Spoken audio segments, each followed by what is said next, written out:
Good afternoon, everybody. It is Steve Lookner with Agenda Free TV. We are here to bring you live coverage 6 hours and 26 minutes and 21 seconds now left until Trump's 8 p.m. Eastern Time deadline for Iran to make a deal. He says if they don't, the U.S. is going to blow up all of their power plants and bridges. He also said, as many of you know, that a whole civilization will die tonight, probably, he said. So we're going to bring you the latest updates here. It's weird. I don't, at the moment, I should be getting one of like the Israel live shots soon, but I don't have one at the moment. So we'll look at me for a second. Oh, there is a early missile warning in Israel right now. I'll put that up on the screen for southern Israel. So we'll keep an eye on that too. We're going to take your comments on the air, and we're going to bring you live coverage. Will President Trump actually go through with his threat? Will he extend the deadline? What is going to happen? I have no idea. The U.S. attacked, reportedly, some military targets on Karg Island again last night. Also, Israel attacked some railway infrastructure today in Iran. We'll talk about that. And we will bring you the developments, but only 6 hours and less than 25 minutes. 6 hours, less than 25 minutes. We'll have to see what happens. Give me 1 second here. I don't know why.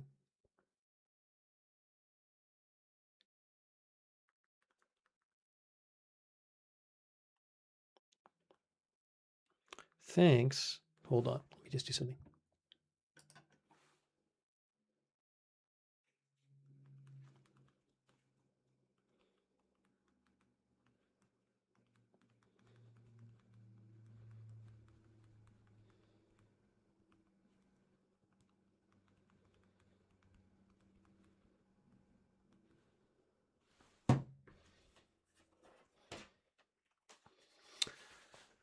Okay. Sorry, I just had to message one of the news agencies. Something is messed up over there. Let's see here. Okay, so thank you to our moderators for being here. We're keeping an eye on this missile alert.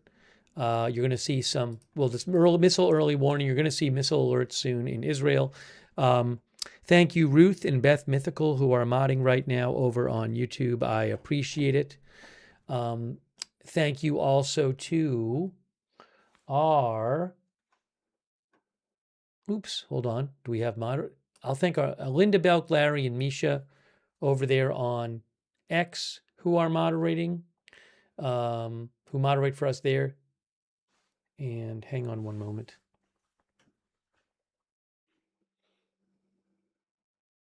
I'm going to hold off on thanking the other moderators until I want to make sure you guys can see the missile warnings.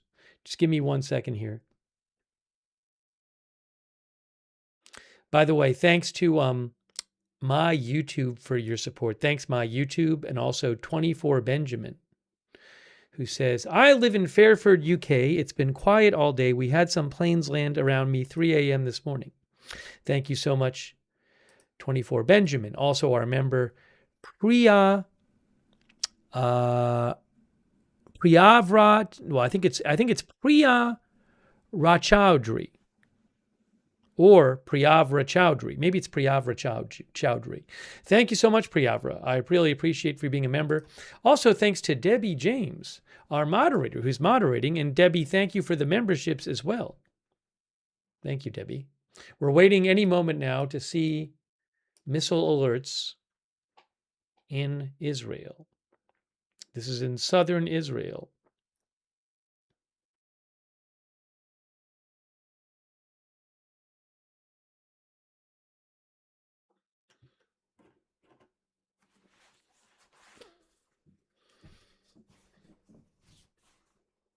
We'll be doing some polls during the broadcast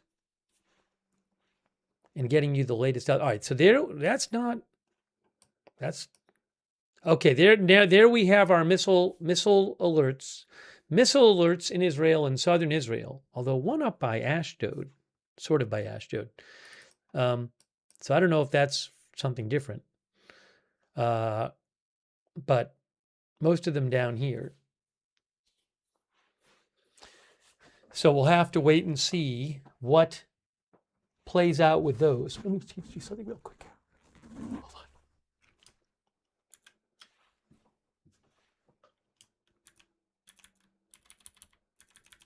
on. Okay.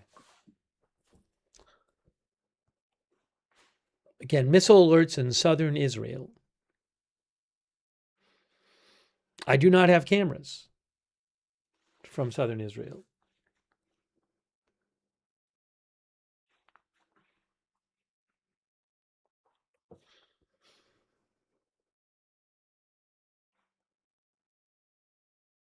We'll get an Israel camera up on the screen soon, shortly.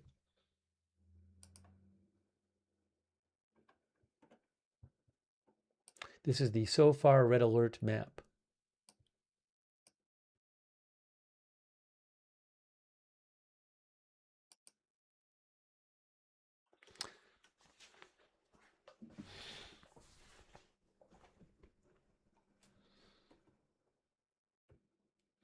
Let's see here.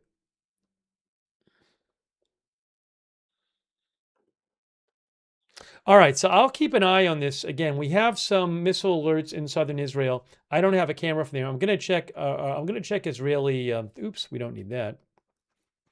We want to come back to me. I'm going to check the Israeli media and see what they're reporting about this missile alert, and also any other updates I can get you. Going to be checking Iranian media as well.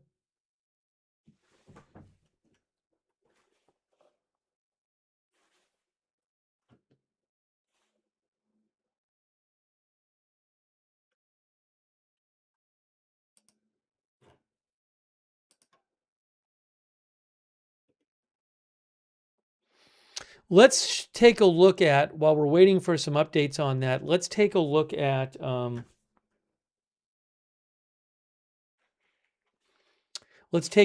Trump's post from earlier today. Okay. I'm going to pull this up on the screen for you.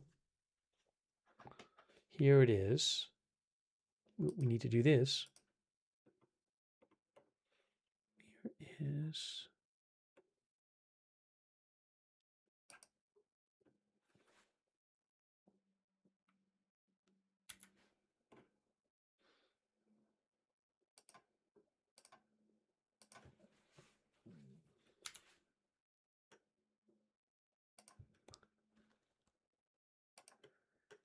File, there it is. Here it is right here. Here is Trump's post from earlier today. This was at 8:06 a.m. Oops, here it is.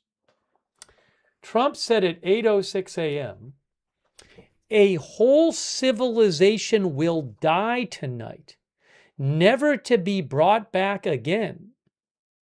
I don't want that to happen, but it probably will. However, now that we have complete and total regime change, where different, smarter, and less radicalized minds prevail, maybe something revolutionarily wonderful can happen. Who knows? We will find out tonight. One of the most important moments in the long and complex history of the world. 47 years of extortion, corruption, and death will finally end. God bless the great people of Iran."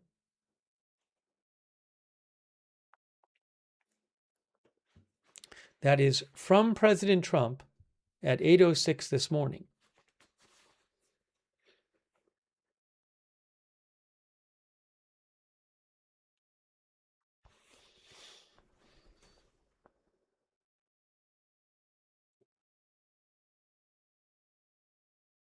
How to interpret this?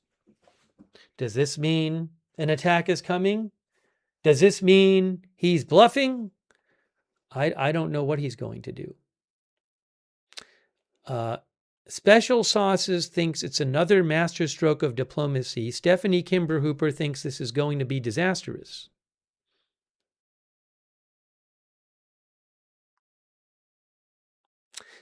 Our viewer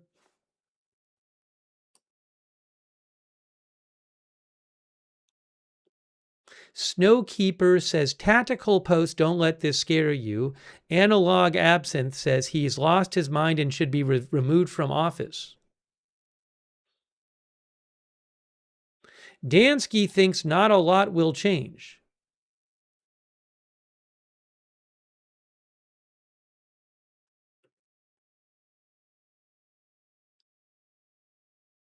Zemi Void thinks his ego will not tolerate much more taco talk. Kieran on X says we're going to find out soon.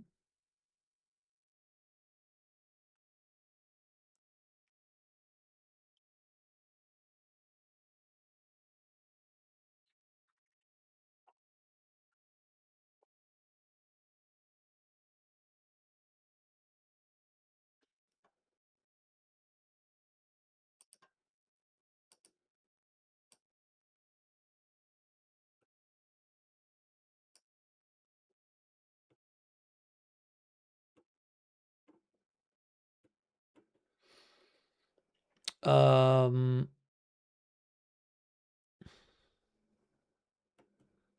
on a moment here.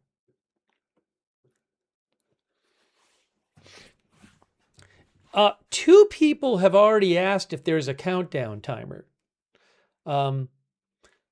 It's on the screen. If you can't see it, I'm sorry, but it's literally on the screen.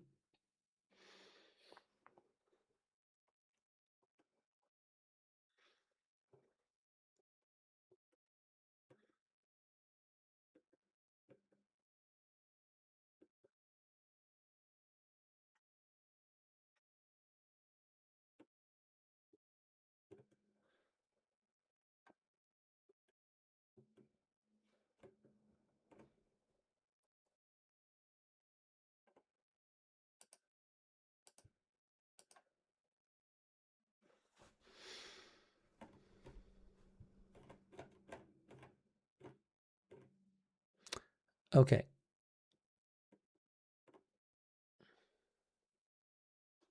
So we're going to do a poll.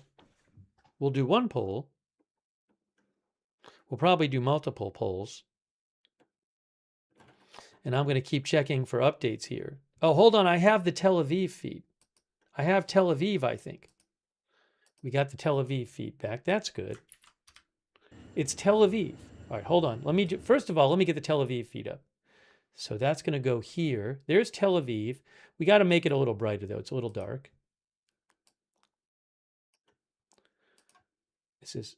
I said it said Haifa, but of course it didn't. It wasn't Haifa. Sorry. Tel Aviv. Okay, there's Tel Aviv. That's live. All right, let's do a poll. The poll is going to be, what will happen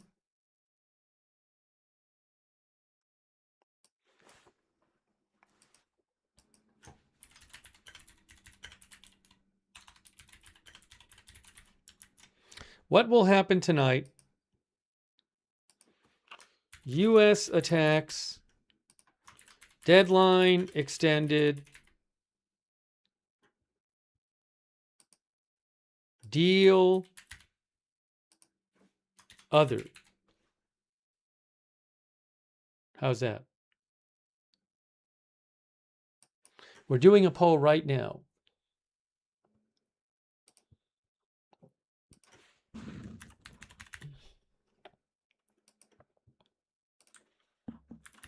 Oopsie, what just happened here?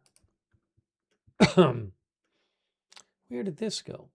Sorry. Oh, I want to thank, I thanked our mods before, but I only thanked half the mods. Thanks also to our Twitch mods, Good Luck Duck, I Got That Fire, Matthew Kohai 3, and Tariag. Thank you.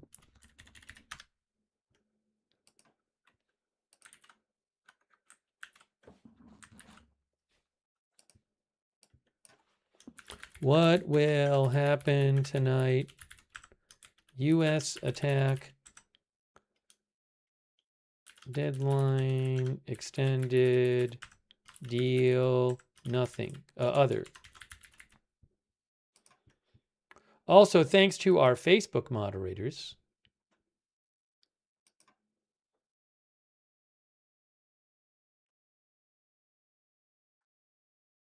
I need a moment here. I gotta put the poll on Facebook too.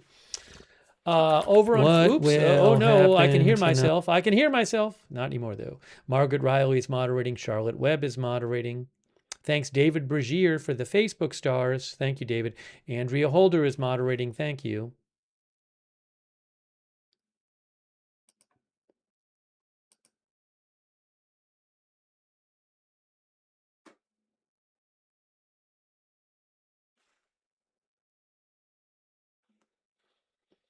Let's see here.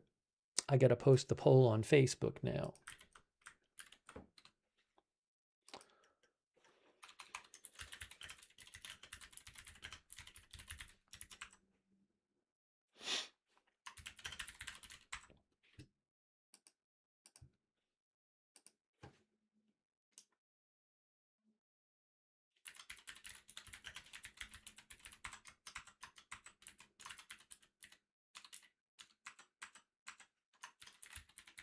Okay, I think I finally have the poll posted everywhere. Oh, we need to see our graphic. We need to see our graphic.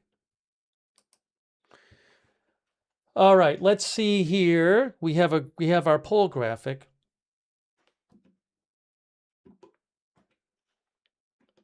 Oh my gosh, people are thinking and voting and thinking and thinking and thinking and voting. Let's see now. Here is what YouTube says. I haven't even looked myself. What are people on YouTube saying about this?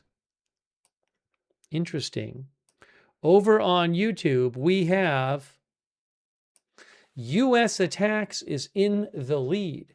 U.S. attacks is leading. A lot of people voting in this poll. A lot of opinions. Maybe one of our most voted on polls ever. 53% say U.S. attacks. 33% say deadline extended. 5% say deal, and 9% say other.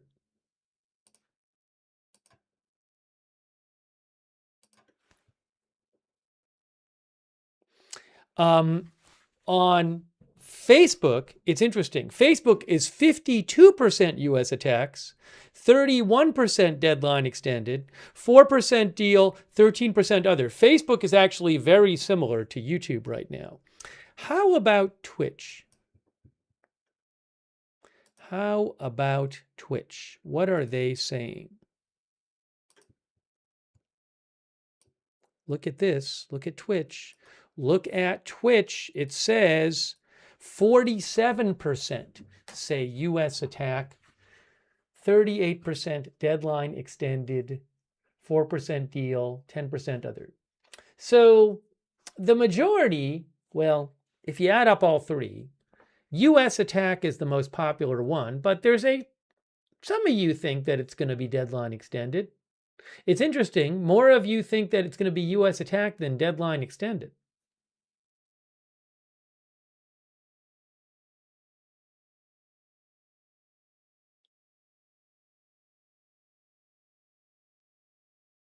One of the viewers said if there's going to be an attack, why is Vance in Hungary? Now, J.D. Vance is in Hungary to support the candidacy of Hungary's leader, Viktor Orban, in their upcoming election. That trip was planned. Now, it's possible there could be an attack with Vance overseas. I don't know, someone might argue if they were really going to attack, why have him go there? But someone else might say, well, why tip anything off in advance by not having him go or something?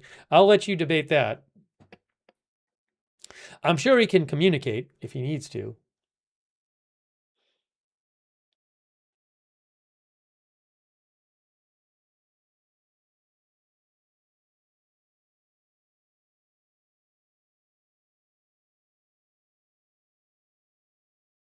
I don't know exactly when he's coming back. I don't know if it's tomorrow. I think he's only supposed to be there for like 2 days, but I don't have it handy with me right at this moment. Anyways, all right. So this is the poll again. This might be one of our biggest polls ever. I don't know that we've ever had this many votes in one of our polls. Hang on. So we'll leave it open. We'll leave it open for a couple minutes. We're going to have more polls today. Let's leave it open for maybe 2 more minutes. But again, 48% say U.S. attack on Twitch, 39% say deadline extended on YouTube, 54% U.S. attacks, 33% deadline extended. Not many people think it's going to be a deal.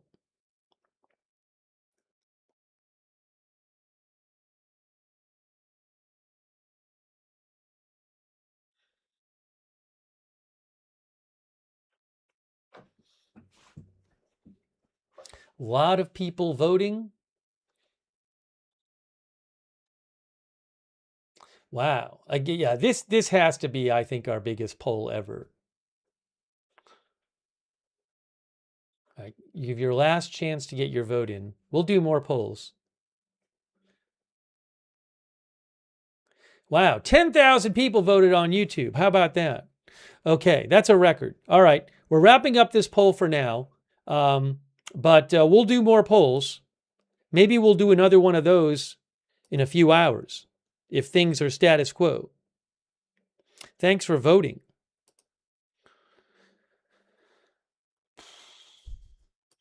Facebook ended up 60% US attack, 30% deadline extended. Now,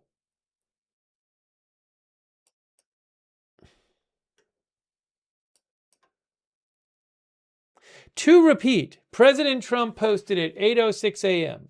A whole civilization will die tonight, never to be brought back again. I don't want that to happen, but it probably will. However, now that we have complete and total regime change, where different, smarter, and less radicalized minds prevail, maybe something revolutionarily wonderful can happen. Who knows?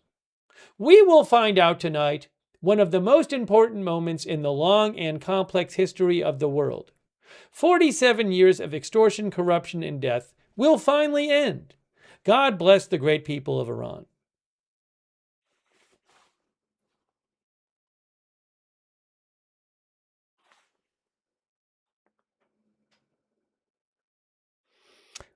Tank Tutorials thinks if he extends, he will look weak.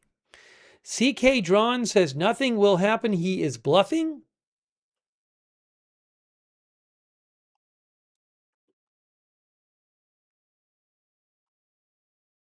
Evan Evans says you can't say that and not do anything. The Lost Viking says there is no regime change. All right. Give me a moment here. Give me one moment.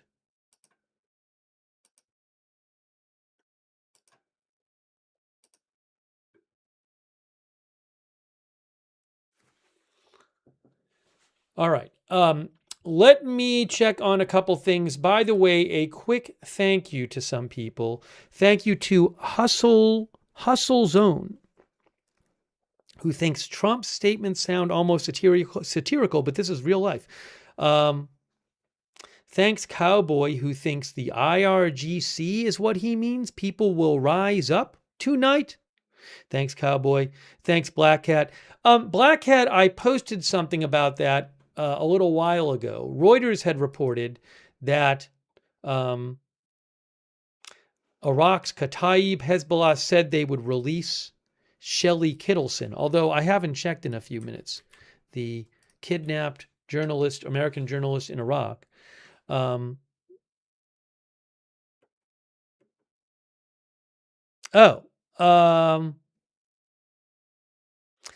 Trusman had posted. Oh, hold on. Joe Truzman mentioned that Kataib Hezbollah released footage of, is she released now? I'm sorry, I was coming on the air, so I didn't see this of her.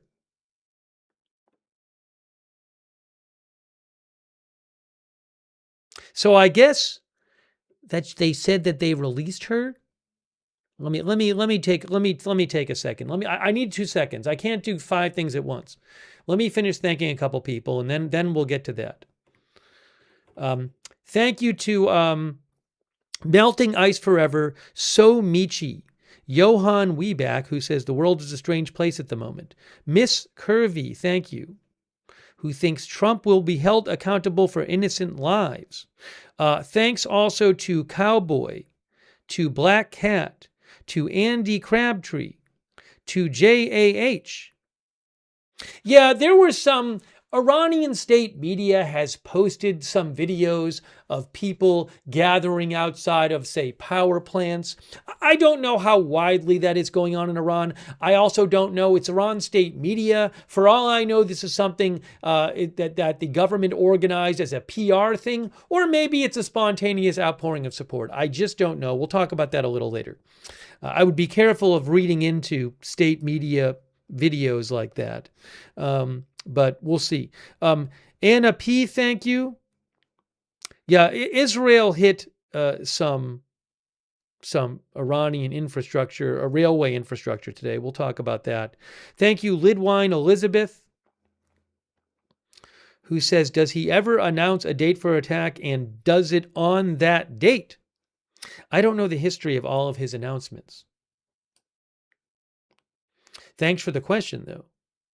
Maybe something we can look into later. Thank you so much, Lidwine Elizabeth, for your support. Max Black, Cowboy, Sobek, Leals, Evan Evans, By the Sea, GLOCKC Oma, JA Tria, thank you. Karan Kita, Jeff Buddington, Gary F95. Sorry, I got behind on thanking people. We got to get to new updates. Parker Jones, Tone, Goldie Shannon, Chowder T.O., Johan Wieback, thank you. And the last couple, thank you to Mine Coach Booch, over there on Twitch, Red Eye Shell, and 60 Diane, Kep Who Like Kepi, Warlord Wolf, Scotty FTW, Meat Missile, Matthews Wright. Thank you for your support on Twitch. All right, let's get to some updates here. And give me a moment.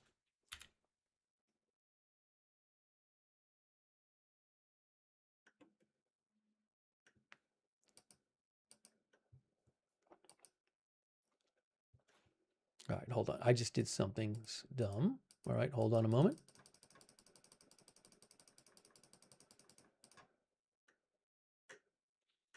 Hang on here.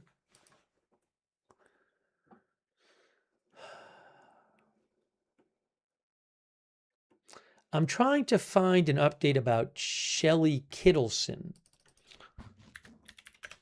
and what exactly was going on with her.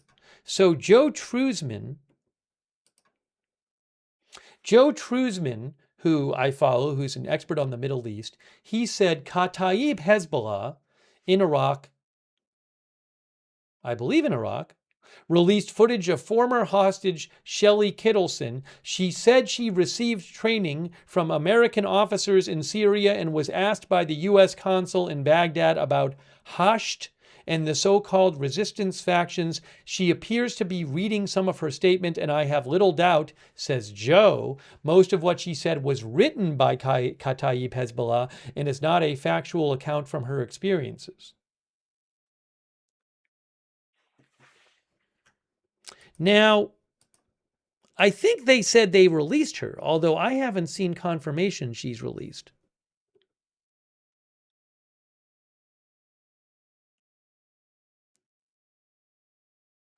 Yeah, Joe said that a Kataib Hezbollah security official issued a statement that's saying she had been released. And her release was on the condition that she leave Iraq immediately. So I'll be looking out for updates, more updates on that. You can follow Joe at Joe Truzman, Truzman. Kataib Hezbollah is an Iraqi Shia paramilitary group.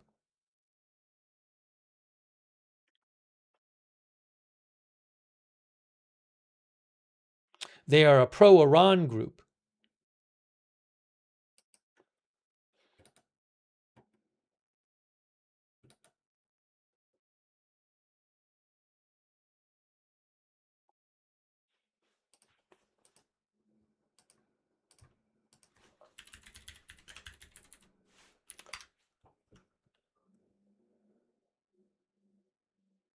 The New York Times said she's been freed, according to Kataib Hezbollah and 2 Iraqi security officials. I haven't seen like an interview with her, not that video that Kataib Hezbollah posted. Anyways, I'll keep you updated on that. We got to jump around. There's a bunch of things happening. Thank you so much to Gary Johnson. Thank you, Gary. I appreciate your support. Hold on a moment here.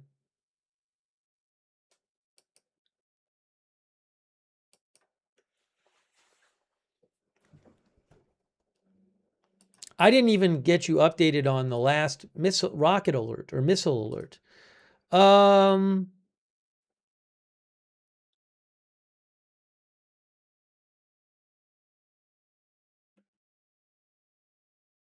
Fall detected in open area, no casualties, according to N12 News. Hey, there's an update from Israel. Israel just posted that the IDF struck the central site for production of sonar and underwater detection systems. Yesterday, IDF says, in the city of Shiraz, the central site in Iran for the production of sonar and underwater detection systems was struck, they say. They claim the site was used for the planning, research, development, and production of sonar systems that are used to detect submarines, vessels, divers, and underwater missiles.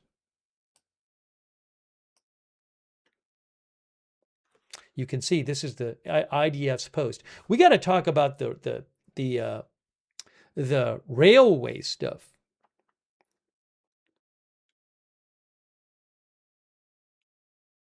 That's their post about that.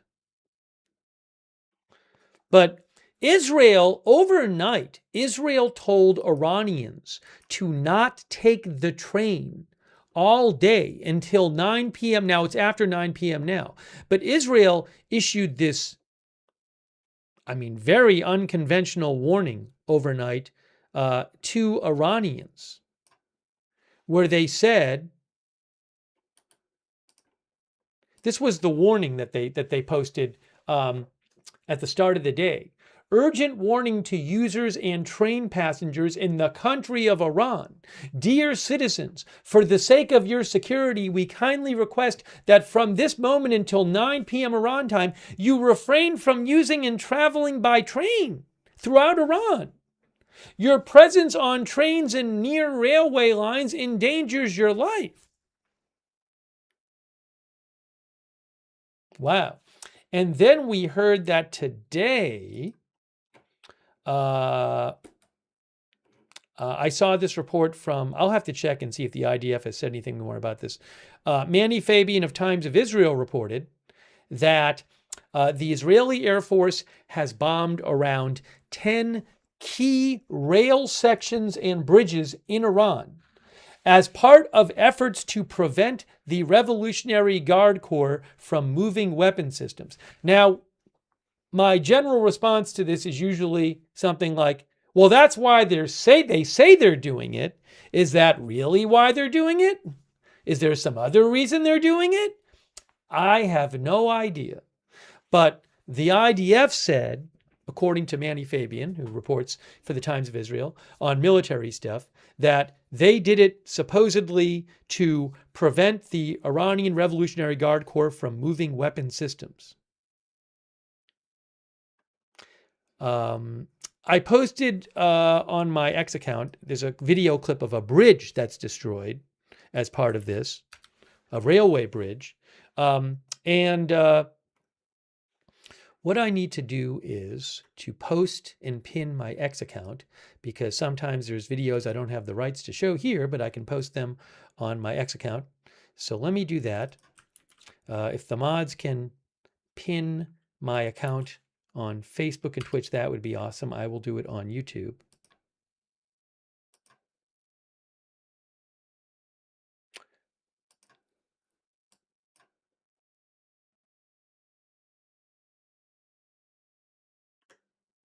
Okay, so that happened today.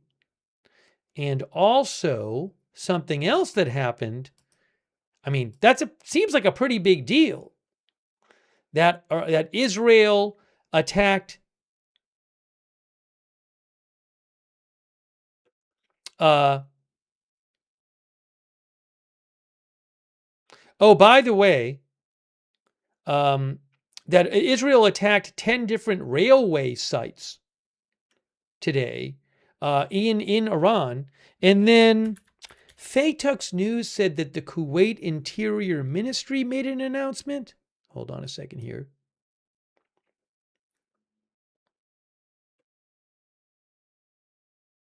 Yes, right here. The Ministry of the Interior urges citizens and residents in Kuwait to remain in their homes and avoid going out except in cases of utmost necessity.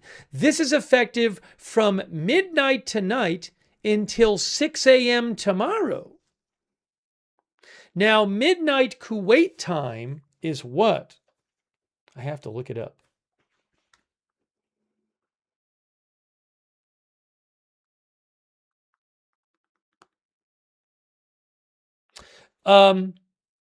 That would be, Kuwait is a 7-hour difference. So midnight tonight is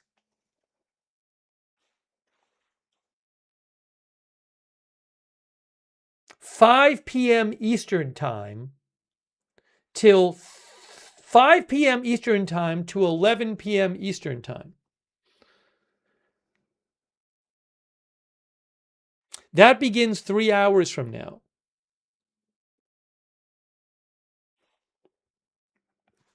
Right? Because Kuwait time is a 7-hour difference. I got to post this.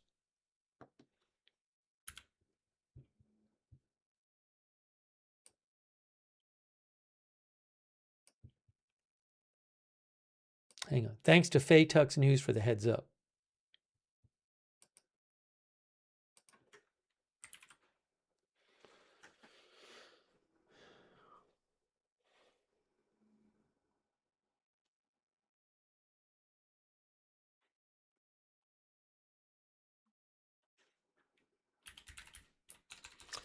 Midnight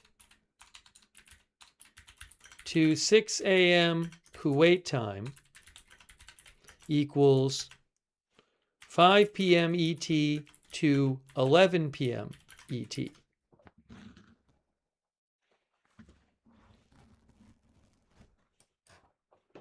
So Kuwait Interior Ministry, and again, thanks to Faytux News for pointing this out.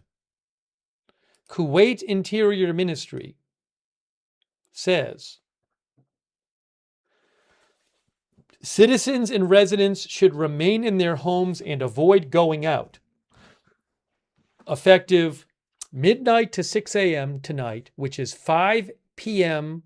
Eastern Time to 11 p.m. Eastern Time.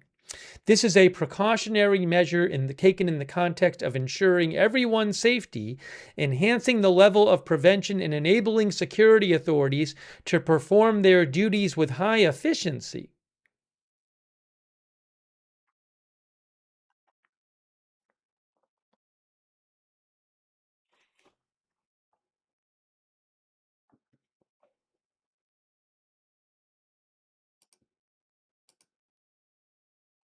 By the way, thank you to Not My Real Name,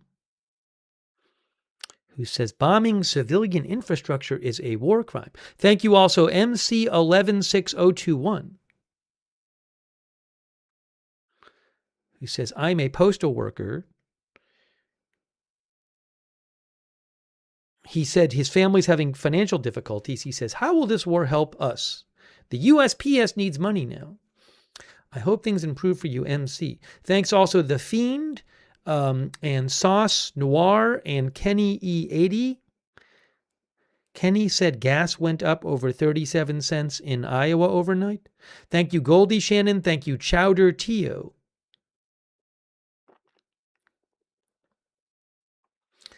Yeah, again, regarding these reports, some people in the chat are posting things about Iranians gathering around power plants and stuff. I just don't know how much that is happening. So Iranian state media is posting about these things, but maybe it's spontaneously happening all over the country, but maybe it's something that the Iranian media, the Iranian state is staging. I honestly don't know. So, and there's really no good way for me to tell at the moment. I would just be careful with these things.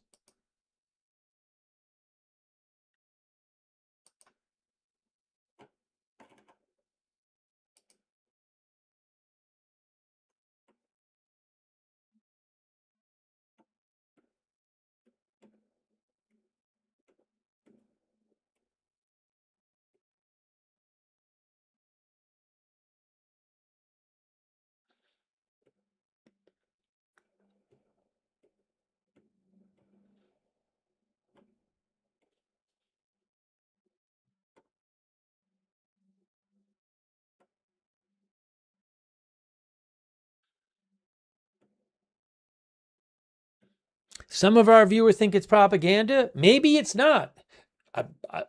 Again, the best I can tell you is I don't know. But I'll keep an eye on what Iranian state media is saying. We are under 5 hours and 45 minutes. We are less than 5 hours and 45 minutes, guys. We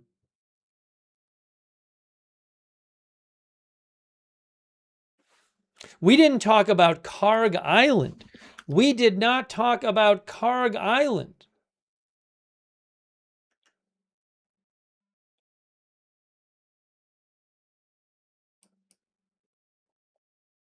We need to talk about that.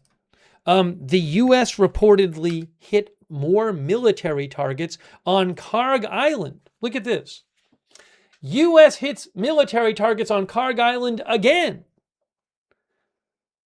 Karg Island is the island where Iran ships about 90% of its oil exports from. President Trump had already ordered military targets attacked on Karg Island weeks ago. So why was this done again? Reuters said that U.S. strikes,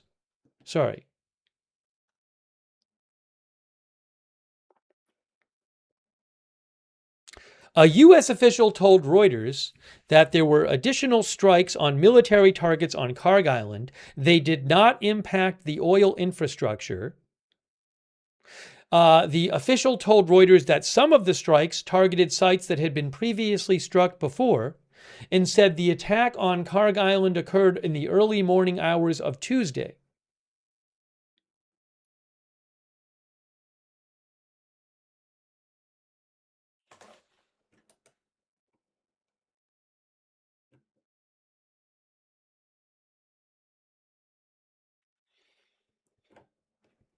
Let me show you on a map where that is. But that's, so, very certainly interesting that had happened. Is that trying to send some kind of final warning to Iran? Is it doing some preparation work for possibly the U.S. trying to take Karg Island, at least temporarily? I don't know. One of our viewers thinks it's a final warning. Hadavar thinks it's a final warning.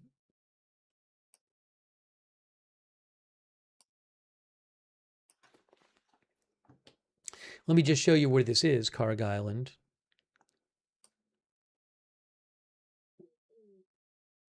There is Iran, and Karg Island is here, about 15 miles offshore. Again, it had been attacked weeks ago.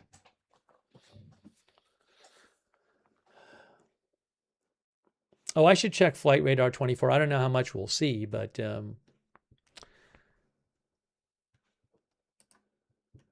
so that happened.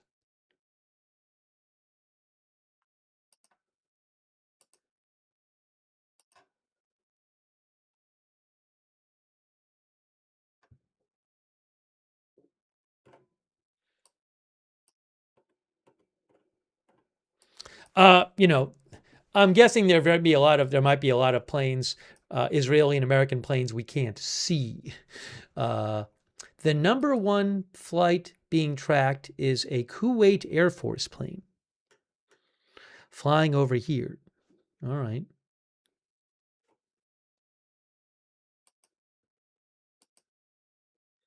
There's also, that's a U.S. Air Force tanker plane. I mean, we've seen plenty of those flying around, refueling tankers.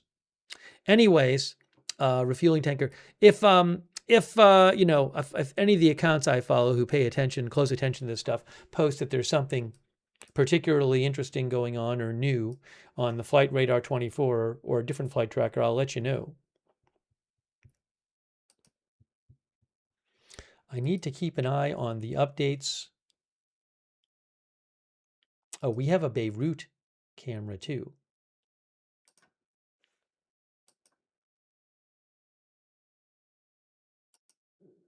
I think just to do it, I'm going to get Beirut on the, hang on.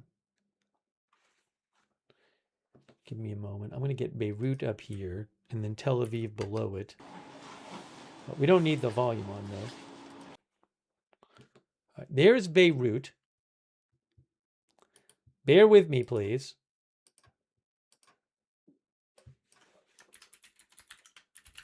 I don't have any Iran cameras. So if I did, I'd show them to you, but I don't. So we have that, and then we have Tel Aviv.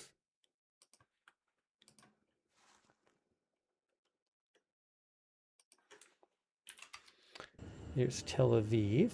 Wait 1 second here.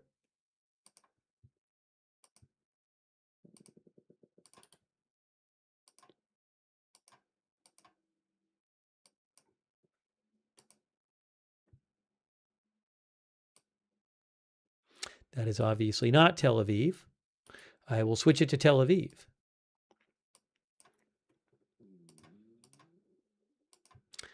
There's Tel Aviv, but it needs to be brightened up. Okay, a little brighter. A little more. Okay, do this, do this. Okay, so we have Beirut and Tel Aviv we're looking at.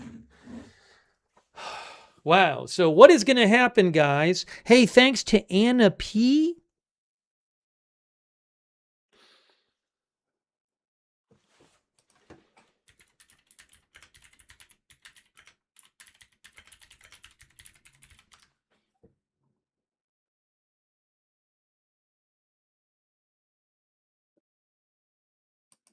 Hang on a moment here. Anna said, Anna mentioned that an Iranian official early today issued a video message calling on use of the Islamic Republic to form human chains around power plants. I know I'm sounding like a broken record because and thanks for mentioning this, Anna P. I am not aware that there is some huge government move to get people to come out. There's one video I've seen people talk about where this happened. One video. Maybe it's happened a lot, but I've only heard of this one official saying it once on TV. I've seen a few videos posted by social media. Not social, but posted by Iranian state media showing some groups of people at power plants or bridges. Is this something that the government's really emphasizing? Absolutely no idea. Maybe it was just one or two videos where they said it. Maybe the government's telling everybody to do it. Don't know. Is it a lot of people doing it? A few people? Don't know. Are the people compelled to do it? Are they forced to do it or not? Don't know. So again, unfortunately, we just don't look. Maybe you know, but it's very hard to get reliable information out of Iran. The internet's been off the whole war. Generally speaking, it's hard to tell there was something like this where people are out demonstrating for the government, whether it's genuine or not, or compelled. So that's all I can say about it. I would just be careful about drawing conclusions about it either way, because we just don't know.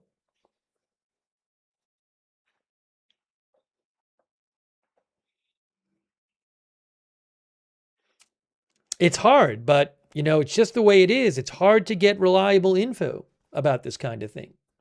Thank you. I appreciate you bringing it up, Anna P. Thank you, Anna P. And thanks for your support. Granite Man, thanks. KMFJ11.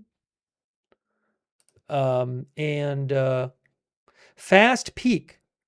Fast Peak thinks Trump is not going to do it, and Trump is just trying to increase maximum pressure on Iran. Thanks, Daisy Clementine Love, who says using human shields is a war crime. Again, I don't know if it's happening. Maybe we'll get more news. It's as hard as it is. On that, I'll let you know if I see more reports. Thank you to Lidwine Elizabeth. I appreciate it. She says, is it a crime? She's wondering if it's a crime to make people scared with all the deadlines, causing excessive panic, she says. Could that be considered a war crime? Thank you, Lidwine Elizabeth. Thanks, No Not November. Thanks to Not My Real Name. And Frankly Speaking for the memberships. Also, Michelle Bailey.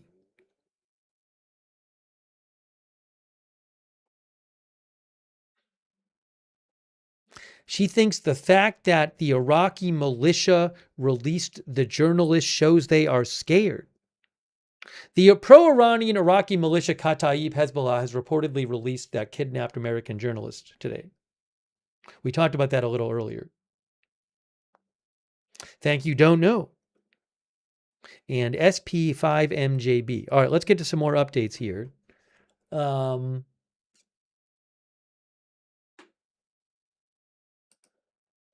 Thanks also Who Shot JR on Twitch, and The Lost Alien on Twitch, an anonymous gifter who gave 10 people gift subs on Twitch. That's very nice of you.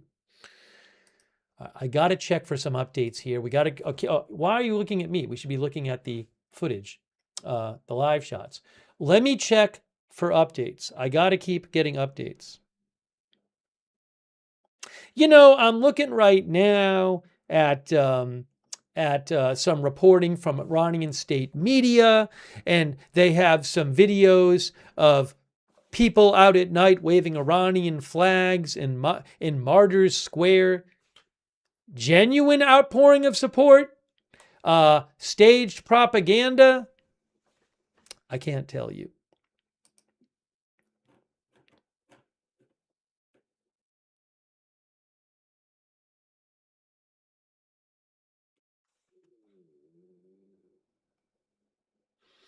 Let me also mention this.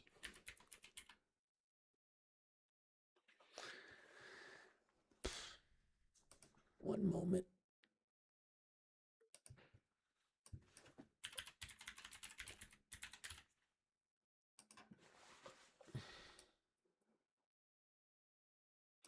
The first Iranian official, first vice president of Iran, posted something I want to show you.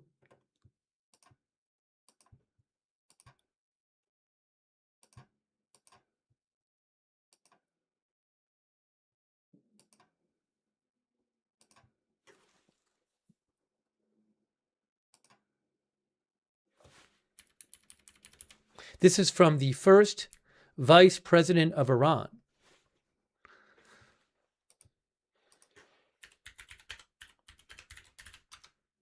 Mohammad Reza Aref. he posted on his X account 18 minutes ago. The Great Iran, national security and infrastructure resilience are the subject of our precise calculations. The government has finalized the necessary measures and detail for all scenarios. No threat exceeds our preparedness and oversight. With confidence in Iran's steadfastness, embrace peace. We will undoubtedly triumph.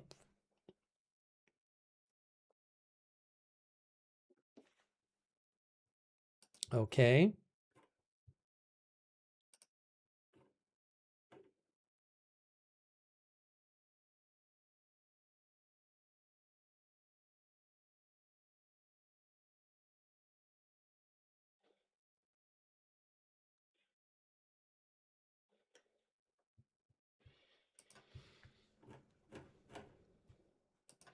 Five and a half hours left.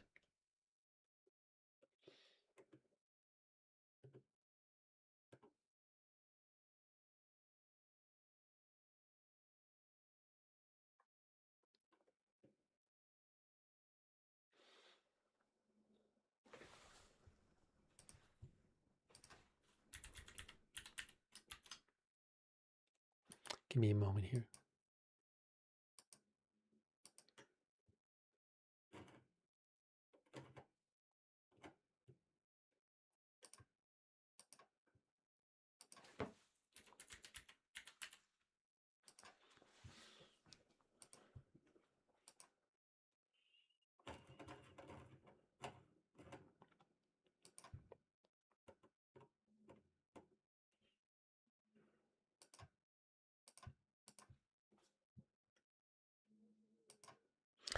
This is a post from the Iranian Foreign Ministry spokesman, Esmail Bakai.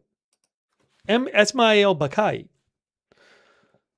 Here is the post from the Iranian Foreign Ministry spokesperson. The power of a civilized nation's culture, logic, and faith in its righteous cause will undoubtedly prevail over the logic of brute force. A nation that has every faith in the righteousness of its path shall harness all its capacities and capabilities to safeguard its rights and legitimate interests. Hashtag Iran will win.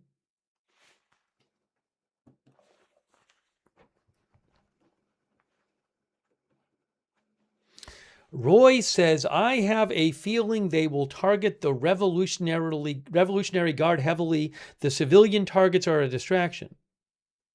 I guess something I would wonder is, haven't they been targeting the Revolutionary Guard, U.S. and Israel, in the past weeks? Is there that much more targeting of them to do that they haven't done? I don't know.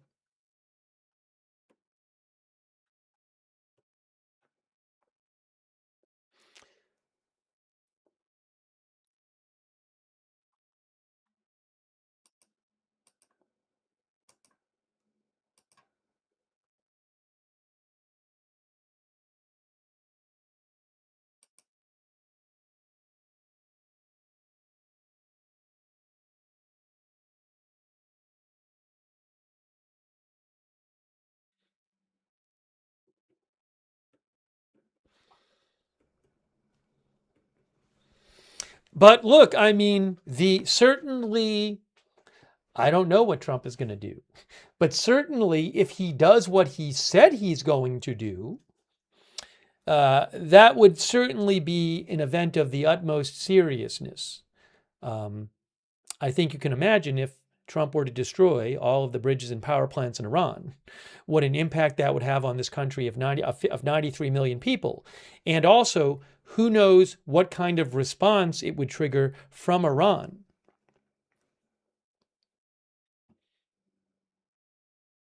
Would Iran or Iran's allies, the Houthis, try to cut off shipping in the Red Sea? Would they go after lots of energy infrastructure in the Gulf they have so far not gone after, for example? So it's almost I mean, I don't know that I can really comprehend what it would be like for a country of 93 million people to not have bridges or power plants. I don't know what that looks like. So it's very serious. The threat is very serious. And we are 5 hours and 25 minutes away from the deadline.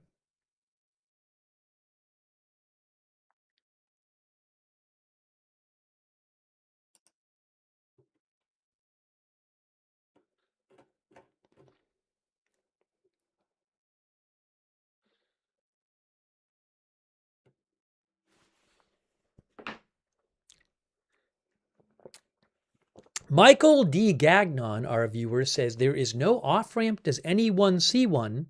There is only the question of which extreme incomprehensible outcome we get. Hey, I mean, it's up to the two countries if they can make some, even, I mean, I'd say it's up to the two countries to make a deal. President Trump could always just come out and say, we're negotiating. I think there's progress. Let's give them another couple days, right? I mean, that's something he's done before. We're running out of time.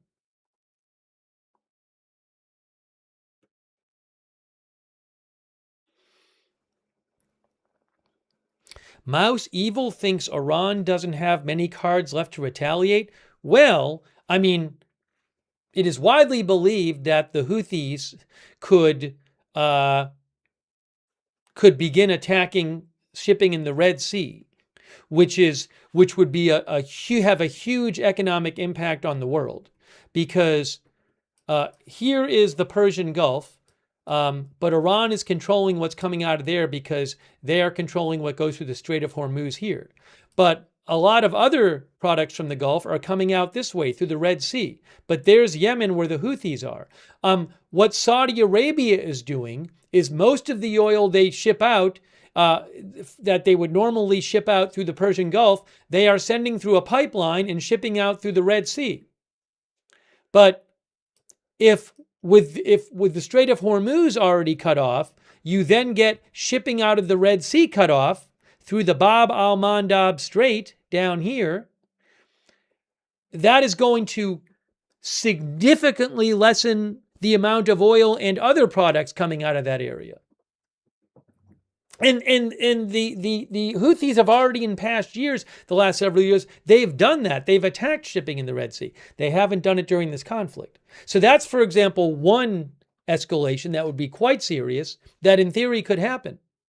Would Iran go after more desalination plants or other, I understand the point, which is, what is Iran's military capability to, say, fire missiles and drones at different targets and hit them? They've certainly hit a bunch of targets.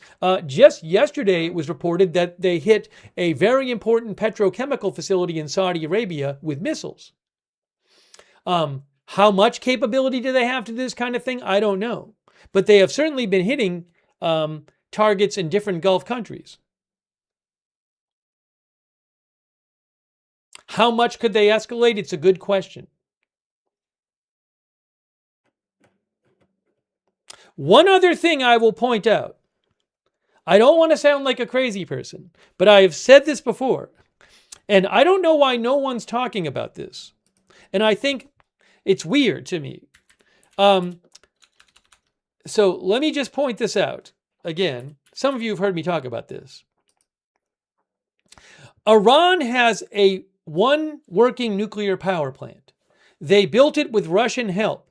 It is called the Bushehr nuclear power plant. It is on the Persian Gulf. There's Bushehr. The power plant is it's right on the Gulf. Okay? Bushehr nuclear power plant. There it is. Bushehr nuclear power plant right on the Persian Gulf, which many Gulf states use for water and shipping, obviously. Now, many of you have seen this. Iran has repeatedly complained during this war to the IAEA that there have been strikes near that power plant, which strikes me, which has always struck me as strange. I mean, April 4th, look, The IAEA has been informed by Iran that a projectile struck close to the premises of the Bushehr nuclear power plant, the fourth such incident in recent weeks.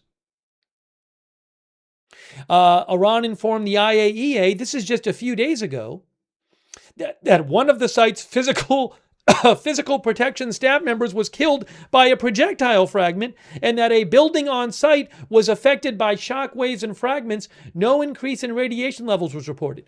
Then, what did they say yesterday? IAEA, based on its independent analysis of new satellite imagery and detailed knowledge of the site, the IAEA can confirm recent impacts of military strikes close to Iran's Bushehr nuclear power plant, including one just 75 meters from the site's perimeter. Now, this has struck me as strange because personally, I would find it quite strange if Israel and the U.S. were launching projectiles, missiles, and whatever else right near the power plant. So I don't even know if, it appears that there have been some strikes near the power plant. Again, I don't know that those are U.S. and Israeli strikes. So maybe they are, but another possibility is that they're not. Now, if it's not, if the U.S. and Israel have not repeatedly launched strikes near the Bushehr nuclear power plant, well, what else could be going on here? Well, if the U.S. and Israel didn't do it, seems like Iran must have done it. Why would they do it? So, I don't know what's going to happen here. It certainly seems to me, and I'm not an expert, but it certainly seems to me that one possibility here is that Iran is setting the conditions so that they're establishing this supposed pattern of activity so that maybe one day there could be an accident at the power plant. Maybe a missile from the enemy hits the power plant. And by the way, there are disastrous scenarios if there is some kind of radiation leakage of this power plant because it's right on the Persian Gulf. If the Persian Gulf gets contaminated, that could have an enormous devastating impact on other countries in the region that take the water from the Gulf and desalinate it to use it as drinking water. And also, I believe I don't know that you could use the Persian Gulf for shipping if it's contaminated either. So, my point is, look, you can go back. It's the IAEA has been posting about this for weeks. I showed you. They said back that there had been 4 attacks reported by Iran on April 4th. This is the 4th such incident in recent weeks, right? So again, it doesn't really make much sense to me that Israel and the U.S. are firing missiles near the power plant. Maybe they are, I don't know. But I would just say this could be an implied threat. It could be Iran's way of saying, look, don't make things too bad for us because there is this nuclear power plant and we'd hate for something to happen to it. So I feel that personally that this has not been paid enough attention to. And I'm not saying I think it would be a last resort kind of thing. But at a certain point, you see these things get reported week after week after week after week. This isn't one report of things. It's been multiple reports of these incidents. So, I just don't really see it being discussed. Maybe it gets discussed inside the White House. Does seem to me like maybe an implied threat. Make things really bad for us and something could happen. So I'm just putting it out there. Maybe I'm wrong. I'm not an expert. But at a certain point, it confuses me to see this many reports of supposed U.S. and Israel missiles hitting near the nuclear power plant in Iran.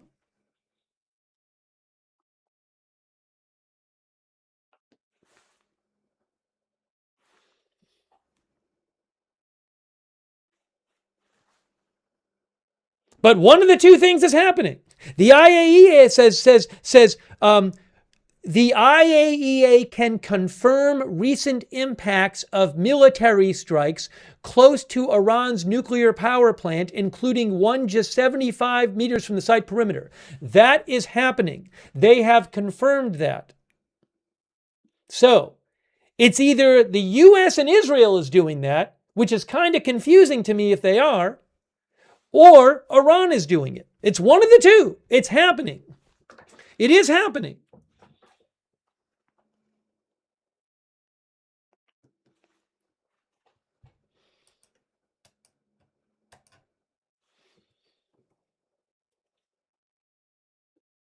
It's confusing because it would not do Israel and Iran and the US good to have some major radiation leak right on the Persian Gulf. I don't think the US and Israel want that to happen.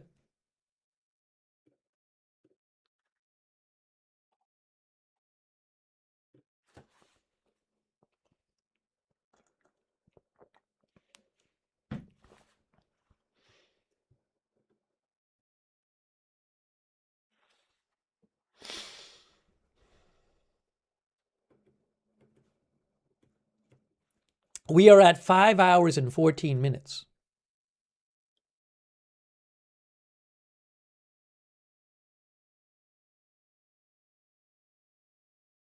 Ron Insana, who covers finance, has covered finance, and he is now a contributor at MS Now. He made a post a few minutes ago, and he thinks that markets are starting to believe a deal or delay. He said oil is almost $5 off the highs today.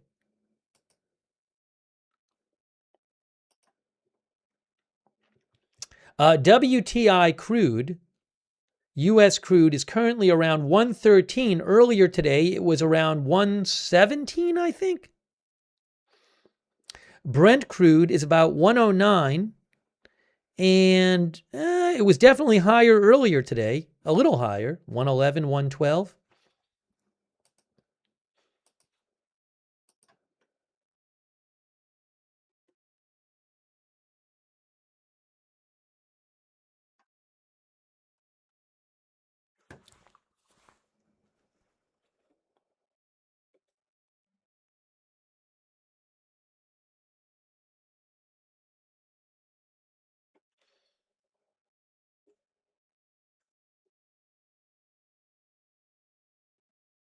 Our viewer says, Scotty Doggy says, longer this rumbles on, the higher the oil price goes equals more profit. Y'all see how this goes, right?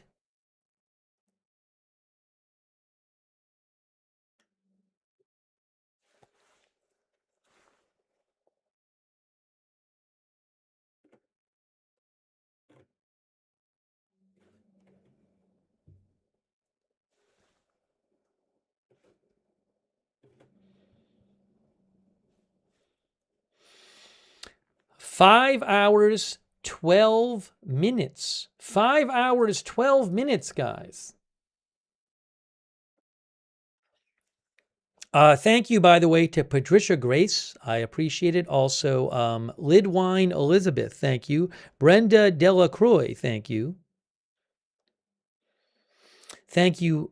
You Canoe Adapts.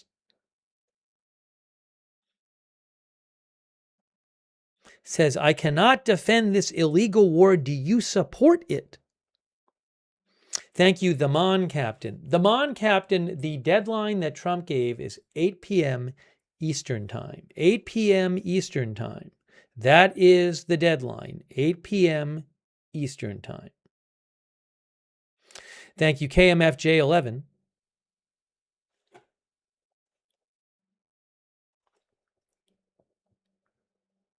Let me just shout out our moderators again, too. Oh, by the way, thanks to Mouse Evil over on Twitch. Really appreciate all of our moderators. We have Bastion Girl, Good Luck Duck, I Got That Fire, Matthew Kohai 3, and Tariag.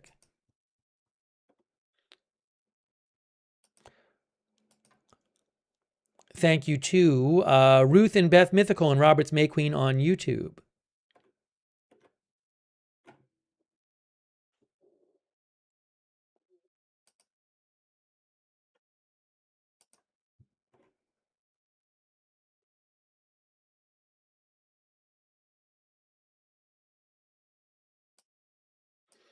Thank you also Linda Belk, Larry, and Misha over on X, moderating over there, and also who are our moderators over there. And you know what? I can't find it here. I got to pull it up.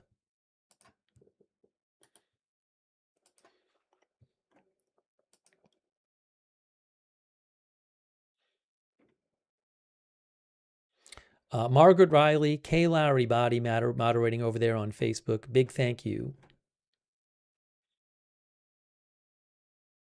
Heath Mannywall says the countdown is dire. Thanks Barry Eisler for subscribing, by the way, on Facebook. Let me keep checking. I don't want to miss new developments here, so I got to keep checking the updates and see what's being reported here. Some big news could break at any time.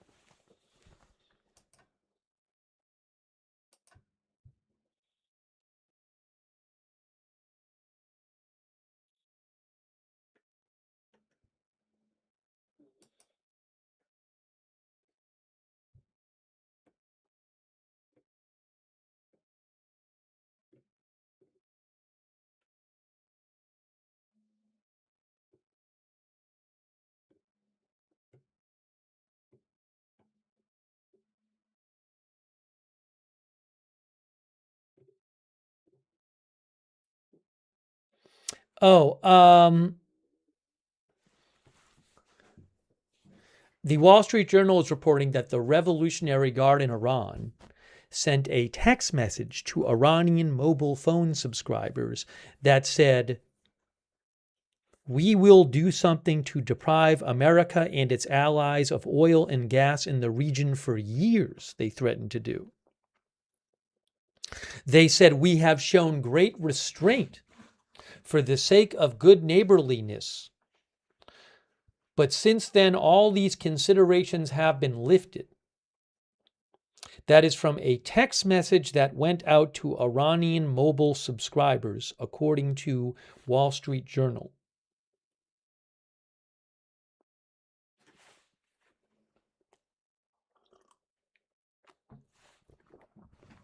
Here again is what President Trump said today at 8:06 a.m.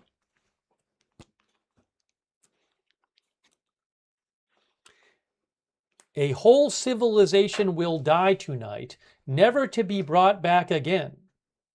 I don't want that to happen, but it probably will.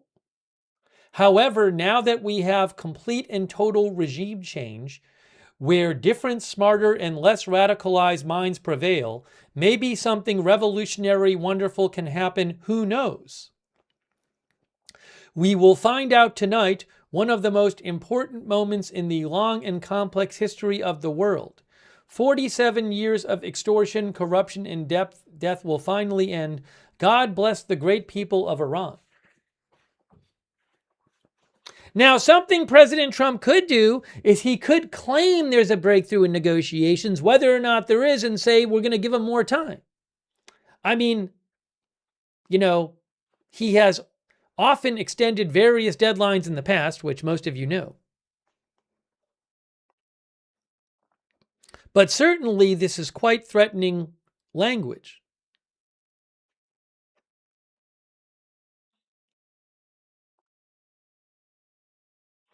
Maybe we'll do another poll right now, and with a narrow question.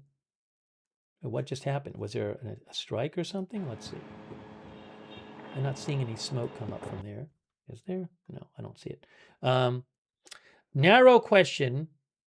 Will the deadline be extended? We're just going to do that. Will Trump extend the deadline? I am posting the poll question now. This will be just a straightforward, will Trump extend the deadline question. We'll see what you guys think about this.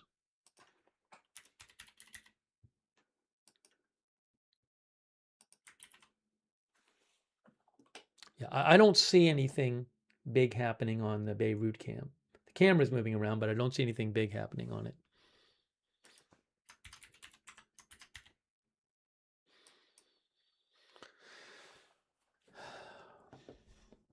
And let's see here. I got to post it on Facebook too, the poll.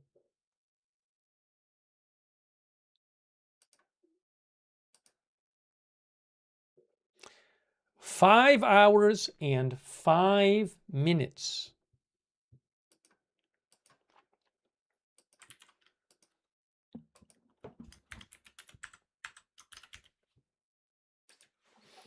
Let's see what you guys said.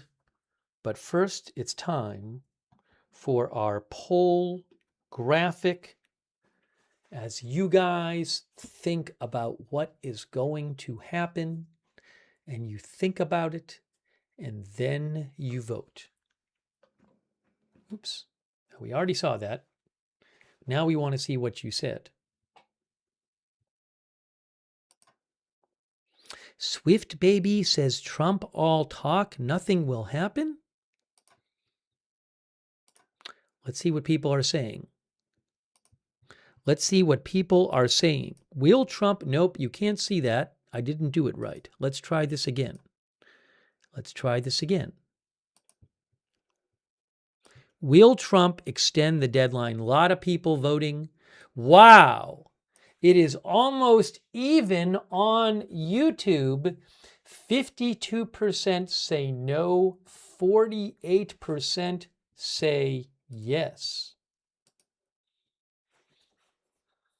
I'm going to get the Twitch results in a second, but very close on YouTube.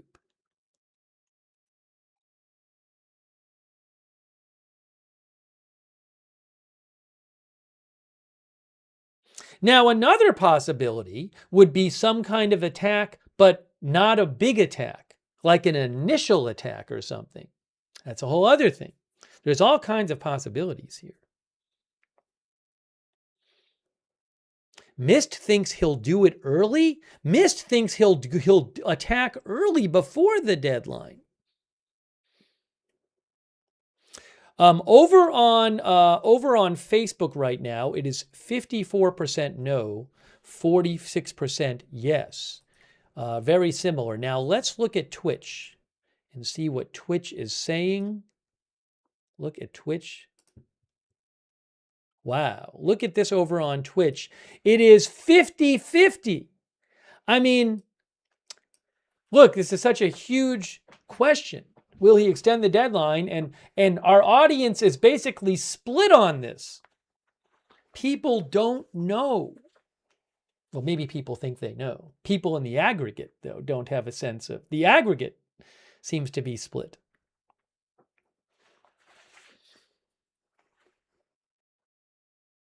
Maybe slightly more no than yes.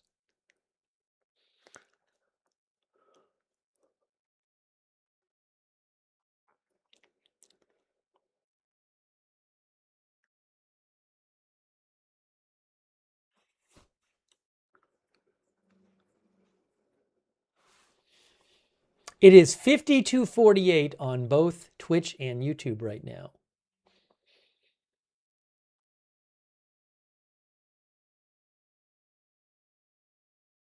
One of our viewers just said, is Trump manipulating the market again? Yes, it is 5 hours and 1 minute and 37 seconds. Are there new alerts? Hold on a second. Are there new alerts? Is there an early warning? Give me a moment here. Let me just... There's the YouTube poll. Oh, there's early warning, early missile warning in southern Iran. Southern Israel. Early missile warning in southern Israel, not Iran. Southern Israel, Beersheba, and some surrounding areas. So we'll keep an eye on that. There was a warning there earlier when we were on the air. All right, so I'm about to wrap up the poll. Where's Twitch? Hold on. I'm about to wrap up the poll, but again, 52 to 48 on both, 52% no, 48% yes, both on Twitch and YouTube on the question of will Trump extend the deadline. It is pretty split. Thank you for voting in our poll.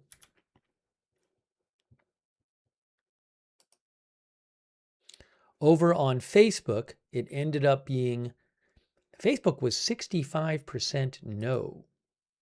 65% no on Facebook.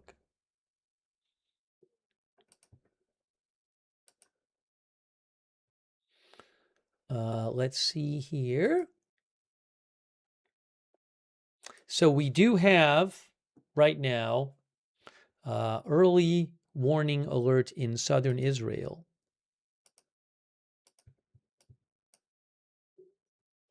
Thank you, The Rapture Soon Look Up. Thank you to Miss Curvy. Miss Curvy thinks he has to put up or shut up. Thank you, The Cat with the Gat and Gimbal. Sorry, I think it's S. Gimbal, who says, threatening the people you're liberating is madness. Thank you, Pickled Witch. Thank you, Old Boy Pona, who says, if America does not attack, Iran will attack. China is backing them, and Russia, this is war. War never changes. Thank you, Taco of Love. Ramen in my tum-tum, thank you. Thank you, Ramen. Thank you, KFMJ11 and Dipindoc. Atlanta City in Georgia, thank you.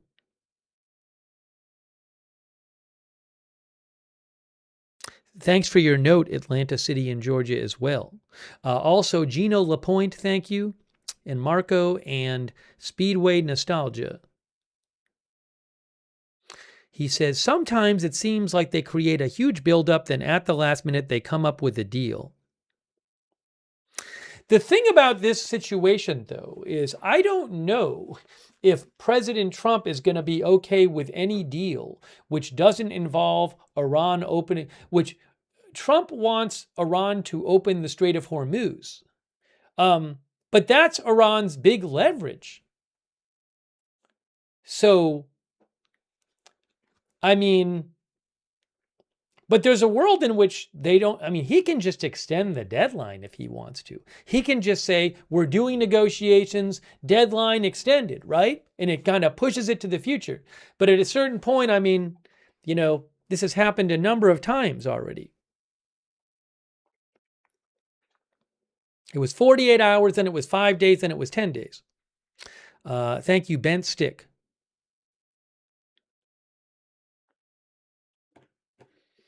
All right.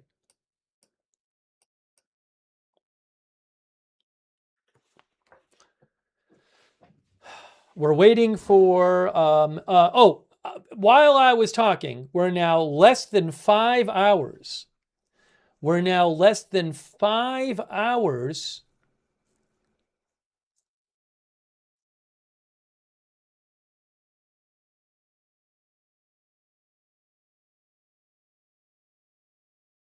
One of our viewers claimed that like bombers from the US took off from the UK. Well, even if that's true, I mean, that's been happening anyway, right?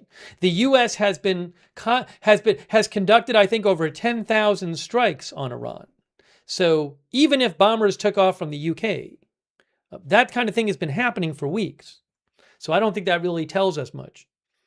I don't know that it is happening, but if it does, I don't really see it telling us much.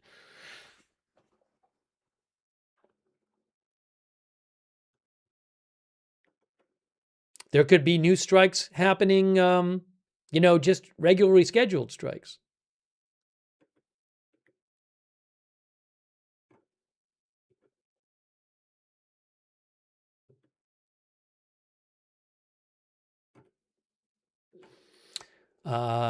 We should see in the next couple minutes alerts come on the screen here. Let me check and see while we're waiting for that. For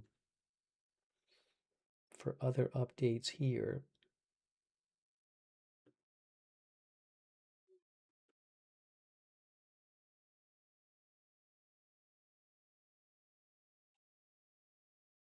There are a number of Democrats who have come out today, a number of Democrats who have come out and said that President Trump's comments show he's not fit to be president. Hey, look, we have missile alerts in southern Israel right now.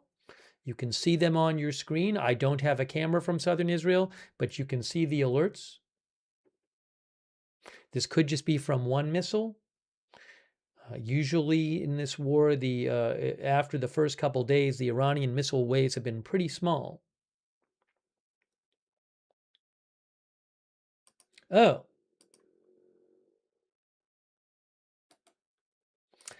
Interesting post from Spain's embassy in Qatar that I'm going to show you that Faytux News found.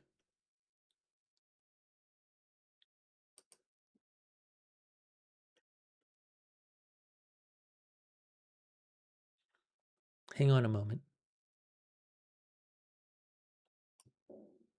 So again, there are those missile alerts in southern Israel. I'll try to get. I'll check in a couple minutes. We should find. I don't have live cameras from there, so we'll just have to keep an eye on what happens there, and I will look into Israeli media for reports about what happens here. Trying to see here.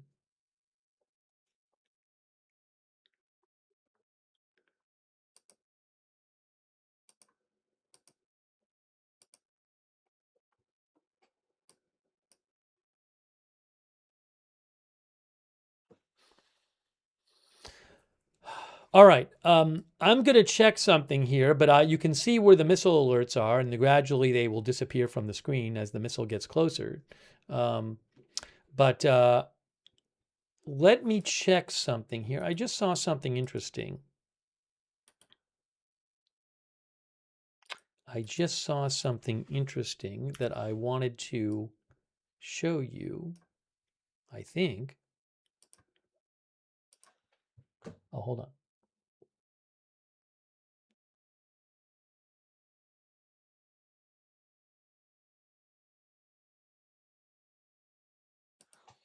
So check this out. Faytux News found this from the Spanish embassy in Qatar.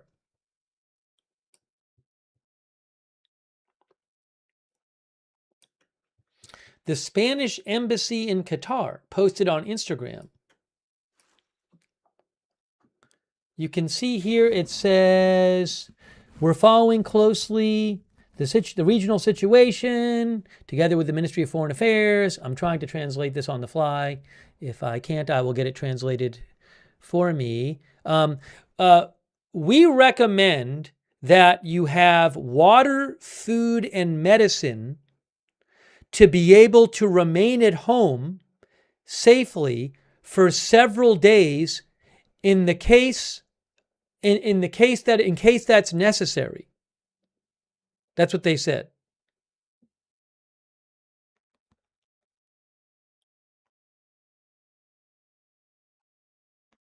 Okay, again, they say that they recommend that people have water, food, and medicine to be able to stay several days safely at home, if necessary. That's a post from today from the Spanish embassy in Qatar. Thanks to Faytux News for mentioning that.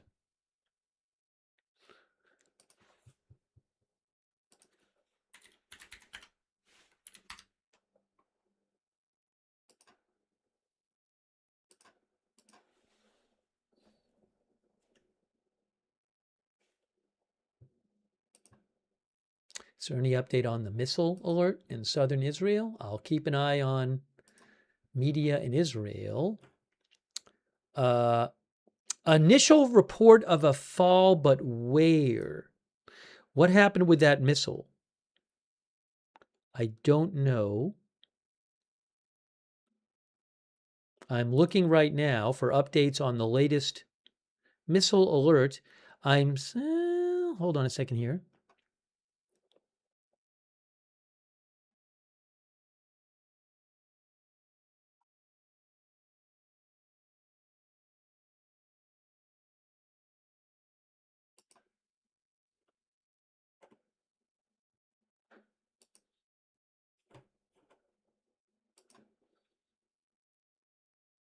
Initial report of a fall in Beersheva.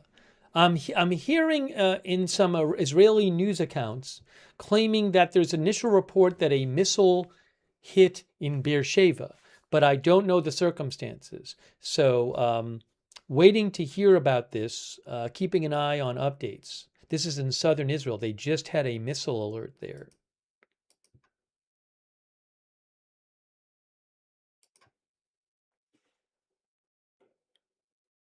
Oh, another account I follow in Telenews, Telegram account, they say there was an interception in Beersheva. So I'm not sure if there's been a missile hit. Maybe a missile was intercepted there. Not sure. Here is a post from Iranian state media. It is a post from an electricity industry spokesperson. The electricity industry is fully prepared to manage potential incidents. Electricity industry spokesperson. Iran's electricity grid is an extensive and interconnected network spanning more than 1 million kilometers, with multiple power plants in different regions. If an accident occurs anywhere, it is possible to compensate for the electricity shortage through other lines or power plants. Currently, specialized, trained, and experienced forces from the electricity industry are on standby, and about 30,000 of these forces are working in operational groups. Remember, of course, President Trump has threatened to blow up all of the power plants in Iran and all of the bridges.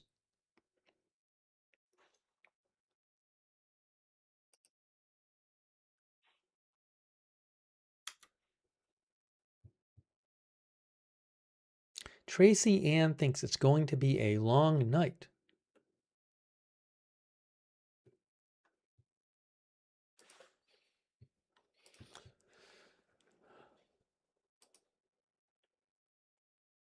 One of the viewers brought up the number of power plants in Iran, which is a good question.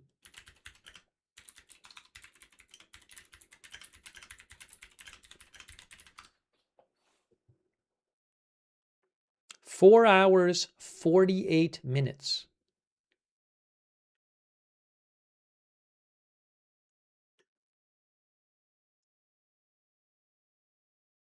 So, I don't know if that's true.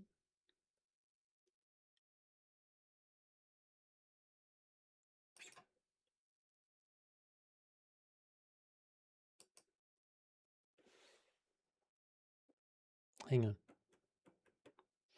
on. Iran has so Al Jazeera said that in Iran, I mean, there's all kinds of bridges, including small bridges. They say, Al Jazeera says, and according to Iran's bridge management system, the country has roughly 300,000 bridges and technical structures.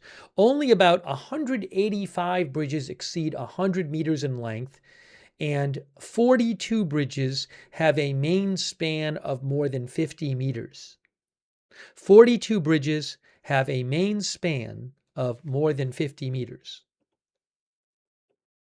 That's according to Al Jazeera.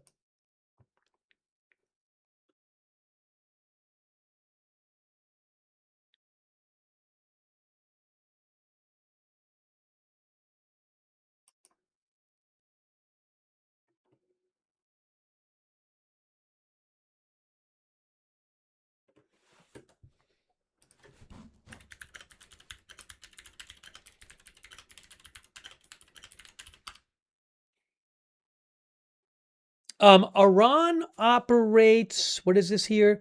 I'm seeing a couple articles online that claim that Iran operates over 130 thermal power plants that generate most of its electricity. So Wikipedia says in 2012, Iran had roughly 400 power plant units. So it looks like it's maybe in the hundreds. I don't know for sure.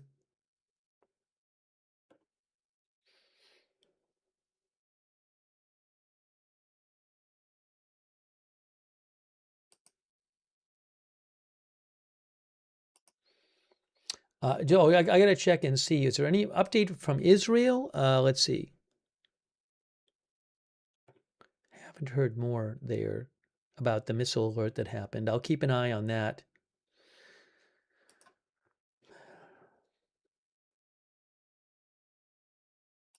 I'm looking at Iranian media as well. We're going to take more comments here.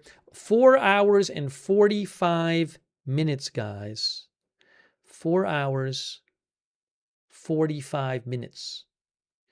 The deadline has not been extended yet.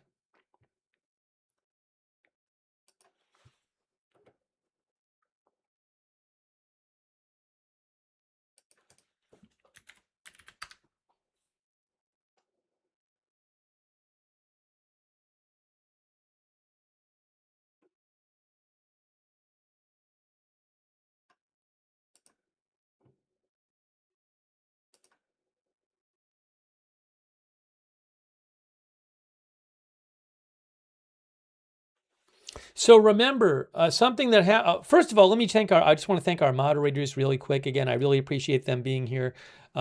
We have modding. Ruth is over there on YouTube. Roberts May Queen is on YouTube moderating. Thank you.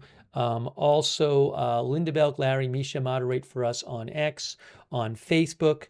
We have, by the way, our Facebook viewer, David Karshan, thinks it's going to be 2 more weeks. Thanks, Kay Lowry Body, Margaret Riley, Paul Anderson, Charlotte Webb, Andrea Holder on Facebook. And on Twitch, we have Bastion Girl, Good Luck Duck, LB Prairie Dawn, I Got That Fire, Matthew Kohai 3. Also, thank you to Mouse Evil on Twitch. Thank you, I Love Hugging Trees on Twitch. Thanks also, Kevin the Spider, Relax, Chill, Sleep Music, Rob PZ, Sierra Britt for your support, Marky Bia, List It News. List It News says, President Trump said the entire civilization of Iran could die tonight, but also God bless the people of Iran. I'm confused of what will happen, on what will happen. Thank you, Holy Earth, who says, I implore the military to ignore unlawful orders. Thank you also, Anthony Whitting in the UK. Anthony claims that people of the UK are not supporting the USA or our government support of Trump. That's what Anthony says. Thank you, Dude Guy Show, who says, doesn't Iran commanding people to go on bridges at power plants make them unlawful combatants? I don't know if Iran is commanding people to do this. I don't know how many people are out there right now. State media showed some videos of this today. Maybe this was something just as a PR thing organized, a short-term thing by state media. Are they really putting people out there as human shields? Do they really think it's going to make the U.S. not stop hitting these things? I don't know. I mean, all these questions, I don't know. Are some people genuinely going out because they want to? Maybe they are. That whole thing is a mystery. As I said before, I would be very careful about drawing conclusions from a few videos posted by Iranian state media of groups of people outside power plants and on bridges. It's just hard to tell exactly what's going on there. Thank you, Logan Ubert, who says if Trump nuclear strikes, I believe he will be impeached. Now, I haven't heard any reporting or any talk from Trump suggesting he's going to use nuclear weapons. Logan thinks that the Last Truth Social suggests he might use nuclear weapons. I did see a report from AFP today that said, again, I've heard no reporting suggesting he's considering this. AFP had reported, where is it here? Yeah, Ramin Khanzadeh from AFP said, White House denies that it is considering using nuclear weapons in Iran. I have not heard any kind of report suggesting that that's being considered. I'm not in the White House, I don't know. But just to be clear, that's not something I've heard discussed.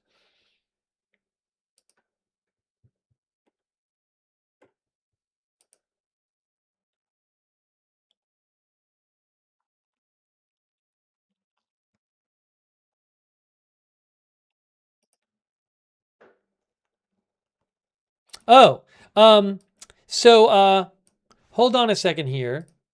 I just saw something here.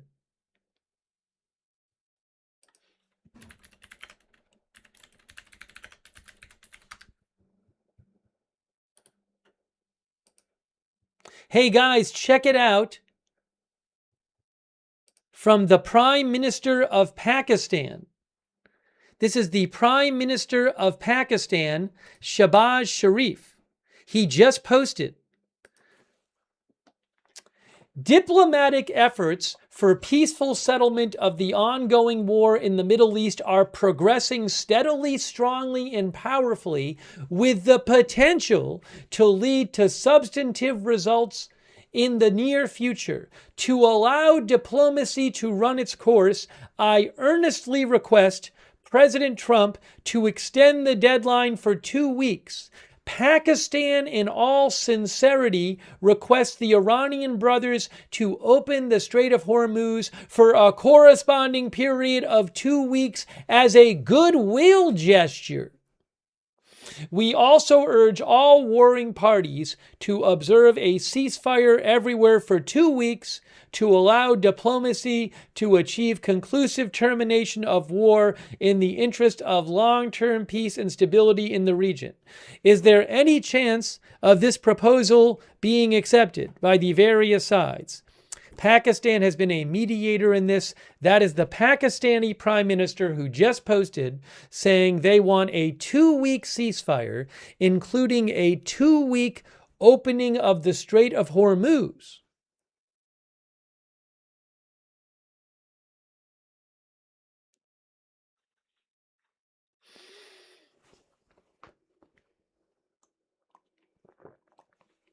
Our viewers seem to think it's unlikely.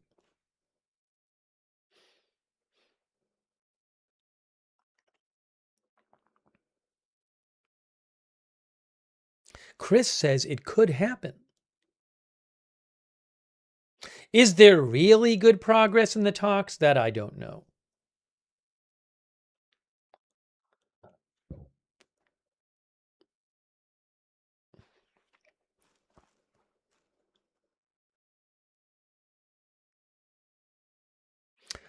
Thank you so much to Callie Voltaire, by the way. That's really nice of you, Callie Voltaire. I really appreciate your support for the channel. Callie Voltaire. Also, thanks Stephen Calderwood. Stephen says the people of UK support USA, but Starmer and co. don't. Don't tar us with that brush. Thank you, Paul L., for your support. Gills Dapple from, where is that? Poland or the Philippines? Poland. Thanks, Gills Dapple, for watching from Poland. Kevin the Spider, thank you, who says, I'm holding my breath. What's going to happen today? Relax, chill, sleep, music. Thank you. All right. So again, that is the Prime Minister of Pakistan. Pakistan has been mediating in this conflict and trying to help a deal get reached. He claims there's been progress in the talks. He wants Trump to extend the deadline for 2 weeks and Iran to open the Strait of Hormuz for 2 weeks, and other countries, I mean, I would assume that refers to Israel, for example, to institute a 2-week ceasefire.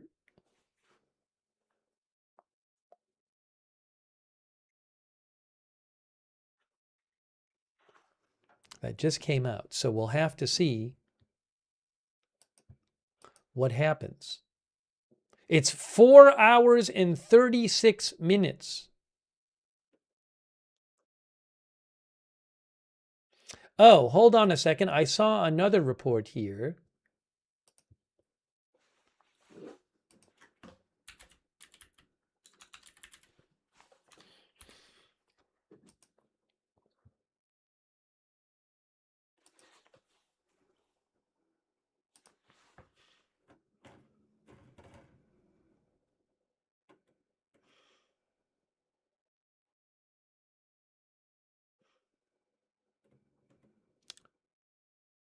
Okay, this is from Tasnim State Media. From Iranian State Media. If it will display here. See that? Hold on. I got to do this again. It's having an issue. Let's try this one more time. Let's try this one more time. Oopsie.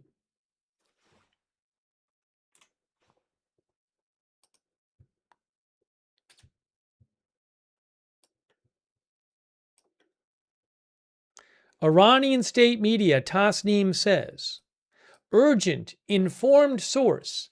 If Trump makes a mistake, Saudi Aramco, which is their national oil company, Yanbu, and the Fujairah pipeline. Yanbu, I believe, is the port on the Red Sea that Saudi Arabia uses to export oil. That's the main exporting point, I think, for Saudi Arabia now that the Strait of Hormuz is closed. And the Fujairah pipeline.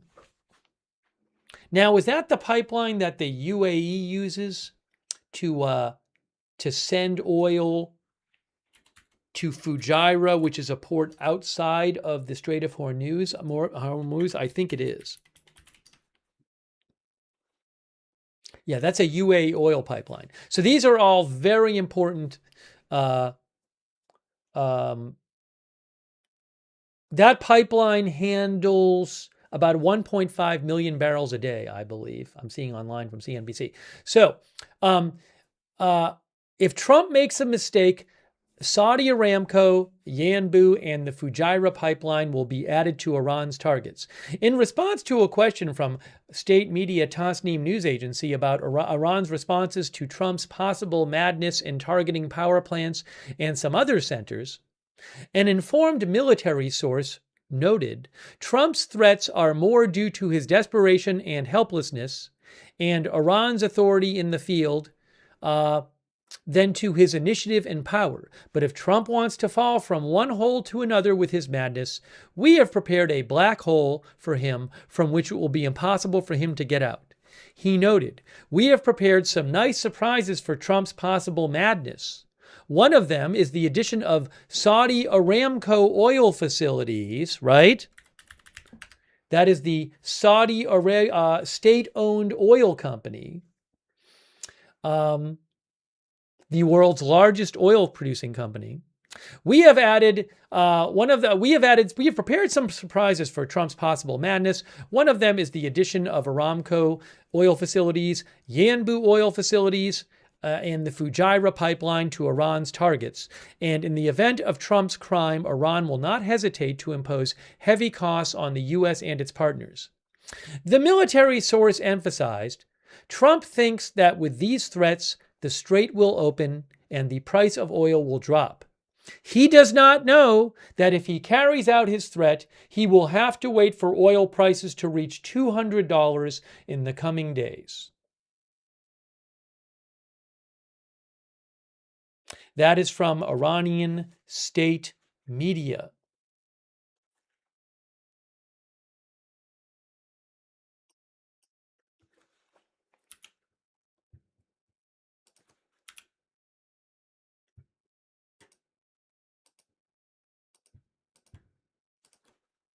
Oopsie, hold on.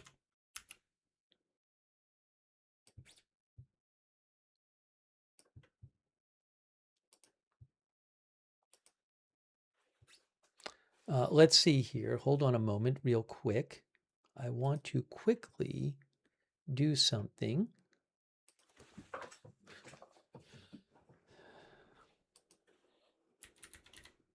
One of our viewers said that everyone will buy from the U.S. The prices of U.S. oil are set internationally. That is the way the market works. The U.S. doesn't set its own prices. It's set internationally. So I'm not an expert in the oil industry, but I have heard experts talk about that the last few weeks.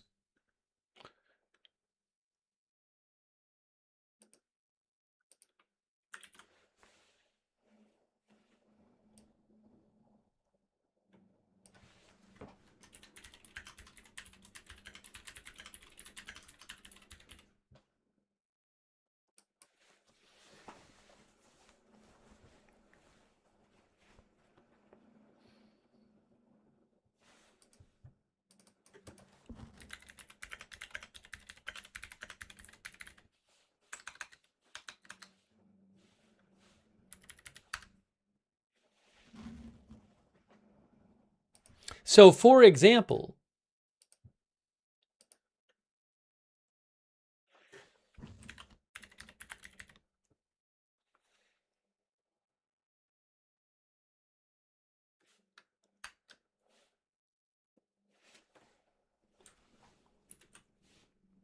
you can see here,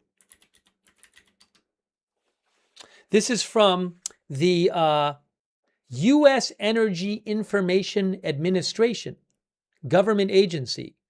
Crude oil is traded in a global market. Prices of the many crude oil streams produced globally tend to move closely together.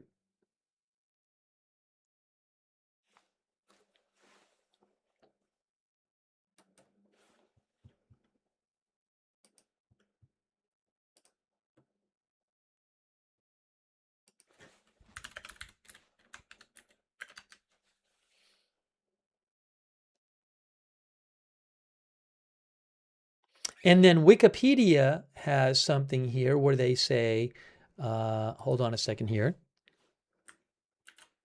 Right here. Hold on.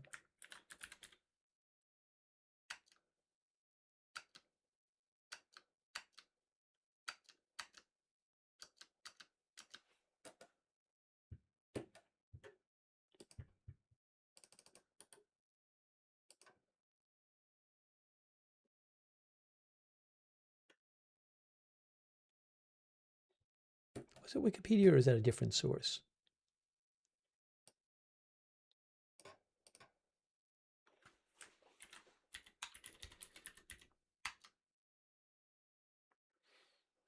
Investopedia says West Texas Intermediate crude, which is a benchmark price for U.S. crude, the price is influenced by global supply, demand, and market fundamentals.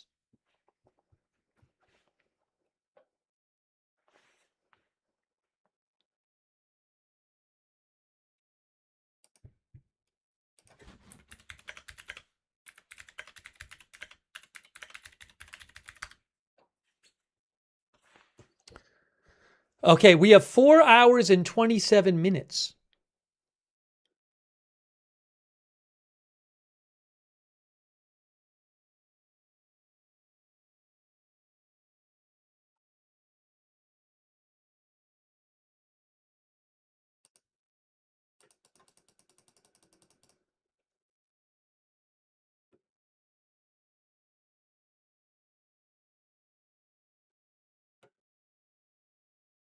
Reuters reports that sirens are sounding in Bahrain.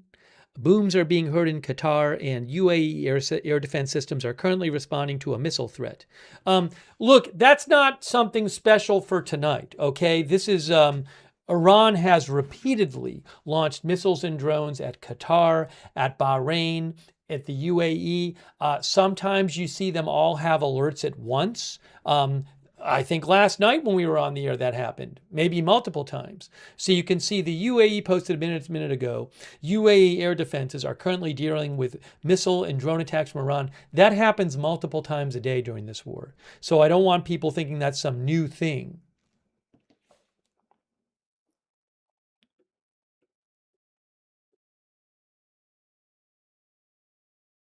Oh, I just saw this from News Nation. The new. I think this is not. I think this is about maybe the current. About the new News Nation reporter Jackie Capel says she got a text that said the security threat level is elevated. Everyone must remain in their homes in safe places and stay away from windows, glass facades, etc. I think that's not like an hours long thing. I think that's just about the current, missile or drone alert going on. I don't believe that's some kind of hours long order they just got there. I'll let you know if that's different.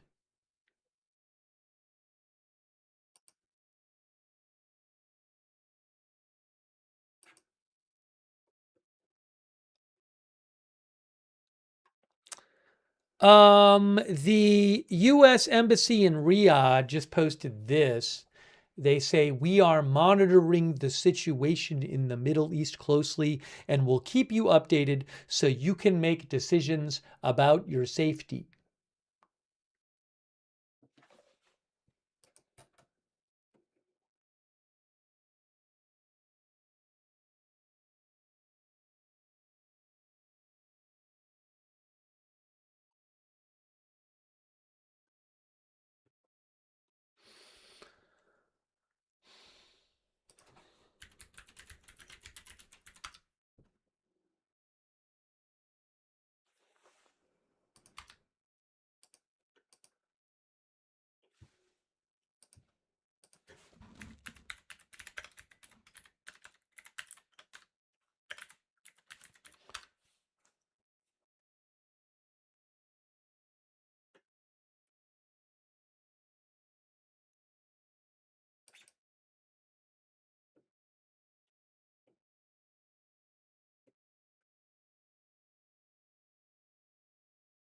Oh, I want to show you the IDF statement they made about hitting train targets.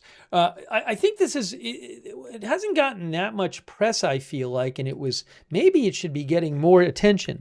So earlier today, as I mentioned, Israel gave a warning to the Iranian people across the country, and they said, don't use the trains today until 9 p.m. It's now 11 p.m. there, after 11 p.m. But they said that today. They said, don't use the trains if you're in Iran. That was literally the warning.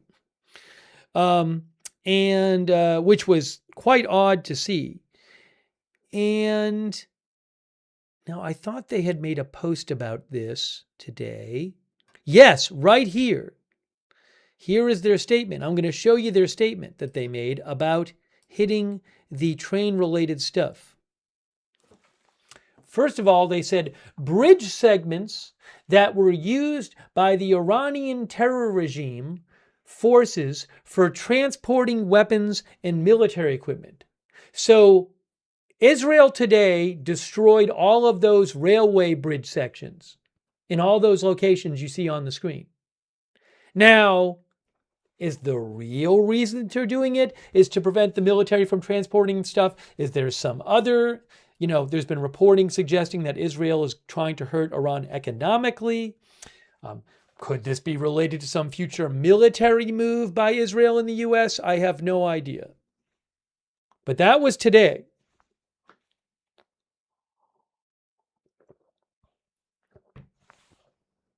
Okay?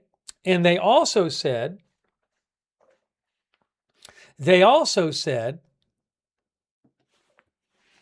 Israel, let me show you what their report was about the bridge segments.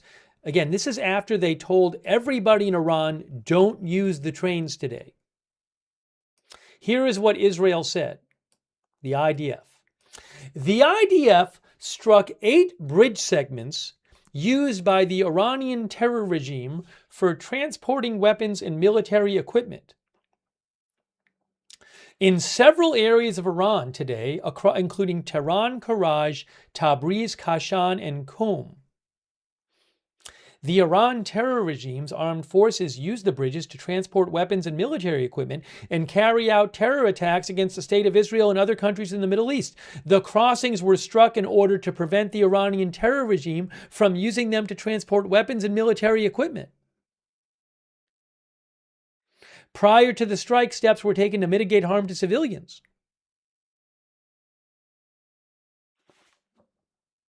Now, I don't know for sure. I would think there's a chance that those bridges were also used by civilian railway. Trav Rake says, why wasn't that done in the first array of attacks? So that was this whole thing that happened today. I can't, you heard Israel's explanation why it happened, but is that the real reason? I don't know. But they blew up 8 railway bridges, basically.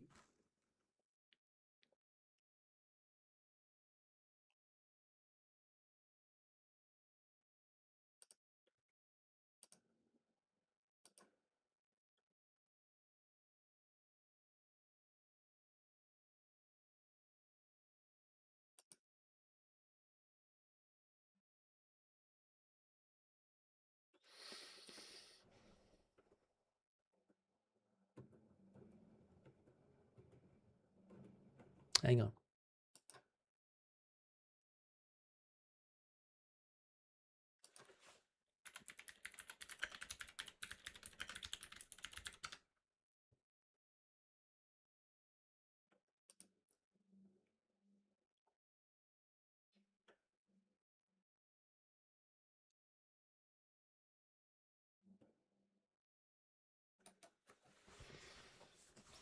By the way, Marjorie Taylor Greene, Republican former member of Congress, although is she technically still a Republican anymore? That I don't even remember. Because she resigned from Congress. Anyways, former Republican member of Congress, Marjorie Taylor Greene, former big supporter of President Trump, right? Here is what she posted today, in case you haven't seen it. She posted Trump's post and she said 25th Amendment. Not a single bomb has dropped on America. We cannot kill an entire civilization. This is evil and madness.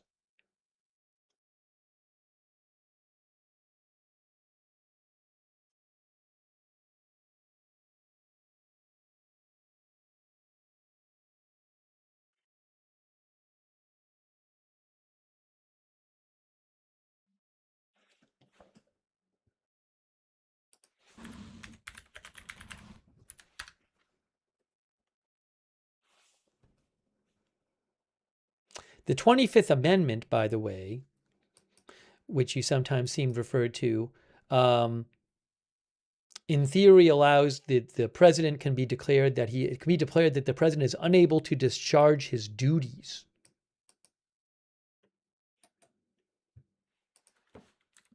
I don't really want to get into all that right now, but just so you know what it's talked about, it's being talked about.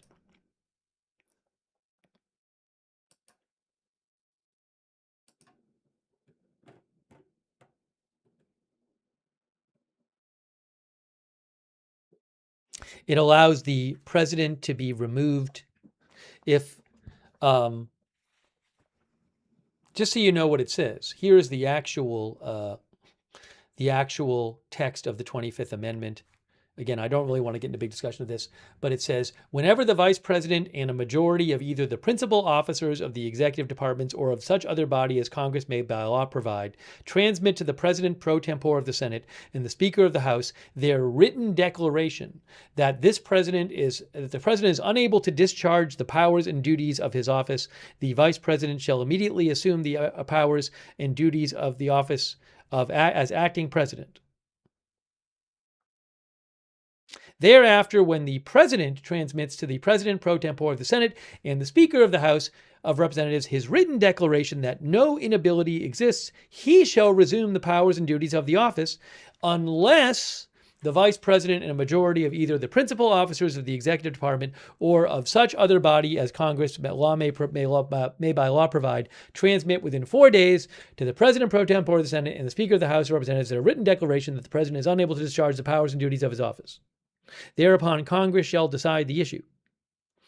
Anyways, I don't want to get into a whole analysis of that, but just so you know what it is when people mention it. Also, hold on a second here.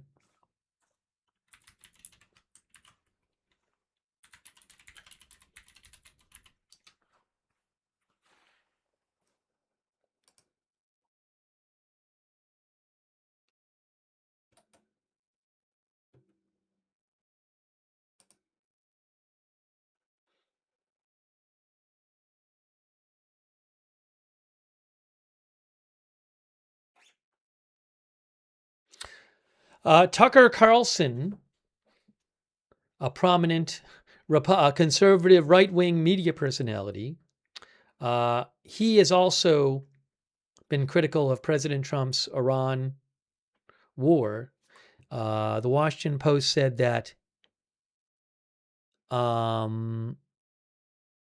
in comments on his not the Washington Post, the Wall Street Journal said on his podcast, he called Trump's Sunday comments to open the effing strait evil and said they were a mockery of Christianity and Islam. President Trump told the New York Post that Carlson is a low IQ person that has absolutely no idea what's going on. Also, I found this interesting.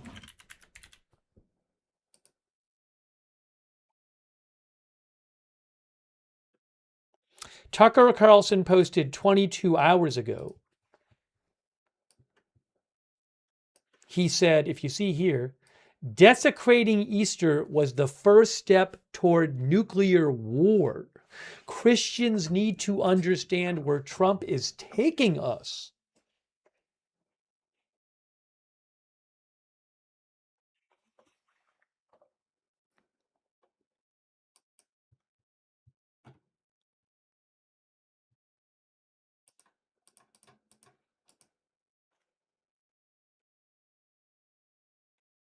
Oh, So I mentioned to you guys before that the Pakistani prime minister a short while ago posted on social media and claimed that there was progress in the negotiations. And he asked President Trump to delay his deadline by 2 weeks. He asked Iran to open the Strait of Hormuz for 2 weeks and other countries to observe a 2 week ceasefire.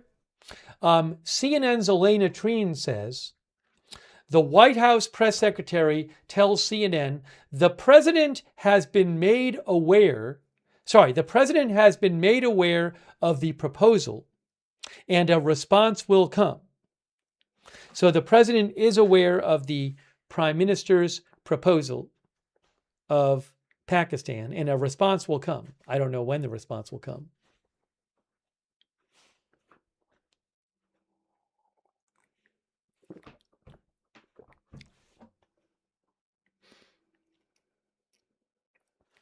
Four hours and 13 minutes. Barak Ravid of Axios has the same statement from Carolyn Levitt. The president has been made aware of the proposal by the Prime Minister of Pakistan and a response will come. Oh, what is this? Hold on a second here. Oh, the IDF. Hold on a second here. Hey guys, I just saw a couple people on posting about this, including Faytux News and others, and I can see the post right myself. Look, this is from the IDF, Israeli Defense Force. Following the status assessment and within the framework of preparations for the end of the Trump ultimatum deadline, there is a possibility of an increase in projectiles launched toward Israel in the coming hours. Wow.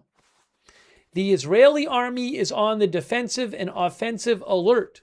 That is from the Israeli Defense Forces.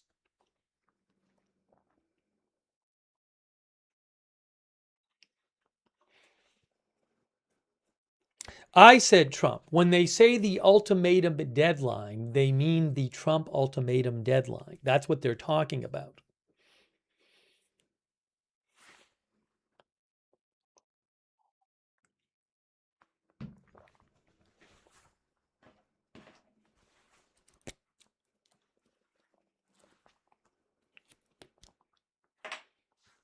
A quick thank you to Cloverleaf, our member, Vigil Auntie for the memberships. Thank you. Candy Sim, thanks for being a member.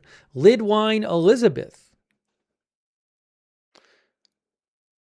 who says, our brains tend to want closure and forgets there are many innocents.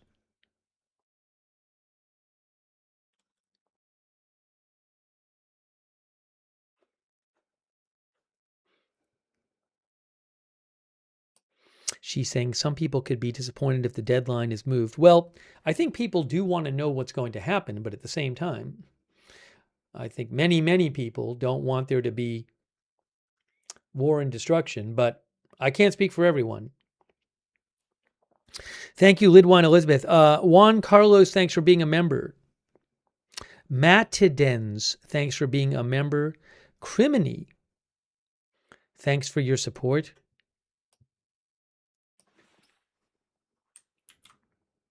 Hang on a moment here.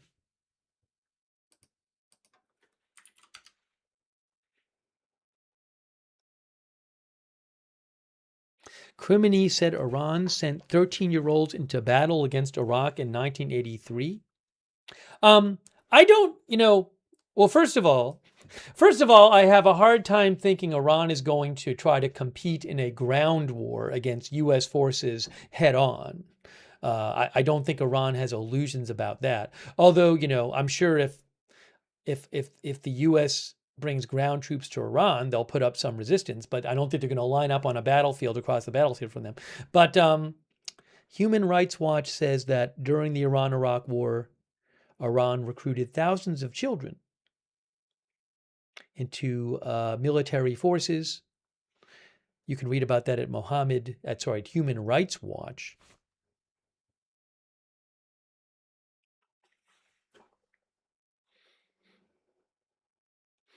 Thank you also, Marielle, who says the ego war has to be considered so that an agreement will display both winning. I don't know if such an agreement is possible. We'll see, Marielle. Thank you, Derek Fox, our member, Jet Souls Forever, and Sobek. Thank you, Sobek.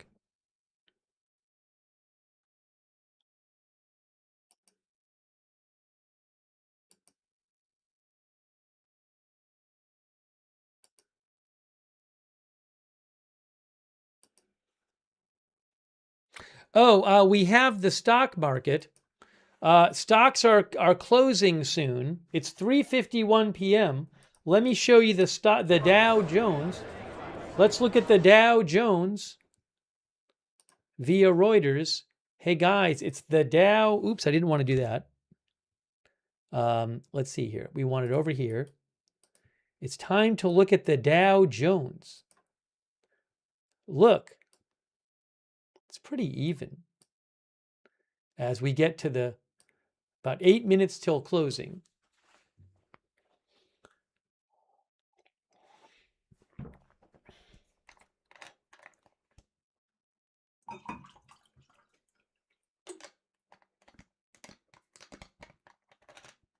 It looks like it was down some today. Not that much. I mean, it looks like it got down to about 46,300, which is, it wasn't, it was maybe 0.75% down, but then it came up at the end of the day some.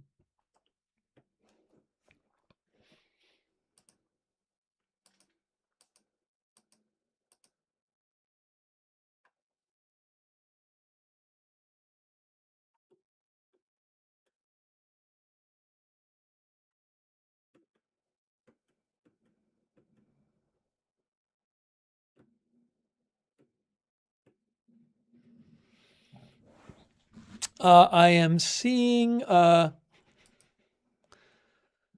Reuters reports, this is via Parisa Hafesi.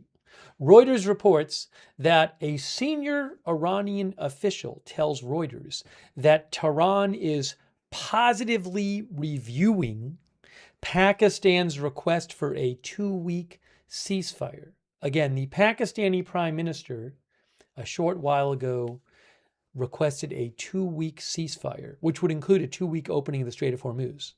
A senior Iranian official says Tehran is positively reviewing it.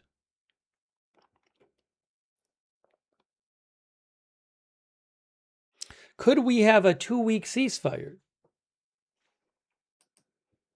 Sounds like a poll to me.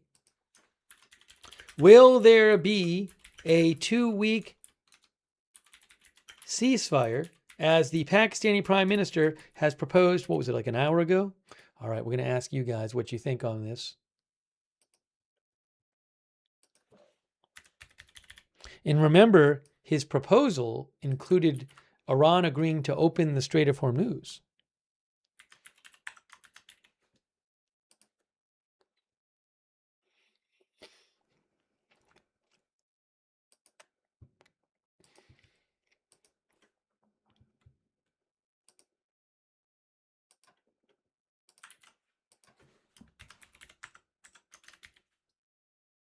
Okay.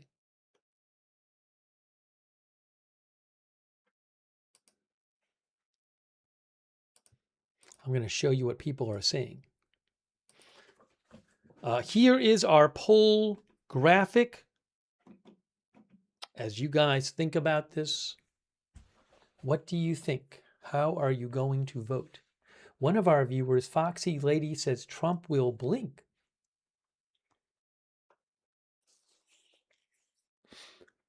One of our viewers said Israel will not adhere to it.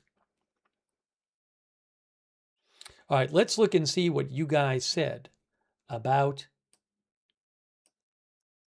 the poll. I'm looking it up right now. Uh-oh. Did it get posted there on YouTube? Let's see. Is it there? Hold on. Oh, I see what's happening here. I see what's happening here. Need to open that window again. One moment, just a moment, guys. I am opening the window so I can see your votes. I can see it. All right. So I asked, will there be a 2-week ceasefire? Oopsie. Here we go. Over on YouTube, 70% say no on YouTube. Only 30% say yes.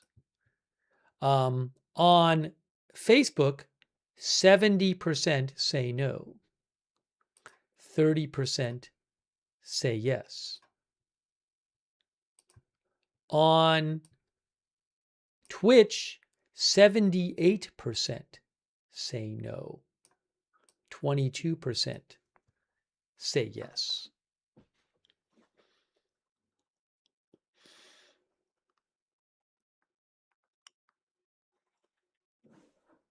Does Trump even know right now? Does he even know right now what he's going to do, President Trump? Or is he still deciding?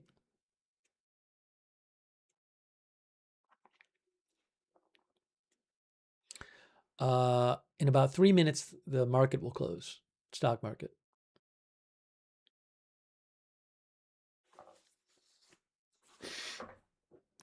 2012 accounts thinks probably not even Trump knows.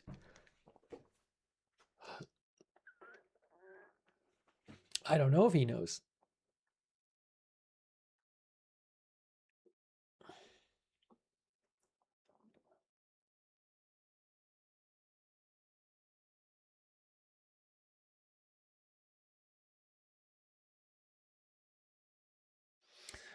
So again, most of you think that's a no on the 2-week ceasefire.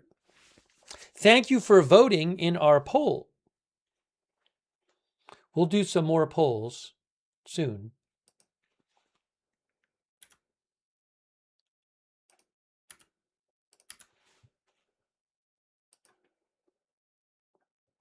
Hey, shout out to, hold on a moment here. It ended up 72% no on Facebook, by the way.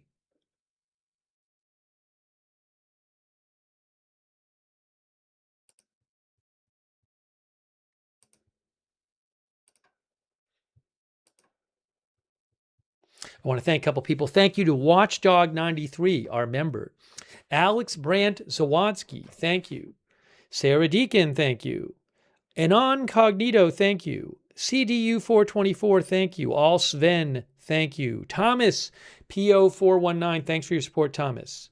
Sean Ryder, who thinks Trump is trying to rage bait. Thanks, Sean, for your support.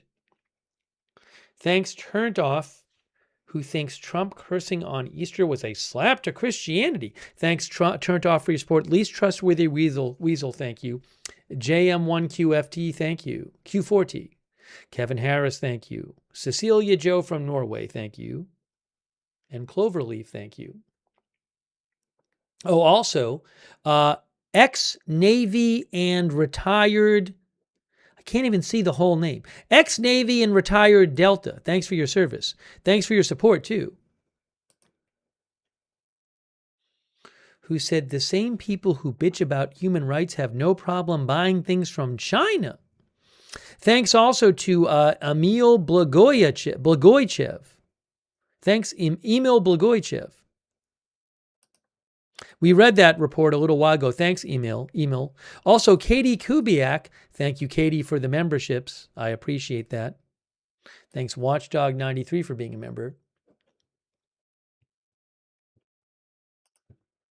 Also, Gibby's Moth on Twitch, thank you. Tyrobon on Twitch, thank you.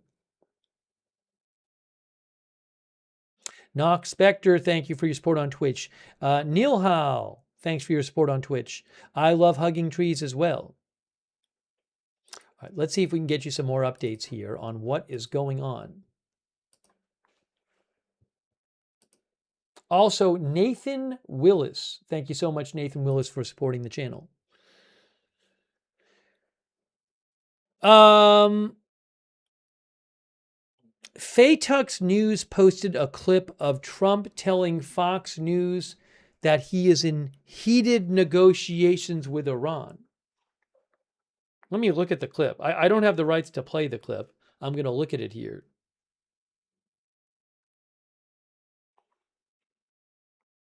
Then maybe I'll repost it. I need to look at the clip myself, though. Where is it?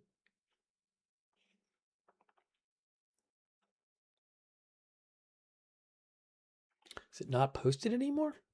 Let's see. Oh, no. I don't know. Faytux took it down. So was that from earlier today or something? I don't know. All I know is that Faytux took it down. Maybe Faytux will repost it. Faytux just reposted it. Okay. Hold on.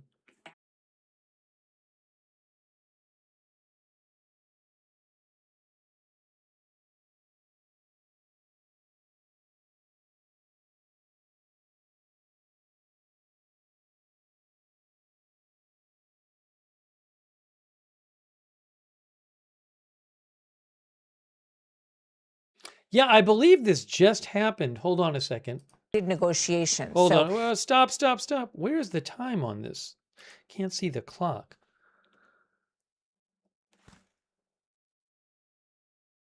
But I believe this was recent. Here it is.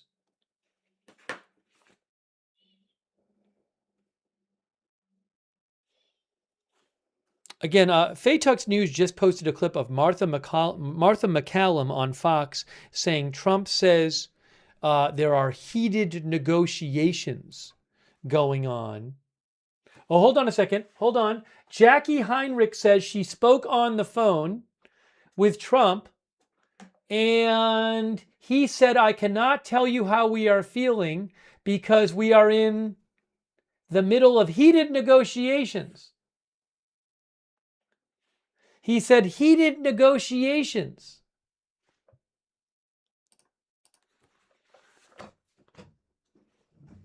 That's what Jackie Heinrich says on Fox right now.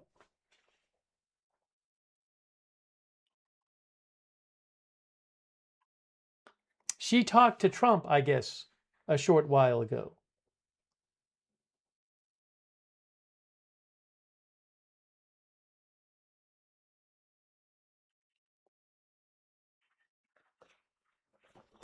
President Trump says heated negotiations, guys.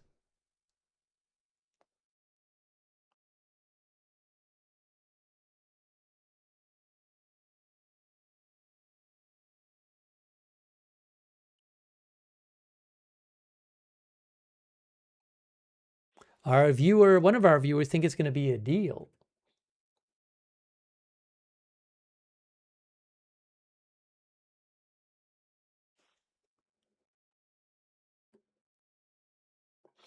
Jackie Heinrich posted about this. Jackie Heinrich just said on X, just had a short call with the president. He declined to say, she's with Fox News. He declined to say how he is feeling about negotiations. I can't tell you because right now we're in heated negotiations, he said. He declined to weigh in on Pakistan's 2-week deadline extension request, saying he's about to be briefed fully on it, but said, I can say this, that I know him very well. He's a highly respected man all over. So again, that is from Fox News' Jackie Heinrich. She said she just talked to him. And they're in heated negotiations.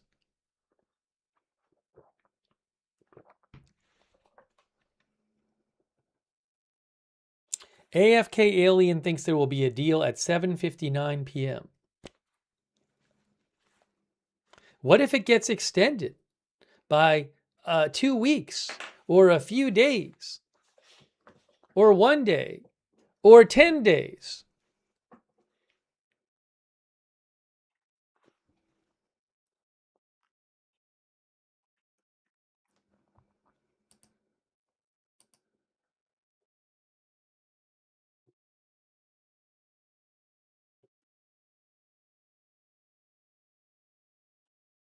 What is going to happen?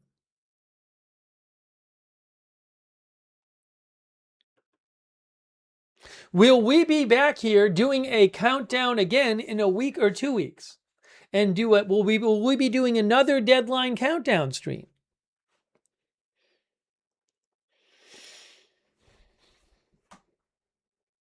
Space Turkey thinks there is crazy insider trading going on right now. Greetings from space says every 2 weeks. Bluesy Girl says then we wait again.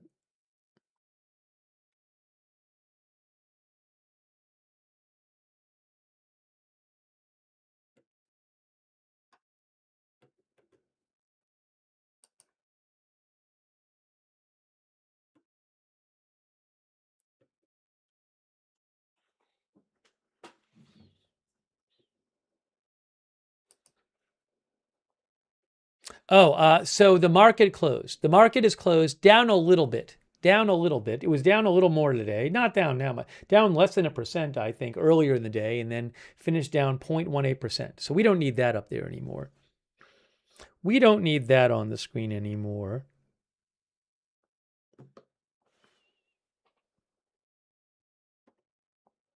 I don't know what's going to happen, guys.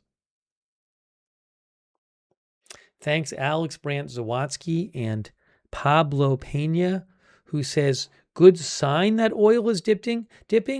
Well, I think the oil price would be probably more likely seen as a symptom, as reflecting conditions rather than,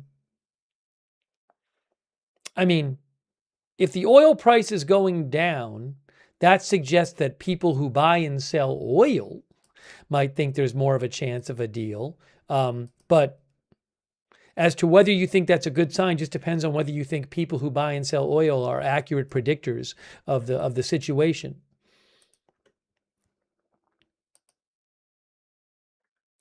WTI crude is now at roughly 112.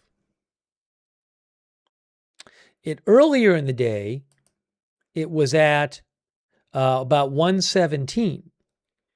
In the last several hours, and also even a couple hours ago, it was at around 115. Now it's at 112. Brent crude is at roughly 107. And similarly, just a few hours ago, it was at about over 110.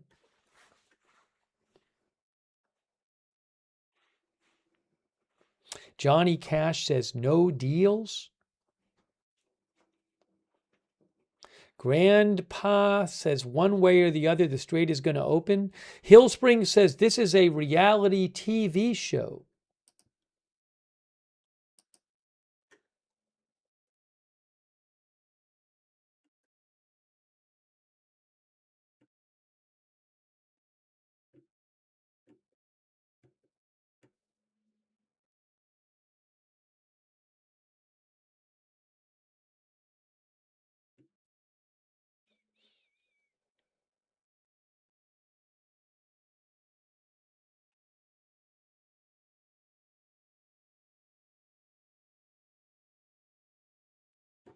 Again, in case you missed it, Fox's Jackie Heinrich said about 20 minutes ago she talked to Trump, and Trump said that the U.S. was in heated negotiations with Iran.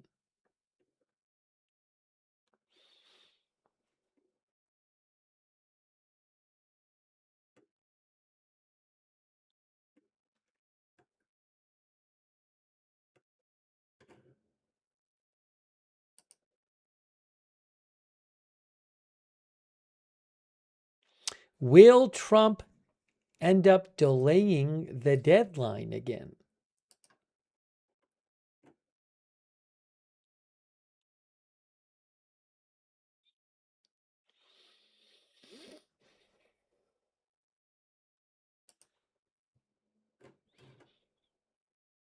I think a number of our viewers seem to be, we're going to do another poll now. Let's do another poll. Before, the majority of people said, well, actually, when we did the poll before, will he delay the deadline? Wasn't it around 50-50? Wasn't it around 50-50 when we did the poll? That particular poll? Somebody remember? I think it was a slightly more no than yes, but it was around 50-50.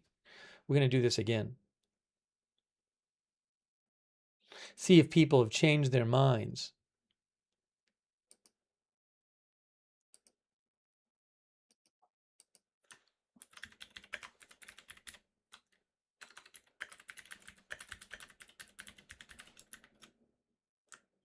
$70-30?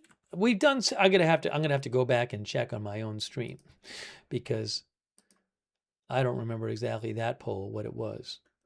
We've done 3 polls, I think. I'm going back to check. No, that's not it.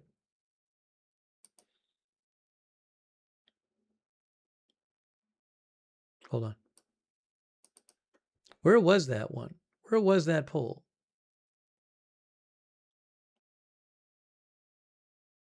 I'm looking.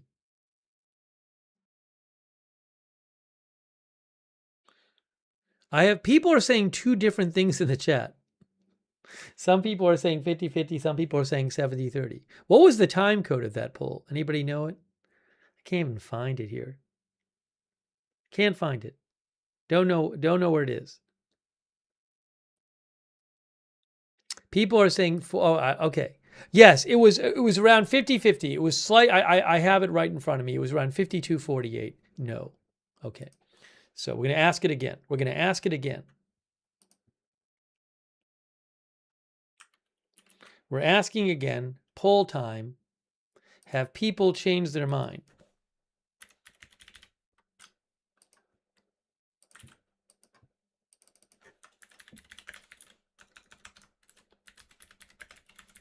Will he extend the deadline?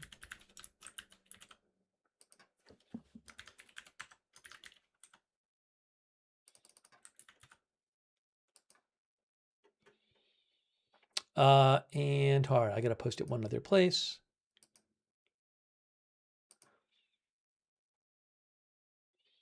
Three hours and 46 minutes, guys.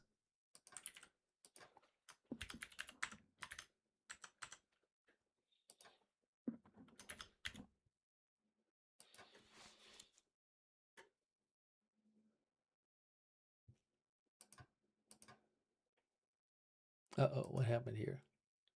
Here it is. Okay, I just posted the poll.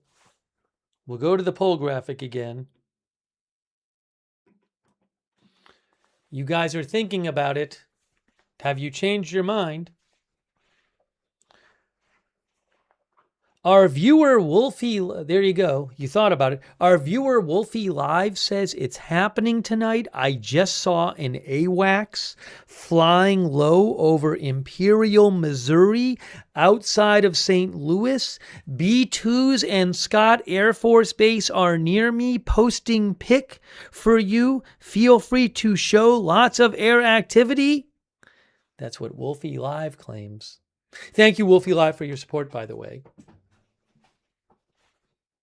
All right, let's share the poll result.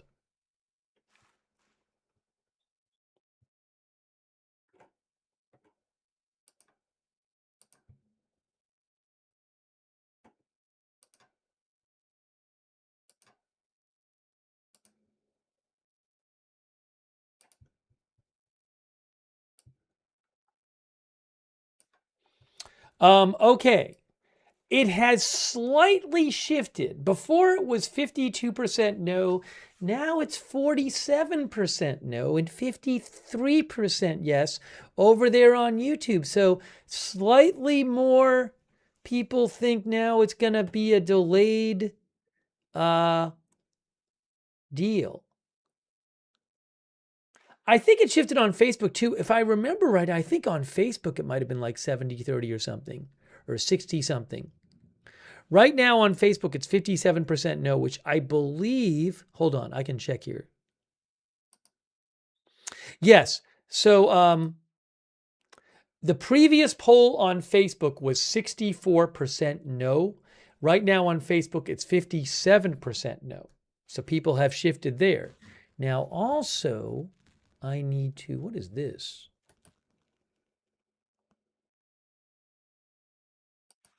Hang on a moment here. What is this?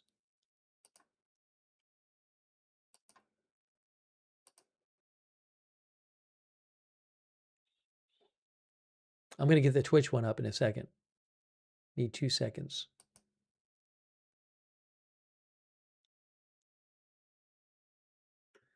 Okay. Now, Twitch. Let's get Twitch up there. I haven't put it up there yet. I'm putting it up right now. A lot of people voting in this poll.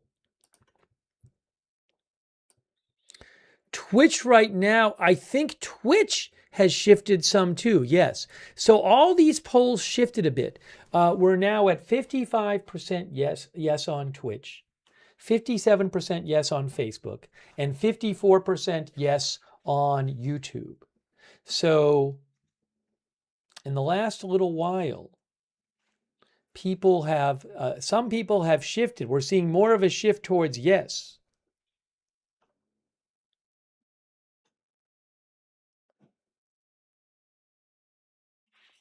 By the way, thanks so much to Nathan Willis for your support. Thank you, Nathan. I got to thank some other people too. All right, guys. Well, the vote has shifted a bit towards the yes side. Thanks for voting in our poll. Ended up being now on YouTube, on Facebook, it was 59% no, but it was 64% no last time on Facebook. So all of the platforms shifted a bit towards yes.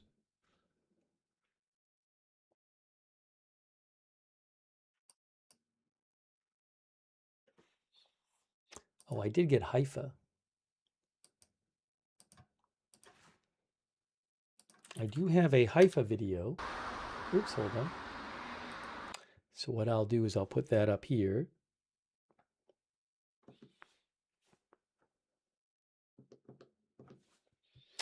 Got to put that there, put that there, put that there. Good, good, good. And we'll put this here. Beirut, Haifa, Tel Aviv.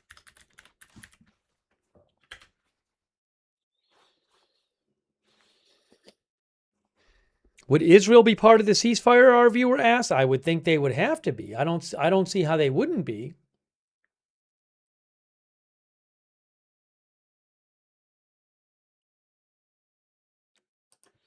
Okay, by the way, thank you to Rory McLean. Thank you, Rory McLean. I do have a personal channel, Rory, where I sometimes am on when I'm travel. That's called Lookner. I haven't done it much on it lately, but Lookner is my personal channel. Thank you also. Thank you, Rory McLean. Thank you, Brandon Cross.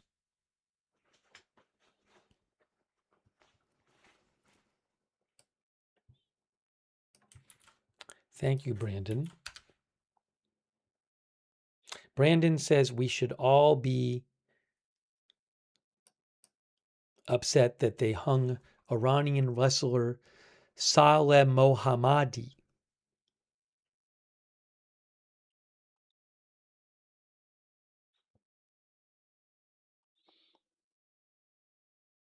He was executed, says Wikipedia, on charges of killing a special units police officer. He maintained he was at his uncle's house at the time of the murder. Now, Wikipedia says, which was apparently corroborated by eyewitnesses and CCTV footage.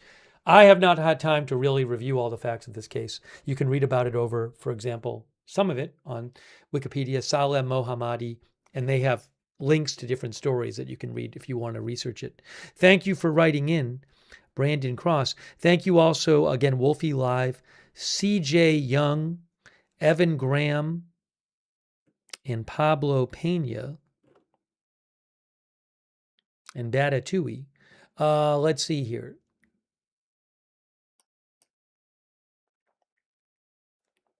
Give me a moment. Our viewer Mario Castaneda thinks if Trump extends, he's lost the war.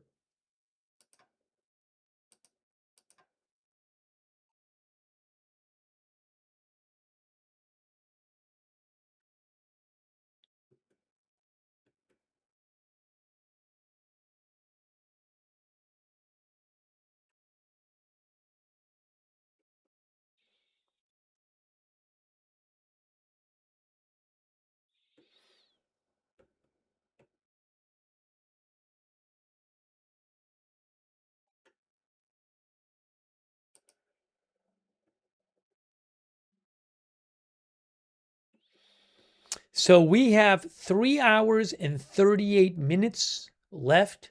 President Trump, about a half an hour ago, told Fox News' Jackie Heinrich that there were heated negotiations going on. Heated negotiations, said President Trump. What is going to happen?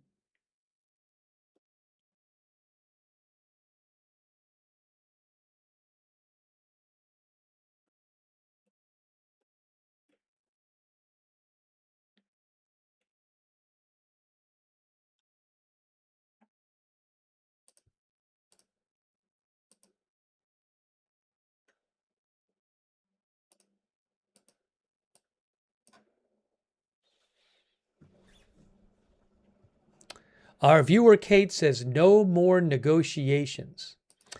I don't know what's going to happen.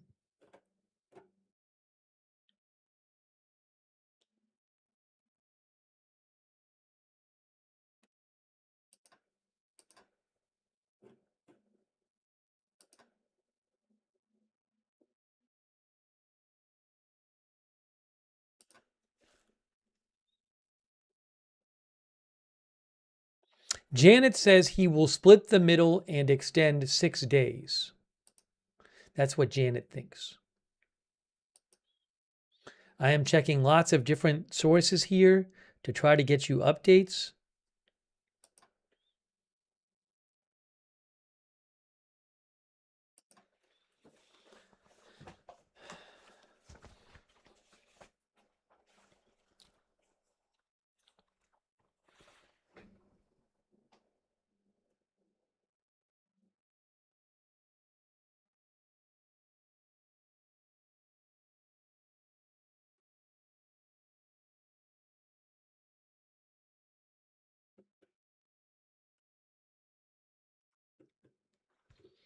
People are waiting to see what will happen.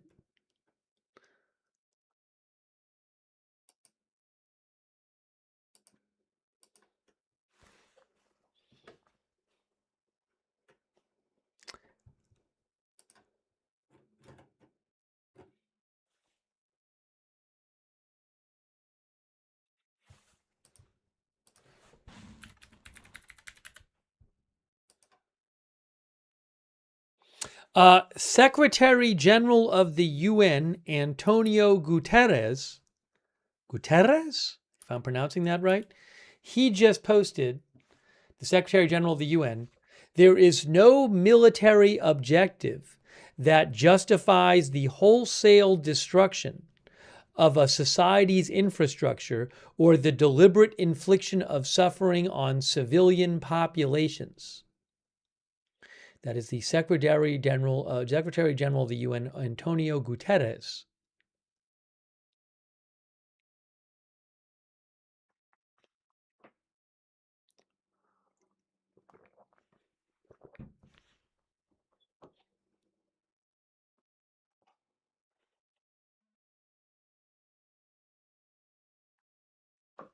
That was posted about 5 minutes ago.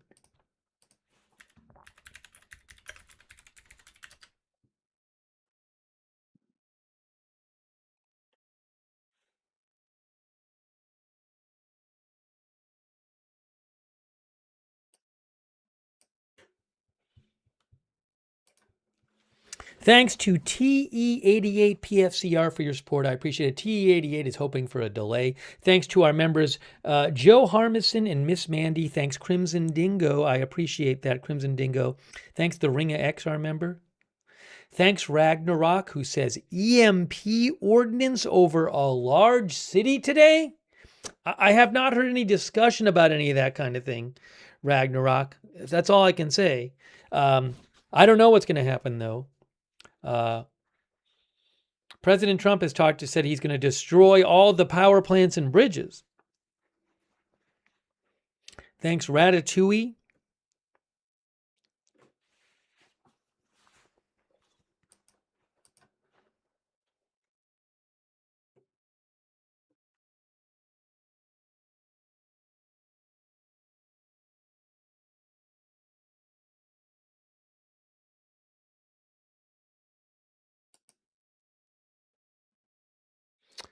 What is this here?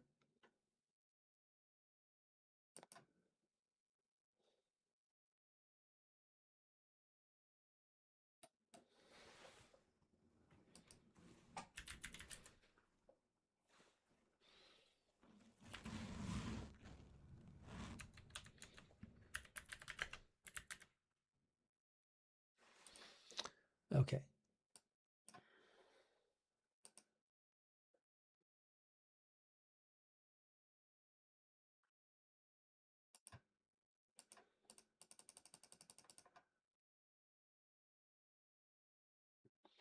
Our viewer Lilu Bella said the longer that Trump lets Iran delay, the more they will phone a friend and get more weapons and attack again. Excuse me.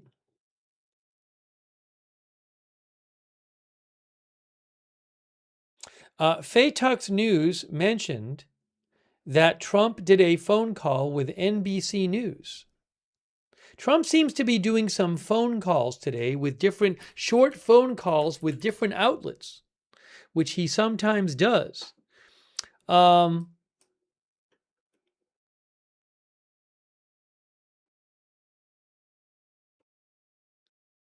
So about an hour ago, thanks to Faytux News reporting this out, NBC News said in a brief phone call with NBC News, President Trump did not provide any update on the negotiations, but he criticized Iran's call for young people to line up as human shields around power plants. And again, let me emphasize, I am aware of one video from one Iranian official that called for this. That's it. I have not seen it in any Iranian state media. I'm not aware that there was some big campaign for the government on this. Again, I'm just warning people, you need to be careful about drawing big, there's one clip floating around and then it becomes, the country is making everybody do it. So I don't know how much this was emphasized by the government. I don't know how much is happening. There were a few videos posted on state media of crowds at a few crowds at power plants and bridges. I don't know if they're really there. Was it a stage propaganda thing? Maybe it wasn't. I don't know. But please, I would urge you to be careful about drawing conclusions about this stuff. I am not aware that the Iranian government has made some organized, widespread, repeated call for young people to line up as human shields. I'm not aware of that. Anyways, there's one video clip that's floating around that I guess is from state TV. I guess. Anyways, President Trump told NBC News today in a short phone call, he said he criticized the call for young people to line up as human shields around power plants. Totally illegal, Trump said. They're not allowed to do that. And NBC News asked him what motivated him to say a whole civilization will die tonight this morning. And Trump said, you'll have to figure that out.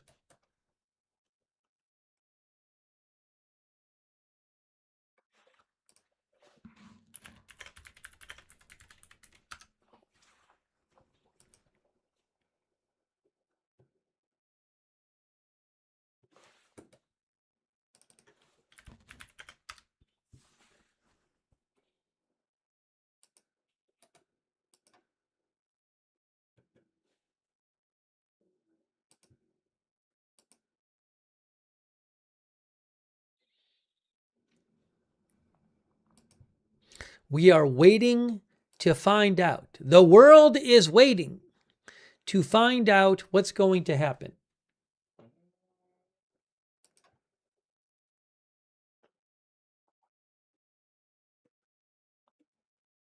Three hours and 29 minutes, guys.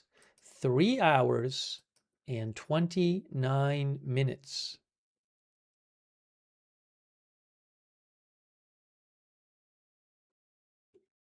If you missed it this morning, President Trump said a whole civilization will die tonight never to be brought back again. I don't want that to happen, but it probably will. However, now that we have complete and total regime change, where different, smarter, and less radicalized minds prevail, maybe something revolutionarily wonderful can happen. Who knows? We will find out tonight, one of the most important moments in the long and complex history of the world. 47 years of extortion, corruption, and death will finally end. God bless the great people of Iran.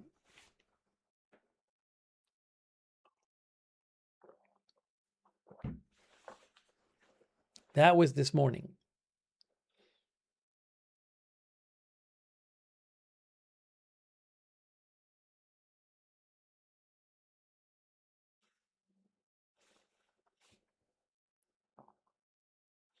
Thank you, by the way, on the side of truth. Thank you, user KR. Thanks, user KR. Black Hat, Digital News, Omega Survival, KD's Dad, thank you. W Cat, thanks for the memberships. Amanda Spees, Crimson Dingo, thank you.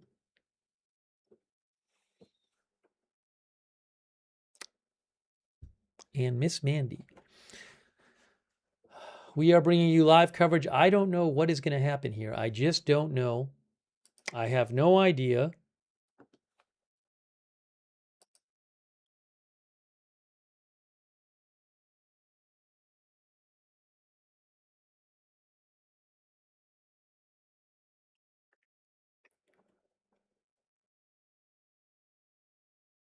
The UAE says that they are currently responding to a missile threat in the UAE.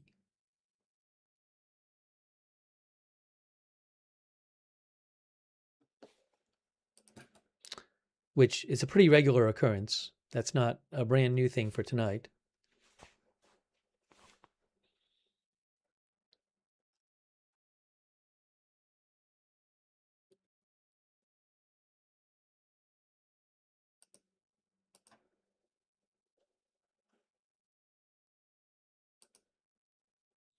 So an announcement could come at any time. You know, if President Trump is going to extend this, that could come at any time.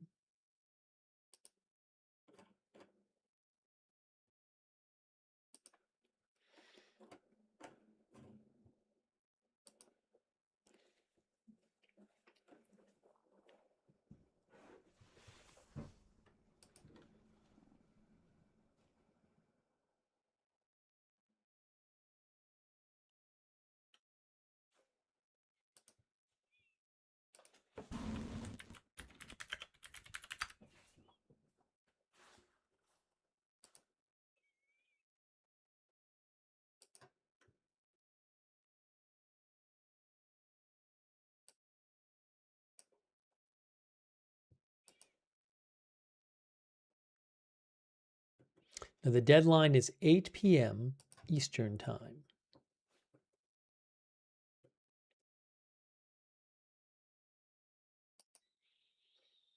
We're bringing you live coverage. I need about 1 minute here. We're bringing you live coverage.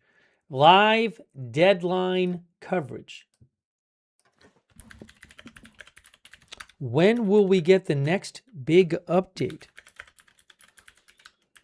What I need to do is take 1 minute and come right back. So hang tight for 1 minute and I'll be right back.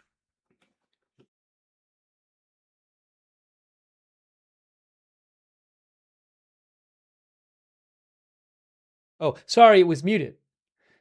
What I said was we accidentally put the poll graphic on. We'll have the poll graphic later when there's another poll. All right, give me 1 minute. I'm coming right back.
We are getting very close to this deadline, and we don't know what's going to happen.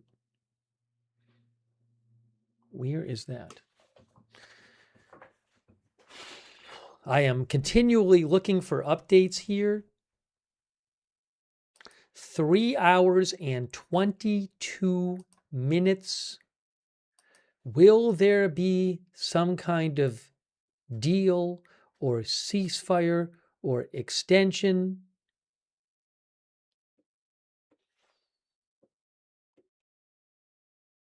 One of the viewers said, "Do you think it's a bluff?" Trying to check some of the messages people have sent.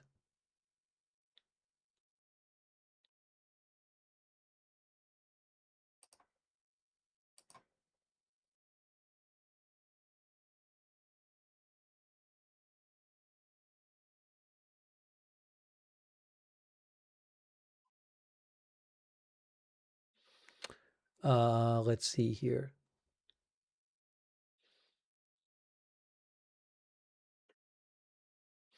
PW360 says someone made the point on Fox News that President Trump, if he extended the deadline for 2 weeks, would go beyond what he said about the war, wrapping up the war, and that's probably not going to happen. I don't know who said that.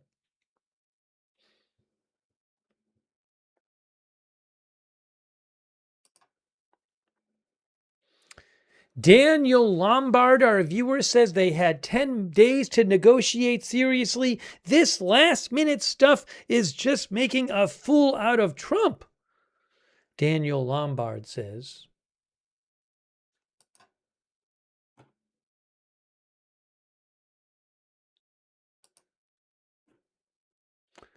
Hold on a second here.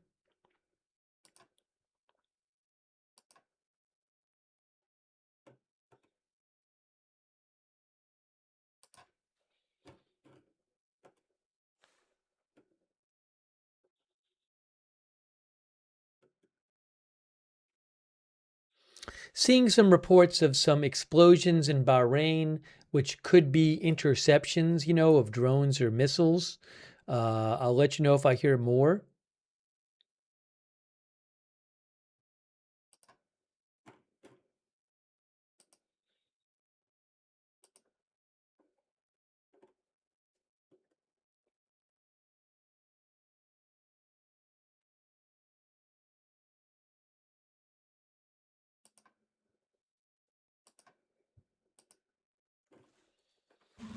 I'm checking some Middle Eastern news outlets. Oh, I guess there's a new update from Iranian. I think the Iranian military put out a statement.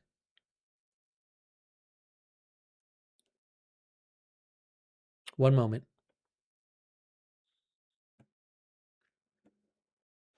I think there's a new statement from the Iranian military, which I would like to get the statement so I could read it to you. But I haven't seen the whole statement yet.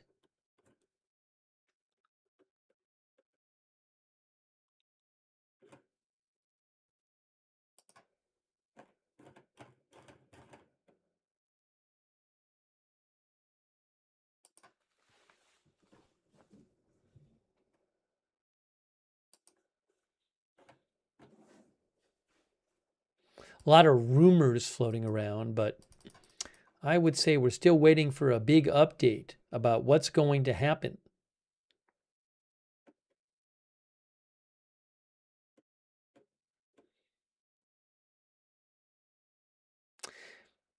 OSINT Technical claimed that Iran's biggest producer of aluminum was hit a few minutes ago. Now, I haven't seen that myself. OSINT Technical posted it. I don't know where OSINT Technical got that from. I hadn't seen it. I didn't see anything about it in Iranian media yet.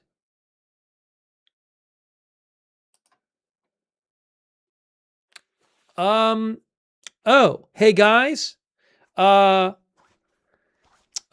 I did see that Mer State News in Iran just claimed that a petrochemical complex got attacked.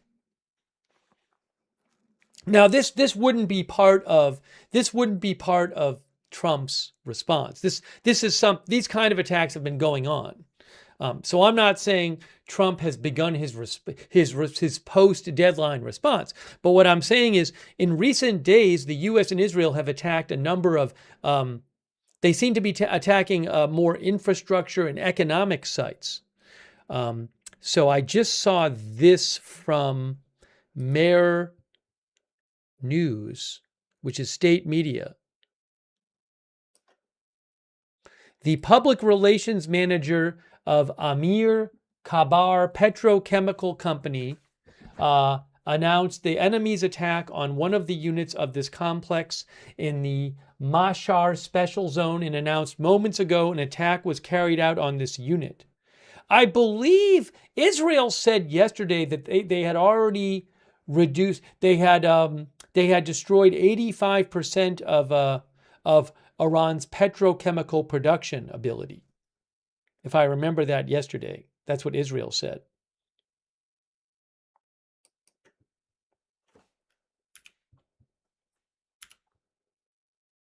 Hang on.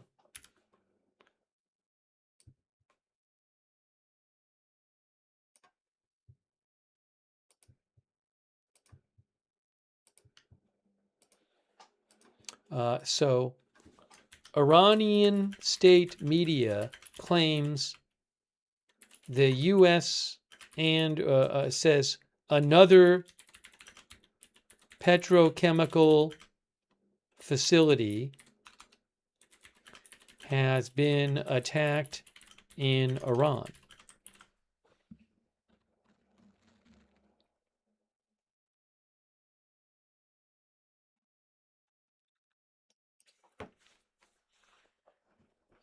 I haven't seen the report about the aluminum plant.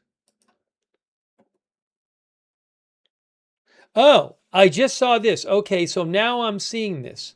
This is what OSINT Technical says. I've seen a couple reports claiming that Israel and the U.S. have also, in recent minutes, attacked Iran's largest aluminum producer, Iraq Aluminum Company.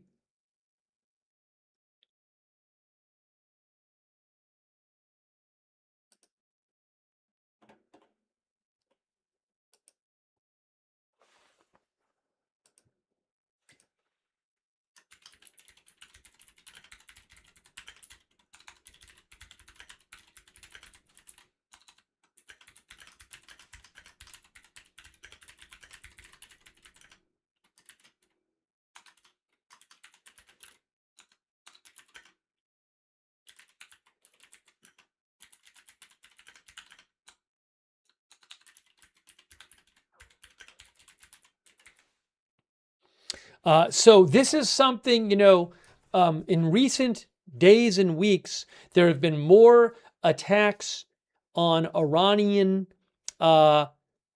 infrastructure and economic sites. The Times of Israel had actually reported, I think around a week ago, that the political leadership of Israel had told the military to go after more economic sites.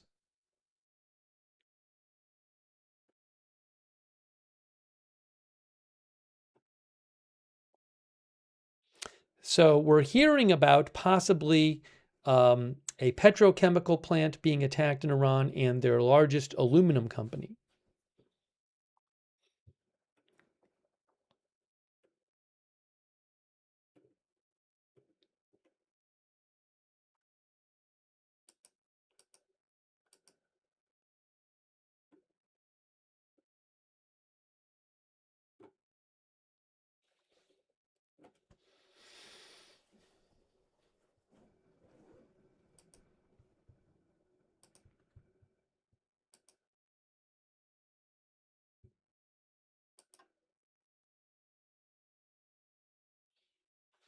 Three hours and 13 minutes. 3 hours and 13 minutes. What is going to happen? What is going to happen?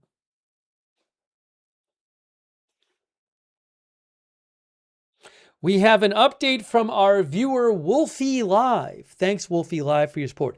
Wolfie Live says, 2 more AWACS just flew overhead in Imperial, Missouri, out of Colorado Springs.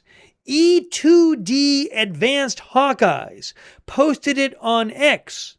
I've never seen them fly over before. Wow. That is from our viewer, Wolfie. So Wolfie thinks something's going to happen. I cannot confirm that something's going to happen, but that's what Wolfie says.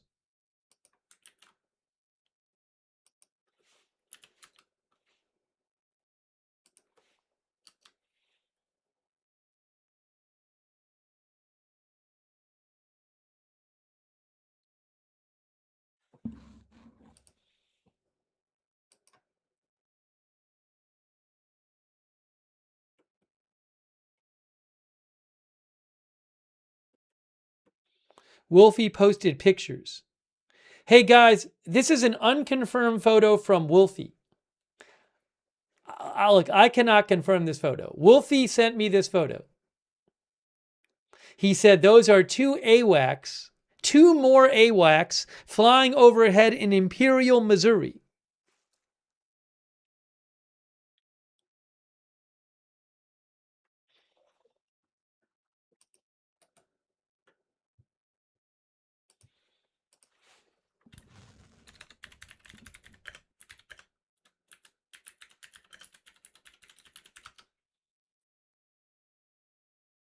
By the way, it's about, Missouri's about 7,000 miles from Tehran.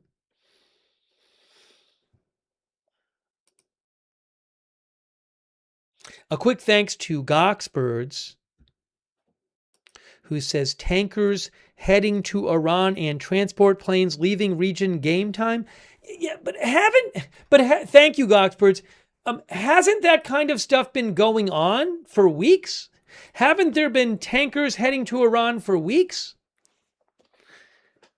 I mean, there's been so much military activity going on. I don't pay attention enough to the day-to-day of the flight tracker to know from day to day what's different and what's not. I mean, the accounts I follow that pay attention to that stuff, I haven't seen anyone say that they think there's some kind of huge difference now between what's happening before. A lot of people are tracking stuff on flight radar, I'll tell you that. A lot of people watching. That is this is a tanker that left. No, is a Boeing is 40. Is this a tank? Is this a refueling tanker or is it like a cargo plane? I don't know. Boeing KC-46A Pegasus is a refueling and transport aircraft. So, I mean, we have seen for weeks and weeks many tankers. They take off from Tel Aviv. They go towards Iran. They help refuel, presumably, attacking planes, and then they go back. So I know 30,000 people are tracking this plane, but we've continually seen planes doing this. And 25,000 people are tracking that one. That is a stratotanker. But again, there's been many constantly refueling tankers in the area. Also, reportedly, there's airstrikes going on in Iran in recent hours, just the regular ones, not the post-deadline ones. Anyways, thank you, Goxbirds. So again, I'm not aware of hugely different activity all of a sudden regarding the flight trackers, but there's people who know way more about this than me. If they say something, I'll let you know.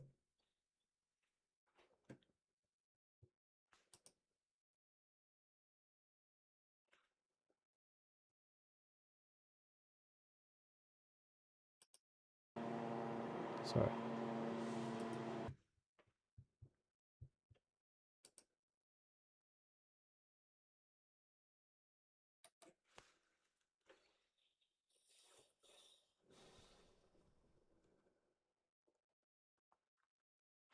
All right, hold on a moment here. I have a couple more people I want to thank, and we want to get you updates. Thank you so much to Arash Travakol. Arash, I can't show that video. I've seen the clip that's supposedly of an Iranian official asking kids to go to power plants, which was put out yesterday. I can't just take the video and show it on my channel. I don't have the rights to it, but thank you. Again, my point is I don't know if that's just a one-off thing or how much that's been emphasized by so much is being made of this one video clip that one official did. So much is being made of it, and again, I just don't know. Is that part of some kind of organized movement, or is it one clip that was shown one time on state TV? This is what I don't know. So, but I appreciate you offering to send it. I have access to the clip. I just can't. I don't have the rights to show it. Thank you so much, Arash Tavakol.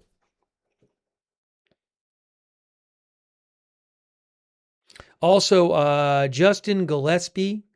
Justin says there are a few AWACS over Missouri on ADSB exchange. That's what Justin says. Thank you, Justin. Thank you, Omega Survival. And Rune 1033 and the real Robert James and Edward Young. Thank you. Hamza Sitel, thank you. Sue Brune, thank you. Billy Cusack, Kerry Poteet. I'm behind on thanking people. Perry Mentem Twam, North Midwest Budsaw. Kevin Harris, Richard P. On the Side of Truth, User KR4. Thank you. And Wolfie Live. Wolfie said he saw another AWACS flying overhead in Imperial, Missouri. He says, so much air activity, I've never seen anything like this. I do not know if AWACS planes flying over Missouri are related to something going on soon in Iran. I mean, it is thousands of miles from Iran. So it would take a while to get there, I would think. Also, for all I know, they train there all the time, right? I just don't know. I can't draw conclusions from these things because I don't have the context of what normally happens.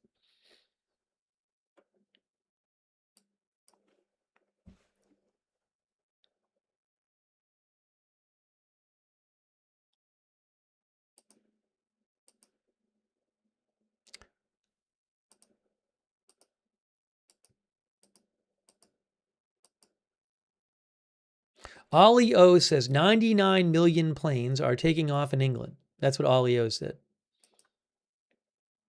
Yeah, I just have to defer to the experts on this stuff because I don't have the background to start drawing conclusions myself about flight radar stuff.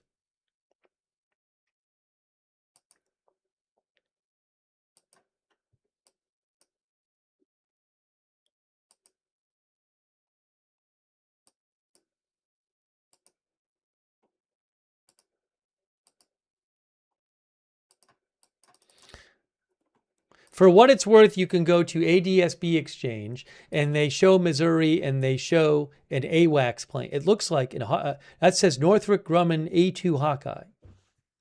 I don't want to get caught up on doing, it would be a waste of your time for me to try to do analysis of flight radar when I utterly lack the contextual background to give you any kind of intelligent conclusions based on what we're seeing. So I'm not going to waste your time doing that.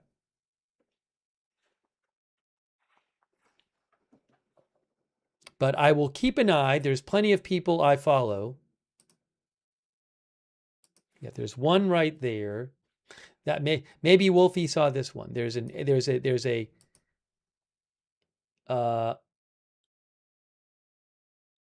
tactical airborne early warning aircraft there, and then there's one there, and then there's one there. I see 3 of them. Maybe there's more too, but I could see 3 of them. Anyways, maybe there's more. I don't want to. We got to get off the topic. We got to get off that topic.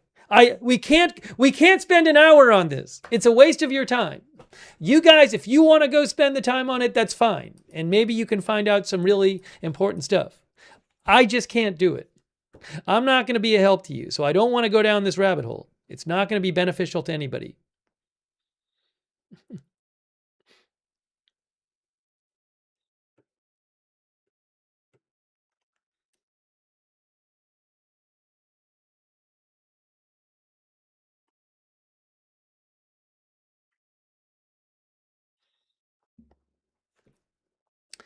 We have 3 hours and 2 minutes. 3 hours and 2 minutes.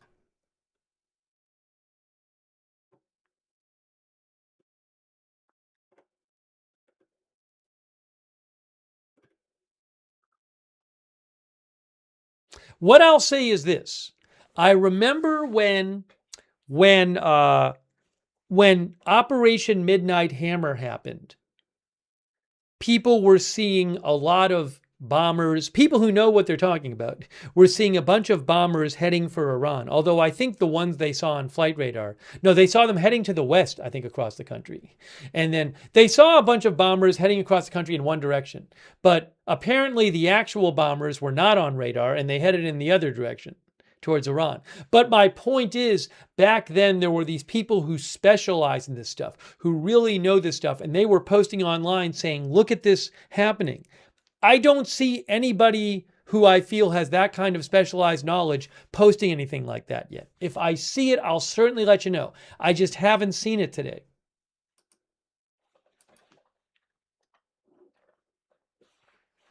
I don't get the sense that the OSINT community right now is coalescing around some kind of noteworthy aircraft movement on flight radar. Oh, what is this? Hey guys, new update from CNN. New update from CNN. OSINT Technical and Phaetux News mentioned there's a new update from CNN. CNN is reporting. News update. CNN is reporting. Hold on a moment here. We have an update from them. I need to pull it up here so I can see it. Are you ready for this? Are you ready for this? They are saying, good news expected soon, a source says, after Pakistan asked Trump to extend Iran deadline. A regional source tells CNN that some good news is expected soon from both sides, and discussions are being steered directly by Pakistan's army chief. The source added that a deal is expected to be closed tonight.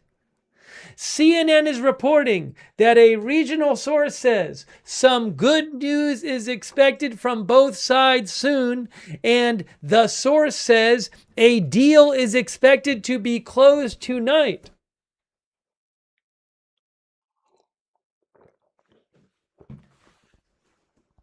I don't know if this is a reliable report. That report was about 20 minutes ago from CNN. About 20 minutes ago. I wonder if anyone else will start reporting this story. Let's see if anyone else starts reporting this.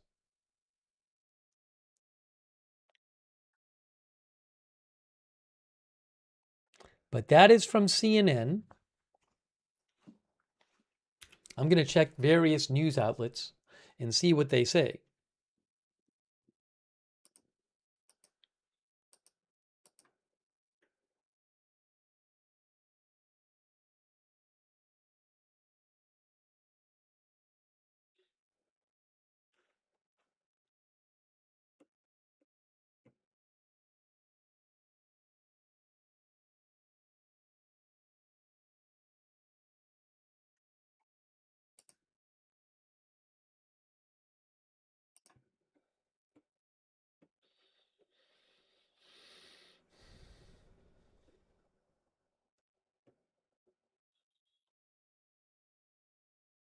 That is the only outlet I see reporting that so far.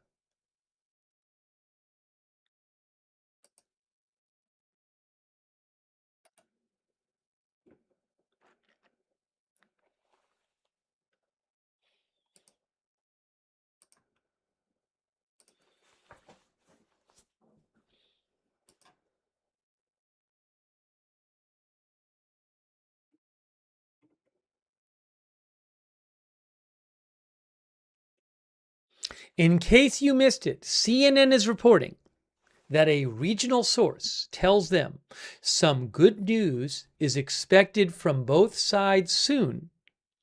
And the source said a deal is expected to be closed tonight. Is that true?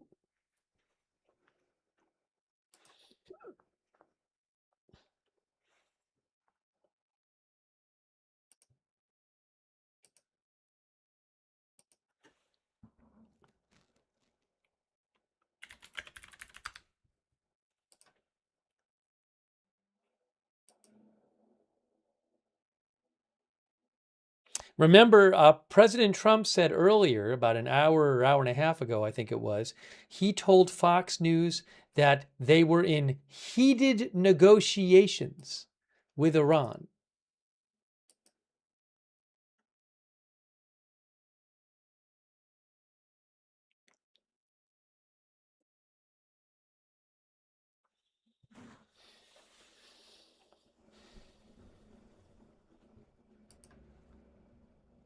I am checking here for more updates, trying to bring you updates less than 3 hours now until the deadline.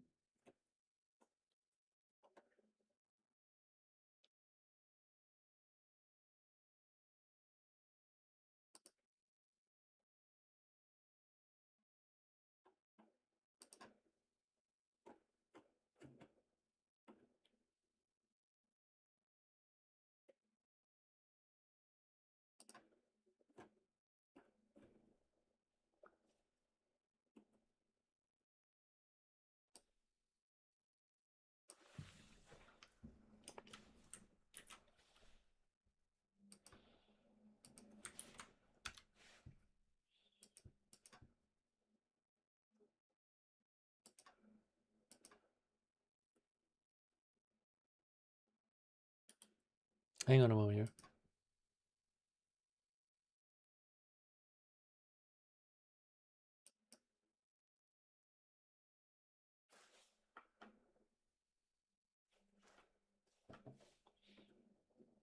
I am checking a bunch of things here.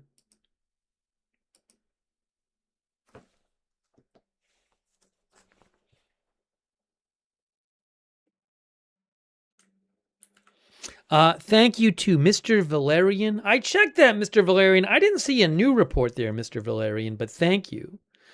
Also, Nathan WI11 is, thank you for your support. Another Drummer Texas, thank you. Marweed HQ, thank you. Hellwolf for Liberty, thank you. Groknik, thank you. Thank you, Groknik. Thanks for your note as well. Thank you also, Shackled Text. And D. Zonis 2. D. Zonis says AWACS are based in Tulsa, could just be an exercise. Thank you, D. Zonis. Thank you, Jerry Kovacs. Thanks, Blue Wasted. Thanks, Uraghu9. Thank you. CJ Breaks Things as well. Thank you. Wolfie Live, thank you. Justin Gillespie, thank you. Temmie Dank, DJ Alien Core Watcher, Omega Survival, thank you. All right, hold on. Hold on a moment here. Thanks again, TE88, for your support as well. All right. Something new could come out at any time.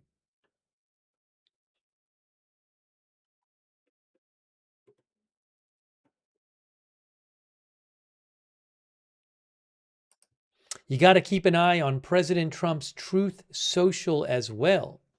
Who knows? Will President Trump post on Truth Social?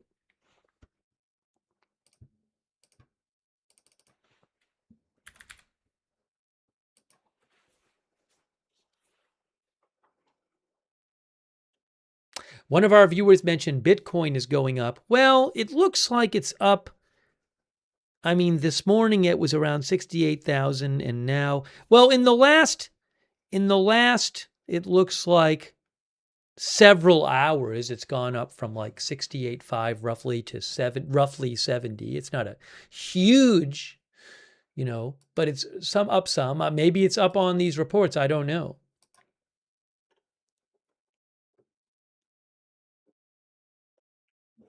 By the way, the New York Times says residents of Tehran are fleeing Tehran in one of the largest exoduses since the war began. And they say that people are afraid of what's going to happen tonight. Well, we don't know what's going to happen. But again, CNN has this report saying a regional source said some good news is expected from both sides soon, and the source said a deal is expected to be closed tonight. I have not seen that report from anyone else.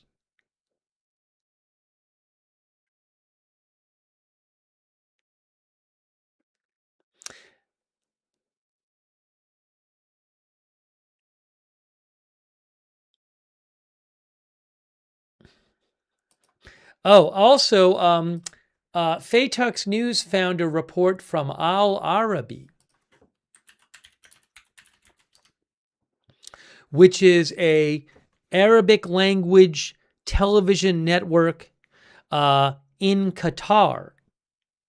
Al Arabi claims that an Iranian source tells them that Iran is leaning toward agreeing to a 2-week ceasefire out of respect for the Pakistani mediator and a number of friendly countries, and to give diplomacy another chance. I don't know if that's true, but again, Al Arabi, Qatar-based outlet claims that an Iranian source tells them Iran is leaning toward accepting the 2-week ceasefire. That is from Faytux News found that. Thank you, Faytux News.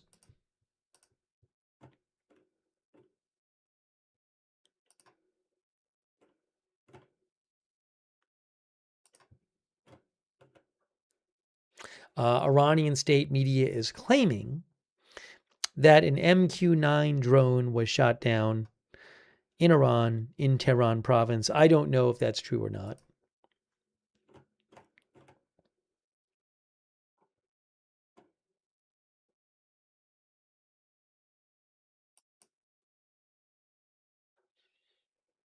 Two hours and 49 minutes.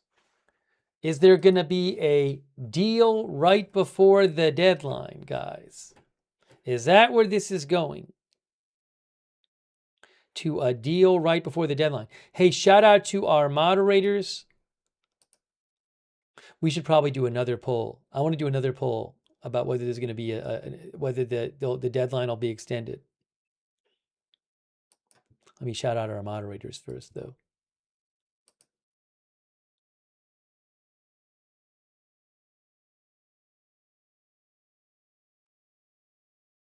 Hold on a moment.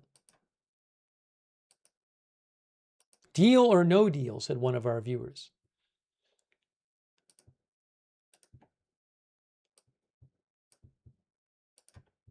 Hey, thanks to our moderators who are here. We got Beth Mythical moderating. Thank you so much.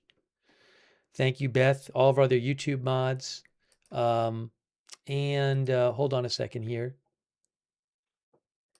Over on Twitch, 13 Alamo, Bastion Girl, Good Luck Duck, LB Prairie Dawn, I Got That Fire, Matthew Kohai 3. I really appreciate it. All of our moderators. We're going to do the poll in a second. Linda Belk, Larry, Misha on X, thank you for moderating. And our Facebook moderators, thank you.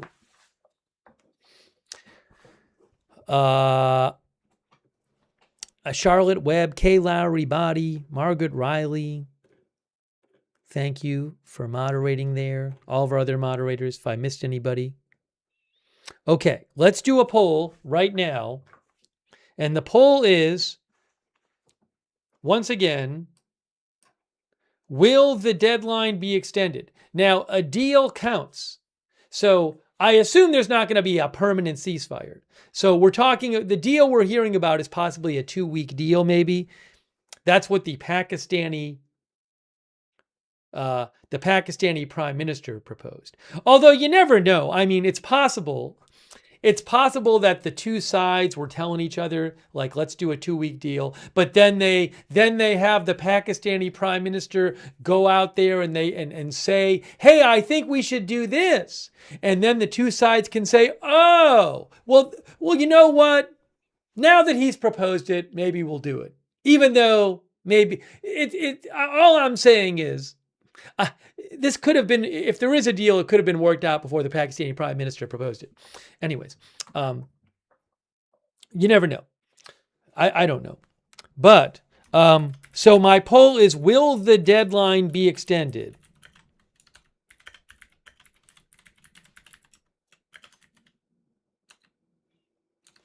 And that just means that could include a deal. That could include President Trump deciding to extend it himself. But that's the question. Will the deadline be extended?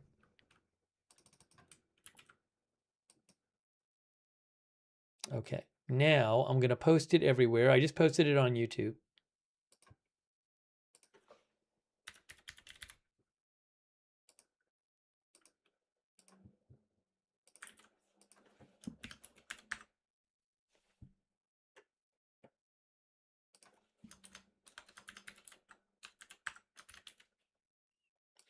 Okay, it's now posted on Twitch. Now I got to post it on Facebook. Bitcoin does continue to go up. It's above 70,000 now. Maybe on optimism about a deal.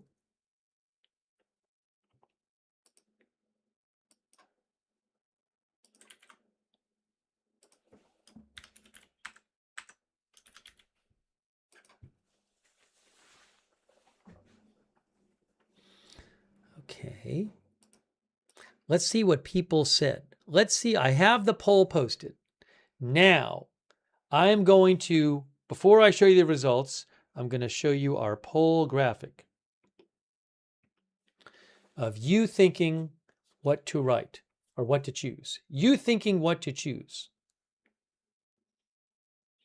And then you choose. Okay, now, let's see what you guys said. I have not looked yet. Over on YouTube, will the deadline be extended? I think you can see where people are going. We're seeing a shift. We're now at 58% on YouTube. Now think the deadline will be extended. 58%. On Facebook, 62% say yes now. How about Twitch?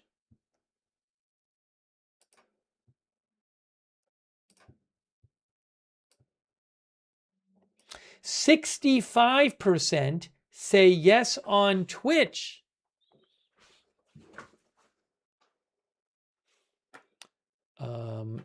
Give me one moment here.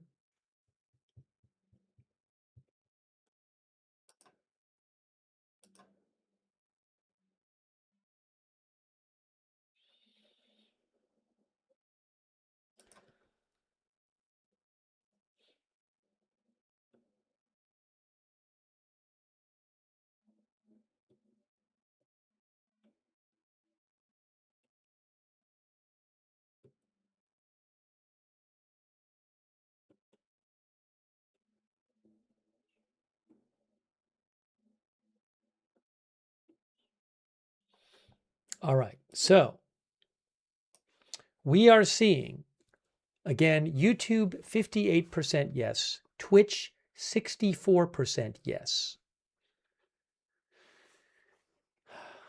Our over time, the viewers, I think we've asked some sort of version of this poll 3 times, and people are, every time we do it, more people say yes.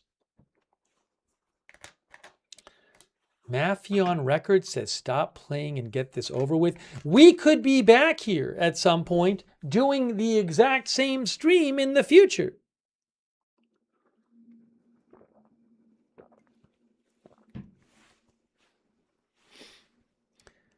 One of our viewers says too many times this has been extended. Hey, thanks to Got Me Some. Got Me Some thinks Trump cannot back down because if he does, Iran will troll him like no other. His back against the wall is against the wall, and he has to follow through. Otherwise, he will look extremely weak and a laughingstock to the entire world. Wow, Got Me Some. Thank you, Got Me Some, for your support. Craig thinks it would give Iran chance to restock.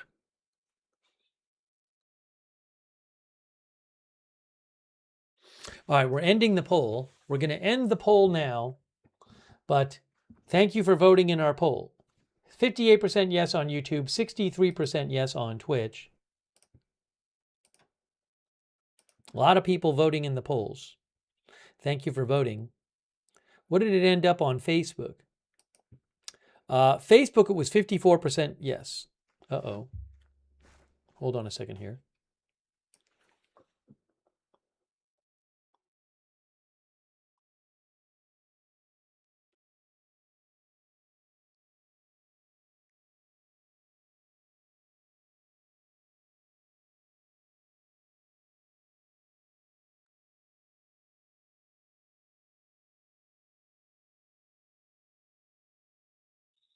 Hang on a second here.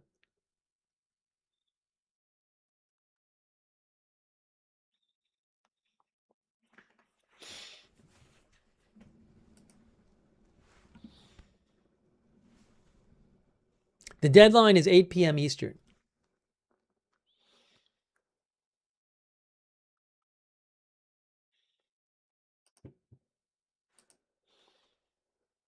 Two hours and 40 minutes and 50 seconds now.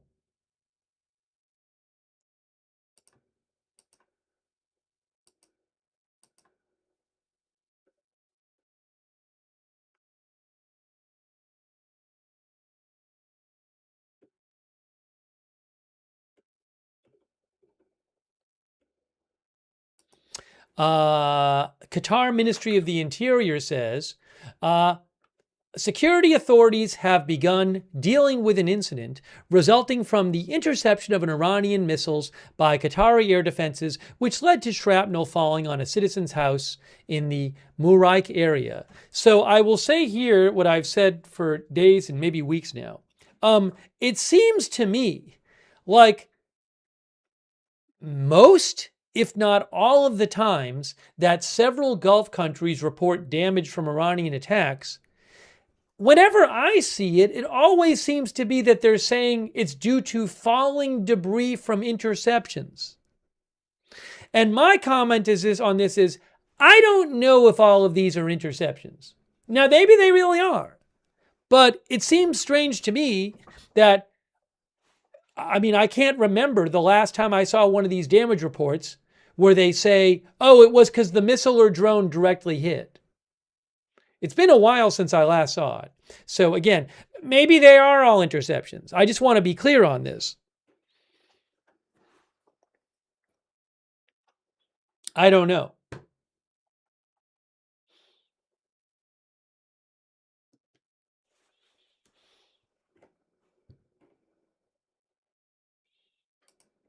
I hope the people are okay there.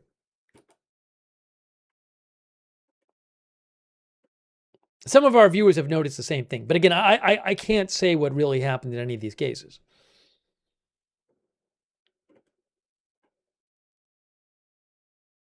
Oh, I forgot to end the poll over there on Facebook. Okay, we are at 2 hours and 38 minutes. Let me check something here. I got to check something. Checking a bunch of things.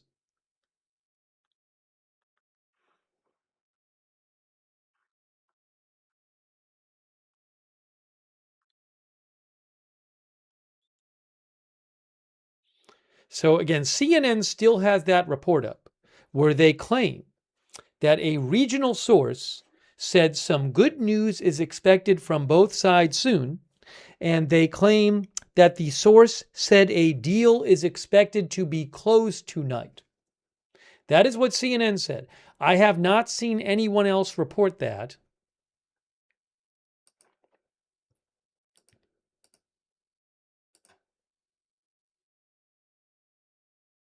Ron Lolordo, our viewer, says, I'm not sure what is happening.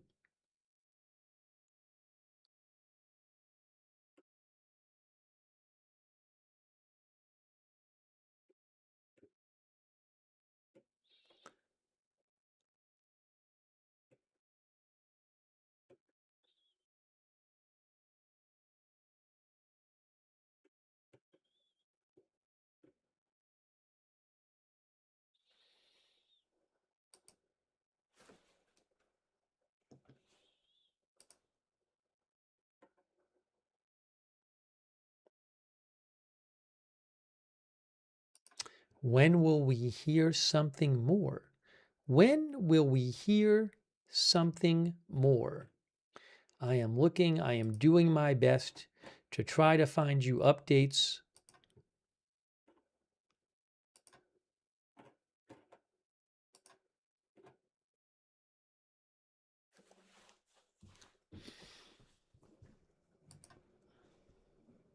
Checking various sources here, looking for more updates.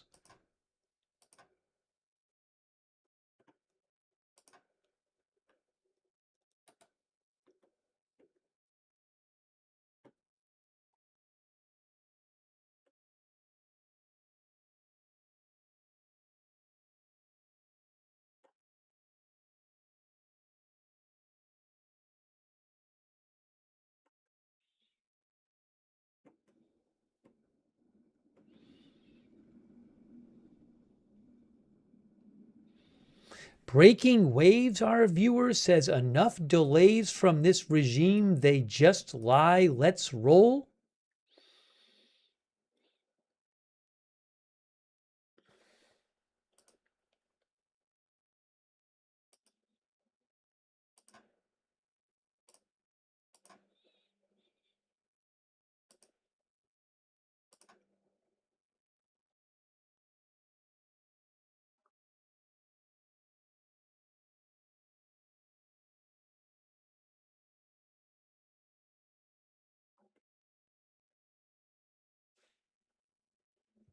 Again, there are reports tonight. We've told you in Iran reports of saying that I'm seeing reports of 2 petrochemical plants and an aluminum plant in Iran having been targeted.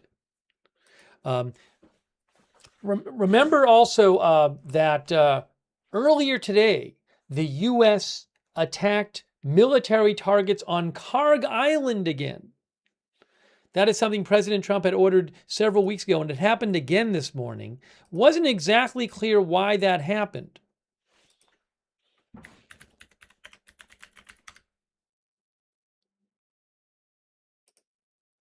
As I mentioned earlier, Reuters said that an official told Reuters additional strikes on military targets on Karg Island happened today. They did not impact oil infrastructure. The official described at least some of the strikes as targeting sites that had been previously struck before and said the attack occurred in the early morning hours. Why did that happen? Was it sending a message to Iran before the deadline? Something else? Our viewer Truthway thinks we're taking it.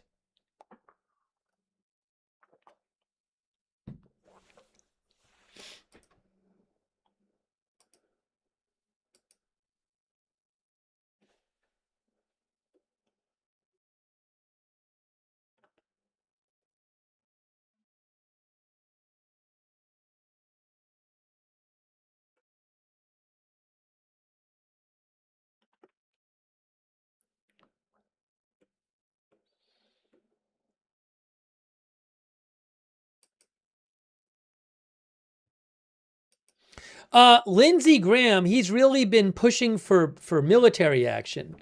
But now he seems to be talking diplomacy.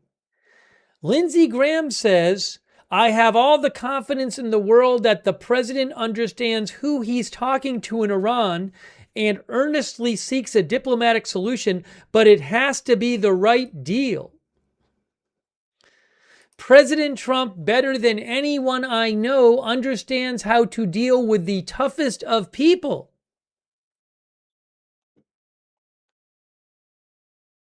Take that as you will.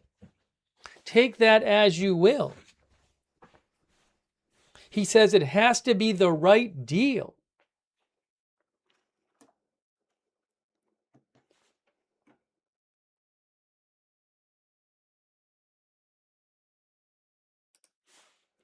Now, he did say yesterday, Lindsey Graham, he said having a diplomatic end to the war that achieves the U.S.'s key objectives for Iran is the preferred outcome.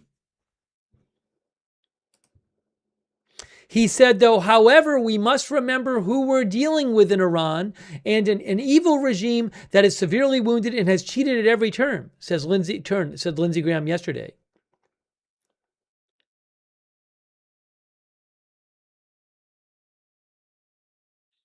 He said it must be clear that when this war is over, either via diplomacy or military action, that control of the Strait of Hormuz does not lie with Iran. He also said, Lindsey Graham, not 1 ounce of enriched uranium must be allowed to exist in Iran.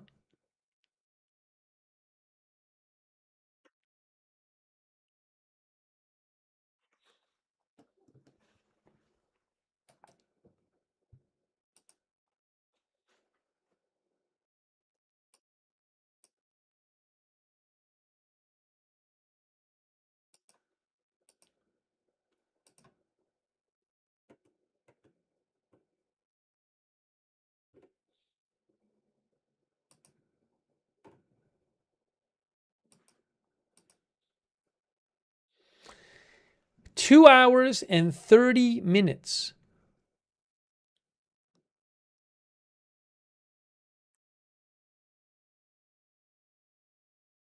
Ooh, I just saw something here.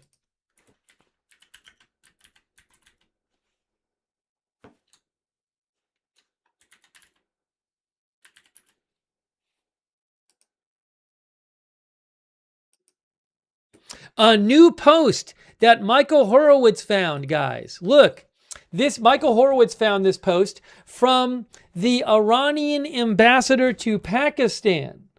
Look what the Iranian ambassador to Pakistan posted 5 minutes ago. Reza Amiri Moghadam, 6 minutes ago. As of now, a step forward from critical sensitive stage. In the next stage, respect and comity, like friendliness, should be replaced by rhetorics and redundancy. That might be a bad translation. Stay more tuned. It's not a translation. It feels like maybe it was an attempted writing in English that was a little off. But he did say, as of now, a step forward from a critical sensitive stage. And stay more tuned.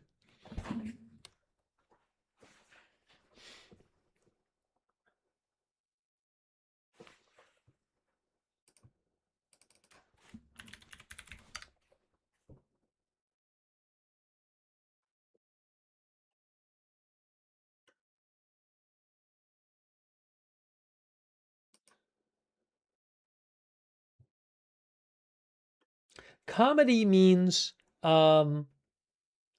like courtesy, considerate behavior, friendly social atmosphere.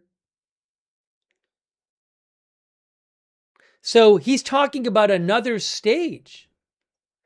So does that mean that a deal is coming, like an extension? Again, this is the Iranian ambassador to Pakistan.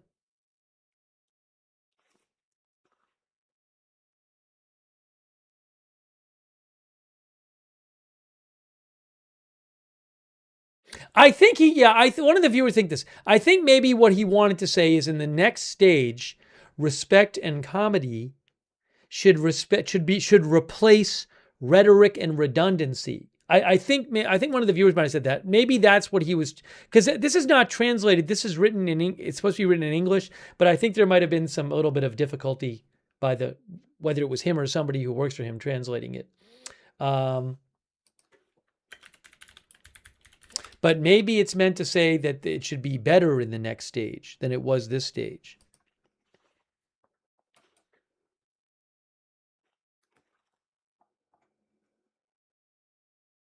M98 says lost in the translation. One of the viewers says still not buying it. I don't know. That seems maybe pretty promising that he's talking about the next stage.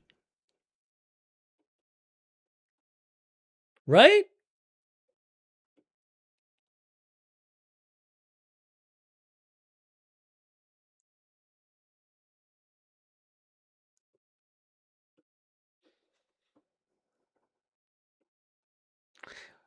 I mean, I don't know, guys. We're seeing a bunch of reports that are saying that a deal is in the works.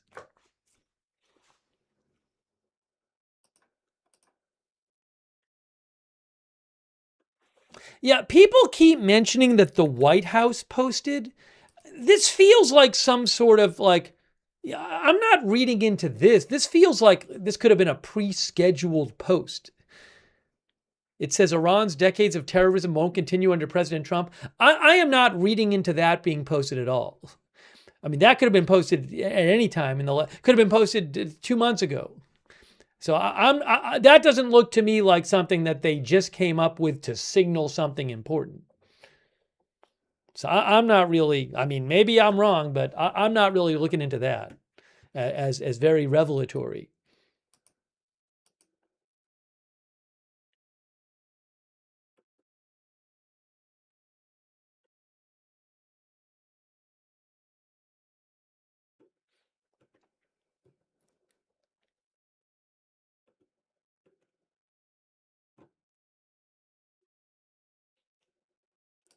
If you just go by reports, I don't think I've seen any major news outlet or journalist say in the last few hours, oh, it really looks like an attack is going to happen. And we've seen Trump say he was in heated negotiations, right? We've heard the Iranian ambassador to Pakistan talk about a step forward from a critical sensitive stage and talking about the next stage. CNN is reporting that a regional source says a deal is expected to be closed tonight. Lindsey Graham posted something about negotiating.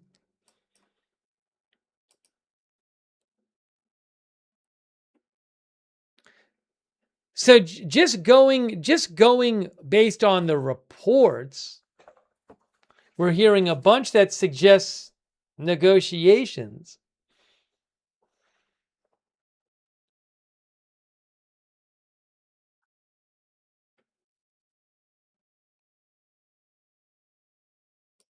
Oh, something else came out too. Good spot by Faytux News. Ali Hashem, who is a journalist from Al Jazeera, posted 22 minutes ago and said positive signals from Tehran regarding the Pakistani initiative, nothing final as of yet. So Al Jazeera's Ali Hashem says positive signals from Tehran regarding the Pakistani initiative, nothing final as of yet.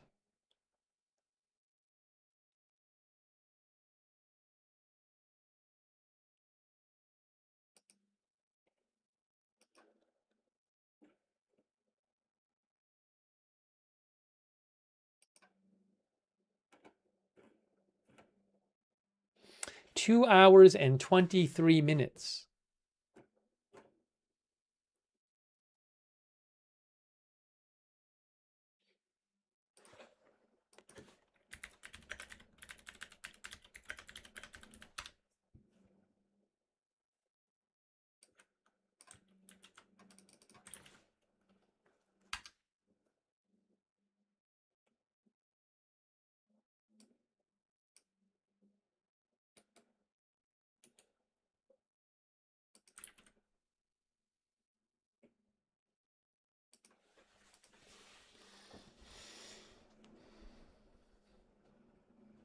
Lampshade says nothing is final until it's final.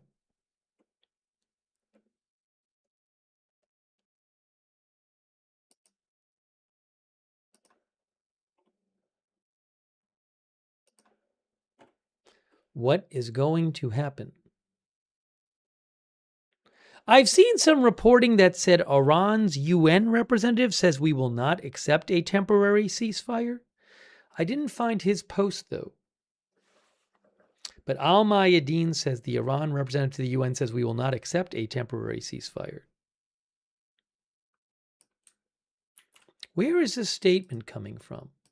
Or did he say that earlier today? Maybe he said that earlier today during the UN meeting. Maybe that's not a new statement from him. I'm not sure. I'm not aware that there's a new statement from the Iranian representative to the UN. Jim Aconia says, I'm hopeful this is a first step. Hey, thanks so much to Missy Jean and Louis Belmont Show and Carolyn3746 and Just Wendy Sports Corner and the Herald in Yellow and Christopher Whitehurst. Thank you, Christopher. I appreciate it. And Lidwine Elizabeth and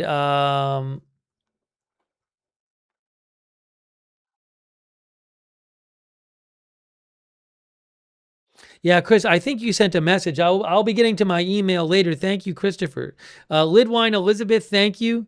And also List It News, thank you. Nathan Summers, Gentleman, DX Hydroponic Gardening. Thank you, Mr. Valerian. Who else here? Sorry, I got behind on thank you people. Timothy747. Timothy says this is only extending the war for nothing. Even if there might be a deal to open the strait, no agreement on the main nuclear deal will be done. That's what Timothy thinks. Thanks, Ramen in my tum-tum. Dunkster23, who says it's crazy how many resources have been committed for this all to potentially be kicked back in another 2 weeks. DBT Clary, thank you for watching and for your support.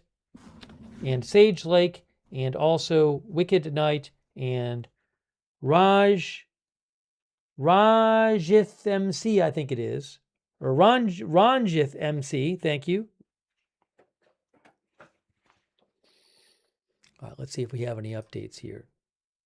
Also, Booyah Brat on Twitch, Joms on Twitch, Anonymous Gifter on Twitch, Guy from the 207 on Twitch.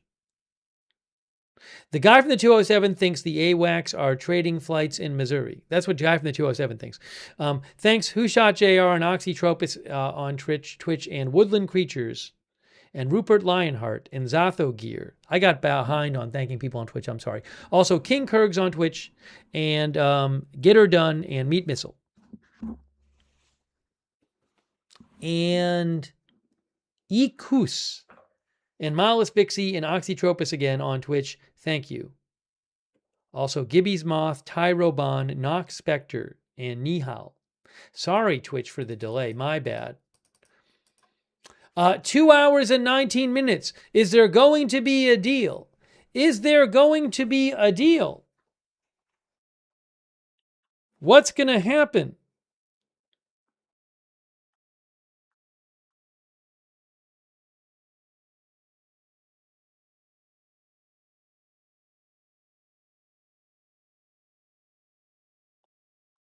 CNN reports that Pakistan's foreign minister is up calling regional stakeholders on the phone. And a regional source told CNN some good news is expected from both sides soon and a deal is expected to be closed tonight. That is what CNN is still reporting, guys.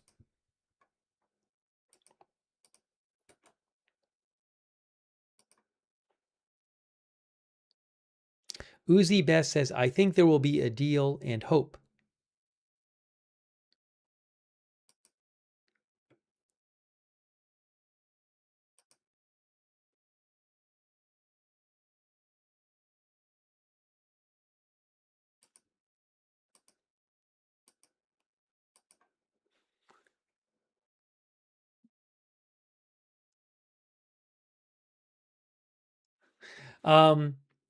MTV News, which is a Lebanese outlet, Faytux News mentioned that they say Lebanese political sources have been notified there is a high possibility of a ceasefire announcement involving Lebanon being made within an hour. That's from MTV Lebanon News. Thanks for Faytux News for mentioning that.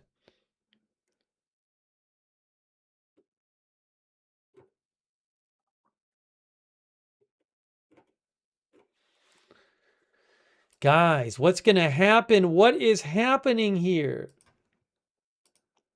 Checking a bunch of different sources.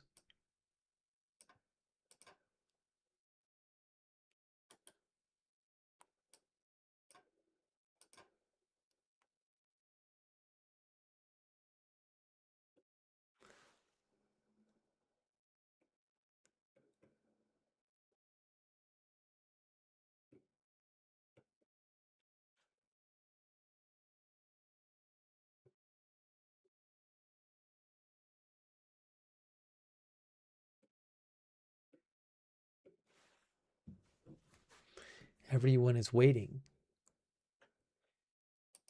to see what will happen.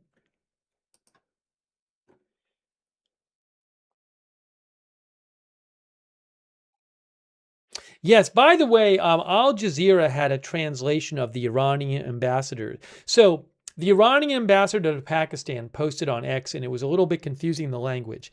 Here is the translation from Al Jazeera. Al Jazeera says that the Iranian ambassador to Pakistan said, Pakistani efforts are a step forward after a critical and sensitive phase. In the next phase, bombastic rhetoric should be replaced with respect. So again, that is the Iranian ambassador to Pakistan talking about a next phase to come.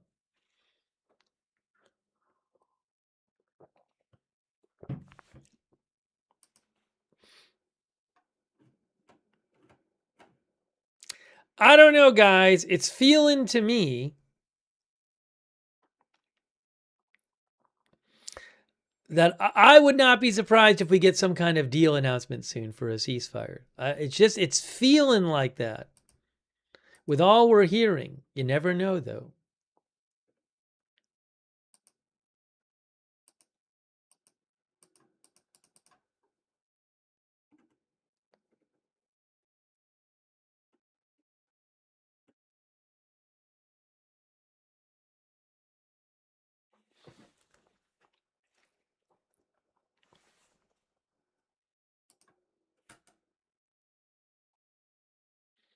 Hang on a moment here.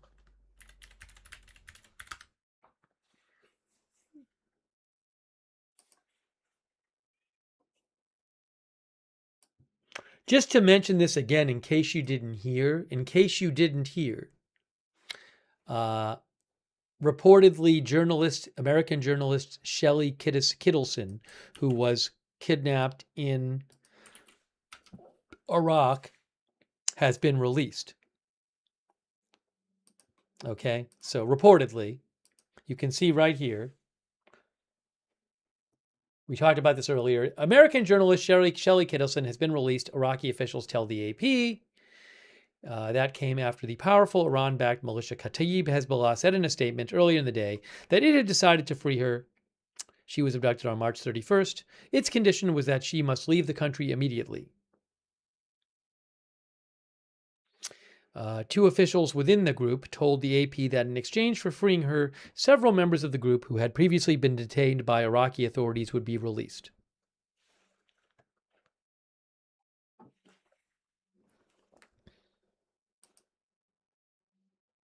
One of our viewers, Laws of the Pop, says, I'm getting a weird ceasefire-y feeling.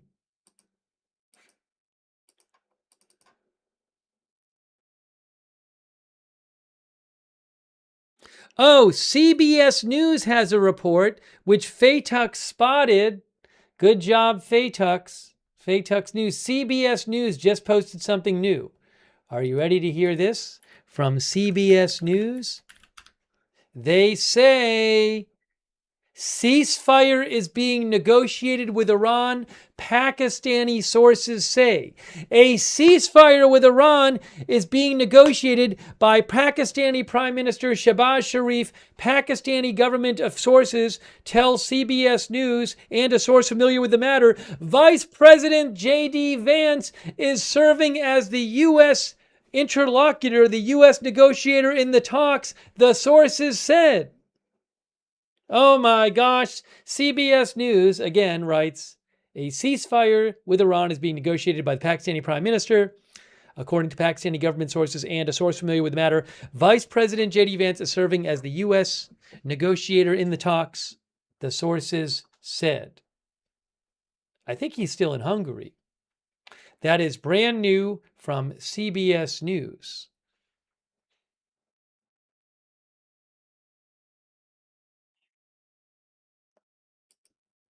We are hearing lots of reports suggesting a ceasefire is coming.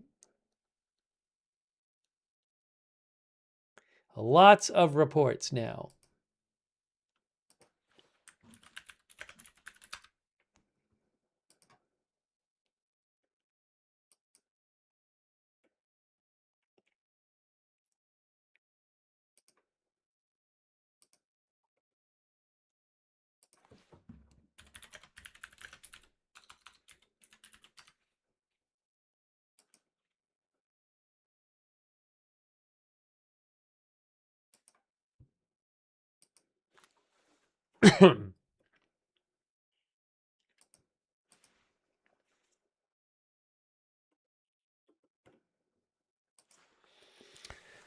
Two hours and 11 minutes.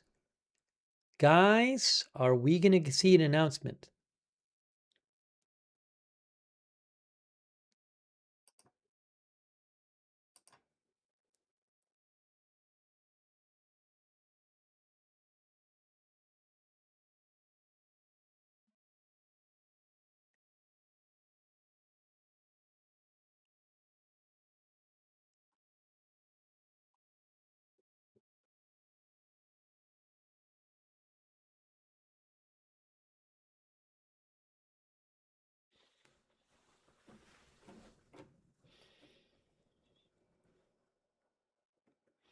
What do you guys think? Ann Hove thinks Iran will never honor any deal, at least for very long. Lilybug says just stall tactics, WTH. My Yeo says, for everyone's sake, I pray they reach a deal.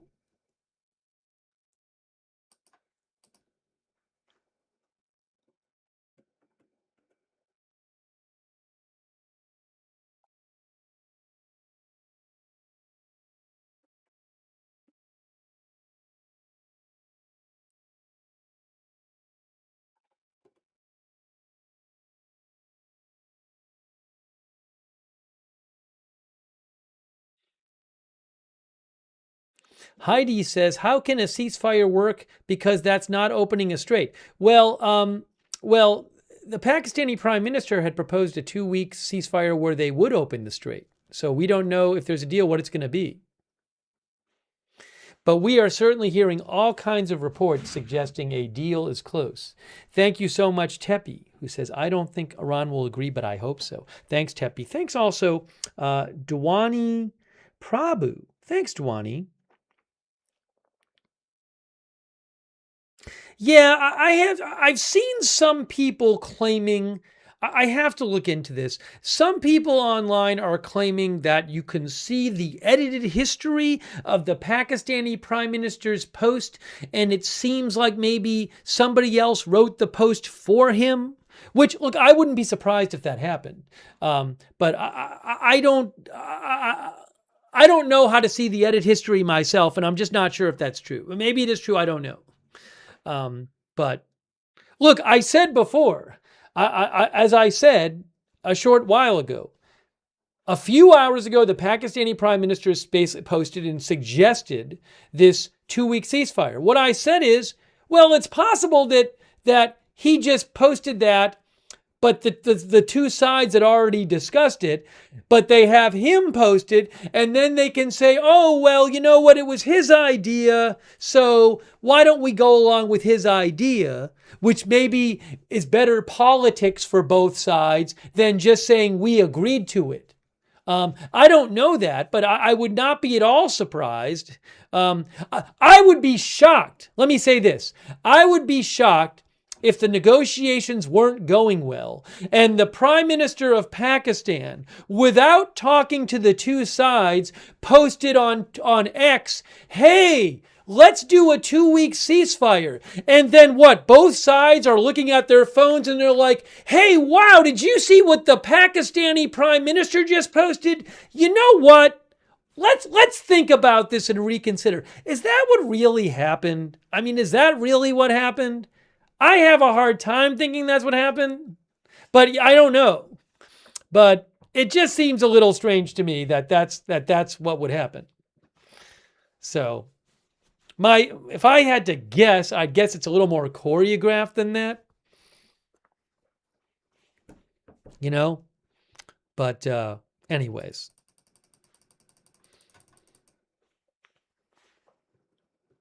So if he did post something that was written for him, you know, it wouldn't surprise me.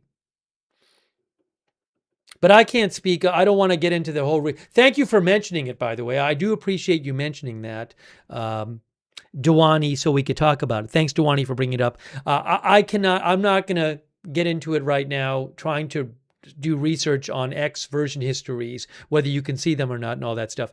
But again, if it was written for him, so to me, so be it. I wouldn't be surprised. Thank you, Dwani Prabhu, for your support.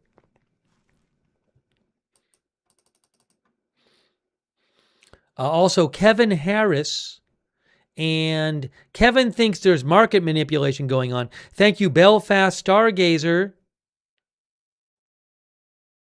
who thinks both are getting something from this. The term in negotiating is BATNA best alternative to a negotiated agreement. Thank you, Belfast Stargazer, also Sloppy Joe and Turned Off and Token Diva and Basil Problem and Channeling Gary, who says deciphering the ambiguity of this administration is like trying to catch a butterfly with a hula hoop. Thank you, What a Blanking Weirdo, who says hopefully everyone quits fighting. Thank you, TE88PFCR, who says the goal is to avert war while meeting your directives. Thank you also, Lab210 Mark G, Kerry Poteet, Dolores Wilson, Missy Jean. Thank you. And also Donna Couture for the memberships, Alex Banking, Inhalation Aerosol, Aging Gen Xer, Andrew Strickland, Drunk Brian Kelly, Harvest. Thank you. And Vigilante and K Vater and the Ghostmore Girls. And Tingley 24. All right. Let me see if there's updates. I got behind on thanking people.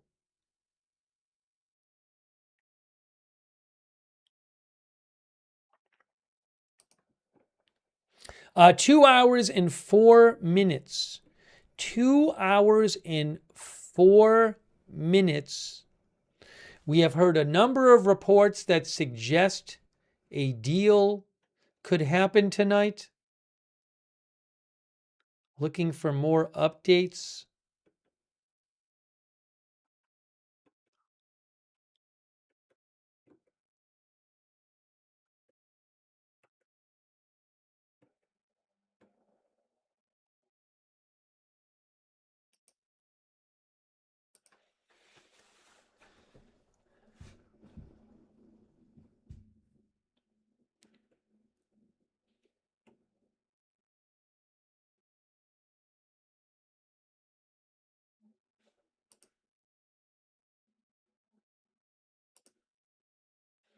I am checking various sources.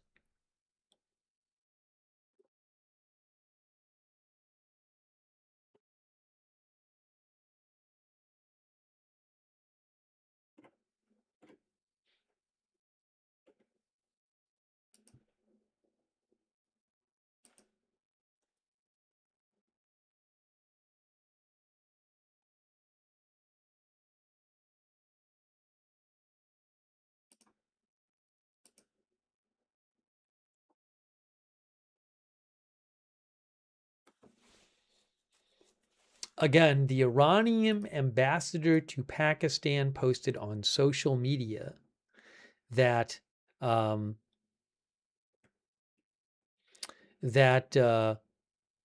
was a step forward from a critical, sensitive stage. And he hoped in the next stage that, how was it expressed? Al Jazeera said that he said in the next stage, bombastic rhetoric should be replaced with respect. So he talked about a next stage. CNN said a regional source said a deal is expected to be closed tonight.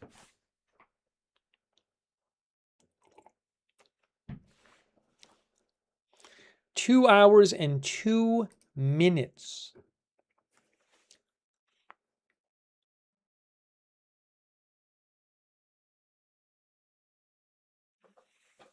One of the viewers mentioned the headline.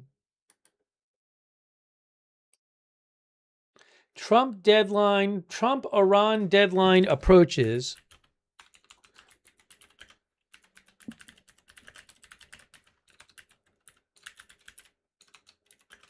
Reports say deal could happen.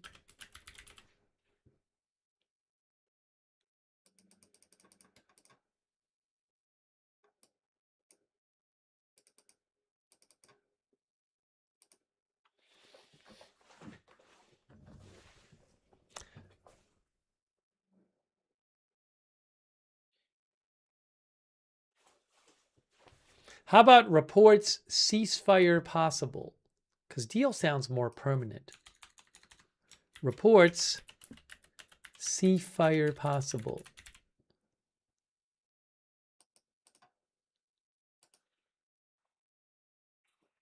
Oops, that was supposed to be a comma.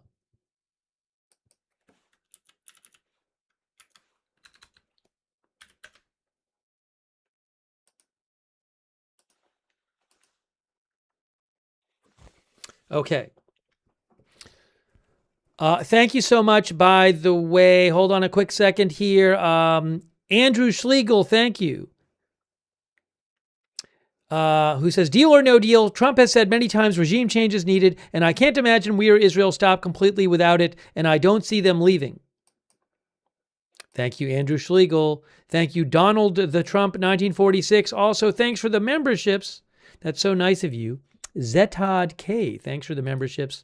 And also thanks so much to Killian Nielsen, who claims to be the son of Brigitte Nielsen and says, I live in Italy, Milan, and gasoline costs a lot. Thank you so much, Killian Nielsen. I appreciate that. Also, Danny Goldsack over there. Thanks for the membership, Danny.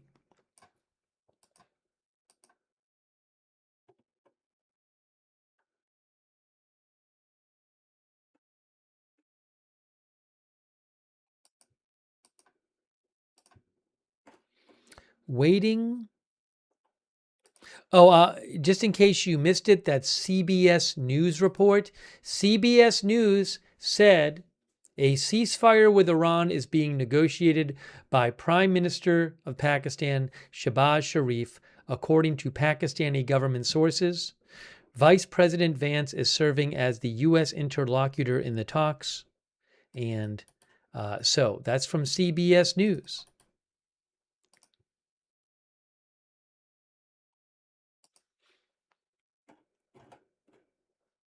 Less than 2 hours now.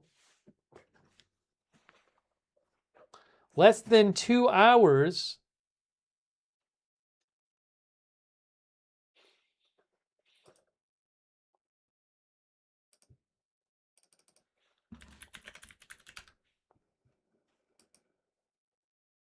Now, one other thing to point out is there's a world in which, like, Pakistan wants a deal to happen.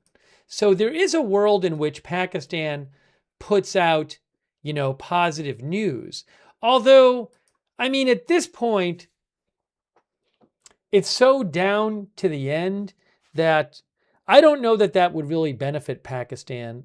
I think if Pakistan is putting out overly positive news, then it would seem to me that that probably is not going to help the negotiations, and it just gets them in trouble with, the U.S. But, you never know. Sometimes in negotiations, the mediators can put out something quite rosy. I remember before this war started, about 6 weeks ago or whatever, wasn't it Oman who, right before the war started, Oman had been posting that the negotiations were going really well because they wanted to see it work out. But but again, I don't know if Pakistan would really do that in this case.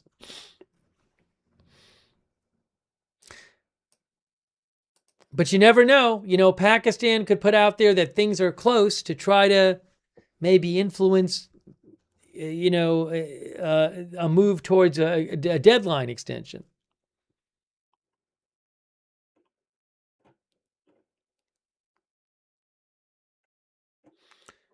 The Watcher thinks Pakistan won't get it done. What if we get to 8 p.m. and no one says anything?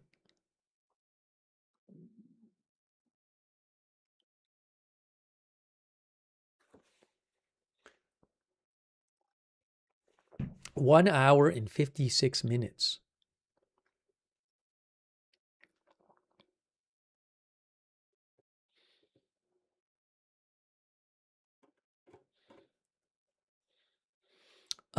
Thank you to, by the way, Haryana, thank you, who says, Haryana says, do not believe them. They are clowns and their prime minister too. Thanks, Syed Mehdi. Thanks, Dystopian News, who says, threatening a genocide or cheering one on is evil. Thanks, Ryan Normrod. Thanks, Ryan. Also, Andrew Schlegel and Octavia and Ernie Garcia. And Aligos. And Chad Snell.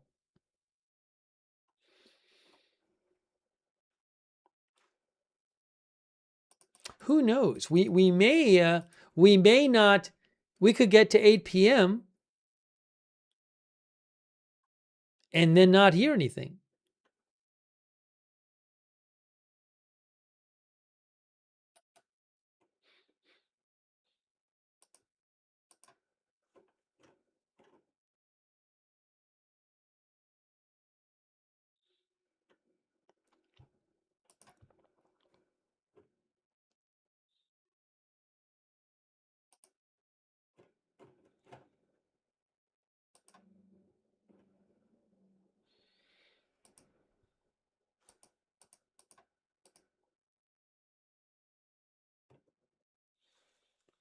Oh, Watcher Guru mentioned oil prices.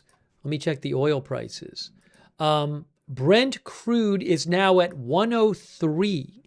Brent crude earlier today Brent crude has fallen today 5%. And at one point today, Brent crude was at one point it had gotten up to about earlier today, Brent crude was like at 111, and now it's at 103 something.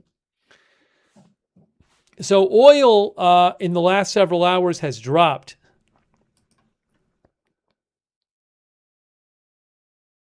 WTI crude earlier today was around 117, and now it's at around 113. So in the last several hours, oil has dropped.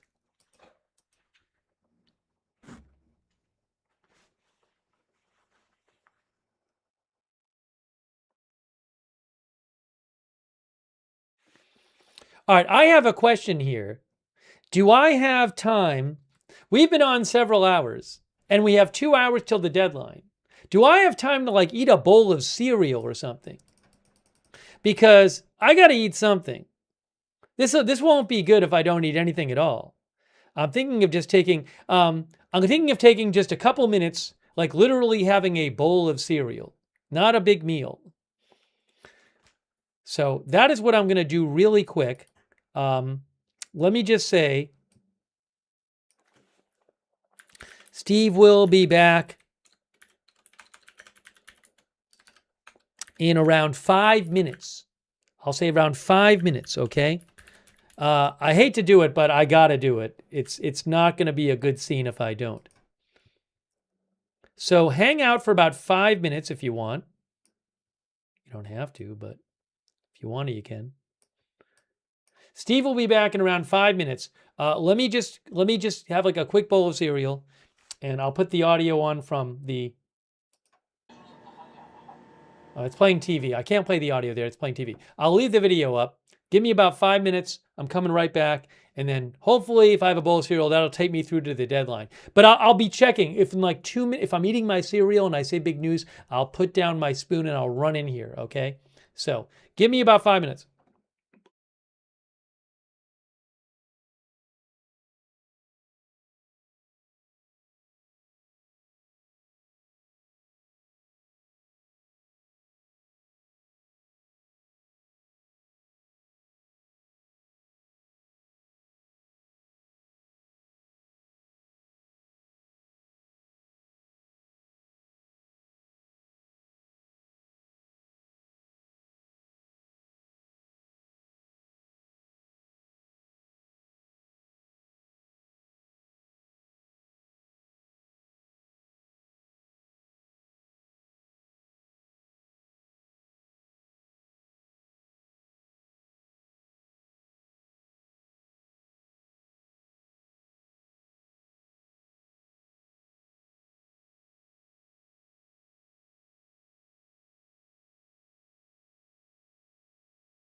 All right, thank you for your patience. We're back here.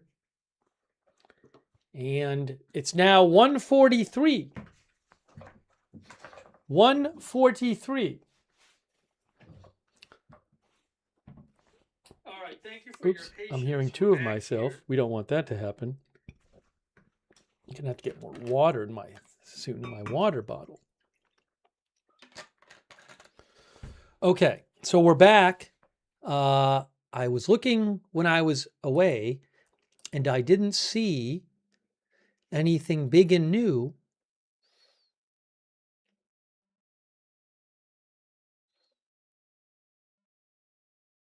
Oh, he reposted.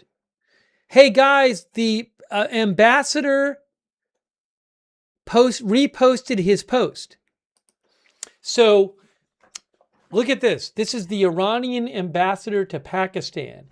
And he posted before in English, but I think the language it wasn't the greatest translation into English. So he just reposted, and it looks like he fixed up his English in the post. Now it says, as of now, a step forward from critical, sensitive stage. In the next stage, respect and comedy, which is, friendliness, respectfulness. Respect and comedy should replace rhetorics and redundancy. Stay tuned for more. So that is the Iranian ambassador to Pakistan. He just posted that. Basically, I think he kind of fixed up the language a little bit just so it was a little more clear.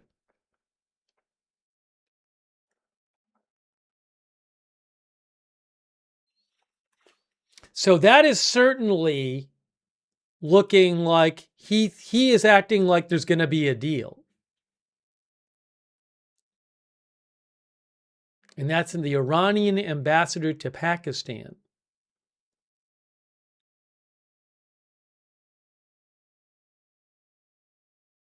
By the way, thanks to Ryan Wade for your support on Patreon. Thanks, Ryan. Also, Hotfix92, G-Karst GC. Hey, G-Karst GC, thank you. Steve's Air Fryer, Syed Mehdi, Haryana, thank you for your support. Also, Zetod K for the memberships. And Andrew Schlegel, thank you. So yeah, I mean, that is certainly sounding quite positive right there. That is quite positive right there.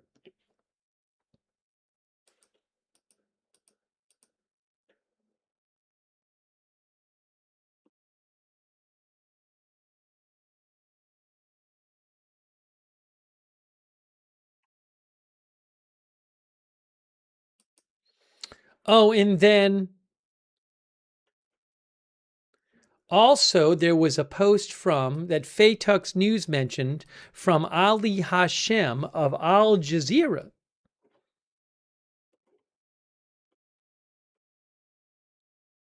All right, hold on a moment.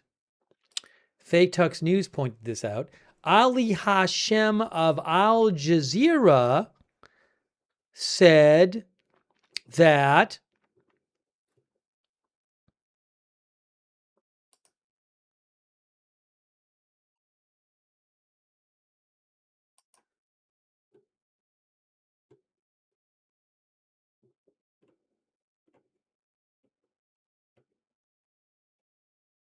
he said, so far there is a Pakistani paper on the table. Negotiations are ongoing up to this moment. The atmosphere is positive toward some of the ideas put forward. Nothing is final due to the presence of sticking points. The issue of a regional ceasefire is among the ideas currently on the table, but again, nothing is final until an agreement is reached.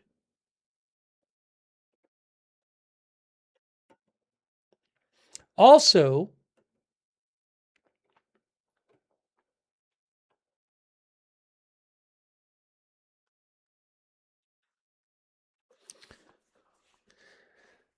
let's see here.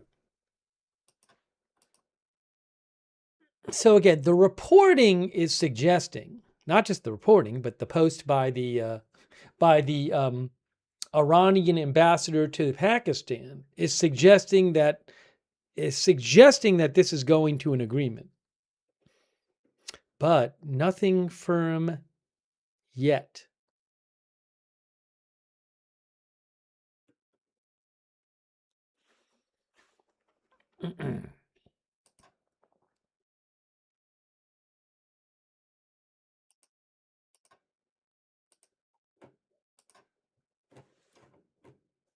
With 1 hour and 38 minutes left.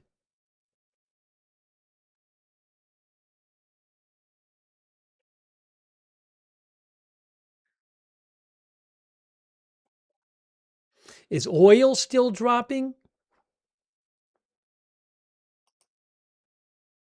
Let's see here.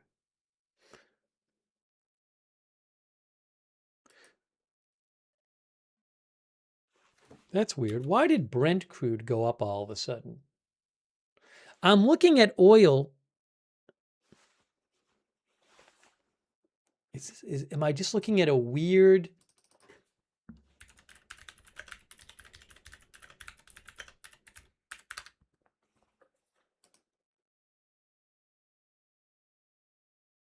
Yeah, I'm looking at two charts for Brent crude and they're saying very different things.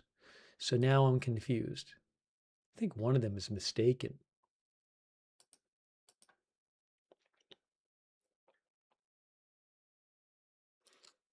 I'm looking at two Brent crude charts and one says 109 and one says 103. Those both can't be right. I don't know why the one that says 109 says 109. I wonder if that's something that's like an incorrect reading or something. Yeah, the 103 seems much more likely. I think the one of the sites is having an issue.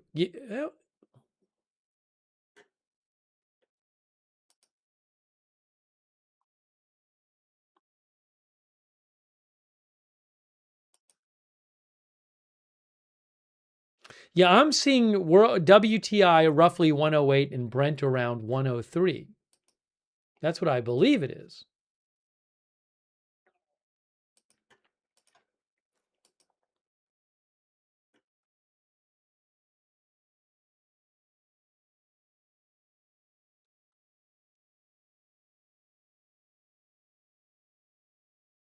In case you missed it, we talked about this earlier, that the Kuwaiti Ministry of the Interior told citizens and residents to stay home from midnight until 6 a.m., which would be from 5 Eastern time to 11 Eastern time. So then there was, I know, like AZ Intel mentioned that Qatar had posted something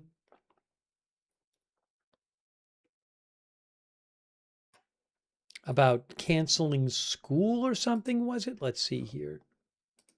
AZ and Tux mentioned that. Where was it here? Oh, yeah. The Qatar Ministry of Education.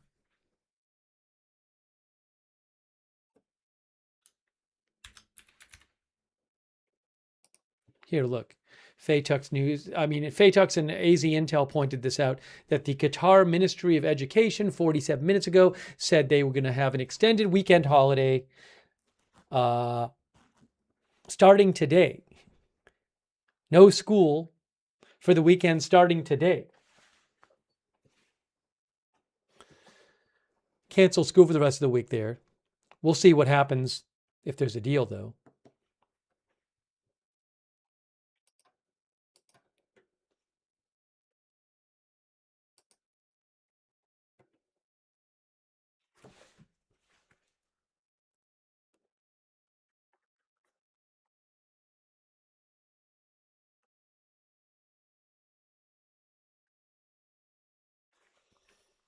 I am checking different sources for updates here. 1 hour, 33 minutes.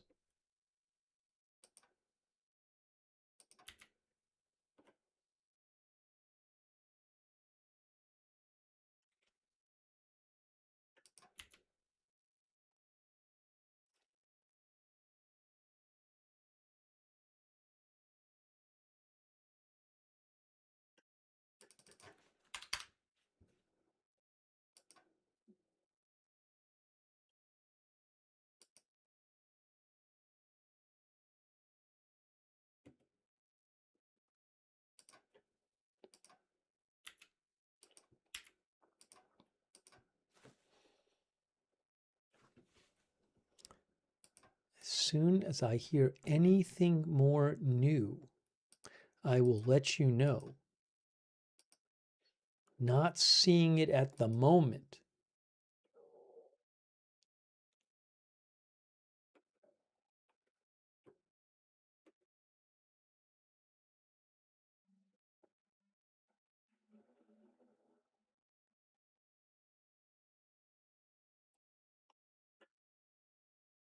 We could have a ceasefire and just end up right back here in a couple weeks or something, doing the same stream.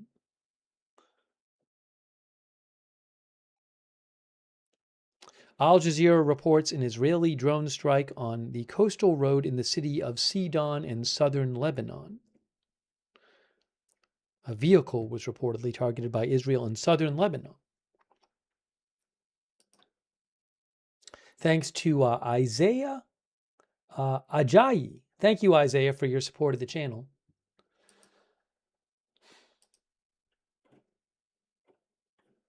I am looking all over to find new updates.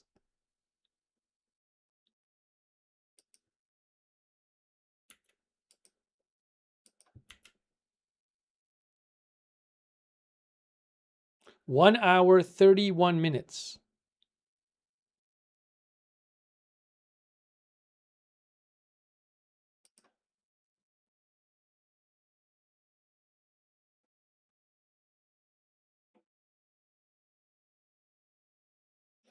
If there is some kind of ceasefire, a big question would be what happens in the Strait of Hormuz during the ceasefire?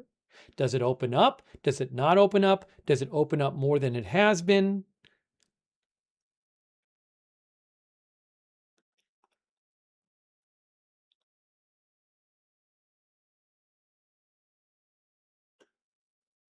You know, I was just talking about this. The Iran International is a, I believed, is a they're not fans of the regime. They cover Iranian news. I believe they're based in the UK. But the executive editor at Iran International, Mehdi Parpanchi, this is literally just what I was saying. He said that at the start of the war, the Omani foreign minister during the negotiations was saying they were going well and a deal was in reach. And then soon after that, the U.S. and Israel attacked. So, you know, but the one difference tonight, I mean, it's not just like Pakistani sources saying things are progressing. We actually have the Iranian ambassador to Pakistan who said a short while ago on social media that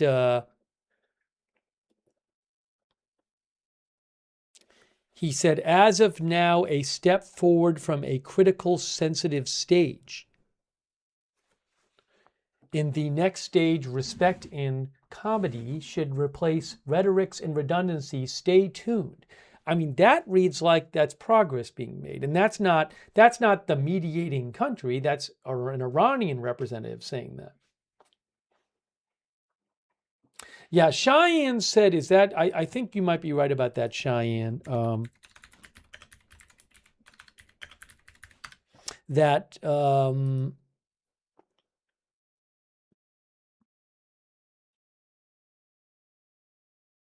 yes, Iran International is funded by Saudi Arabia. But anyways, I mean, there's no guarantee what'll happen here. So it certainly sounds promising, I feel like, but nothing's done yet.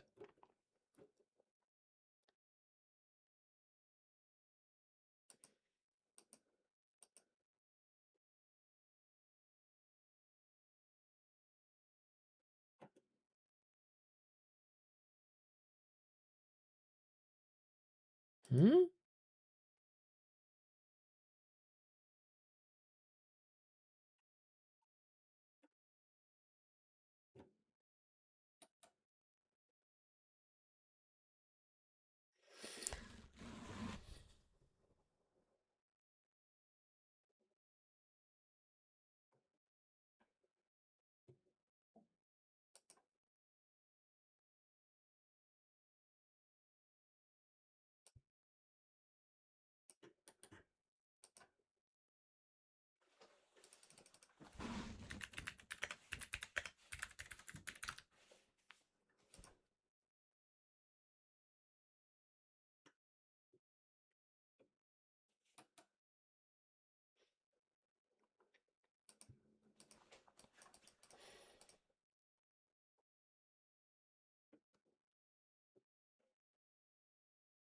1 hour and 27 minutes. It's possible we'll get to the deadline and Trump will say, "Hey, we need till tomorrow because negotiations are really close."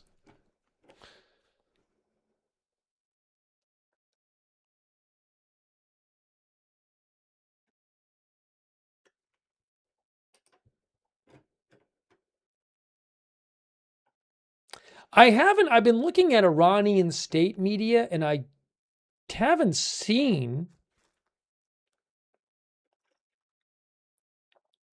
much there on this.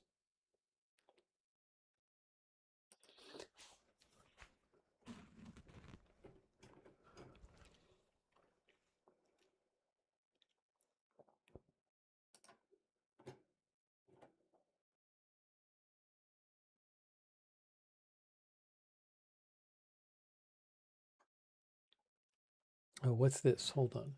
It's not about ceasefire, but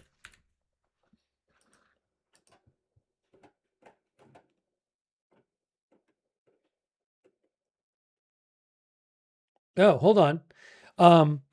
Now we're hearing Iraq's aluminum and machine building factories were not target of attacks. Okay, so I want to be clear about this. Earlier, there were unconfirmed reports floating around that Iran's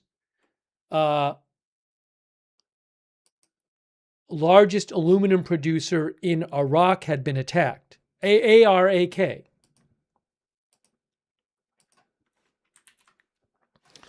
Iranian state media now denies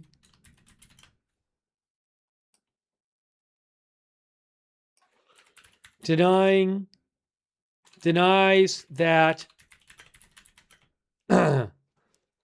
aluminum factories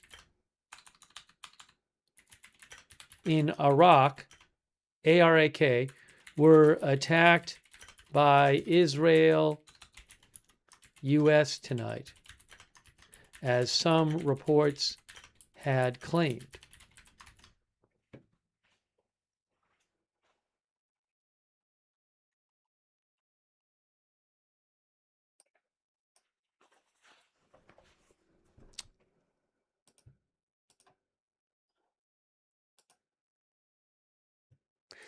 Trump, here we go. We have a Trump post. There it is. There is your post from President Trump. Breaking news.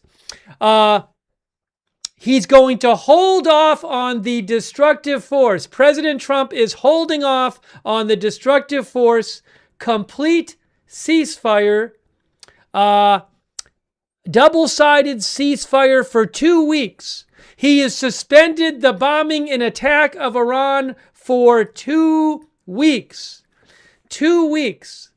President Trump says, based on the conversations with Prime Minister Shehbaz Sharif and Field Marshal Asim Munir of Pakistan, and wherein they requested I hold off on the destructive force being sent tonight to Iran, and subject to the Iran agreeing to the complete, immediate, and safe opening of the Strait of Hormuz, I agree to suspend the bombing and attack of Iran for a period of 2 weeks. This will be a double-sided ceasefire.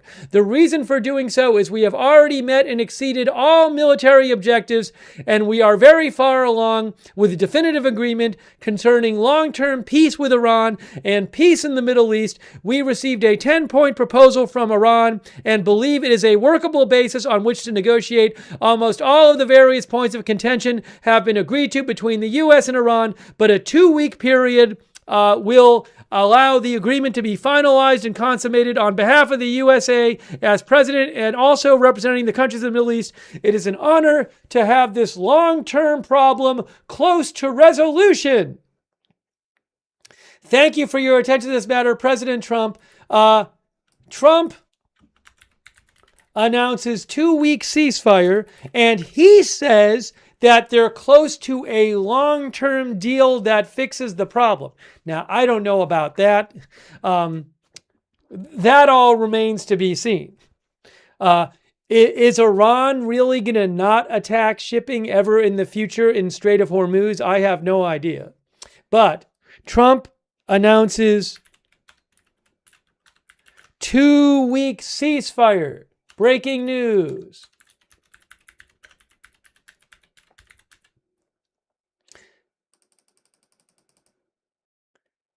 Two-week ceasefire. We can remove our clock. Or I guess maybe I should reset it for 2 weeks from now. Wow. Now, it'll be interesting if we'll have to see what Iran says. What's going to happen with the Strait of Hormuz in the long term? It says that he said Iran is not going to is going to open the strait for 2 weeks. But what is the long term? What's going to happen in the long term with the Strait of Hormuz? What's going to happen with the nuclear material?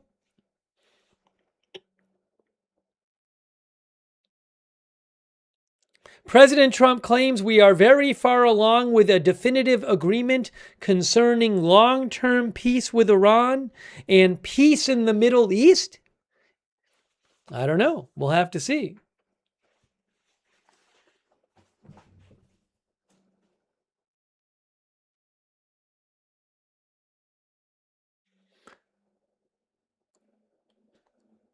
Well, I mean, good news in that we have no bombing all of the power plants and bridges in Iran. Has Israel agreed?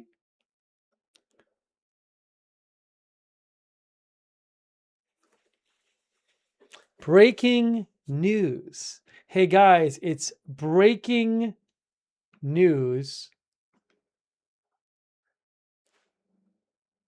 There you go. What do you guys think? What do you think? I mean, it did look like there was going to be a deal, right? Because we were talking about all the signs were suggesting a deal. Was there always going to be a deal? Was this the intention all along? Or did the negotiations just go well? I don't know. One of the viewers says it won't last. Could there be a ceasefire that doesn't last for 2 weeks?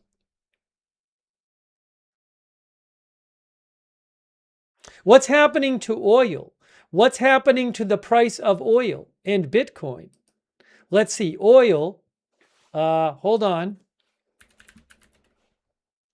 I'm seeing that oil is going down, down, down, down, down. Brent crude I'm seeing is 96. Brent crude is now 96. It just dropped from like what, 10 something to 96? Is that what happened? Brent crude just dropped from 102 to 96. WTI. What's going on with WTI? WTI just dropped from 108 to 101. So Brent crude and they both went down like what, 7% or something like in just a few minutes. How about crypto? What's happening with crypto? Anything? Bitcoin is now up. It's over 71,000. But certainly we just saw a big drop in the oil prices.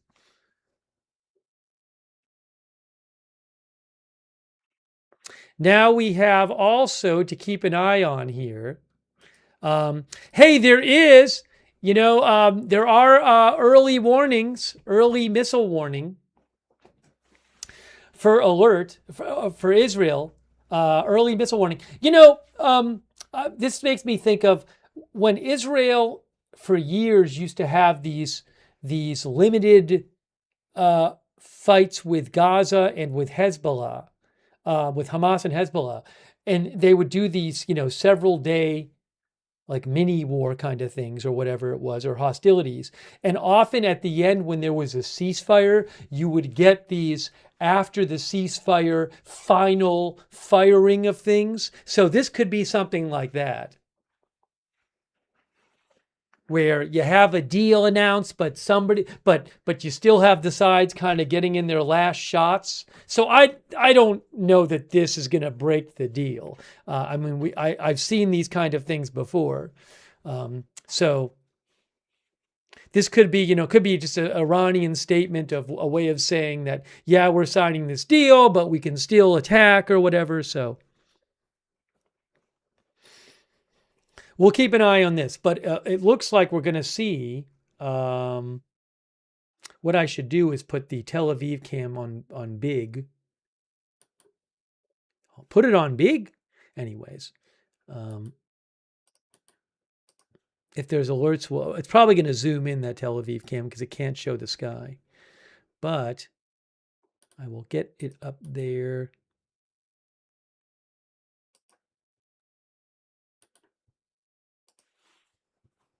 So let's remove this and this.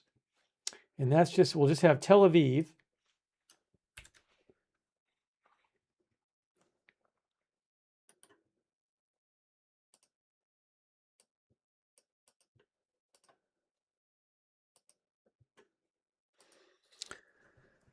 Okay, and also we're waiting for, again, missile early warning alert in Israel. I wonder if this will be the standard, like one missile attack or something more. I don't know. Then I should also find Cat Miowski's feed. Cat Miowski has their stream up. Yes. Cat Miowski has their stream up too.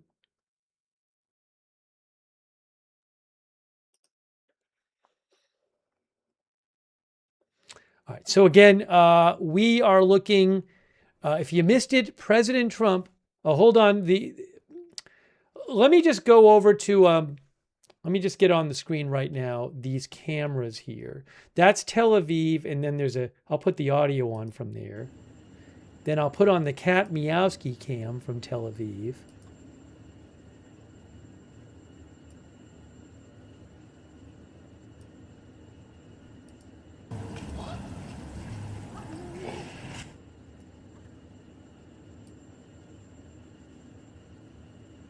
That's the Cat Miowski cam. These are both Tel Aviv. Uh-oh.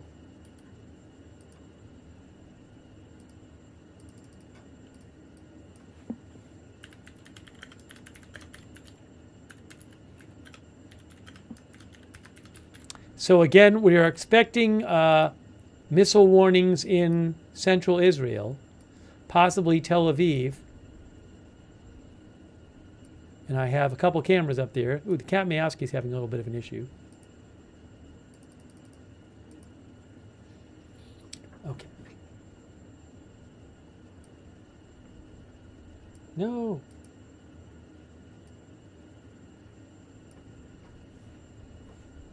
Okay, so I'm looking at that. I'm looking at that. And again, Trump announces a 2-week ceasefire. 2-week ceasefire. Do we have a statement from Iran yet?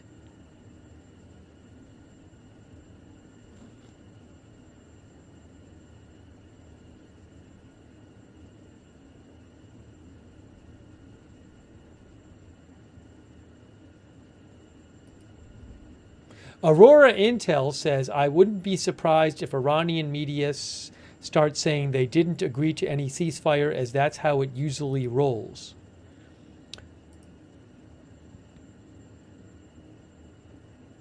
I'm keeping an eye on Iran media, Iran state media. Oh, rocket alerts. Alerts, it includes Jerusalem. Do I have a Jerusalem camera? I do not have a Jerusalem camera. Hey guys, look, here are the alerts. Actually, it's not Tel Aviv. It looks like it's Jerusalem and other parts of central Israel here. Current, we have, again, we have missile alerts. Missile alerts in Israel. You can probably, maybe you can check Intel cams if you want. But we're not going to see something on the Tel Aviv feed, I don't think, because, I mean, you can see it's not there. Well, I'll leave the volume on, but I don't think we'll see anything there. So, again, right now, there is this missile alert. I believe it is launched from Iran in Israel. I will keep an eye out for updates on what is happening there. Intel cams. Did I just see a southern... I just saw something on... Did I just see something on Intel cams in southern Lebanon? It kind of looked on, like in Intel cams, there was something from southern Lebanon.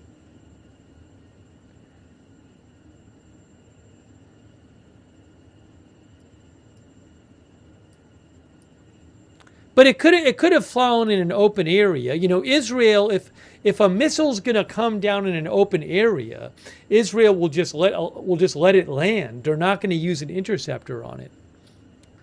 So somebody said they saw a flash on the Jerusalem camera for Intel cams. I'm going to check. Let me check in and see. Give me a moment here. Let me I don't need these cameras. I don't need these exact cameras up for the moment. All right, so we can get rid of this one. Get rid of this one. Just give me a moment. Let me get things set up again. We don't need this right now. We don't need this right now. That's Tel Aviv there, but we can make that small again. Oopsie. Put that there. Put that there. Hold on. And there and there. Uh-oh. There. Okay. Beirut, Tel Aviv, and Haifa. I will check out Israeli media and find out what they said about the missile or missiles. Meanwhile, waiting to hear Iran reaction to this ceasefire deal that President Trump announced a short while ago. Give me a moment. Thanks for your patience. N12 News reports explosions heard in Jerusalem area that could be interceptions. I have not seen yet. I'm looking at Iranian state media, trying to find some commentary on this ceasefire announced by Trump.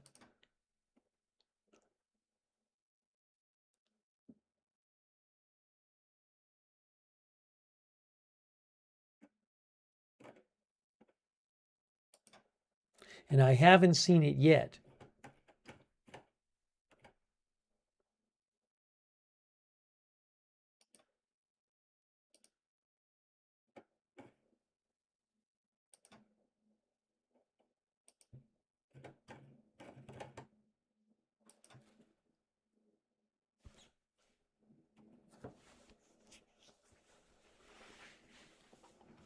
I'm seeing a video from the Jerusalem area, which appears to show an interception in the Jerusalem area, unconfirmed.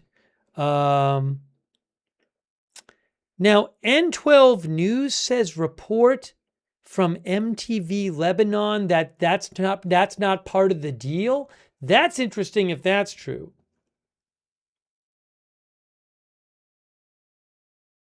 Oh, hey guys. MTV Lebanon News says, listen to this, MTV Lebanon News. The announcement of a ceasefire in Iran did not mention Israel, and therefore the situation in Lebanon will remain unchanged. Now, I don't know about this, but this is not music television. This is a news outlet in Lebanon, MTV News. They are saying that the announcement of a ceasefire did not mention Israel. Therefore, the situation in Lebanon will remain unchanged. And is that something that Iran is going to be okay with? I guess. I don't know.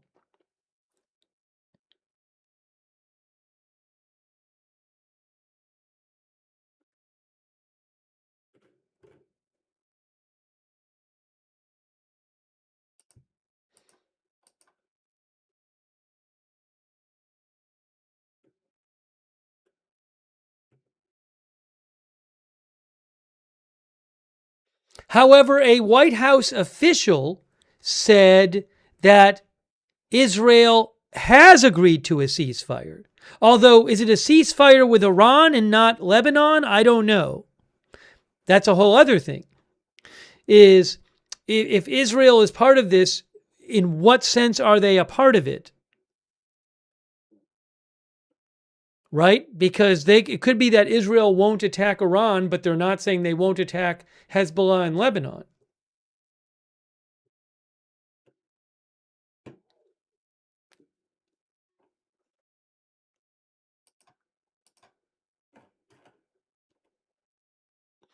I am seeing N12 News says the missile that was fired at Israel from Iran was intercepted, guys.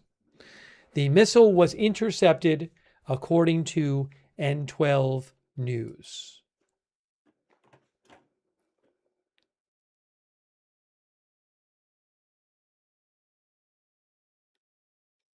Oh, hey guys, hold on a second.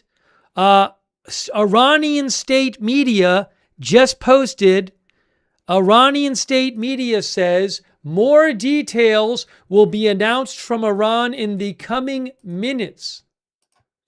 Iranian state media says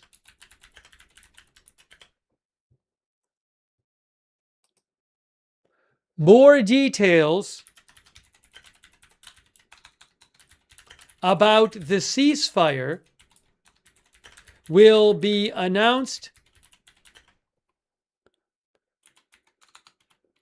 by the Iranian side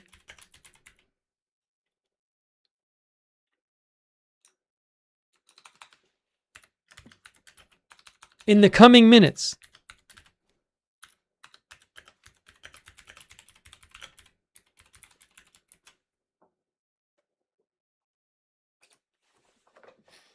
So that is from Tasnim State Media. They say that Iranian state media says more details about the ceasefire will be announced by Iran in the coming minutes. They say a 2-week ceasefire has been established between Iran and its American-Israeli enemies with specific conditions. So, they are saying that it's between the U.S., Iran, and Israel. But again, it's a little confusing. Is it going to be between Israel and Hezbollah in Lebanon? That we don't know.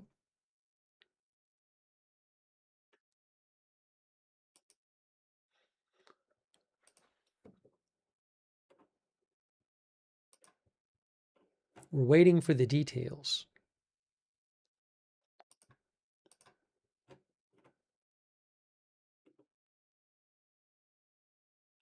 But Iran state media has acknowledged it.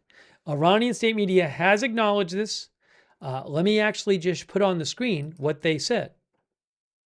So that's certainly a step that they have acknowledged and say they're going to post more about this ceasefire.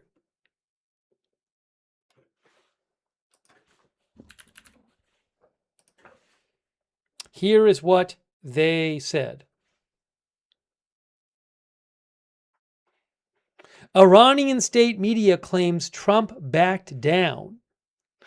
That's what. But they don't give specifics. Give me a moment here. Let me put this on the screen for you.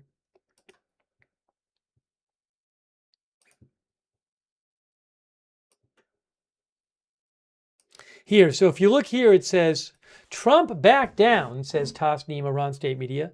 Then it says more details about the ceasefire will be announced by Iran. A 2-week ceasefire has been established between Iran and its American Israeli enemies with specific conditions. Trump has also announced this and said that this 2-week period will allow time for the agreement to be finalized and brought to fruition. More details will be announced by Iran in the coming minutes.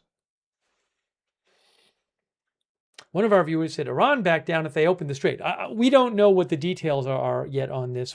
President Trump said that this would have to involve a complete opening of the strait during the ceasefire. Thanks so much to Isaias Bermudez Martez. Thank you.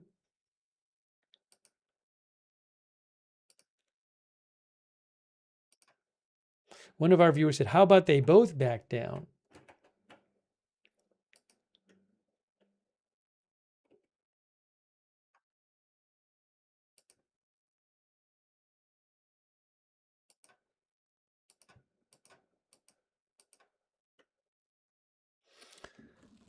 Let's see here.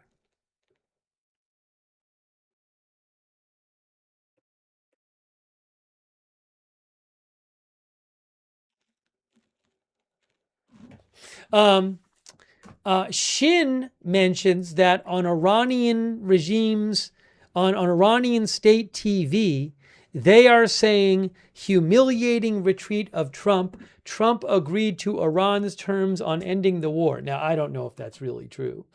We don't have the specifics of this deal from both sides agreed upon yet. So let's just wait and see what we hear about the deal. Joe Wiesenthal said stock futures are soaring.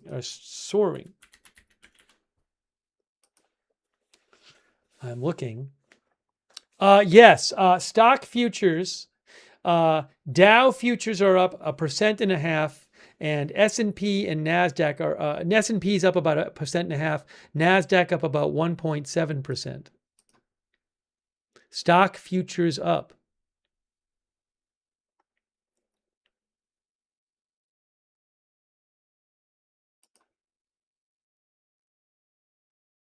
Hey, thanks to Schaff. Schaff says unconditional surrender. You mean when President Trump had asked for that? So we'll see what the deal is.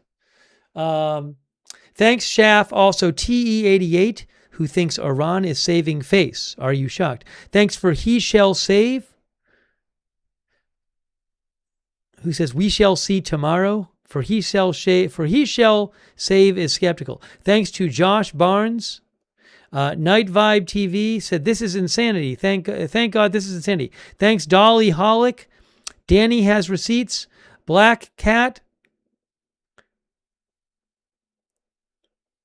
TE8 again, thank you. Josh Barnes.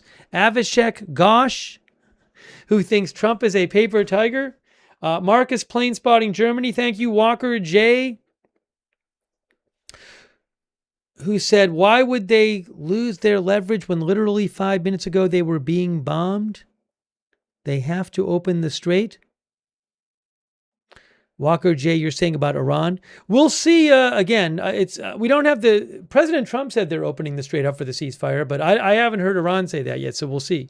Thanks, Firestar the Lidwine Elizabeth, and praise be to Jenna Orias, Oreos 11, Billy Bob Joe, Frosty Dog, Yoriella Basel Problem, and TE88 again, who thinks Trump wins the Strait of Hormuz is open for business. We'll see. I mean, the other thing that happens with the Strait of Hormuz is they can say it's open, and then what happens if in a month or two, Iran attacks a ship in the Strait of Hormuz again? You know, so I have no idea how this is going to play out over time. Romeo, Oscar, Bravo, and Rachit, thank you. Also Bugsy and Firestar there, and CP2 News, and Steve Parmy. Mark Meany, Sad for Gullibles, thank you. Sorry, I got behind on thanking people. Let me see if I have updates for you.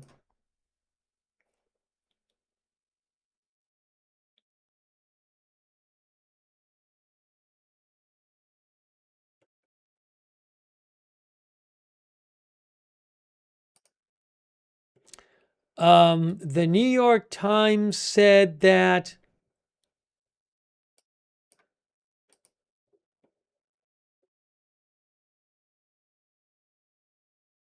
the New York Times says the Iranian 10-point proposal includes the lifting of all sanctions. Okay, so according to the New York Times,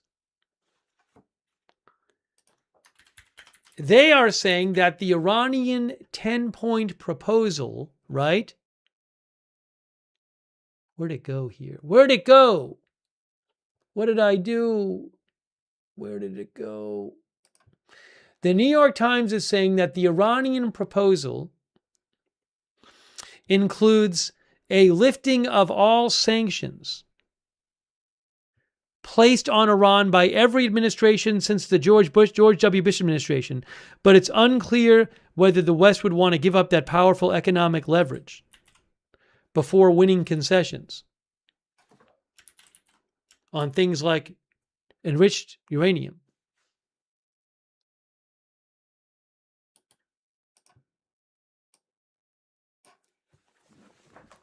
I don't know if that's true, but to repeat, the New York Times says the Iranian 10-point proposal includes a lifting of all sanctions placed on Iran by every American administration since the George W. Bush administration.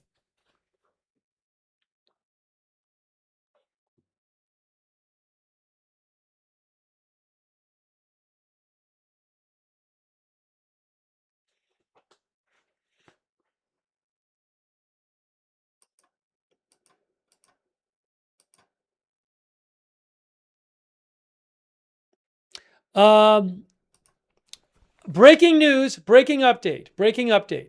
Listen to this.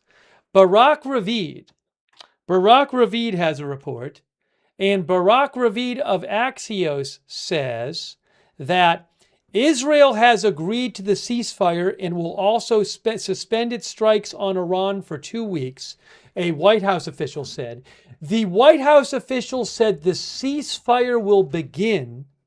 The ceasefire will come into force when Iran opens the Strait of Hormuz. A White House official says the ceasefire will come into force when Iran opens the Strait of Hormuz. Remember what President Trump said. President Trump said, subject to Iran agreeing to the complete, immediate, and safe opening of the Strait of Hormuz, I agree to suspend the bombing and attack of Iran for a period of 2 weeks. So are we going to have to wait, I guess, and see if ships can go through? Now, Iran said there was a ceasefire reached, but we haven't heard Iran's take on the ceasefire in detail.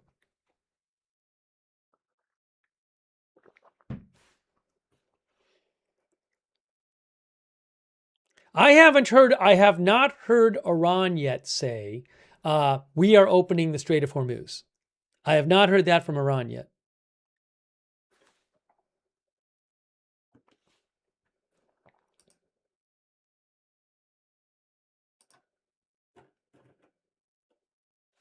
Oh, hold on a second.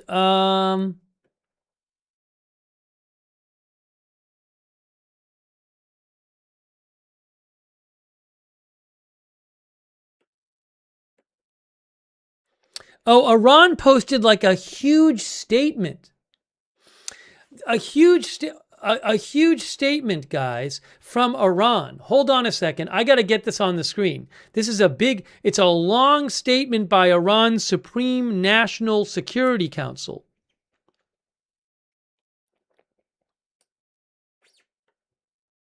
Let's look at this. Here is one part of the statement. Hold on. It's a whole thing. It's huge. So I have the Iranian statement from their, thanks to the viewer who mentioned that they had posted again an update on Tasneem, because I just checked it and that you were right. Here it says, hold on. Here's the Iranian statement. This isn't even the whole thing. It's long. They said, let's read. I'm going to read it to you. Oops, that's not what I want to do. Right there. Look at that. That's like half of the statement. The enemy has suffered an undeniable, historic, and crushing defeat in its cowardly, illegal, and criminal war against the Iranian nation. Thanks to the pure and innocent blood of the martyred leader of the Islamic Revolution, Ayatollah Khamenei, the measures of the supreme leader of the Islamic Revolution and the supreme commander of the armed forces, His Highness Ayatollah Syed Mojtaba Khamenei, the current supreme leader, the struggle and bravery of the warriors of Islam on the fronts, and especially the historic and lasting and epic presence of you, the dear nation, on the scene from the very first days of the war, Iran achieved a great victory and forced the criminal America to accept its 10-point plan, in which the U.S. is committed in principle to guaranteeing non-aggression, continuing Iranian control over the Strait of Hormuz. Continuing Iranian control over the Strait of Hormuz. What? All right, hold on a second here.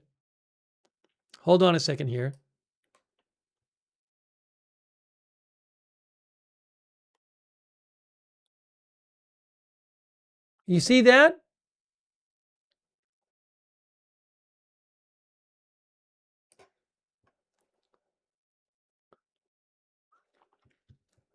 Give me a moment here.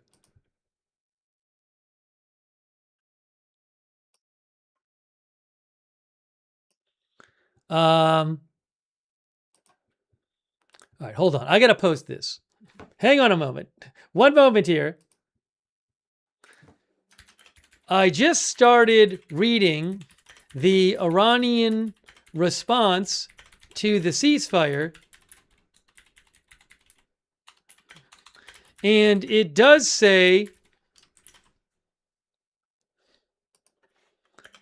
that the U.S. committed to continuing Iranian control over the Strait of Hormuz. What else does it say? All right, hold on a moment here. Give me 2 seconds. We're gonna go through that.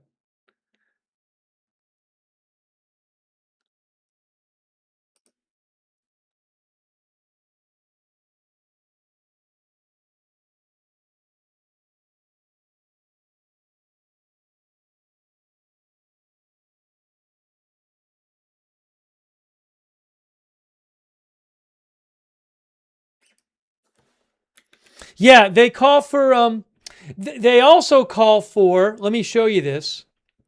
All right, so I'm kind of quickly trying to go over this, but they say, Iran says that there needs to be a safe transit the establishment of a safe transit protocol in the Strait of Hormuz in a way that guarantees Iran's dominance according to the agreed protocol. Oh my, there's so much to this. Hold on. I'm going to post the raw statement so people can see it.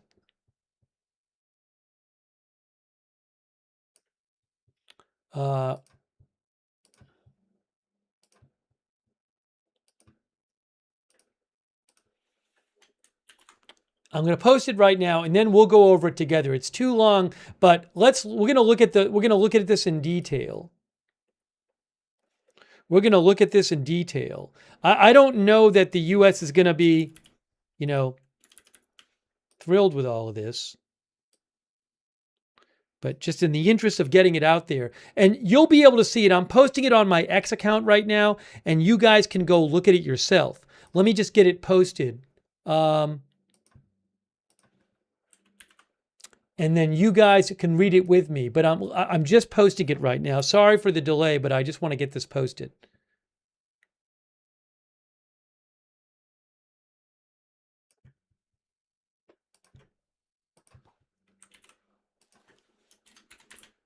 Iran's statement about the ceasefire. Okay, I just posted it. So you can go to my X account and check it out. Now what I'm going to do is talk about it with you. All right, give me a moment here. Let's talk about this. All right, I'm pulling it up here. It's a whole thing.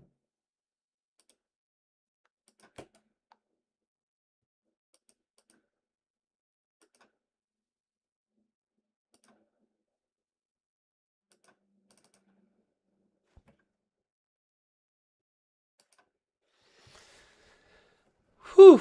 All right, here's another part. Let me show you this part. This is a lot to go through, but let me show you this right now. Sorry for the delay, but you can now go see it for yourself if you want. All right, look at this. Look at this right here. I'm just pulling up this part here. It's a long statement. If you look here, it says that Iran formulated a 10-point plan and presented it to the Americans through Pakistan, emphasizing fundamental points such as controlled passage through the Strait of Hormuz in coordination with the Iranian armed forces, which would grant Iran a unique economic and geopolitical position, the necessity of ending the war against all elements of the axis of the resistance, which would include the historic defeat of the aggression of the child-killing Israeli regime, the withdrawal of U.S. combat forces from all bases and deployment points in the region, the establishment of a safe transit protocol in the Strait of Hormuz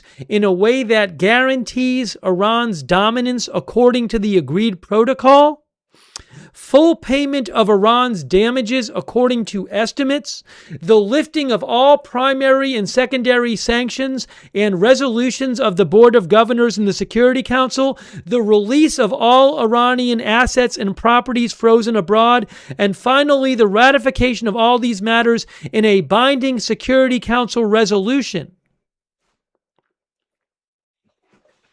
Okay, I don't know if the U.S. is going to agree to this plan.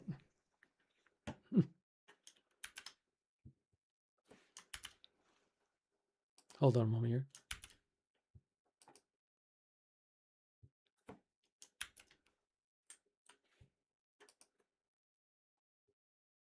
Give me one moment. Give me one moment. I just need one moment here.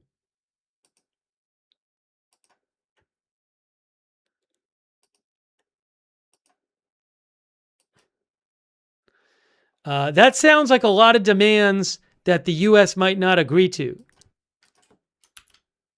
Why is this not working? Try.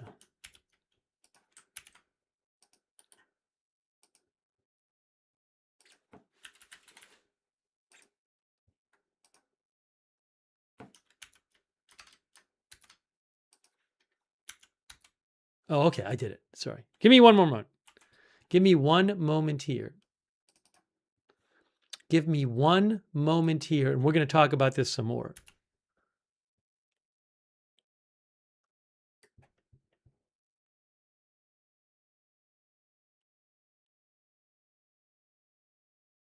And they also say Pakistan has informed Iran that the American side has accepted these principles as the basis for negotiations.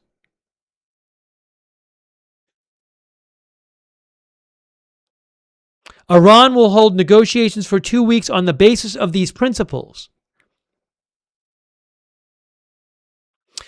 Iran will accept an end to the war only when, in view of Iran's acceptance of the principles envisaged in the 10-point plan, its details are also finalized in the negotiation. All right. So again, I'm going to go over that again.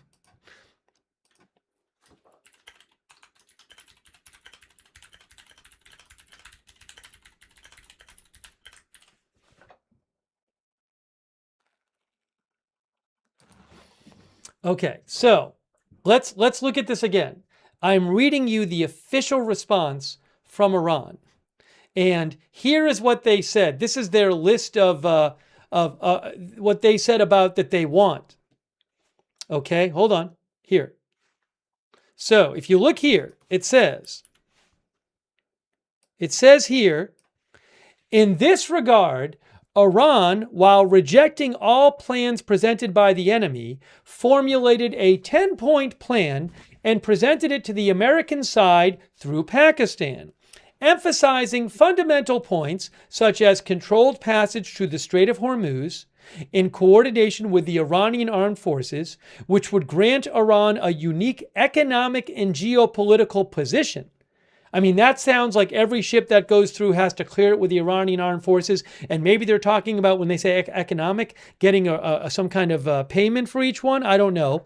Then they continue on by saying, the necessity of ending the war against all elements of the axis of resistance, which would mean the historic defeat of the aggression of the child-killing Israeli regime, the withdrawal of U.S. combat forces from all bases and deployment points in the region. The withdrawal of U.S. combat forces from all bases and deployment points in the region, the establishment of a safe transit protocol in the Strait of Hormuz, in a way that guarantees Iran's dominance according to the agreed protocol, full payment of Iran's damages according to estimates, the lifting of all primary and secondary sanctions and resolutions of the Board of Governors in the Security Council, the release of all Iranian assets and properties frozen abroad, and finally the ratification of all of these matters in a binding Security Council resolution. It should be noted that the ratification of this resolution will turn all these agreements into binding international law and will create an important diplomatic victory for the Iranian nation. Now, the Honorable Prime Minister of Pakistan has informed Iran that the American side, despite all the apparent threats, has accepted these principles as the basis for negotiations and has surrendered to the will of the Iranian people. Accordingly, it was decided at the highest level that Iran will hold negotiations with the American side in Islamabad for 2 weeks and solely on the basis of these principles. It is emphasized that this does not mean an end to the war, and Iran will accept an end to the war only when, in view of Iran's acceptance of the principles envisaged in the 10-point plan, its details are also finalized in the negotiations.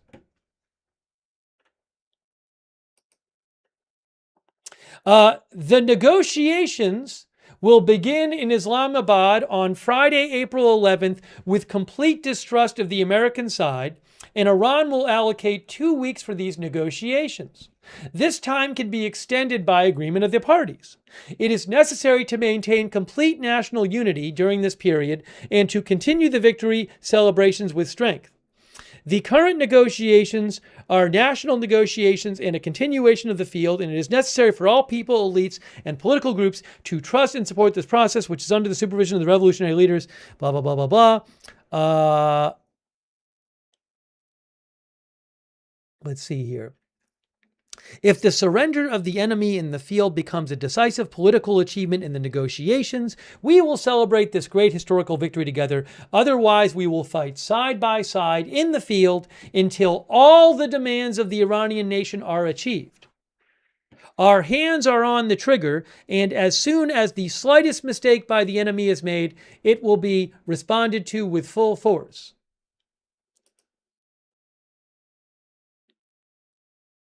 I don't know.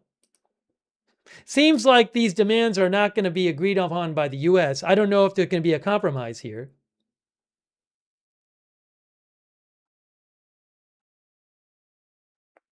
Now, what did they say at the start here? We talked about this. They said the enemy has suffered a big defeat. Fine. They say they forced the criminal America to accept its 10-point plan, in which the U.S. is committed in principle to guaranteeing non-aggression, continuing Iran control over the Strait of Hormuz, accepting enrichment. Oh, accepting enrichment. Guys, don't forget about this. Lifting all primary and secondary sanctions, terminating all resolutions of the Security Council and the Board of Governors, paying Iran compensation, including against the heroic Lebanese Islamic resistance.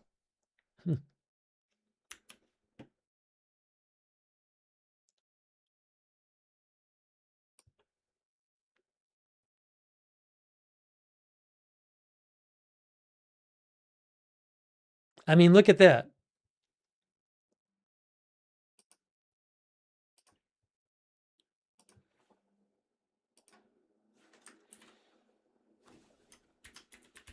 Iran also claims America has agreed to accepting enrichment.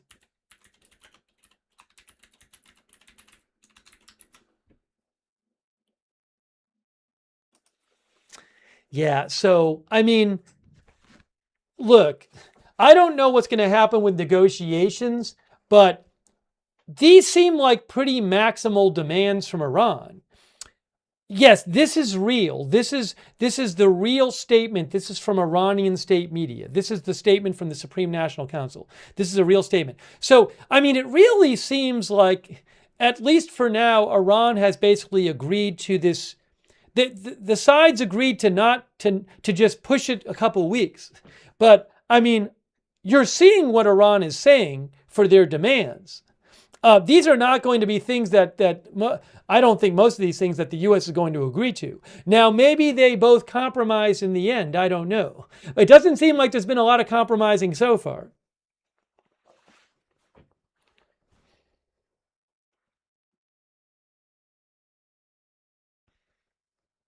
But I just showed you what they said. They said they forced the criminal America to accept its 10-point plan in which the U.S. is committed in principle to guaranteeing non-aggression, continuing Iranian control over the Strait of Hormuz, accepting enrichment, enrichment of uranium, lifting all sanctions, paying Iran compensation, withdrawing American combat forces from the region. I mean, this is just maximalist Iranian demands. And I showed you there's two different places in this response where they say this list. So again, I don't know what's going to happen. And also, it's kind of unclear about what's going to happen with the Strait of Hormuz right now. How's that going to work for the next 2 weeks? Do they say here? Let's see. Blah, blah, blah, blah, blah, blah, blah, blah, blah, blah, blah. I mean, continuing Iranian control over the Strait of Hormuz, right? That's not very specific.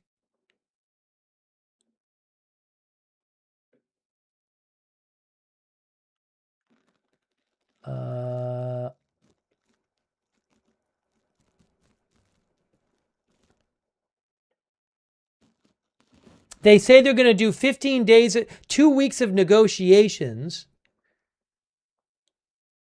They talk about that during negotiations, they want to establish a safe transit protocol in the Strait of Hormuz in a way that guarantees Iran's dominance according to the agreed protocol.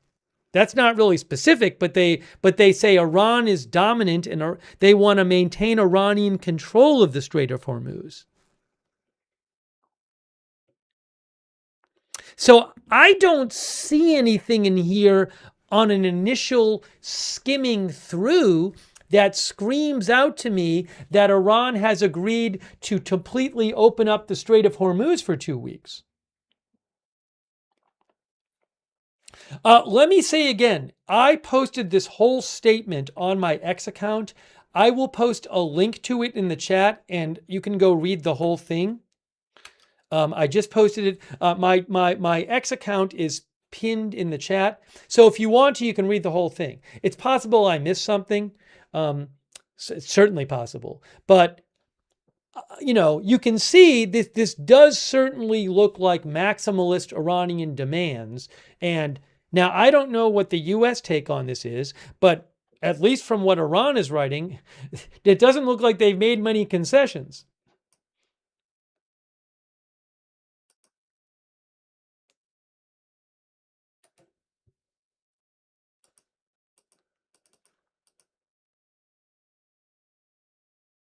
Now remember, Barak Ravid of Axios said a White House A White House official said the ceasefire will start when the Strait of Hormuz fully opens.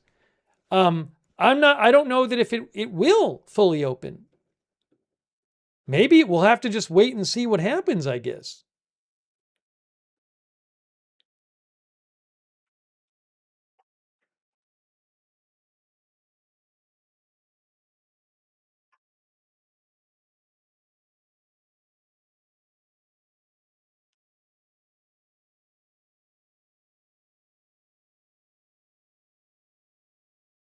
Oh, now hold on. The foreign minister, I think, said something. Give me a moment here. Give me a moment. Give me a moment. Give me a moment.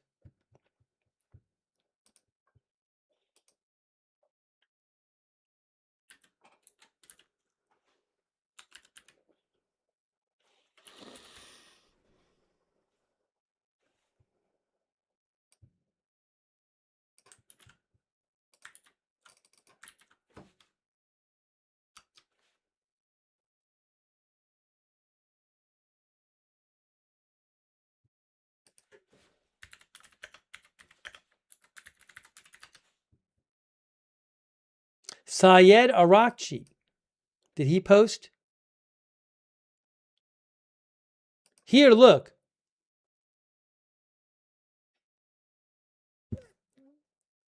Here it is. Here it is right here. Here it is right here. This is the foreign minister of Iran. Foreign Minister of Iran, Syed Arakchi.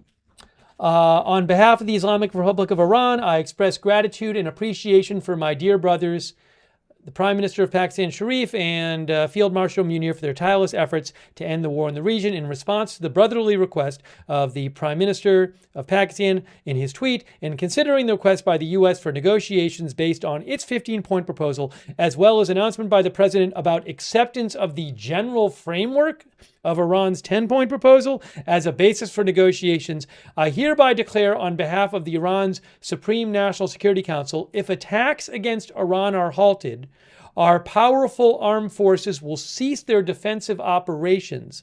For a period of 2 weeks, safe passage through the strait will be possible via coordination with Iran's armed forces and with due consideration of technical limitations. What does that mean? That means that any kind of ship going through the Strait of Hormuz will need to coordinate with Iranian armed forces and with due considerations of technical limitations.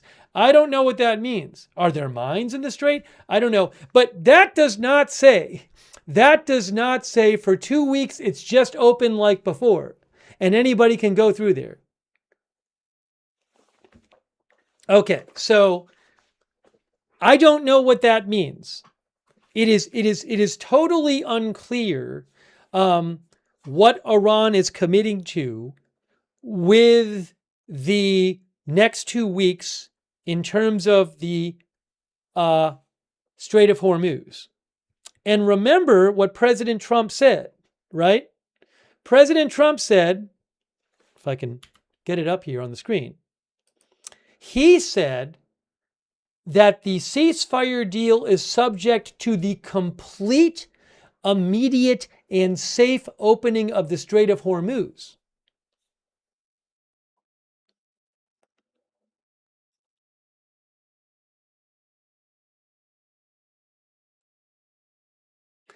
So I don't know what to say about all this.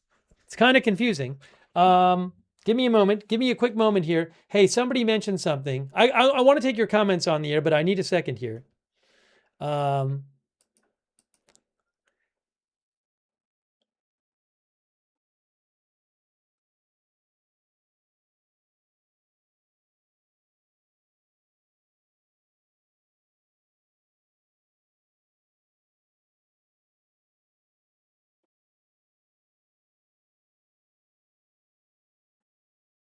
Yeah, so it is really unclear what's going to happen over the next couple of weeks with the Strait of Hormuz.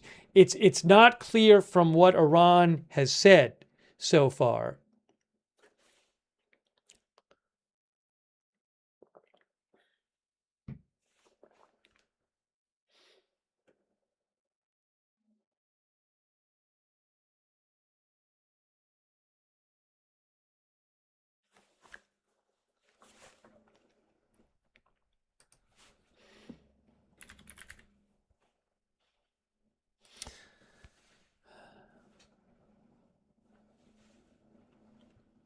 By the way, we'll have to keep an eye on in the coming days. Here's Marine Traffic, which is the ship tracking and marine analytics provider, to show you what it looks like in the Strait of Hormuz right now. It's taking a little while to load. Maybe everybody's going to Marine Traffic right now. Marine Traffic's taking a while to load, guys. It's not loading. Oh, is it loading? No. Maybe it's overwhelmed on Marine Traffic. Marine Traffic might be overwhelmed. Let's try this. I can't get on Marine Traffic right now. Saucy Noodles says, no way Trump agreed to all of this. I mean, it's almost, it kind of feels like both sides wanted more time. And they just sort of agreed to disagree and put out their own statements and act like there was some sort of agreement when there really isn't, just to get more time. Now, maybe there ultimately is an agreement, but I'm not seeing a clear agreement. One of our viewers said they just got alert in Dubai. So Marine Traffic seems to be not working at the moment for me.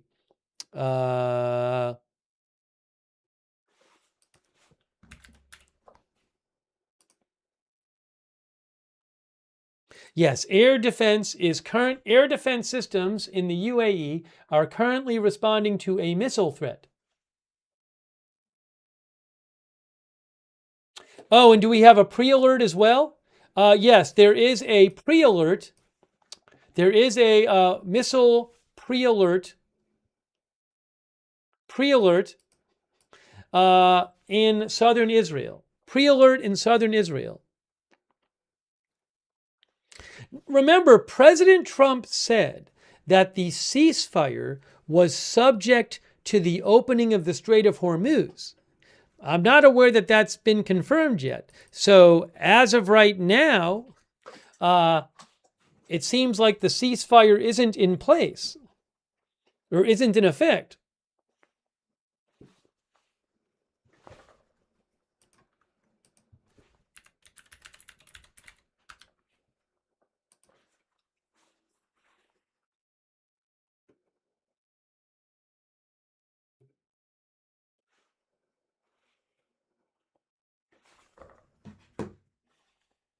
Hold on a moment here.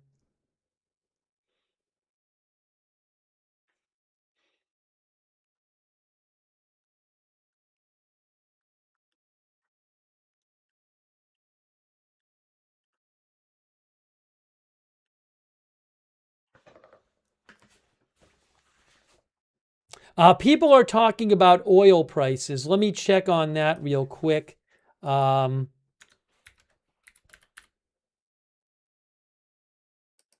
I am seeing, it looks to me like, yes, I am seeing a price of Brent crude at 93.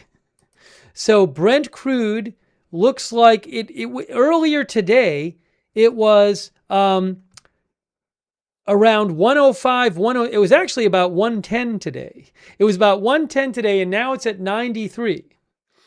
And WTI crude was up to about, 111 or 112, and now it's at 94.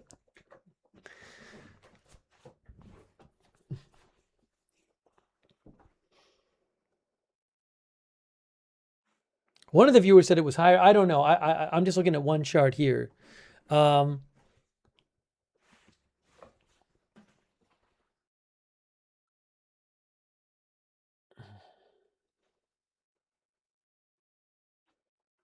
Hold on one second here.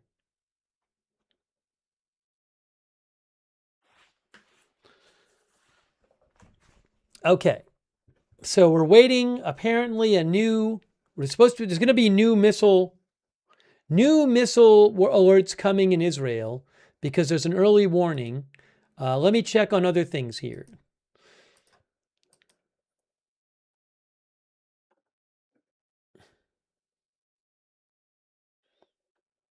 A senior White House official tells Barack Ravid the ceasefire has taken effect. Our attacks have been suspended. That is according to Barak Ravid. He says a senior U.S. official says the ceasefire has taken effect. Our attacks have been suspended. I will say that there's a missile flying towards Israel from at least one missile flying towards Israel from Iran right now.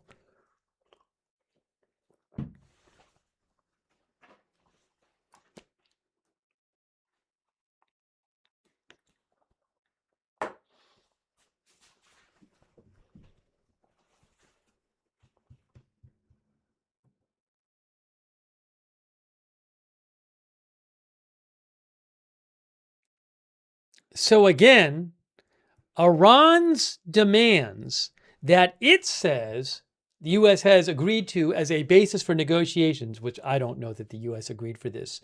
They're very maximalist. It's things like we maintain control of the Strait of Hormuz in some sort of sense. All American forces leave the region. Iran gets paid compensation. Iran is allowed to enrich uranium. Things like this. All the sanctions on Iran are lifted. These are the basis points that Iran claims that the U.S. has agreed to as a basis for negotiation.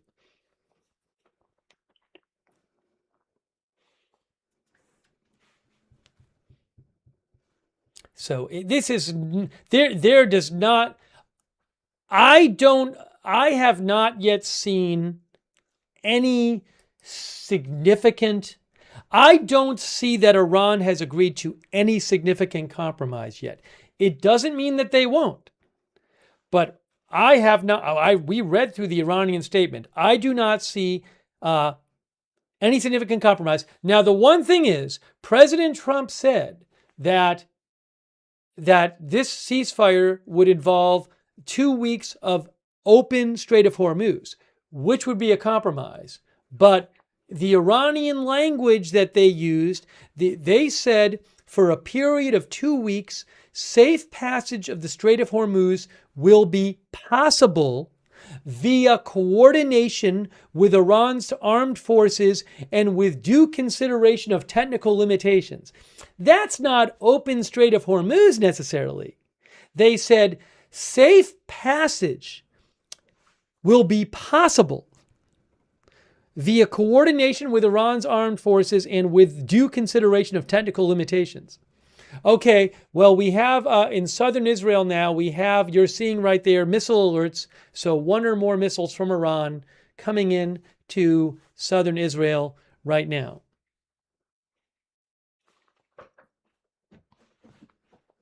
Even though reportedly the U.S. says the ceasefire is in effect.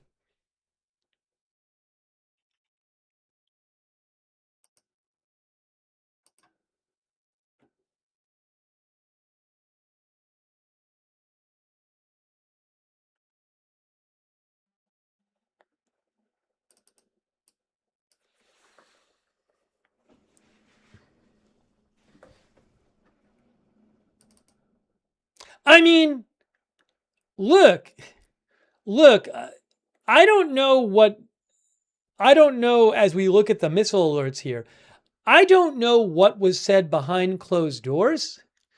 But Iran might be thinking, hey, this is 2 weeks to not get attacked, and we haven't given anything up yet. So if you're Iran and Israel and the U.S. say, we're not going to attack you for 2 weeks, you might be like, okay. Now, maybe they've in private committed to giving up more. I don't know.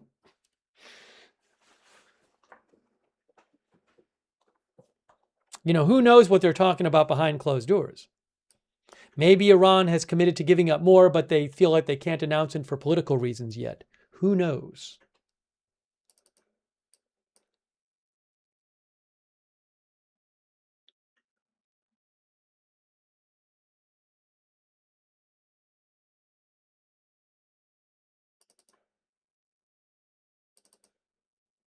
Can I say something else? Also, what if like a few days from now, there's just all this disagreement on on, hey, you're not opening up the Strait of Hormuz, right? And you're not offering any concessions, Iran. Could we see President Trump in 2 or 3 days saying, that's it, they're not fulfilling the terms of the ceasefire. They have 48 hours or we're blowing up their civilization. Maybe we'll get one of those posts from Trump in 2 days. You know? So just because it's a 2-week ceasefire doesn't mean it's going to go 2 weeks.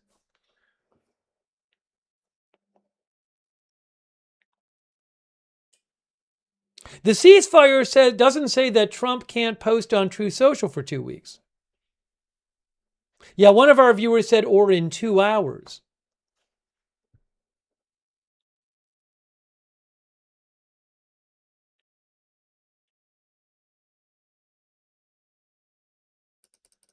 Okay. So this is pretty fascinating.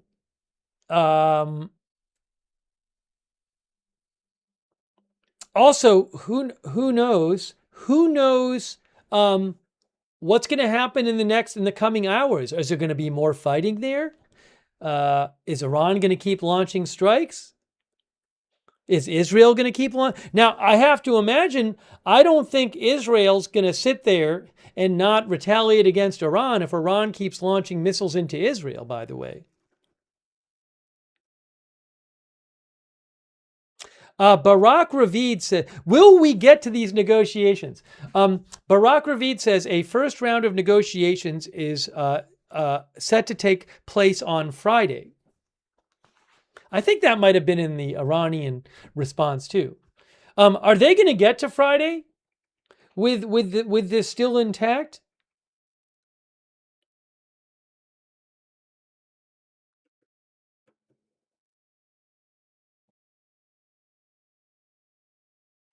And remember also, Trump said, look, Trump did say, this is a good point, we received a 10-point proposal from Iran and believe it is a workable basis on which to negotiate. He did say that. We received a 10-point proposal from Iran and believe it is a workable basis on which to negotiate. Right? So, but remember what is in that proposal, right? Just to go back and show you what Iran said about those 10 points.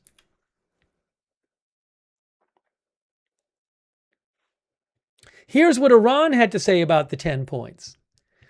Iran, while rejecting all of the plans presented by the enemy, formulated a 10-point plan and presented it to the American side through Pakistan, emphasizing fundamental points such as continued passage through the Strait of Hormuz in coordination with the Iran armed forces, which would grant Iran a unique economic and geopolitical position, the necessity of ending the war against all elements of the axis of resistance. That also includes, I would assume, Hezbollah, Hamas, and Houthis.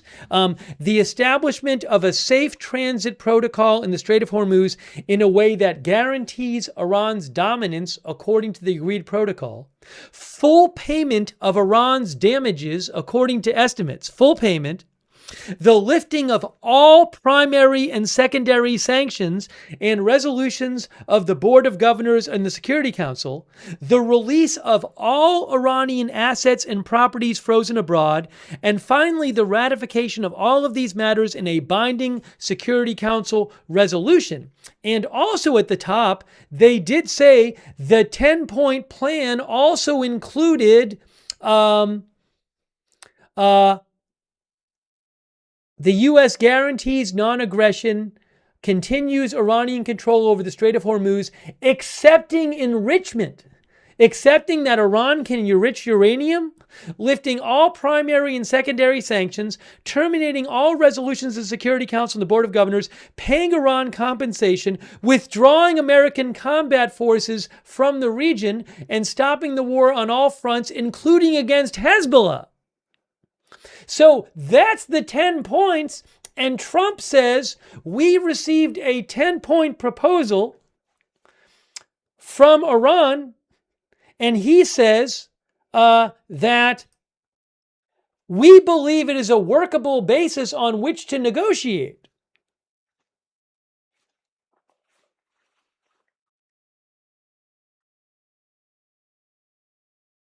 So I don't know if, to me, the Iran 10-point proposal that they claimed is the 10-point proposal, I can't imagine that the U.S. is going to agree to that stuff.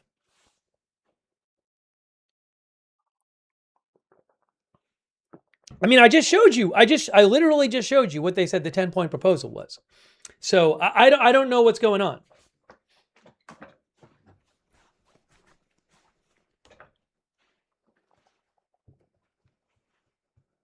But I mean, it's very strange. Unless you, I mean, it's not strange in the sense of you just think if the point was just to give some more time without agreeing to anything really, just to give time to see what happens, well, that got accomplished for now.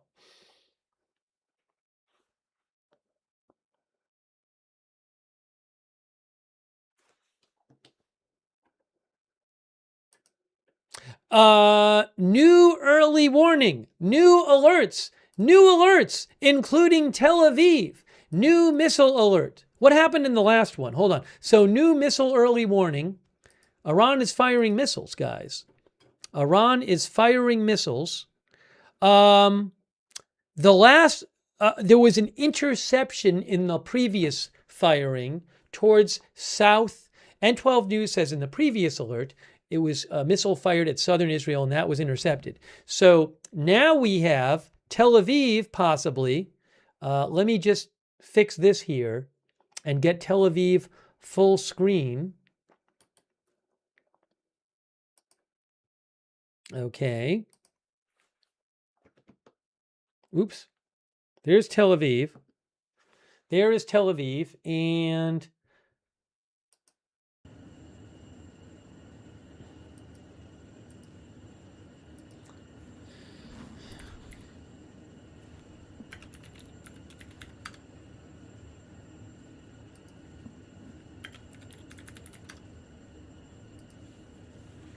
we can put the Cat Meowski feed up as well.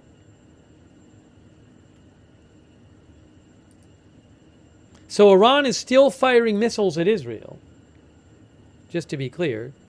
Oopsie.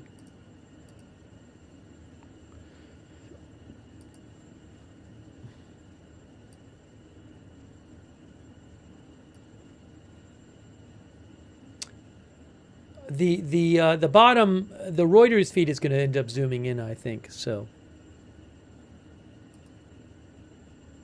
yeah, there the Reuters just zoomed in, which you just saw.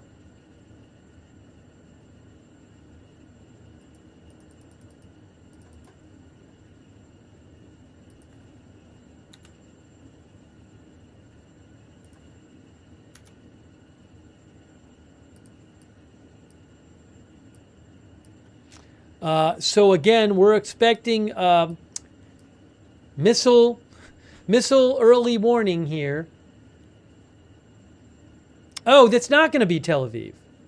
I'm sorry, it's not, right? Or no, is it? No, it is. It's right there. There you go. It's Tel Aviv.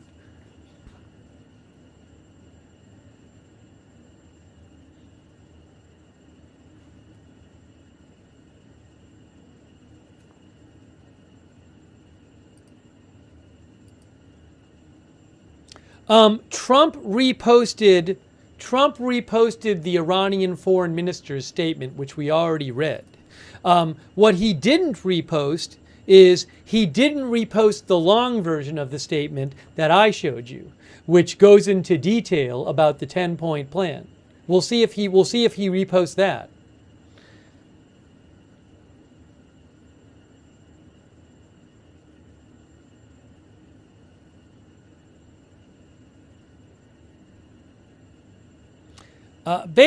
I'll show that again in a second, but the foreign minister's statement said,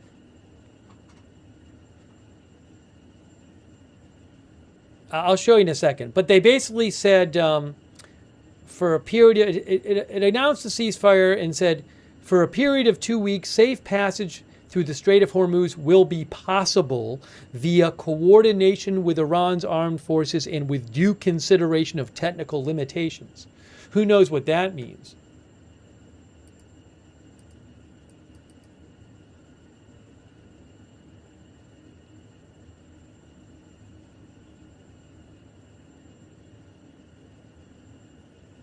Oh, also, Saudi Arabia issued an early warning for Yanbu, Saudi Arabia, due to a potential danger, as Intel Doge mentioned. So there's a warning in Saudi Arabia now, too.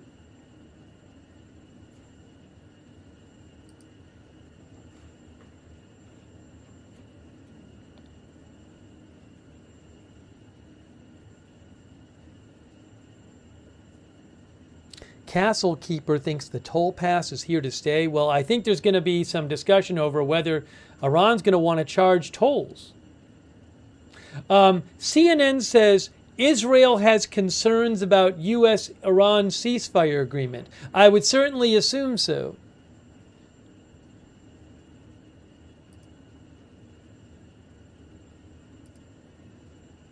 We're waiting for the alerts here. Okay, hold on. I'm seeing something. Hang on.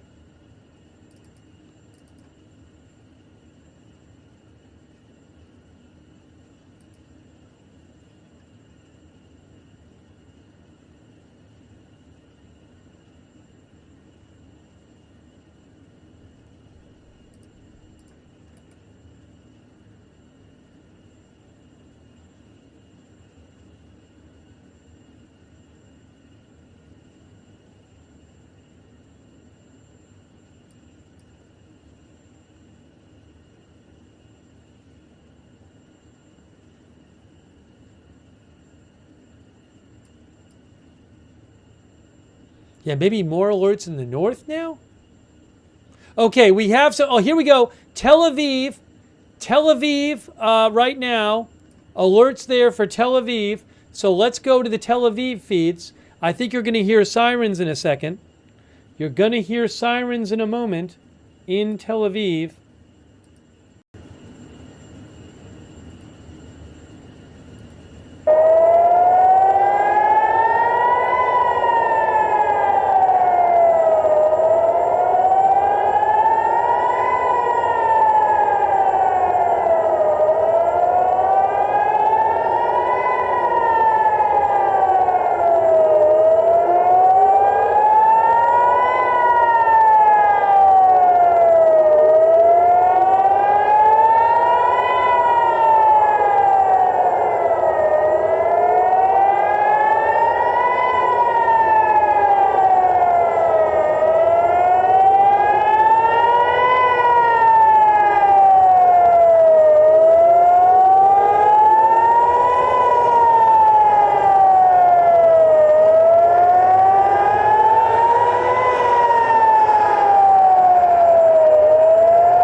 Maybe intercepted, I don't know.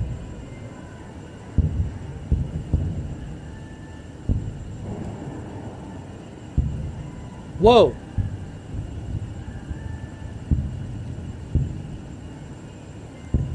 Still hearing booms.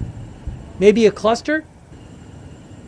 Maybe a cluster missile? Still hearing booms.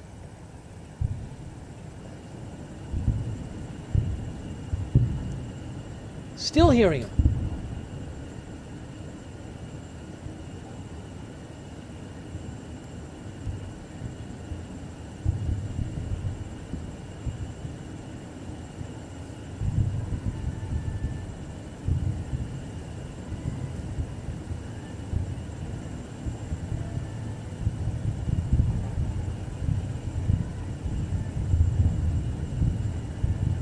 Are we hearing wind now or not? I don't know.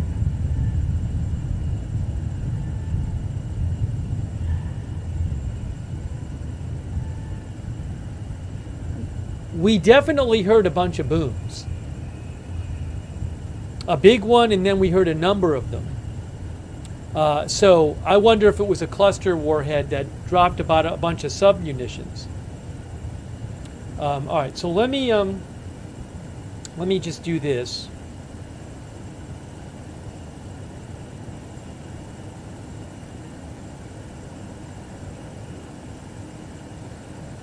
By the way, Bahrain, a couple minutes ago, Bahrain said that they have an alert siren in Bahrain. Also, a couple minutes ago, Kuwait said they are currently intercepting hostile missile and drone attacks. So clearly, Iran hasn't started a ceasefire yet on their side. That's what's going on right now.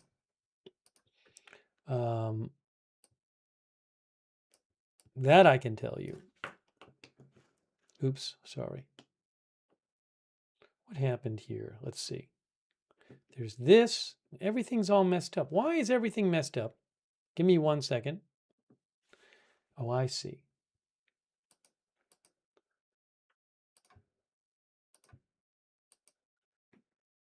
Hold on. Oh, that disappeared. All right. Let me just get everything organized here. All right, that's Beirut. That's Beirut, and that's Tel Aviv. Beirut, Tel Aviv, and then we had a Haifa one, but I'll check and see if I can get reports about. Oh, more alerts! More alerts! More alerts right now! More alerts right now! Northern Israel. I think my Haifa cam turned off because there's alerts. More alerts right now. Breaking news. More missile alerts. I don't have the Haifa cam anymore.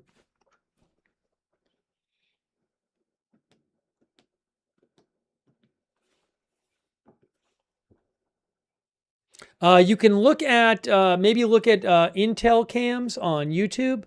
But more missile alerts right now.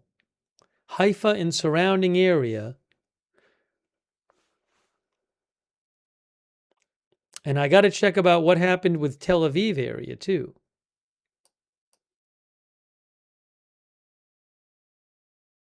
Well, so far, we don't have a ceasefire on both sides.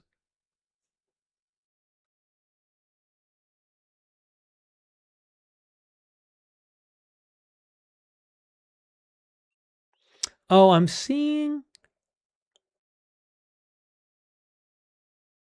I don't know what I'm seeing.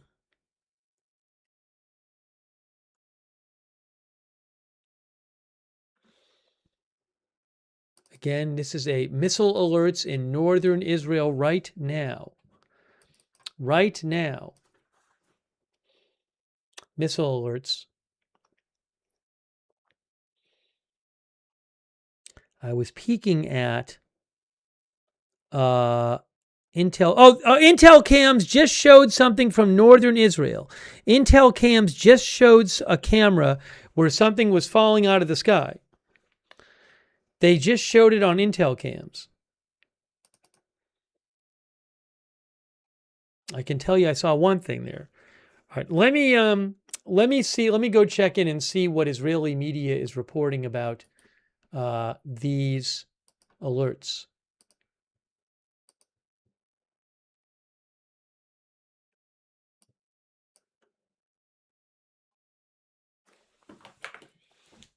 Hang on 1 second here.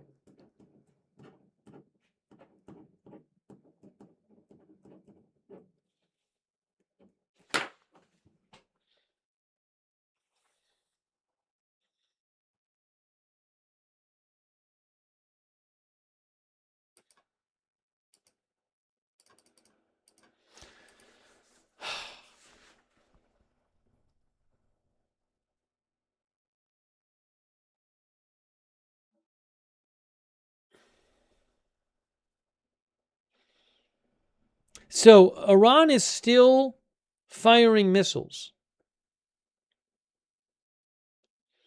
The U.S. AP is reporting now that the U.S. military has halted all offensive operations but continues defensive actions. Okay, that's from AP. U.S. military has halted all offensive operations but continues defensive actions.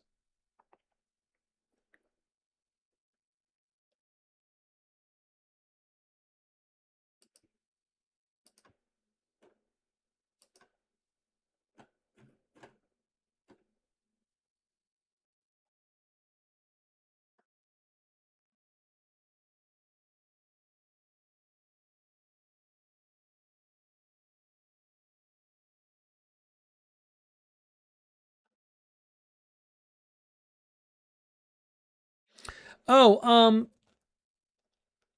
the Pakistani prime minister said that, did he say about the timing of this?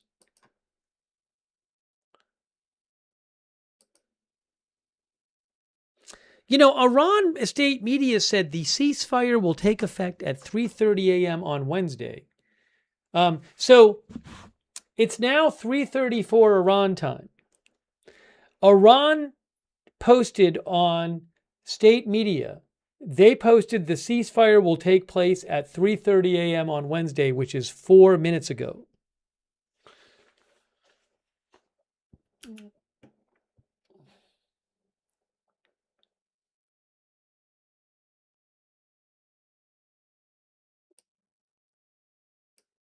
Okay.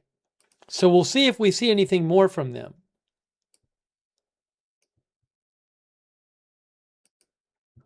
So Iranian state media just posted, Tasneem just posted that the ceasefire takes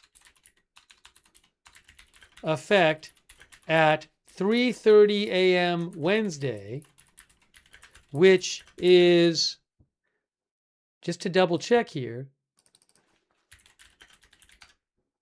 5 minutes ago. So maybe, you know, we were seeing some missiles launched, but maybe they tried to get in a few before their 3:30 a.m., what they say was the start time.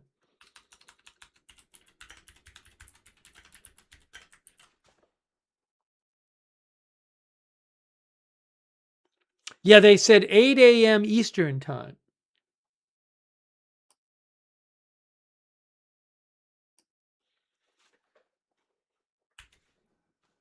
$8 p.m. Eastern time.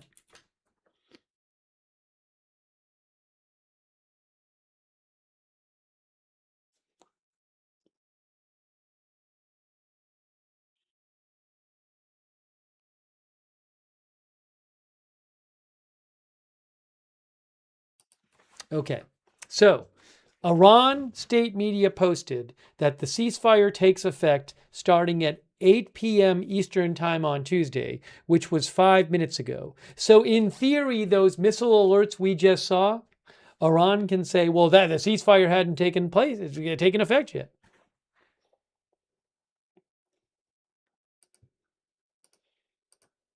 I got to thank some people, by the way. Hold on, let me thank a couple people real quick. Igor Tigor, thank you. Sorry, I'm way behind on thanking people. Just I need a moment here. It's been so busy.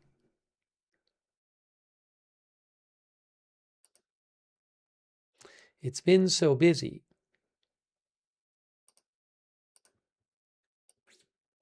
But now maybe, you know, maybe Iran just said, well, we'll fire some missiles and then we'll say the ceasefire begins after. Hold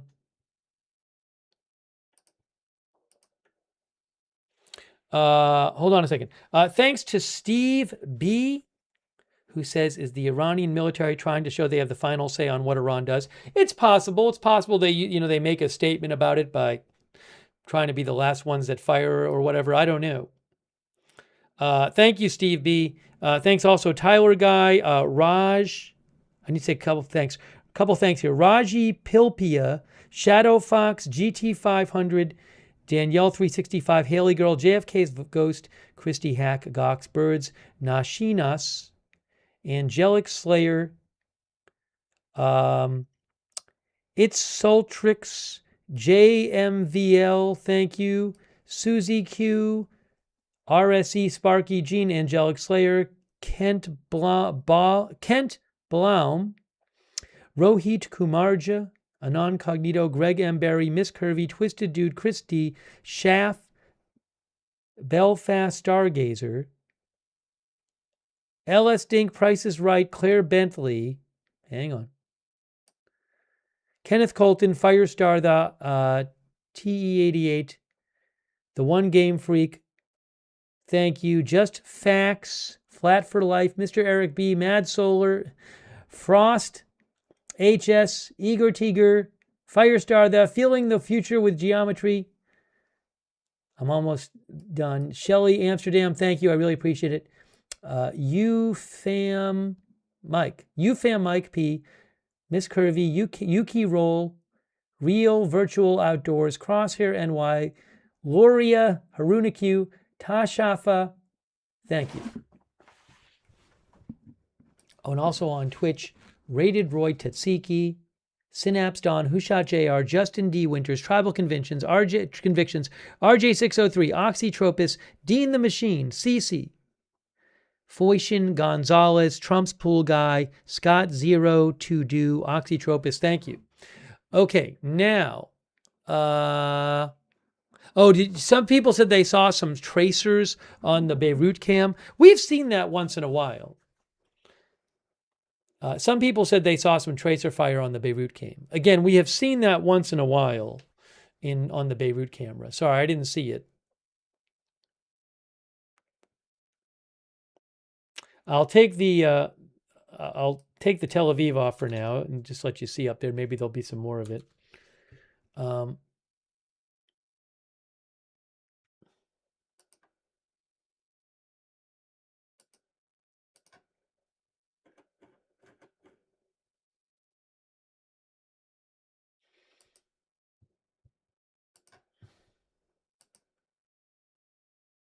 Oh, breaking news. President Trump just posted on Truth Social. President Trump posted on Truth Social. Sorry, I did not see that. Here is what President Trump said on Truth Social. The alleged statement put out by CNN World News is a fraud, as CNN well knows. The false statement was linked to a fake news site from Nigeria and, of course, immediately picked up by CNN and blared out as a legitimate headline. The official statement by Iran was just released and posted on Truth below. So, by the way, I don't know what he's talking about, but the statement that Trump reposted from Iran is this short statement from the foreign minister. There's a huge statement that was on Iranian state media. So I don't know if he's referring to that statement. He said because that's an official statement. It's on Iranian state media. It's from the Supreme National Council. Anyways, Trump says the official statement by Iran, well, there's more than one official statement, was released and posted on Truth Below. Authorities are looking to determine whether or not a crime was committed on the issuance of the fake CNN World statement, or was it a sick rogue player? CNN is being ordered to immediately withdraw this statement with full apologies for their, as usual, terrible reporting. Results of the investigation will be announced in the near future. Is he talking about the statement that we were looking at? Because that's an official statement. I'm confused now.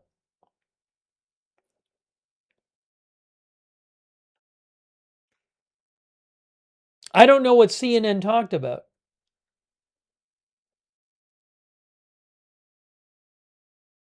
But remember, there's a whole statement. Again, President Trump said, this is the official statement. Well, that's one statement. But there's a whole statement on Iranian state media. We read it to you.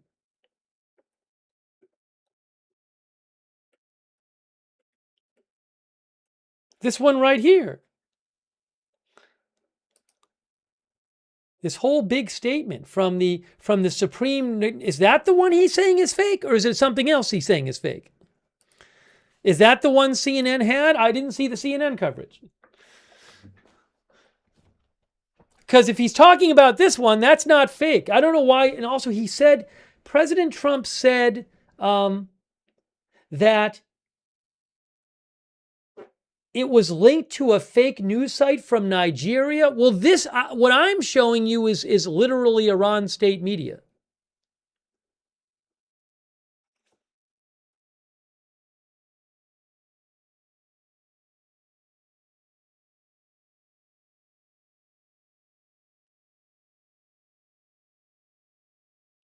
And he hasn't posted this statement or referred to this is the statement that this statement gives the Iranian demands. The other one is very unspecific. This gives the demands, which I told you I can't imagine the U.S. would agree to.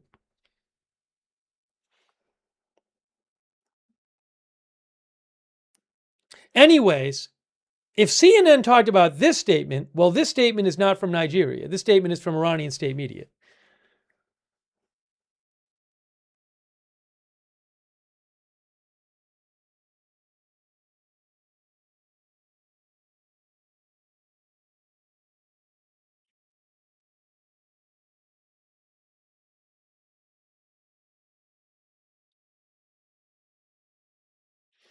Give me a moment. Give me a moment.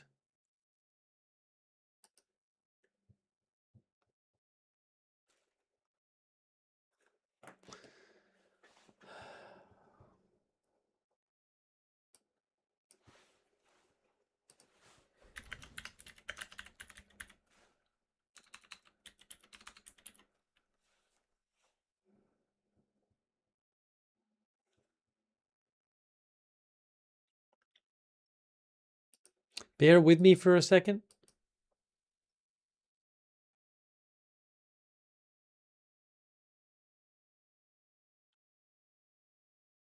Operation Epic Fury press conference tomorrow at 8 a.m. Hey guys, look, tomorrow morning, Operation Epic Fury press conference, Secretary Hegseth, Chairman Kane, 8 a.m. ET.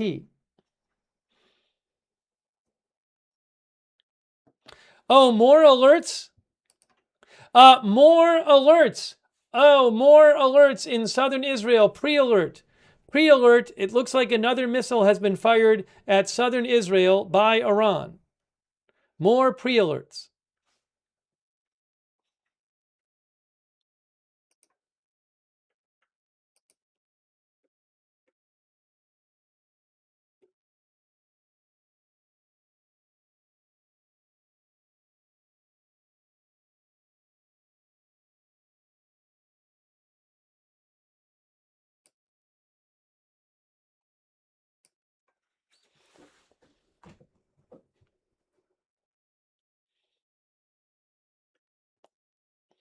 So, more missiles, one or more missiles being fired at southern Israel.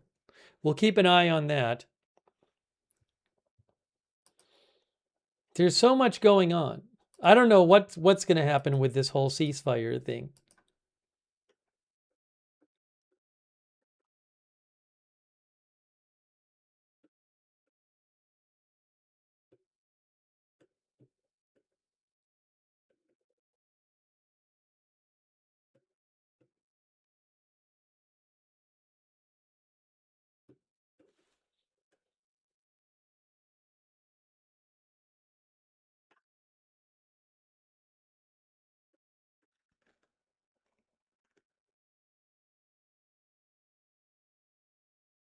Oh, by the way, Manny Fabian said that rescue forces are responding to reports of possible bomblet damage in Tel Aviv, in the central Israel, following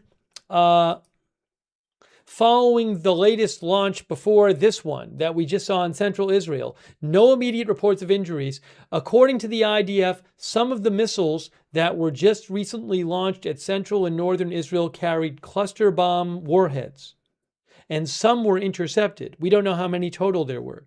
So I need to check on Israeli reporting about the last couple missile warnings. MDA says there are 3 crash sites, says N12, in Petah Tikva, Bnei Brak, and Nesher. Where is Nesher? Petah Tikva and Bnei Brak are east of Tel Aviv. So there are some damage sites, I guess, from the last alert, which just happened a few minutes ago. Nesher is near Haifa. Nesher is near Haifa. So I don't know what kind of damage might have been done by the last missile wave.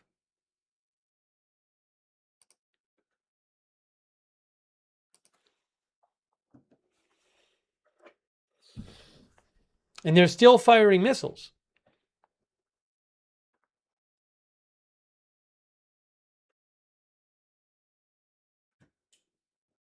Trump's pool guy thinks Iran inserted false info into their original 10-point agreement and sent it out?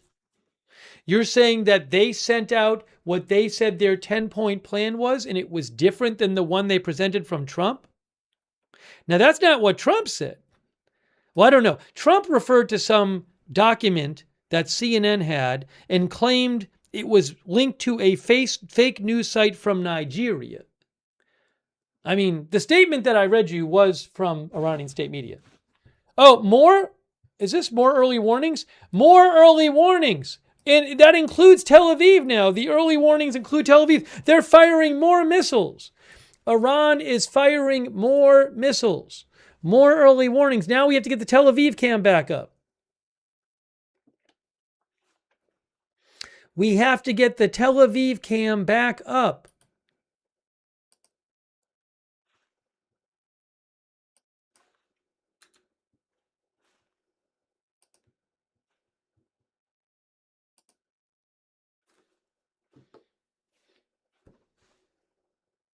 Crazy.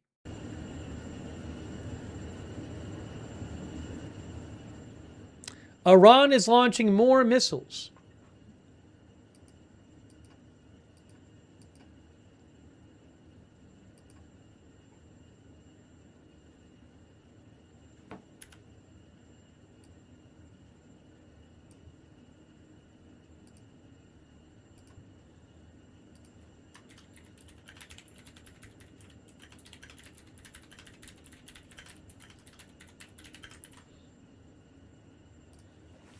More missiles. More missiles. 2 different areas, southern Israel and central Israel. They keep launching missiles.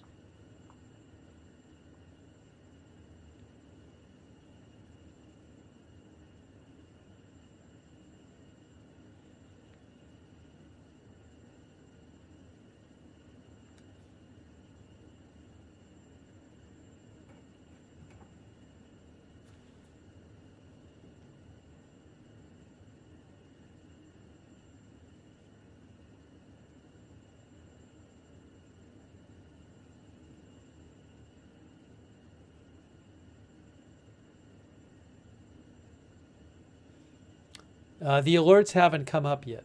It's still pre-alerts.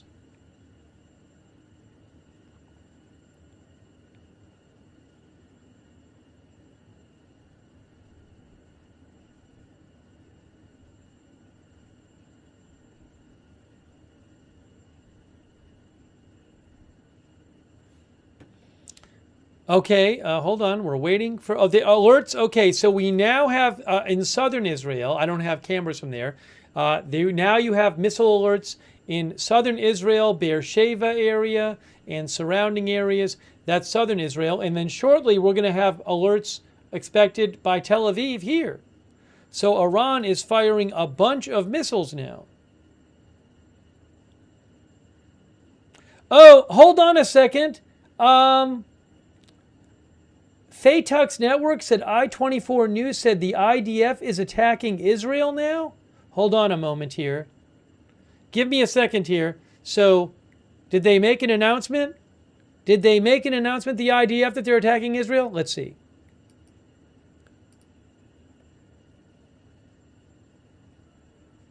Where does it say this?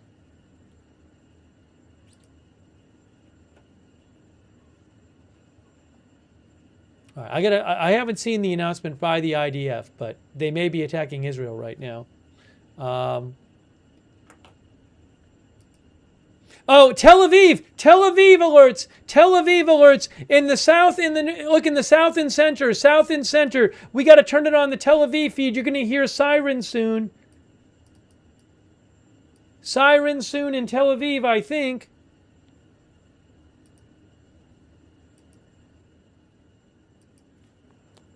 Look at this. We got southern Israel and central Israel missile alerts.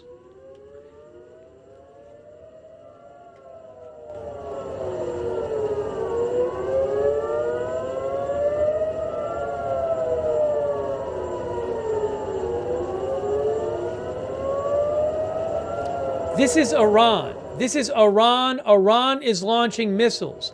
The IDF may be attacking Iran now. This is Iran launching missiles at Israel.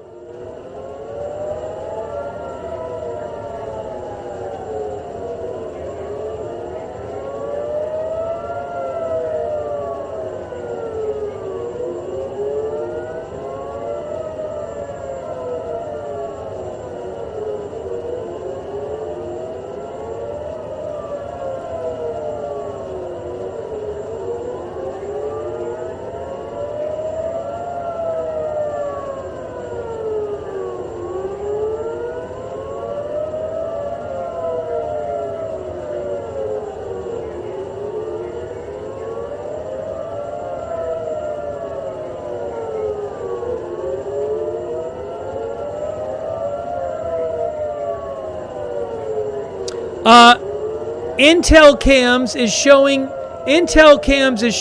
things going through the sky on Intel cams camera 3.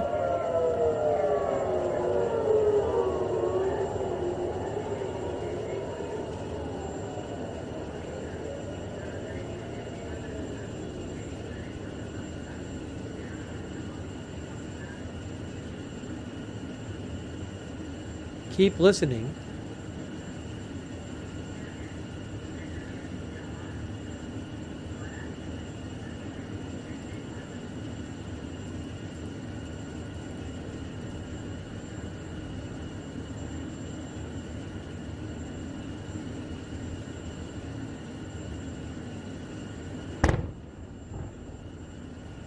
I don't know if that was anything.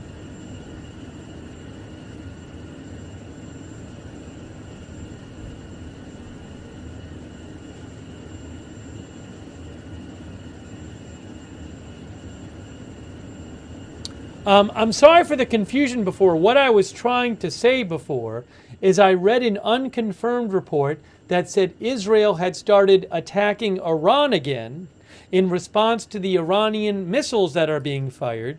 Faytux Network claimed that I-24 News had reported that. I haven't seen that yet myself, and I haven't seen a statement yet from the Israeli military announcing that. All right, I think at this point, from this camera, we can turn the volume down. Sorry. Get this back up here. But Iran keeps firing missiles at Israel, even though the ceasefire is supposed to be in effect. They keep firing missiles at Israel.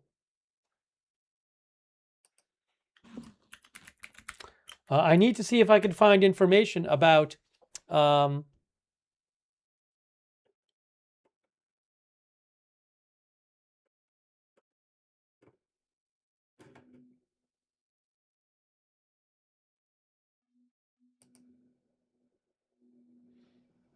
I need to find out if I can find information about the previous batch of missiles, and there was reports of possibly some missile hits or submunitions hits. Crazy, crazy, crazy. Israel police said, what are they saying? Israel police. Police forces are dealing with a site where missile fragments and remains fell in the Sharon region. No injuries have been reported so far. Okay. Crazy.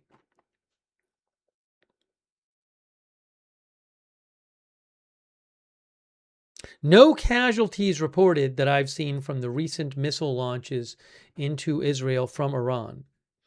What's her name?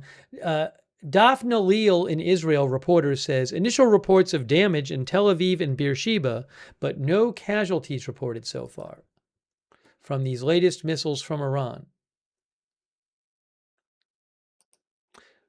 And is there more early warning now? Well, what we're seeing, there's still alerts.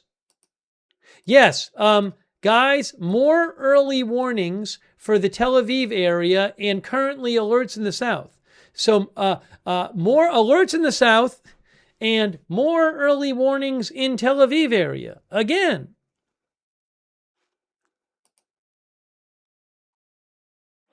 They keep launching missiles.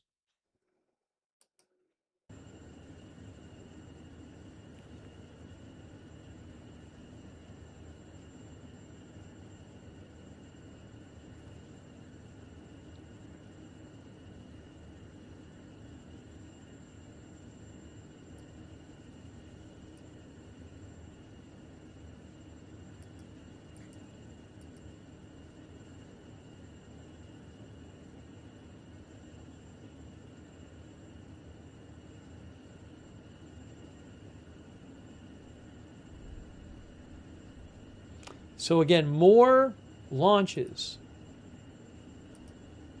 And we're expecting alerts in Tel Aviv area.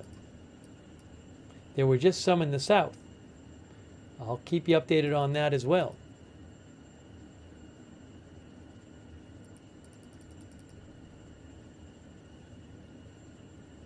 This is a lot of alerts after the ceasefire.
I have not seen, do we still have early warning? It still says, do we still have an early warning or not? It still says early warning over here.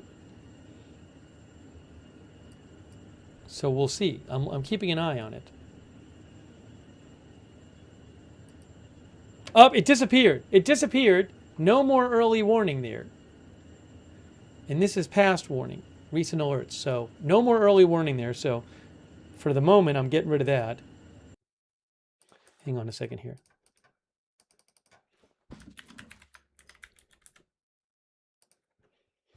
Give me 1 second here. Oopsie. It's been so busy.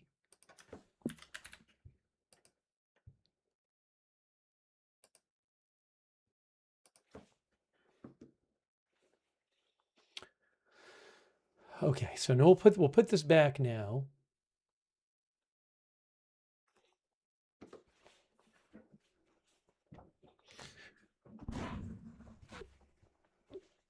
Just crazy, just crazy. Hey, quick thank you to Susan Ray Silvestri, who says, I just can't believe this is going to end well. Thanks also to Sasiad from Poland. Thank you, Lisa Loves to Travel, who thinks Trump knew this agreement wouldn't hold. He's letting Iran self-destruct, as no other country can blame him when U.S. Israel retaliate and go back to original plan. Thank you to Lisa Loves to Travel. Thanks, Zero Fox. Sparky Gene. Yeah, Sparky, I mean, normally we don't have this many missile alerts. During this war, there hasn't been, normally the missile alerts are not this frequent. Thank you, Mitchell Pilot. Yeah, I reposted something. I think I reposted that post, Mitchell Pilot, if not that one. Shin, who I follow, was reporting some strikes in Iran. I haven't seen it. Faytux Network claimed that I-24 News was saying that Israel was striking Iran after Iran launched missiles at Israel, which I would expect to happen. Thank you, Mitchell Pilot. Zero Fox, thank you. User KR4 and John DFW. John says, trust the market more than Trump, CNN, or Iran. Oil prices down 14% right now. Thank you, D-Tex. Juke, Ever, Tips, Finn, Praise, Beto, Jenna, Kathy Leeds, Mark, Zet, Crazy Yoda, Susan Doolin, Crows Peon.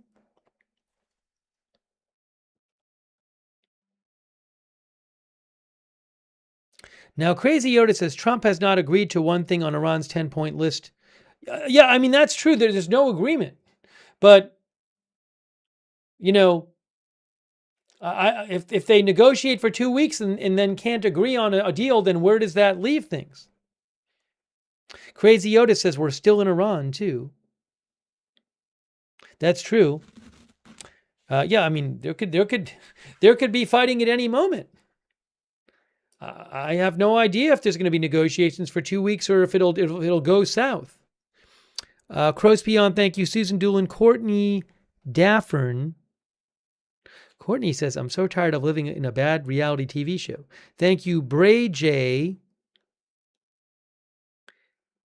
And TE88PFCR and Jermaine Morgan and Firestar thank you also Pixie Lou for the membership. So nice of you, Pixie Lou. Ed Navas, thank you. Steve BO6067.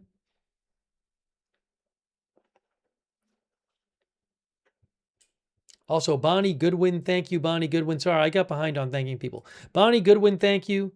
And also Oxytropis, thank you. Solinger, thank you. Rated R Roy, thank you. All right, let me try to catch up here on things.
Just trying to get updates here.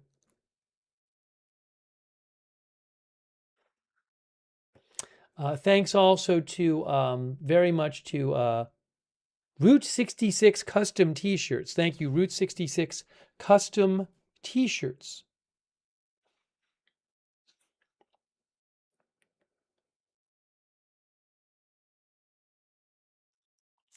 So far during the ceasefire, lots of missiles being fired by Iran into Israel. Some unconfirmed reporting. Uh-oh, what do we got here? Some sort of Saudi civil defense warning? What's this? Let's see. Let's see what this is. I got to check.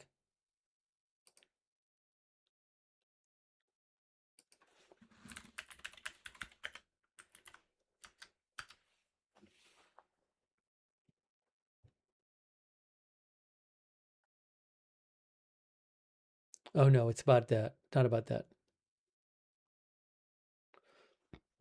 The Saudi Arabia put out a post that said,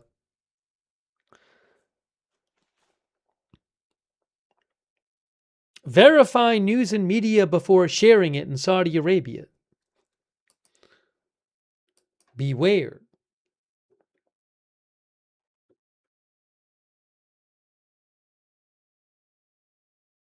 Marco Rubio officially announced the release of the journalist who had been kidnapped in Iraq, who it had been reported she was released hours ago.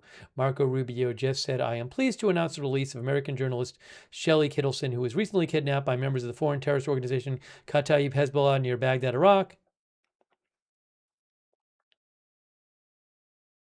We are relieved this American is now free and are working to support her safe departure from Iraq.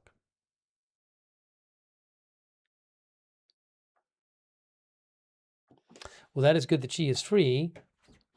Let's see here.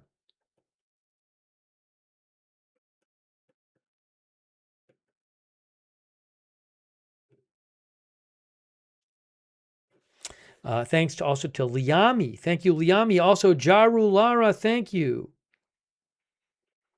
Who thinks Trump looks weak? I'd have no idea what's going to happen with the ceasefire. There's 2 weeks to negotiate. What's going to happen during the 2 weeks? Will it even last 2 weeks? Could we see more missiles being fired and attacks during this? I just don't know. Don't know where this is all going.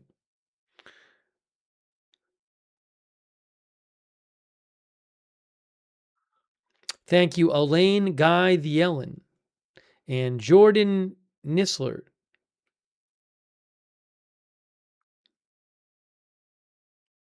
Jordan thinks Trump is still about to hit bridges and power plants because they want to be sus.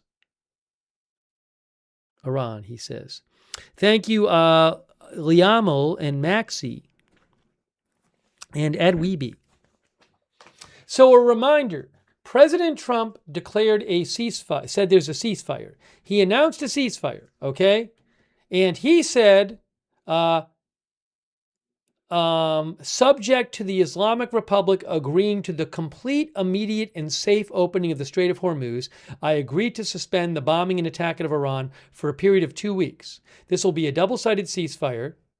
And the reason for doing so is we've already met and achieved all military objectives and are very far along with a definitive agreement concerning long-term peace with Iran and peace in the Middle East. We received a 10-point proposal from Iran and believe it is a workable basis on which to negotiate, right? But Iran released their own statement on Iranian state media, a statement from the Supreme National Council, okay? And that 10-point proposal that they said they made certainly didn't seem like something the U.S. would agree to. So just to show you again, Iran achieved a great victory and forced the criminal America to accept its 10-point plan, in which the U.S. is committed in principle to guaranteeing non-aggression, continuing Iranian control over the Strait of Hormuz, accepting enrichment, I assume that's like uranium enrichment, lifting all sanctions, primary and secondary, terminating all resolutions of the Security Council and the Board of Governors, paying Iran compensation, withdrawing American combat forces from the region, and stopping war on all fronts, including against Hezbollah. And then they repeat at the bottom their demands. They say, Iran, while rejecting all the plans presented by the enemy, formulated a 10-point plan and presented it to the American side, emphasizing fundamental points such as controlled passage through the Strait of Hormuz in coordination with the Iranian armed forces, which would grant Iran a unique economic and geopolitical position, the necessity of ending the war against all the elements of the axis of resistance, that would include Hezbollah, Hamas, Houthis, the withdrawal of U.S. combat forces from all bases and deployment points in the region, the establishment of a safe transit protocol in the Strait of Hormuz in a way that guarantees Iran's dominance according to the agreed protocol, full payment of Iran's damages according to estimates, the lifting of all primary and secondary sanctions and resolutions of the Board of Governors and the Security Council, the release of all Iranian assets and properties frozen abroad, and finally the ratification of all these matters in a binding Security Council resolution. So those do not sound like proposals that the U.S. and President Trump are going to want to agree to. They said, those are our 10 points. President Trump said in his post, we received a 10-point proposal, right, from Iran and believe it is a workable basis on which to negotiate. Now, maybe somebody will claim, well, Iran, one of our viewers claims that Iran gave one 10-point proposal to Trump and posted another 10-point proposal on their statement. I will say that there was reporting about what Iran's proposal was the last couple of days, and it sounded like what was in the statement. It was maximalist demands. So now, Trump hasn't agreed to anything, as I think it was Crazy Yoda has said. No deal has been signed, but I mean, if that's going to be the basis of negotiation, it seems like it's going to be tough to reach a compromise. Yes, the page I got that announcement from is the official Tasnim State Media, which has over 2 million followers. It's the official Tasnim State Media social media. That's not a fake statement. It's a legit statement.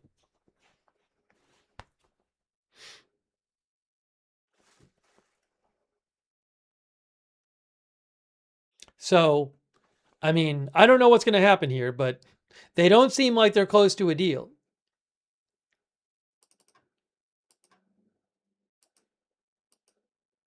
Joseph thinks it's all market manipulation. Oh, hold on a second. Update. Update from Manny Fabian, Times of Israel. Look at this, guys. Look at this. Despite the announcement of a ceasefire, the Israeli Air Force continues to carry out strikes in Iran. Iran, meanwhile, has fired several salvos of ballistic missiles at Israel since the ceasefire was reportedly supposed to take effect.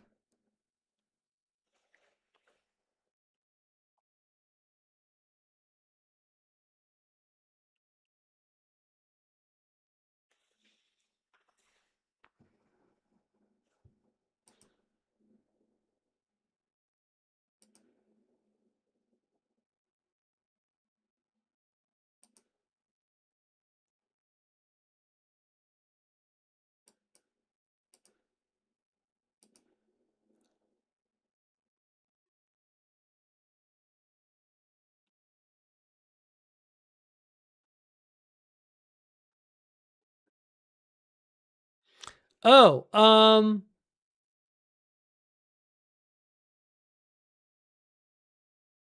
whoa, what is this? Who reported this? Breaking news. I think you guys might find this quite interesting.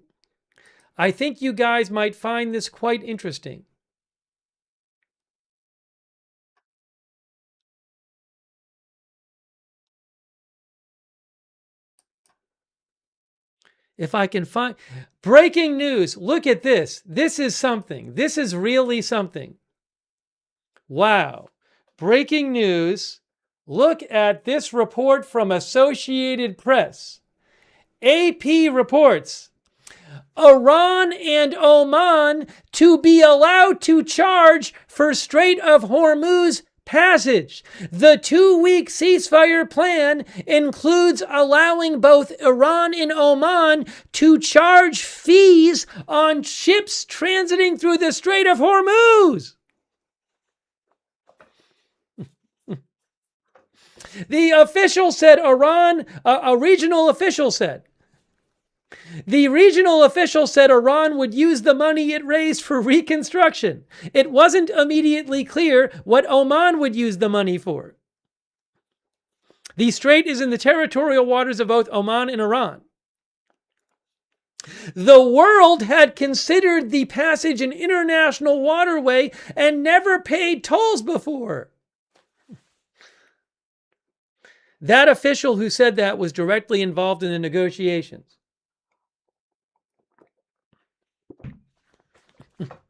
Wow.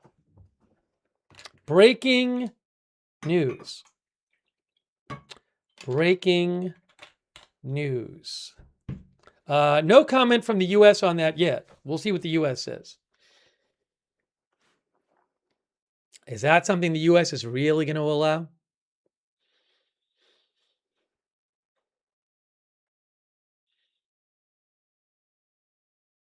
Wow. So we'll have to see if that's really allowed by the U.S. I don't know, but I don't know, guys.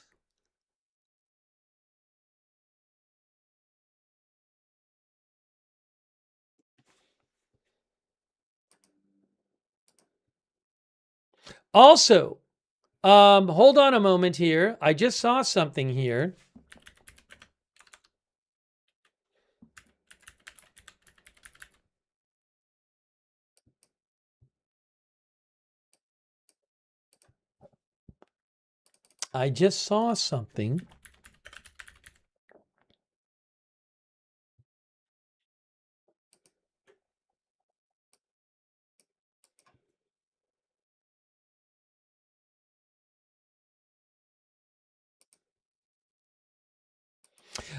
Breaking news. Breaking news. Abu Dhabi authorities are responding to a fire incident at Habshan gas processing facility. Further information will be provided in due course.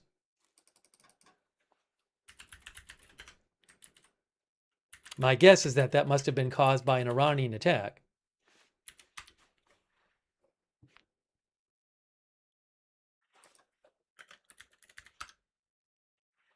Habshan is a major oil and gas field for the Abu Dhabi National Oil Company, says Wikipedia.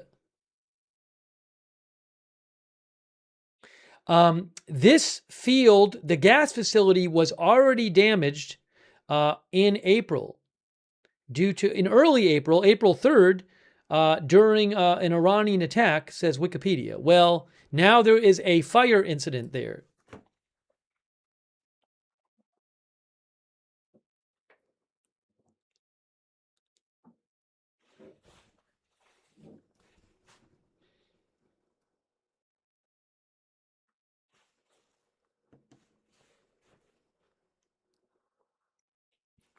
Wow. Hey, a quick thank you to Will Dover and Axslinger and Mad Solar and Turned Off and Truth to Light and Jen Bankin and Mr. Ricky T's vlog. Also, thanks so much to G2TFLAATOTGTIL, who says if you do not see U.S. Special Operations and USS Tripoli withdraw from Middle East, then the ceasefire may not hold. Get used to the song "Livin' on a Prayer" by Bon Jovi. A couple of our viewers have said that the U.S. haven't withdrawn from the Middle East at this point. Thank you, Juke Ever. Thank you, also Jen Bankin, and also Larry Talbot. Thank you, who says Iran can enrich, just not to nuke bomb level. I don't know if the U.S. wants to allow Iran to enrich. I think the U.S. wants Iran to not be able to enrich. I believe that's a big demand of the U.S., Larry. I think. But again, Iran is claiming that one of its 10 points of the plan is that they be allowed to enrich.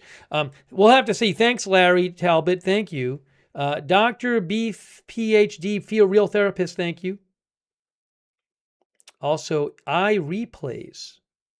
Is it possible that their government is in such a disarray that the sitting government has little to no control over the missile launches anymore? It's an interesting question. I don't know. At a certain point, if the U.S. is making a deal with them, then the U.S. should be confident that they have control over their military. Otherwise, probably it's not the greatest thing for the U.S. to be making a deal with them. But, I guess that could be the case, but I also think, look, President Trump said that the ceasefire was subject to Iran allowing, what was it, the language he used? He said it's subject to Iran allowing complete, immediate, and safe opening of the Strait of Hormuz. I don't know if that's happened yet. Also, it could be Iran, it's their way of not going along with things and showing their independence. So it's an interesting question. I don't know. There's why. Maybe they'll stop. Maybe they'll look when Israel has in the past fought against Hamas and Hezbollah in years past, before a couple of years ago, it would often happen that at the ceasefire times you had some extra back and forth. Maybe it'll stop now. Maybe the back and forth is done, or it'll be done in an hour. But we'll have to see. It's an interesting question, though, iReplays. Interesting thought. How much central control is there right now? Or communication? Maybe there's a lack of communication. Maybe there's central control, but they haven't gotten to everybody. Maybe not all of everybody in the Iranian army is looking at True Social. Thanks, iReplays. Good question. Thanks for your support. Ed Weeby, thank you. Brad Boda Jarulara. All right, I need to get more updates here.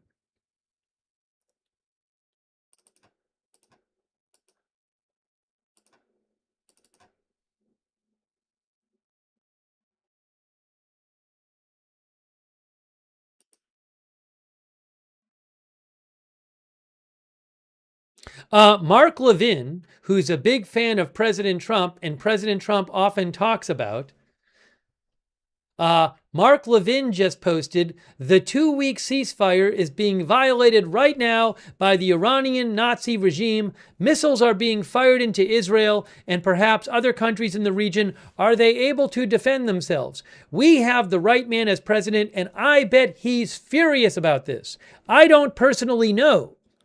But this will be the question throughout. That is, do we expect the Iranian regime to honor a deal? How will we monitor it? How will we enforce it? These will all be very difficult issues to resolve. And that's from big Trump fan Mark Levin. So he's not convinced about this deal.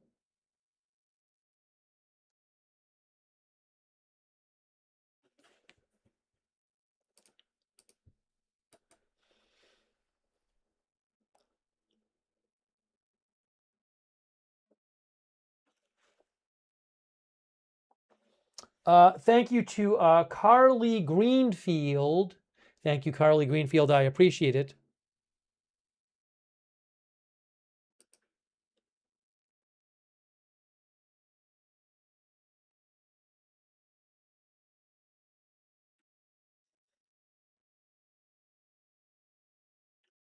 Ariel Oserin with I-24 English News in Israel says after the ceasefire, Iran has attacked Israel, the UAE, Saudi Arabia, Bahrain, Kuwait, and Qatar. And Israel has carried out strikes in Iran and Lebanon.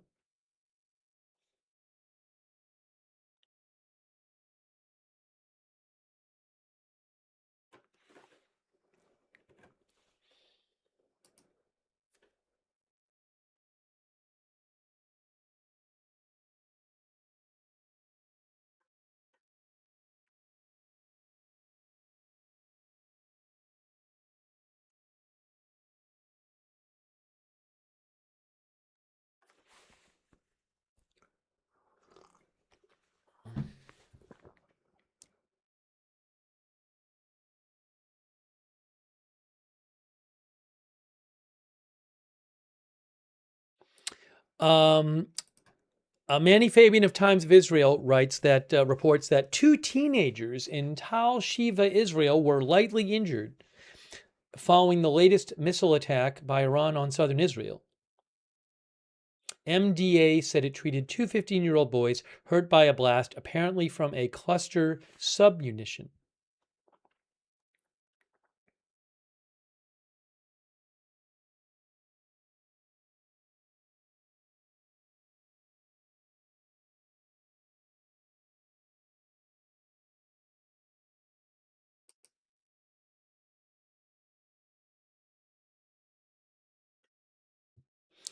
Oh, I just saw something. Hold on a second here.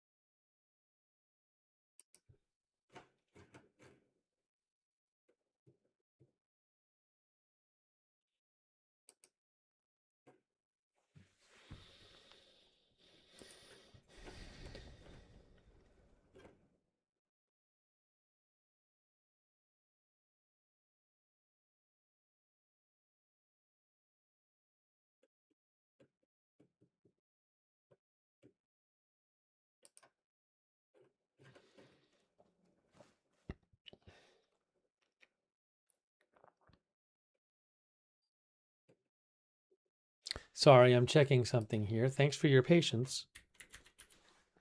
Thanks for your patience.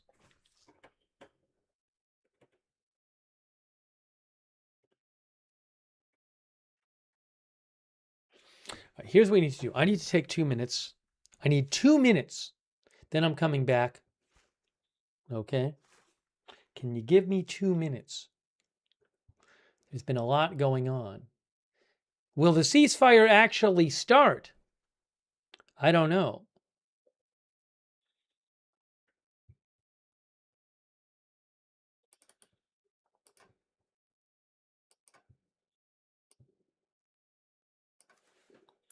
I want to thank I'm sorry, I haven't thanked our mods in a while. I'm going to thank our mods when I get back too. Give me 2 minutes. I'm coming right back and we'll continue our coverage.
Okay, hello. We are back.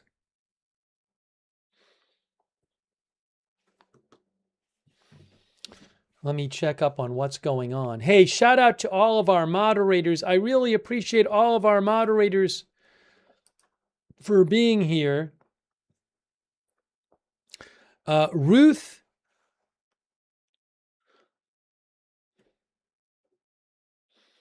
and Roberts, May Queen are over there on YouTube. Thank you so much for moderating over there.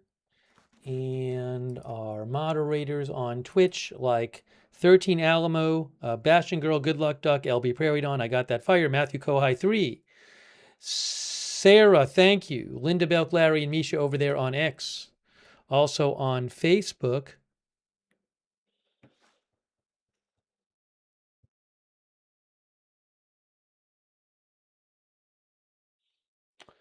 By the way, if you're watching on Facebook, Facebook ends the streams at 8 hours. So on Facebook, in about 20 minutes, the stream will probably end on Facebook in like 20 minutes, and I'll just start another one on Facebook. It's only for Facebook, not for the other platforms. So just be aware, I'll have to restart when we hit 8 hours on Facebook. Thank you to Margaret Riley, Kay Larry, Body, Charlotte Webb modding over there. Thanks Brian Davio and Diane Allworth for subscribing to the channel. Barry Eisler as well. Dolly Clark, thank you. And thanks to, give me a moment here, ITIPTL, Angel Senvi. Does a ceasefire reset the 90-day clock for Trump to go to Congress for war permissions? I have no idea how that works. I don't know if there's any intention by the Trump administration to go anytime soon to Congress anyway for war permissions. But because I don't know, and I don't know that Congress there's any risk of Congress. Well, we'll see what happens. But that's not something I've heard anything about. So I just don't know how that is. I mean, right, there hasn't been a sense that Congress was going to stop the president so far by passing some kind of legislation or something. So there's the question of what the legality is, and also what the question of what Congress will do. But that is not. It's an interesting question about how all of that is supposed to work, and all of how it works with the ceasefire and everything. But I'm not going to get into it right now because I have to research it, and I just maybe for a future stream we can talk more about that topic. It's an interesting topic, but I don't want to get into all of that right now. Thank you to again, there's the issue of legally from the Constitution, how much Congress they're supposed to have over warfare and how much they actually do have over warfare practically. And how much the Congress right now is willing to enforce something like that. There's all these different angles to it.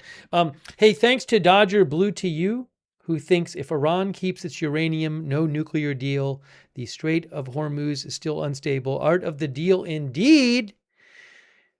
She thinks it seems like a big loss. Well, nothing's been agreed to yet, right? So thank you, Dodger Blue to you. Nothing's been agreed to. Will Trump actually, make a deal? Trump and the U.S. make a deal with Iran. Ultimately, maybe the U.S. will not agree to Iran's demands, and what happens then? But I'm not aware of any kind of significant concession that Iran has made yet. Thanks also, praise be to Jenna and Will Dover and Axe Slinger. All right, give me a moment here.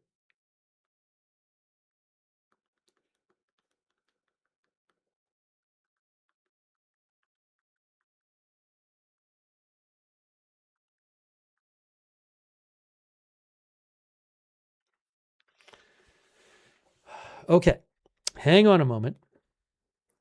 Thanks again to Dodger Blue to you. I appreciate that.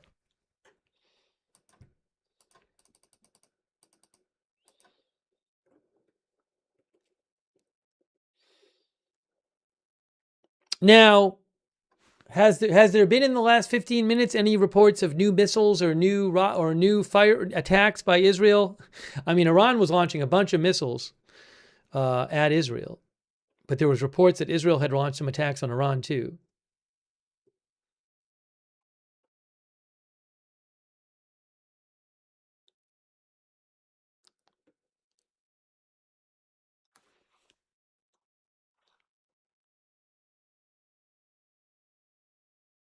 Oh, hold on a moment. Hold on a moment.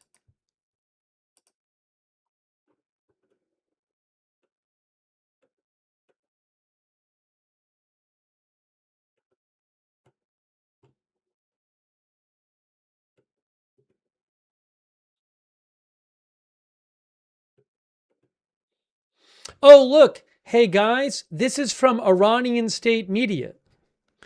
It's another summary of the 10-point plan. This is Iranian state media. Here is what they say. IRIB. Sometimes this happens. Why does this do that?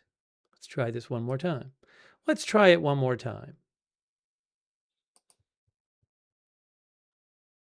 Nope, that wasn't it either. Try it one more time.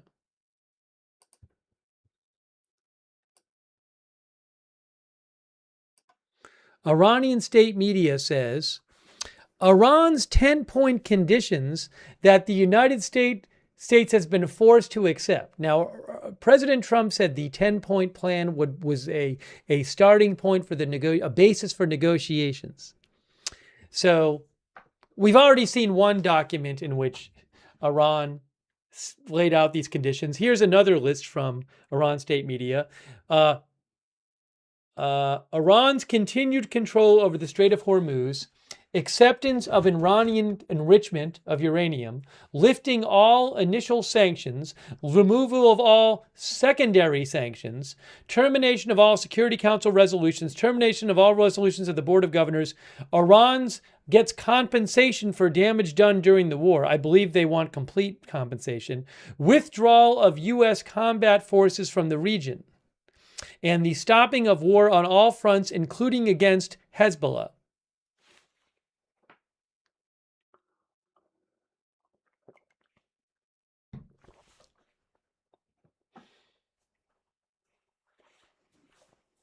It's just basically maximalist demands.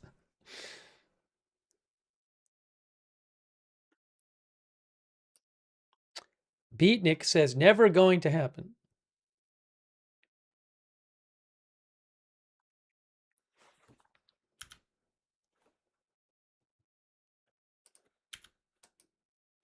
Oopsie.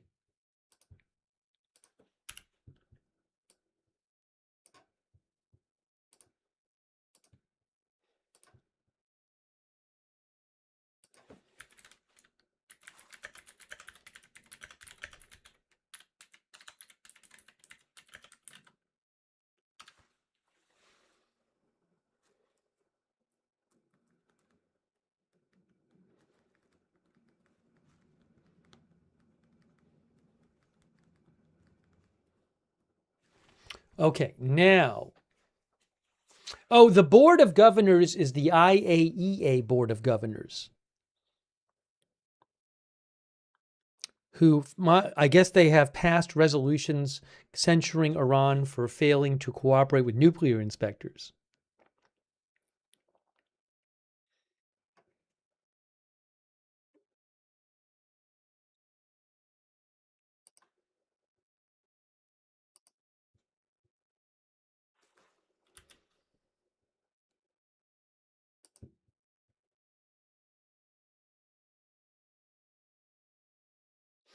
Fox News is also saying Iranian plan reportedly demands, well, it does, from what Iran says it demands this. Iranian plan reportedly demands U.S. accept uranium enrichment to end conflict.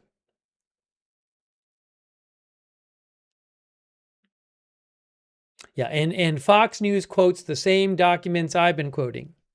They say Iran,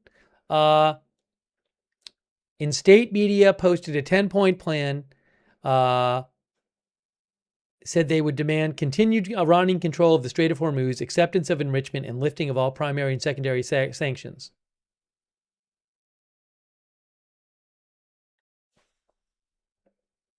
The United States has not yet provided a response to the 10-point demands, says Fox News.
Thank you to Bears Junkie.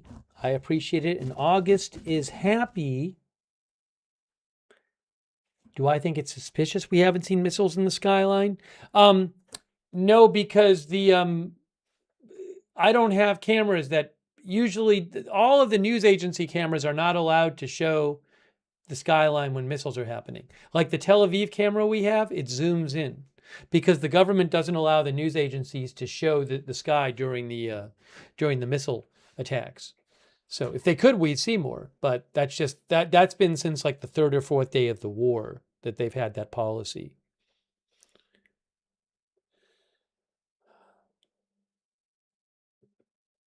One of our viewers said NYT China last intervention. Yeah, I saw some reports claiming that China had been involved. I don't know for sure, but let's see here.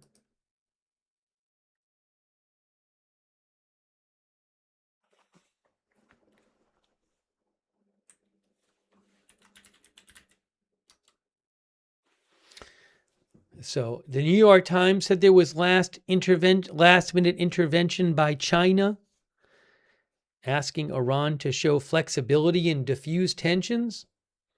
I don't know. I mean, did Iran really show flexibility? I don't know. I'm not aware of anything they've made a concession on yet, Iran. Now, who knows what they said in the room? That I don't know. Thank you, Faustonia. I appreciated Faustonia. Thank you. Kojak is back, who thinks U.S. will never agree to these conditions. But if Trump does, Lindsey Graham will lead the impeachment effort. Thanks again. August is happy. Jamie Metcalf, Justin Bluer, Stoned in the Wasteland, Havoc, Vine9, ZKZCV. Does the bow trackers show anything? So I tried going to marine traffic before and it looked like it wasn't working, maybe because too many people were on it. Now I can see marine traffic. But so remember, like this kind of just happened. So given how fast these ships move, I don't think you're going to see a lot of new activity right away in the Strait. But thanks for reminding me. That's the current. Now, there could be ships that are not on radar, but that's the current status of things right there in the Strait of Hormuz. So, I mean, there could be ships that are off of. Sometimes they go off radar when they go through when ships have been going through the last few weeks with Iran's permission, instead of going straight through this way, which they normally do, they go around Larak Island, and sometimes they go off of radar when they go here. But anyways. You'll have to let it play out because in terms of the distances you need to cover, these are hundreds of miles. So And the ships don't go that fast.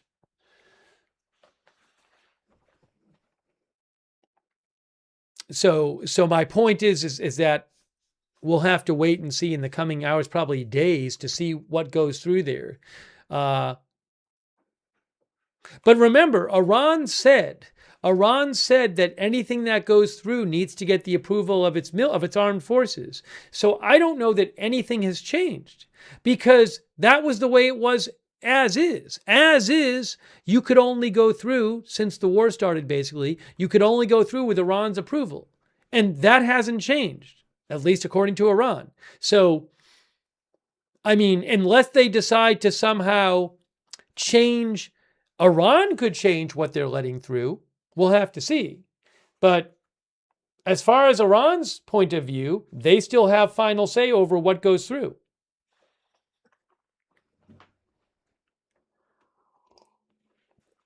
They did not say any ship can just go through there like they used to be able to.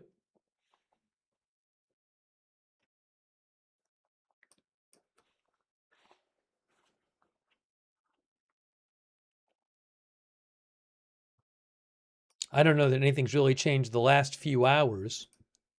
I can show you like the last 4 hours.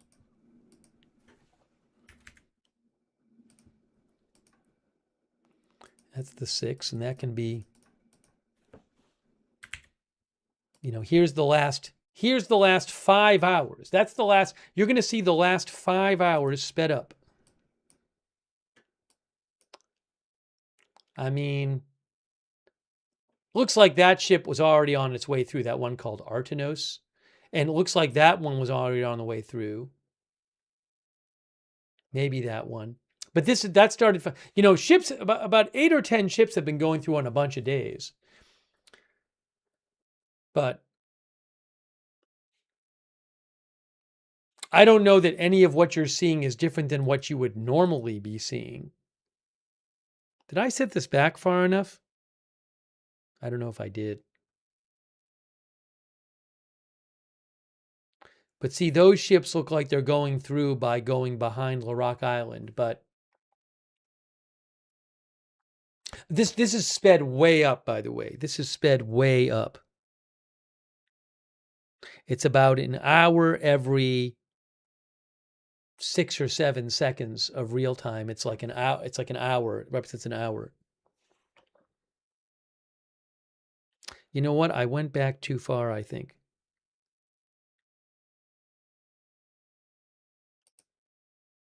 I was trying to just go back a few hours.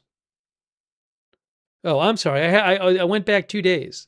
All right. So this is now. That's now. Let me go back about 4 hours. So I'm going to play you the last 4 hours here. Sorry. This is going to be the last 4 hours. All right. Or so. Again, I am now playing you the last 4 hours. You do not see much activity there. I'm guessing ships didn't really plan to do much because they knew the deadline was coming up, maybe. But we're almost done with the last 4 hours. So you don't, the previous I was showing you was the day before. So this is the last 4 hours today. Not a lot of activity. I mean, I'm guessing also ships probably don't, even now they might not know what the deal is with the Strait of Hormuz. So you might not want to rush through there or try to go through there. Thanks to ZKZCV. By the way, you can go to marinetraffic.com and check this out. It's the marine tracking and shipping analytics provider.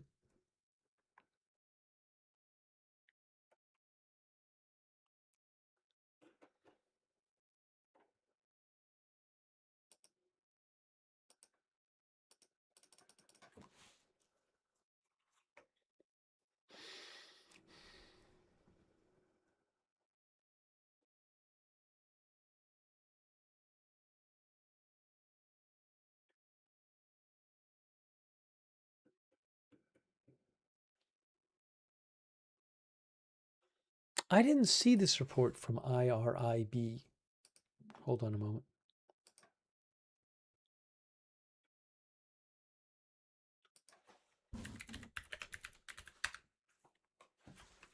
Oh, give me 1 second. Hold on 1 second here. Hold on 1 second. I need just about a minute, guys. We're going to give you more live coverage. I need just about a 1 minute.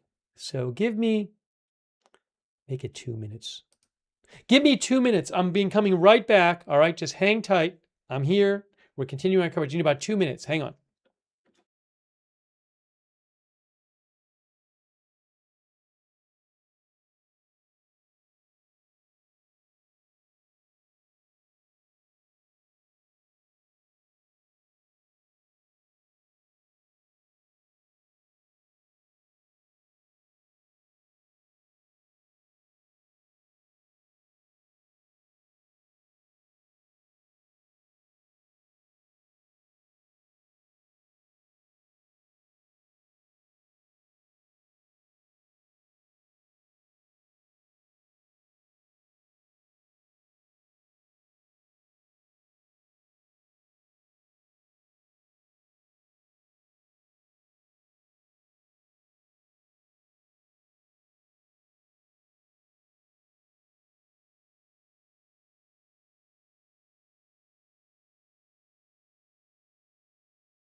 Oh, okay. Sorry about that. Hey, is the ceasefire actually holding now, guys? Is it holding now? Did they stop firing at each other? Crazy.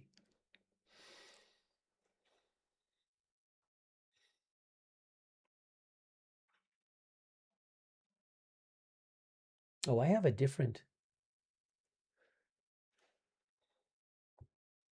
camera I can put up. I can put up the Jerusalem camera.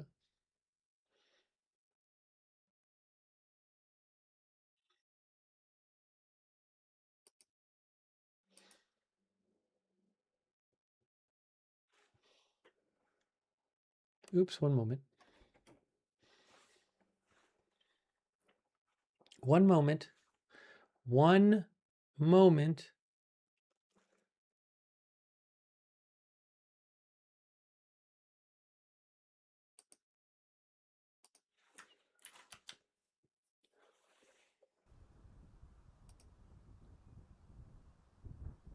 I have Jerusalem as well. Where is Jerusalem? I need it over here. There. Oops, let's make it smaller.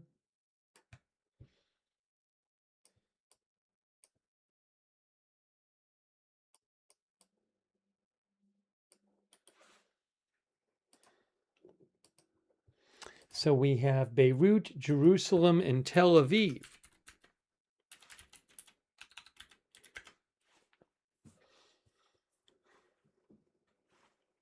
Tel Aviv seems kind of dark. All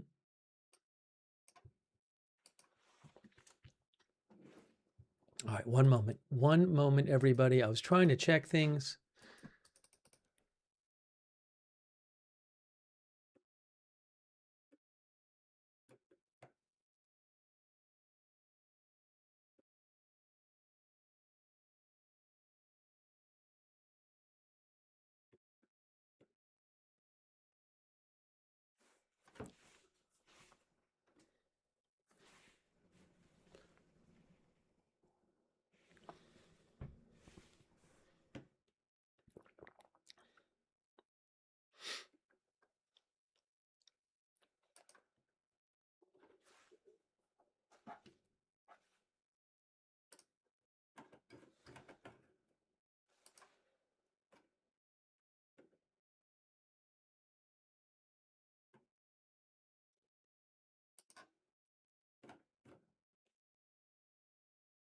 It is 5 a.m. Iran time.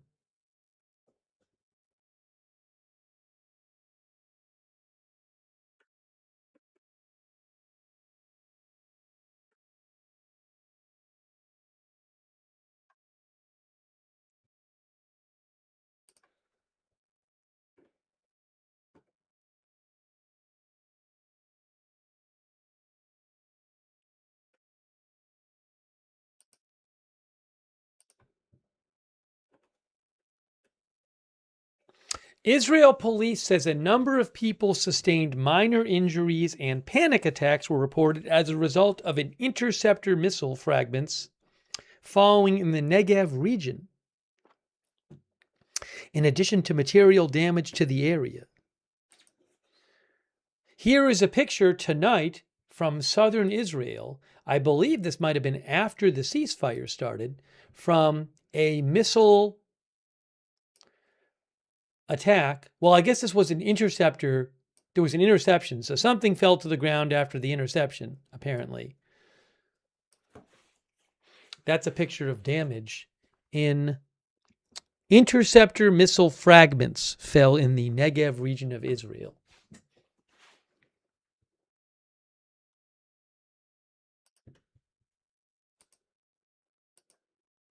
And then look at this. Look at this video. This is also the Negev region.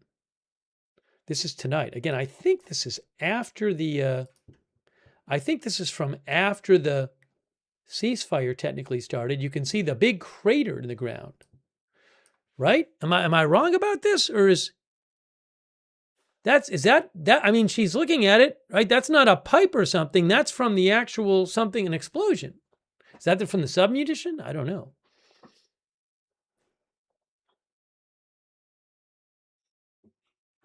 We got any sound on that?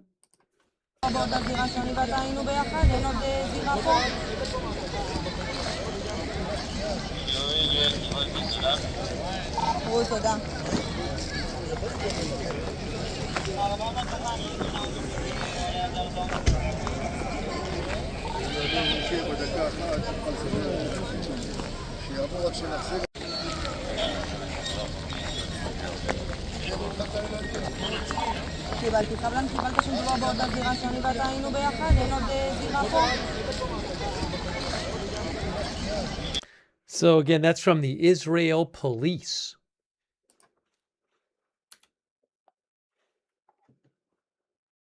Oopsie. What did I do now? There we go.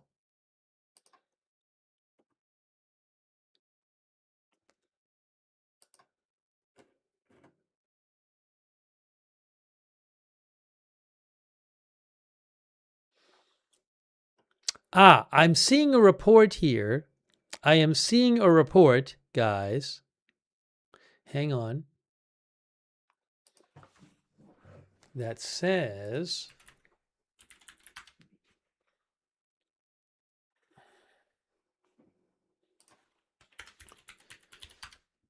I am seeing a report that says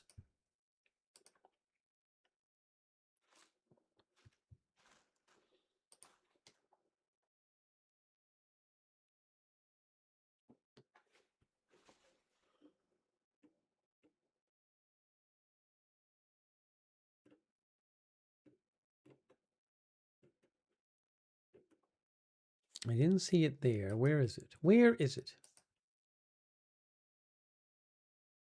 It was some sort of report claiming that the U.S. is saying Trump is going to insist on all these things in negotiations.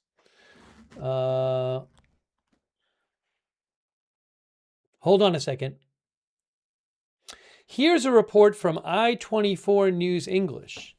I-24 News English says a senior Israeli political figure says that the U.S. coordinated the temporary ceasefire in advance with Israel.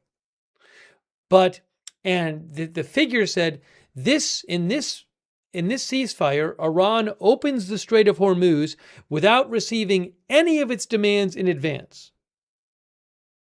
Also, I-24 News says that this senior Israeli political figure said, senior Trump administration officials clarified to Israel that during the negotiations, the U.S. will firmly insist on the removal of nuclear material, stoppage, a cessation of enrichment, cancellation of the ballistic missile threat, and more.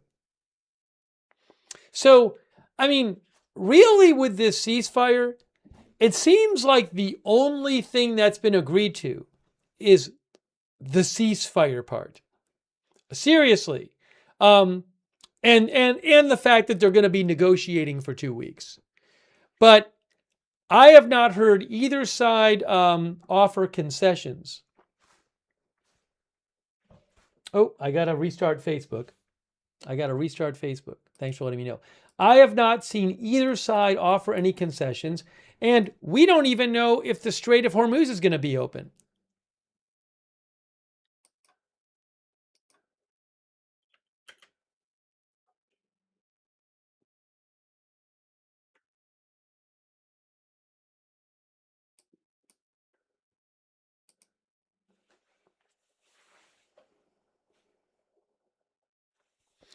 We don't even know if the Strait of Hormuz will be open. So I'm not aware. It really is at a certain point, what they have agreed to is to have a ceasefire. And that's pretty much it and negotiate. But that's really all that's been agreed to so far.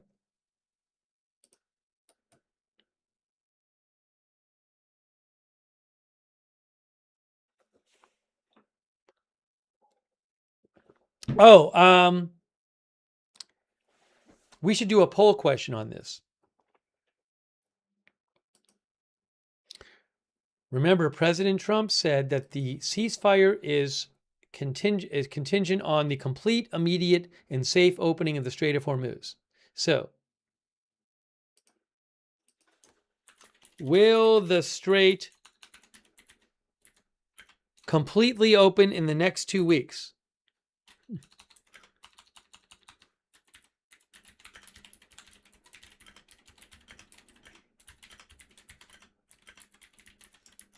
All right, that's the question. I'm going to ask that now.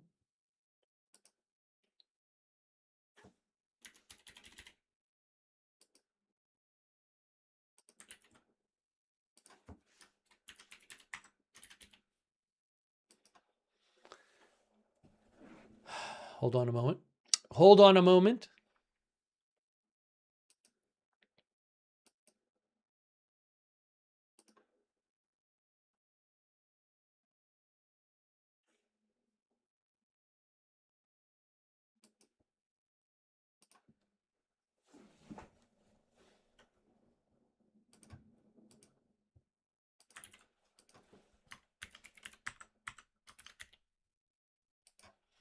I asked you guys,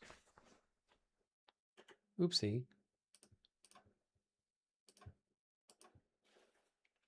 as we look at our poll graphic,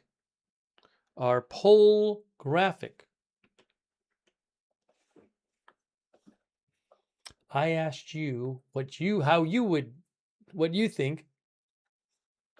And let's see what you guys said. I said, will the strait be completely open in the next 2 weeks? Here is what people are saying in the chat. Oopsie, what did I do here? On YouTube, 82% say no. On Facebook right now, 86% say no. On Twitch,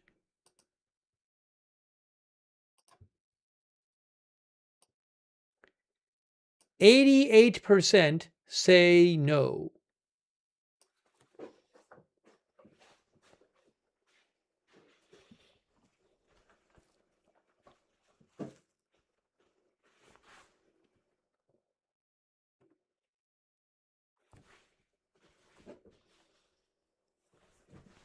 And then what happens? So then what happens?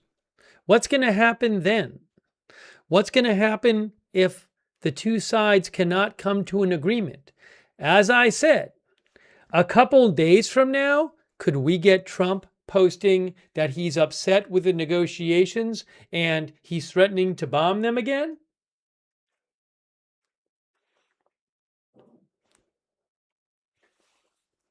Could we be doing another deadline stream? DJ says another deadline. We could have another deadline stream. More threats, says Mark M.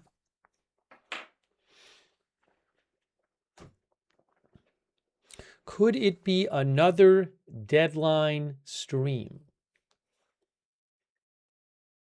Maybe tomorrow. Spirit says maybe tomorrow. Zealby says maybe in a few hours.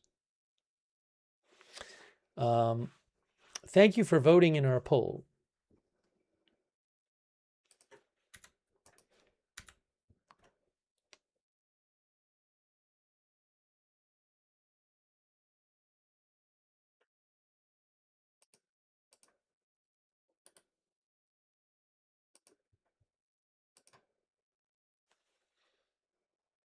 Oh, more alerts? Hold on. I don't see any alerts. We might have to time somebody out for posting fake news.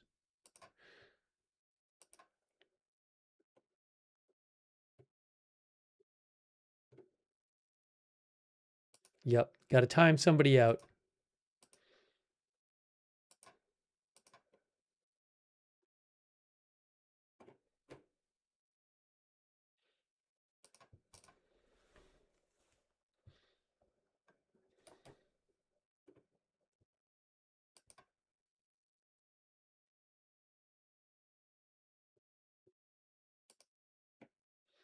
Okay.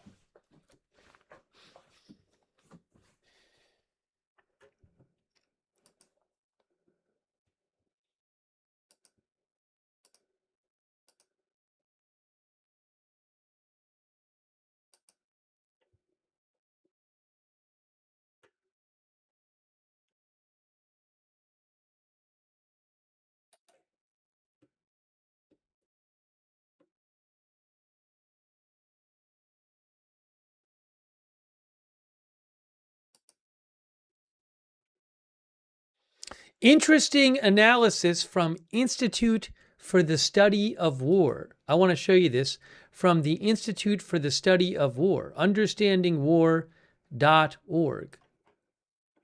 Oh, is this from before? Hold on, where is this? That was from March 18th. They reposted, I'm sorry, I thought it was new, but they reposted their analysis from March. What they said in March, the Institute for the Study of War, is a failure to demonstrate the will and ability to deny Iran the ability to disrupt traffic in the Strait of Hormuz will make it much harder to deter Iran from future disruptions. Stopping the war in the current conditions would thus represent a major strategic challenge that the U.S. or Israel would need to contend with in the future rounds of conflict with a regime that will continue to be a committed adversary. But they reposted it because they thought it was, I think, relevant now with this ceasefire.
Canada Stu thinks Trump threatening new deadlines would look silly.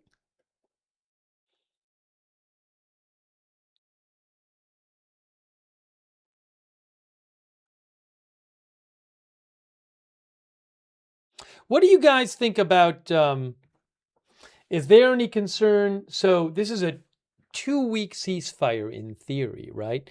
But I mean, Iran was the one really getting attacked. So I mean, I have no idea. I saw some people in the chat concerned that Iran would like restock or something during the 2 weeks. I'm sure Iran isn't unhappy to not be being attacked for 2 weeks. But Ross Munson thinks it will not last 2 weeks. I mean, so these negotiations? Sorry to keep repeating myself, but I'm not aware that either side has at all conceded anything.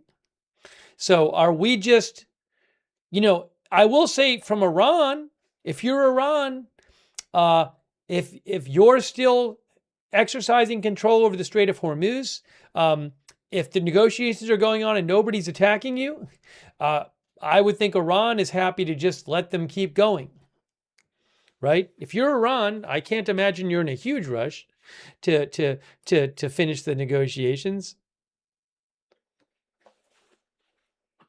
because you're not getting attacked. You're not getting attacked, and then the world oil situation is getting worse. Well, there very well might be some kind of issue, like in a couple days, because President Trump said it had to completely open the Strait of Hormuz. That's 130 ships a day, pretty much. And during the last couple weeks, it's been what, 8 or so? Some days less, some days more, but nowhere near 130. So what happens in the next couple of days? How many ships will go through? And if it's not what are ships going to want to go through also? That's another question. If you're a ship and there's a 2-week ceasefire and you don't know what's going to happen after the ceasefire, I don't know that you're going to want to put yourself in that position.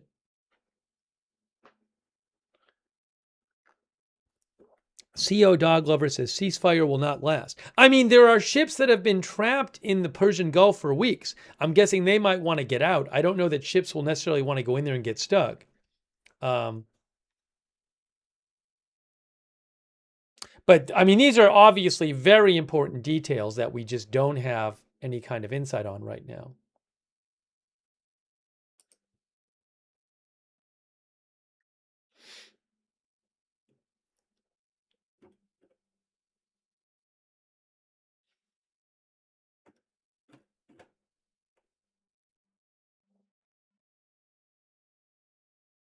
Karen Horvat said, I would not take a chance going through.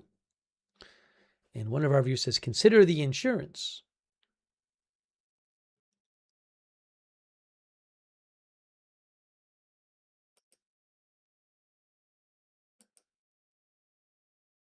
Thanks to on Twitch, Twin Girl Loves Dogs for your support. Mongol Mama, thank you. Mongol Mama believes that it takes time for ceasefire word to reach regional commanders because they do not carry phones due to assassinations. That's what Mongol Mama thinks. It's possible there is some sort of delay in reaching people. One of our other viewers was talking about that. Thank you. Thank you, Hootie FPS. Also, Mission Galaxy TV, Killa Bags.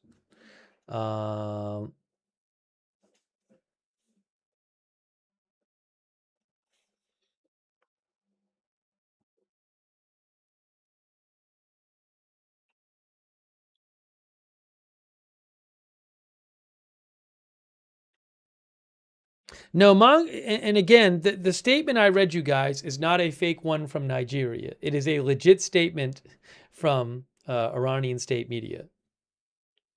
Thank you also, Miss Math, for the subs, the gift subs. That's really nice of you, Miss Math. Also, Oxytropis for your support. Solinger, Rated R. Roy, thank you.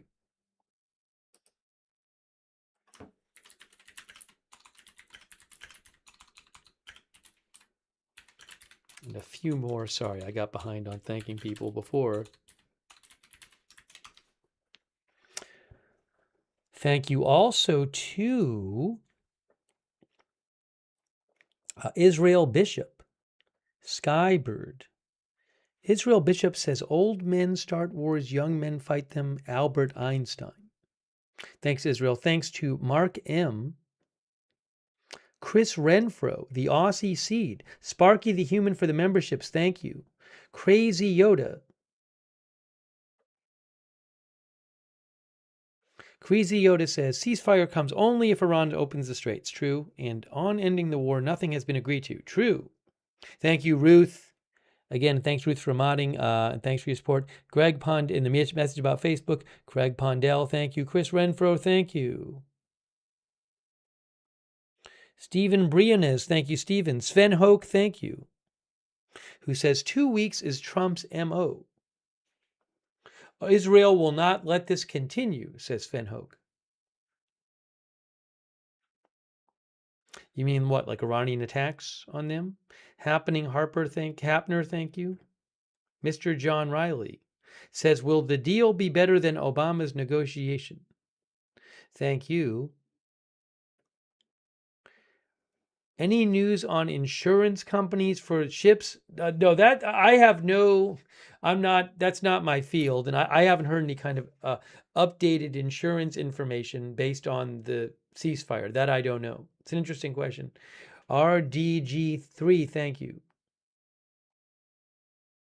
And Brittany Coy, thank you. And Gucci Boomer, thank you.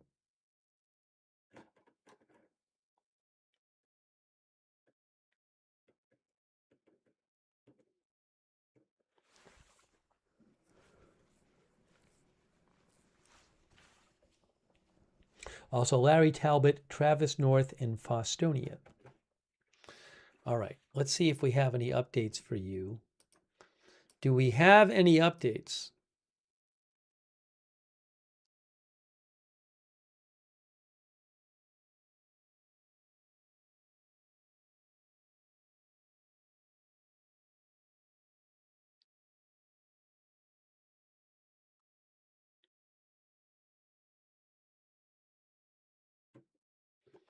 Oh, Carolyn Levitt posted.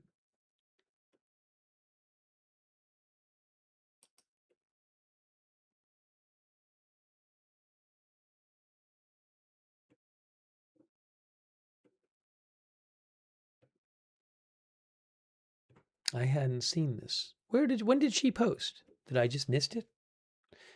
Oh, there it is. AZ Intel mentioned it too. Thank you. Hey, look, it's Carolyn Levitt, press secretary. She posted 7 minutes ago. This is a victory for the United States that President Trump and our incredible military made happen. From the very beginning of Operation Epic Fury, President Trump estimated this would be a 4 to 6 week operation. But is it over? Anyways, thanks to the unbelievable capabilities of our warriors, we have achieved and exceeded our core military objectives in 38 days. More on that tomorrow morning from Secretary of War and Chairman Kane. The success of our military created maximum leverage, allowing President Trump and the team to engage in tough negotiations that have now created an opening for a diplomatic solution and long-term peace. Additionally, President Trump got the Strait of Hormuz reopened, she says. Well, we'll have to see if that's true. Never underestimate President Trump's ability to successfully advance America's interests and broker peace. That is a new statement from the White House press secretary.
Let me just mention a couple things here.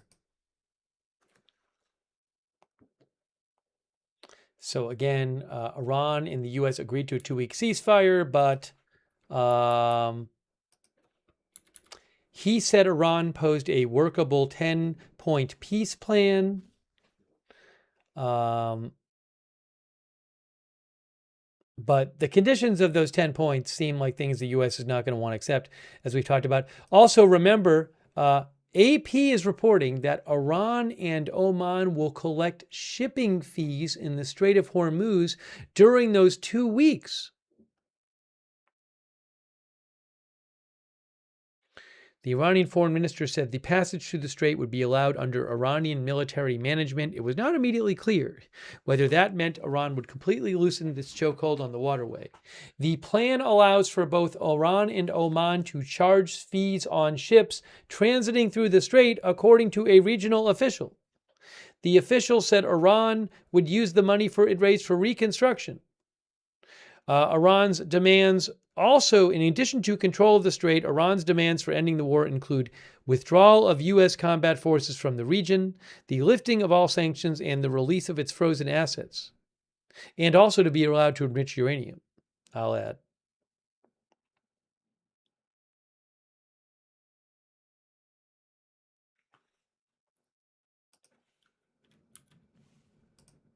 Now, Trump also claimed in his post that almost all the various points of past contention have been agreed to by the U.S. and Iran, but a 2-week period will allow the agreement to be finalized and consummated. So I'm not aware of this, that almost all of I don't even know of any points of past contention that have been compromised on, although who knows, maybe they talked about things that we haven't heard about yet.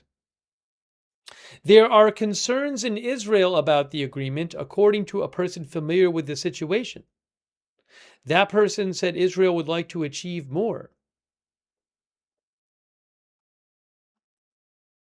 Iran's stockpile of highly enriched uranium is still buried at enrichment sites.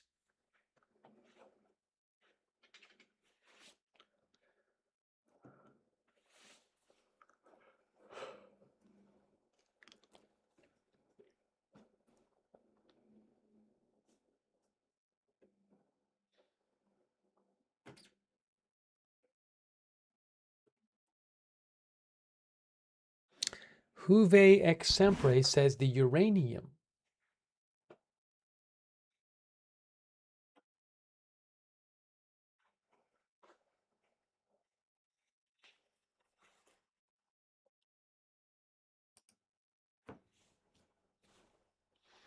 Our viewer Jazz Jade says, not surprised at all he didn't go through with it.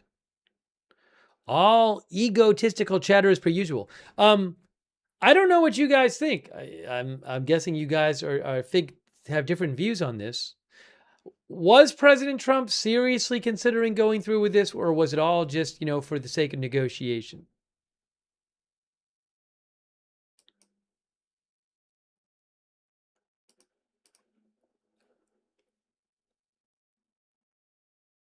By the way, oil, so you know,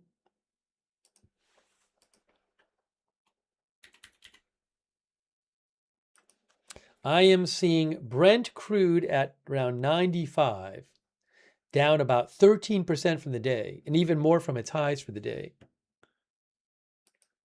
from the last 24 hours.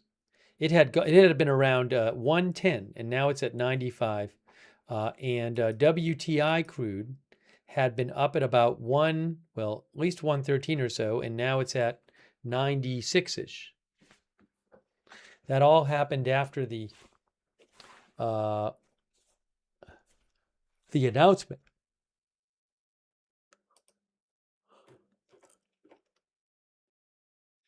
One of our viewers said, let's see if somebody bought a lot of oil 15 minutes before the announcement. That's what Jason Strafe them said.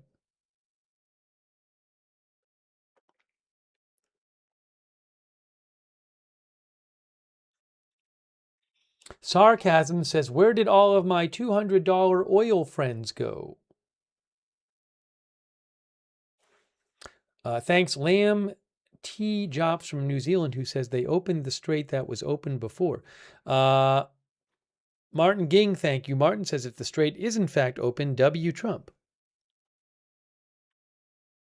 Thanks, Suzanne Ledger, who says, no one has mentioned in these negotiations about the fact Iran is allowing payments in Chinese yuan. Have you seen anything about petrodollars? No, I don't really know about that whole thing. That is not my wheelhouse. I'll have to do some more research on it. I haven't seen any discussion of that with regard to the ceasefire, though. I can say that, Sunshine Ledger. But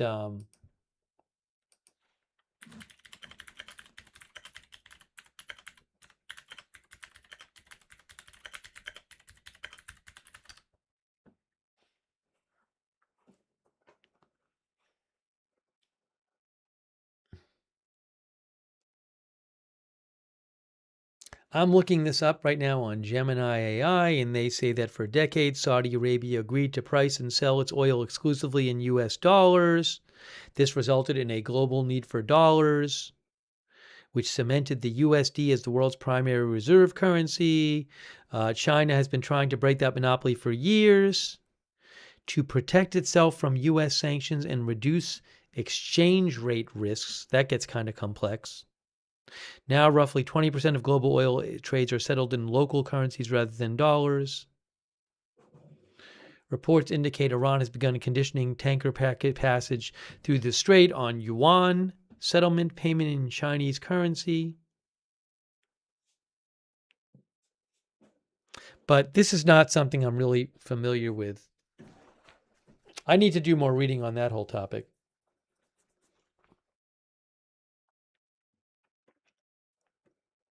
But thanks, Sunshine Ledger, for asking. But I haven't heard about discussion of that regard with regard to the ceasefire. Hey, David Fisher, that's so generous of you. Wow, David Fisher, that's really kind of you. David Fisher 4006, thank you so much. Also, thank you to Nashinas,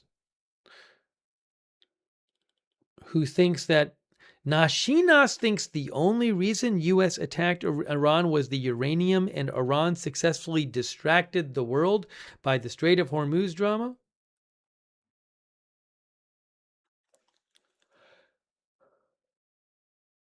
Thanks, Dennis G, for being a member. Thanks, Dennis. Noel Gilland, thank you.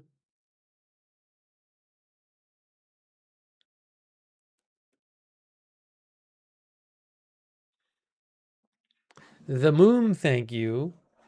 She thinks the Hormuz toll is going to fund terrorism. Israel isn't going to be happy.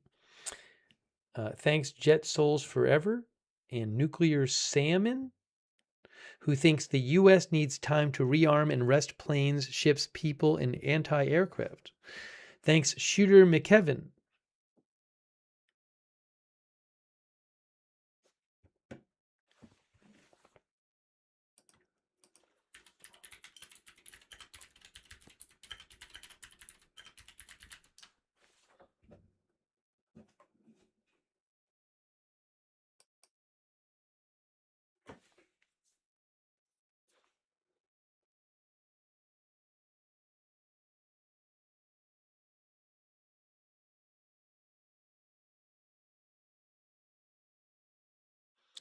Let's see here.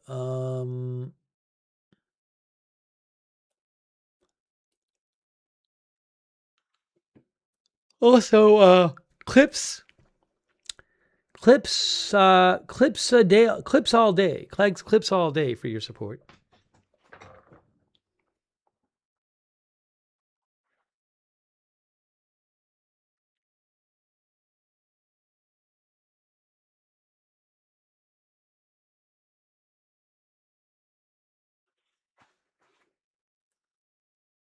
Shooter McKevin says a lot of people repeat the pallets of cash thing, but it was their own money that we took, not just FIYI, not an Obama fan either.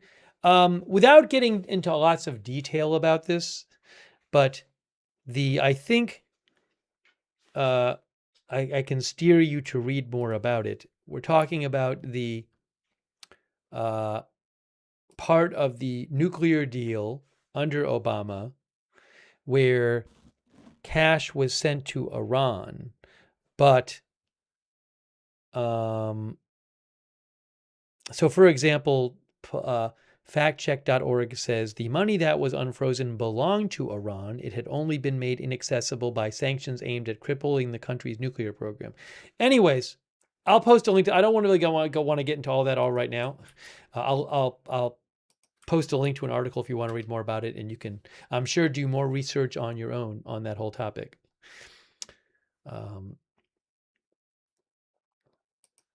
Regardless of what you think about that nuclear deal. President Trump was not a fan of that nuclear deal, obviously. Let's see here.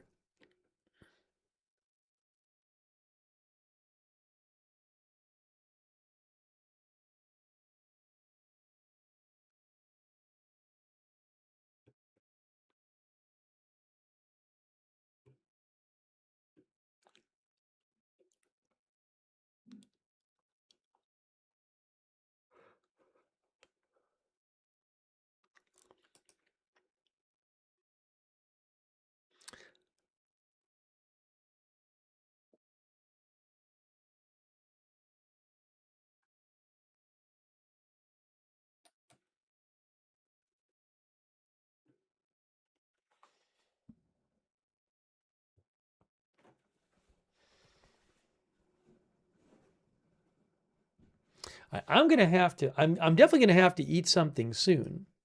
I can keep the stream going while I eat, but I'm gonna have to eat something soon. I haven't eaten. I had a bowl of cereal. We've been on all day. But I don't mind staying on for a little while longer and seeing what happens.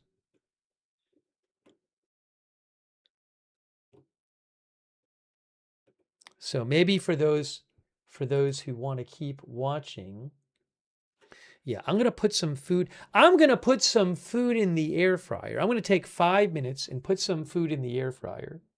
That's what I'm going to do right now. Then I'll come back while the food is cooking, and then I'll eat my food. But I do want to see what else develops. So I'm going to need about 5 minutes.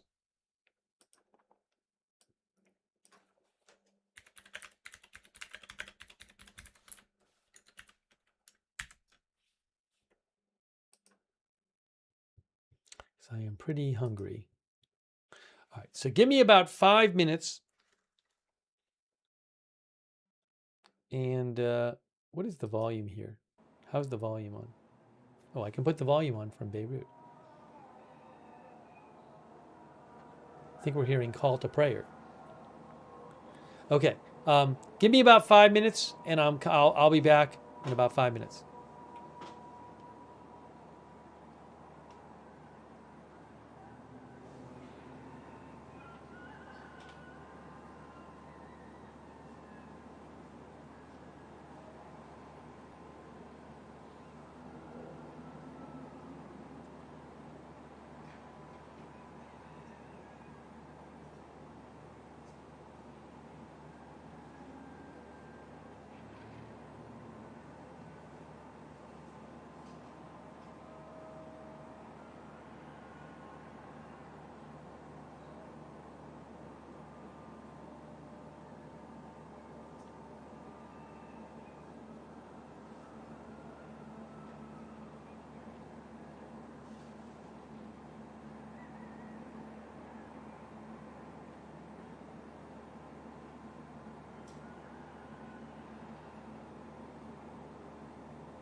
All right, so I put some food I'm making food in the air fryer so I can eat something.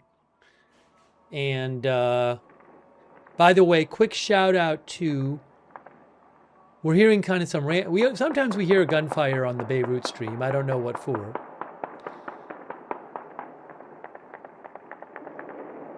Bunch of gunfire there. I don't know what about. Hey, I want to thank our moderators. I really appreciate them being here. You guys are awesome. Let me shout out some of our moderators over there on Twitch. People like Bastion Girl, Bot King Sentient, Good Luck Duck, LB Prairie Dawn, Sarah. Thank you. Linda Belk, Larry, Misha moderate for us on X. Kay Lowry Body, Margaret Riley, Paul Anderson, Charlotte Webb, Andrea Holder on Facebook. All of our YouTube mods, thank you. Bunch of gunfire in Beirut. Maybe people are celebrating the ceasefire. I'm not kidding you. I don't know. Maybe people are waking up and hearing about the ceasefire and celebrating. I don't know. Also, thanks so much to Sunny Bronze. Thank you, Sunny Bronze, for your support. That's very nice of you. Also, Batman Never Dies for being a member. And also, Jamie Metcalf, JB from Texas, Sonny Bronze for being a member. Least trustworthy weasel. Thank you.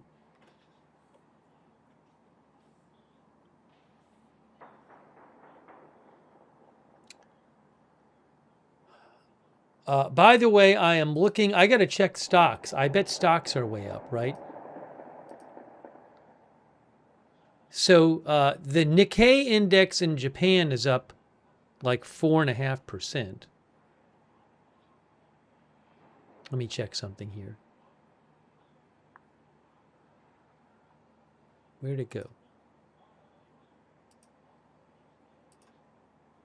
Although who knows what's going to happen in the next couple days. Stocks soar. Look, Reuters says oil slides below $100. Stocks soar as Trump agrees to 2-week ceasefire. All right, give me. I'll be back in about 15 seconds. Hold on.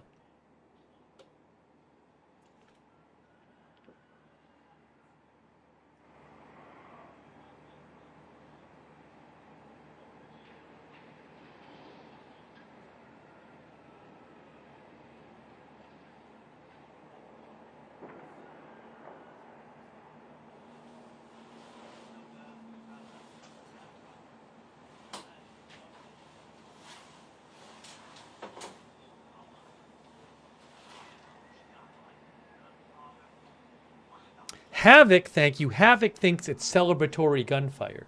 I mean, it is, I think it's 5:21 a.m. there, so people might be waking up and hearing about it, not sure. Thanks, Zonald, by the way. Reuters says oil prices dove, stocks surged, and the dollar was knocked back on Wednesday as a 2-week Middle East ceasefire sparked a relief rally.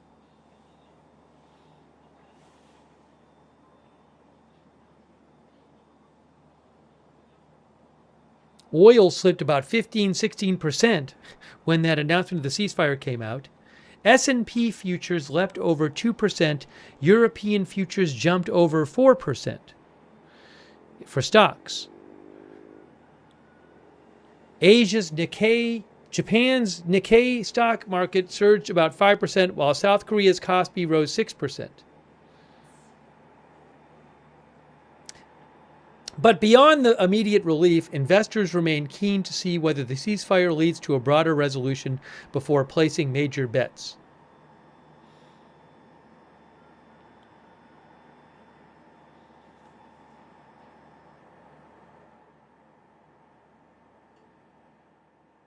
I don't know what's going to happen. I've said before, I would not be surprised if in a couple days something's going on and then you have President Trump saying, we're going to attack you. You know, it's like, who knows where all these negotiations go?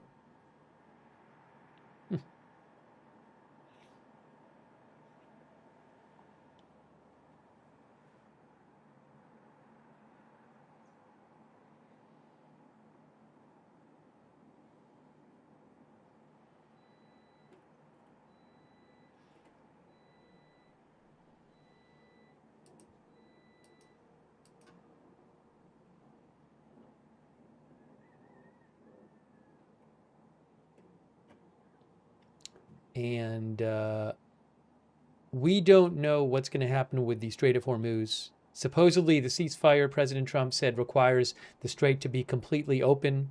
But Iran hasn't said they're going to do that. They said they still want to control the strait and have their anybody who goes through, they basically said, is subject to what was the language? The language they used.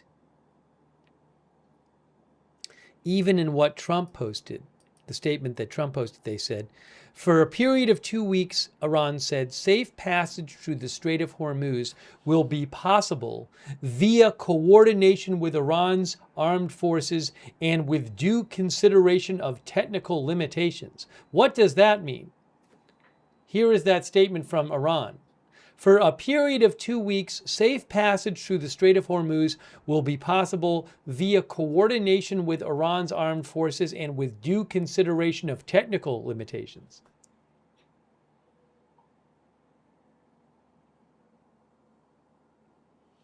Transport says completely open with tolls/tariffs. Badass American says they running the show. Hoagie says only a couple at a time. Dawn thinks 2 million per passage. AP reports that Iran and Oman will be collecting tolls from each ship that goes through during the ceasefire. I need another moment here. Hold on.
I think I'm hearing cats.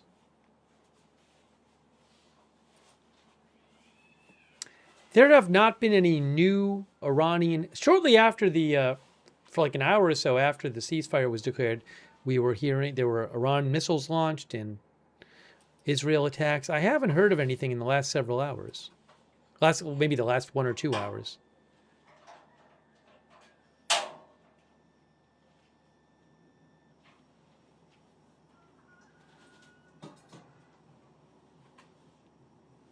IMAZ TV says Israel runs the U.S. and Israel's main goal is to corrupt the U.S. from the inside and spark a World War III?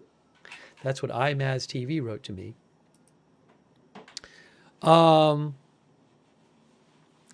Black Irish thinks it's a mistake that too many government officials are commenting who won and who lost. But no country has signed a document which lays out the specific terms and conditions of the ceasefire.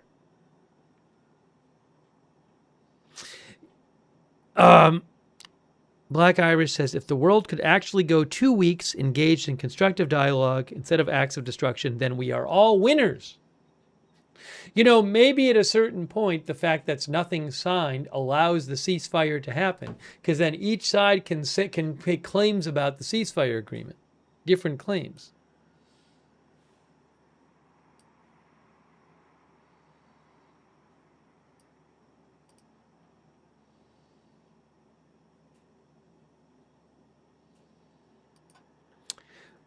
Dale Wedlock says, I honestly don't see this as a win for Trump.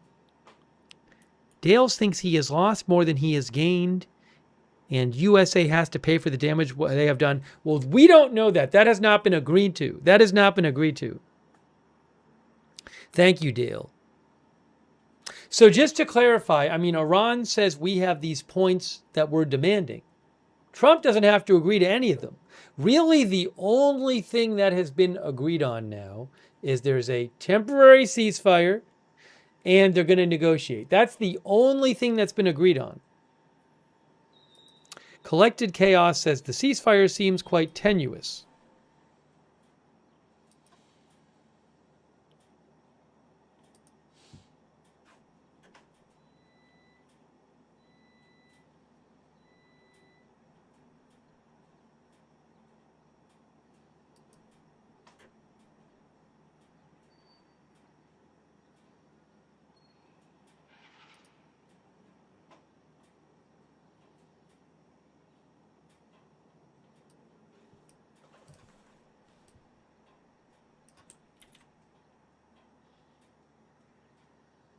Our viewer Raymond Thompson says, if Egypt is allowed to charge for transit through the Suez Canal and Panama is allowed to charge for transit through the Panama Canal, why shouldn't Iran be allowed to charge for transit through the Strait of Hormuz? I understand the question. I think possibly a difference that is seen by some is that it's a natural waterway versus a man-made waterway.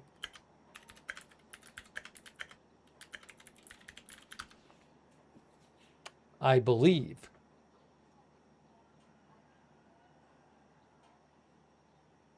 Yeah, international law, the UN Convention on the Law of the Sea, I believe, distinguishes between man-made canal and international strait. Now, you might think they shouldn't be treated differently.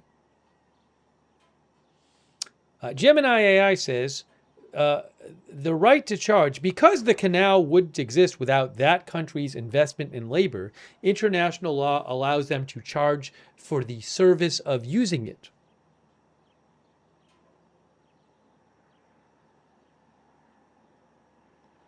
So it's up to you whether you agree with that reasoning, but that is the reasoning that is behind that difference.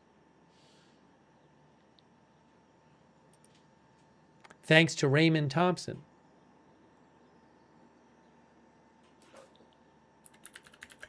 for the question.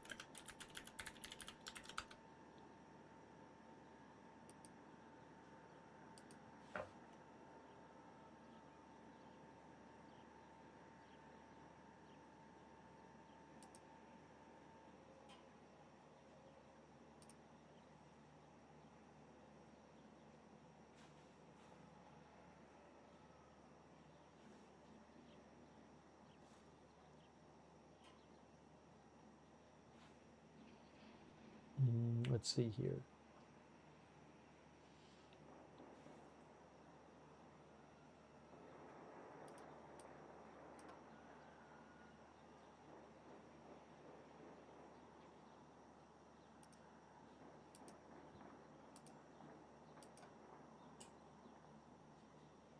Gluman says investment of labor into a canal provides a permanent right to charge tolls. I don't know if international law treats it as a permanent right or not. I mean, they might also say that the country, maybe there's something about maintenance, something like the Suez Canal or Panama Canal involves machinery and needs to be maintained. Maybe that is seen as another reason for allowing countries to charge. It's a good question. I'm not familiar with that whole debate and the whole theory behind it.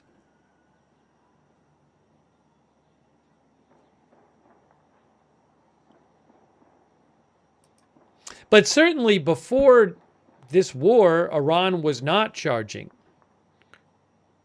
But now apparently they apparently reportedly want to charge.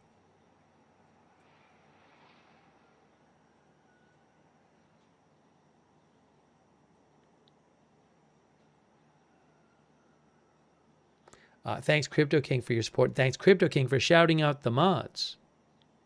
Thank you, SSSTVNNN, who says, could this signal weakness to countries like Russia or China? Do you mean the U.S. handling of this whole thing?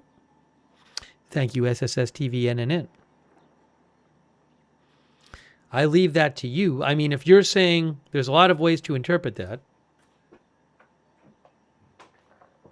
I'm sure Russia and China are watching this whole thing and drawing conclusions about the U.S., just like the U.S. would do in reverse.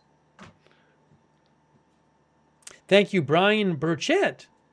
I appreciate it, Brian. Thank you so much. From Minnesota, Minnetonka. Jamie Metcalf, thank you. I mean, look, I've seen this, some analysts say that, if the U.S. were to leave the region before doing things and without opening up the Strait of Hormuz and without getting enriched uranium out of Iran, that could signal to some would see that as a sign of weakness. I leave it to you to say what you think about it.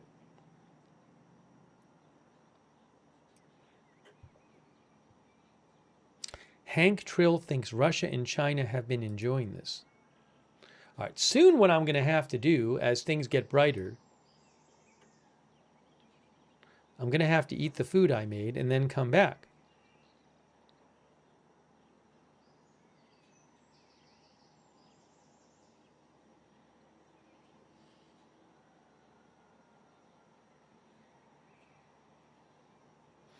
All right, so let's do that. What I'm gonna do is I'm gonna go eat because I haven't eaten. We're gonna leave the stream going, and if there's some kind of big emergency, I will come in while I'm eating. Maybe celebratory gunfire for people waking up and hearing about the ceasefire. I don't know.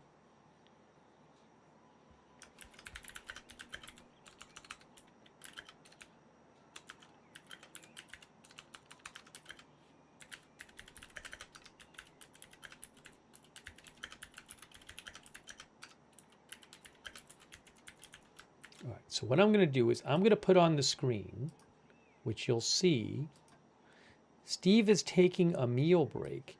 He'll be back shortly, but I will be keeping up with things while I'm eating, and if I see something huge, I'll just stop eating and come in. Otherwise, I'll come in after I eat and we'll do some more coverage. If that sounds okay. Where are we at? Okay. Thanks, JB from Texas, for the membership, by the way. So I appreciate everybody being with us. You can stick around. You can hang out in the chat and chat. I'll keep an eye on things while I'm eating, and I'll be back after I eat. All right? And we'll talk more and take more of your comments.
We are back.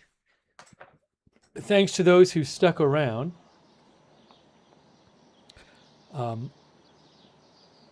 Oops, the one I'm hearing two of me. Give me 1 second. Hold on.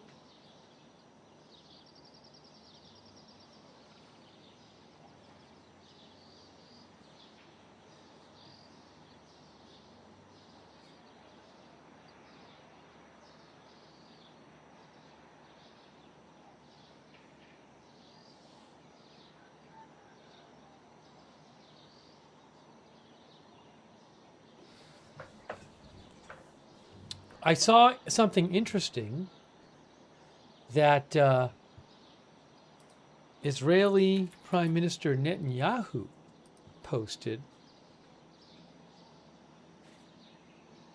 And he said the deal did not involve Hezbollah, did not involve Lebanon. Look at this from Prime Minister of Israel.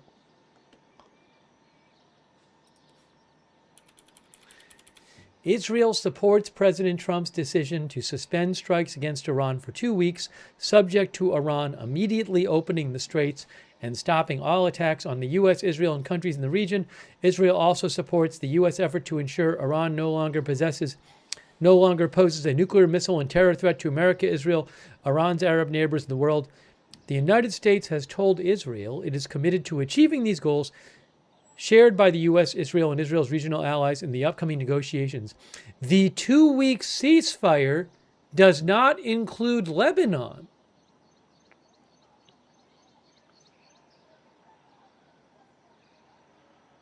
I don't know if Iran thinks that. Part of what Iran wants is stopping of attacks against it and all of its proxies, including Lebanon, including Hezbollah and Lebanon. But Israel saying the 2-week ceasefire does not include Lebanon.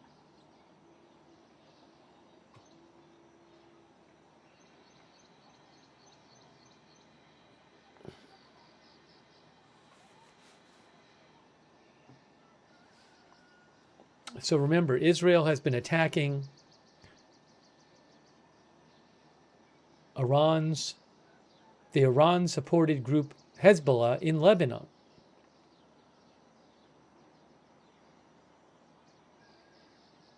But again, I don't know that Iran is going to be happy with that.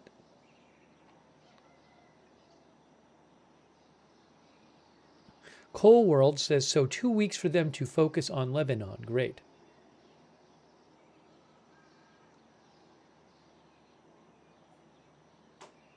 Israel is attacking Lebanon during this war because after the war started, attacking Hezbollah in Lebanon, because after the war started, Hezbollah, which is backed by Iran, started firing rockets and drones into Israel.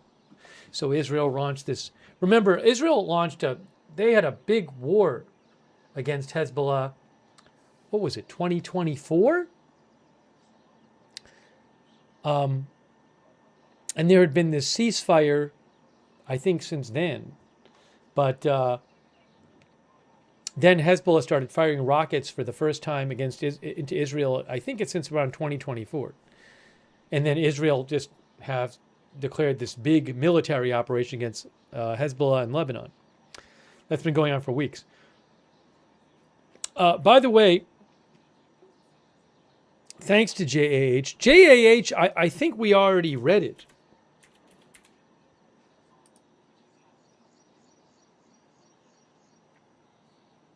Yeah, the thing you're talking about, JAH? Oh, I'm sorry. I haven't seen the FARS news.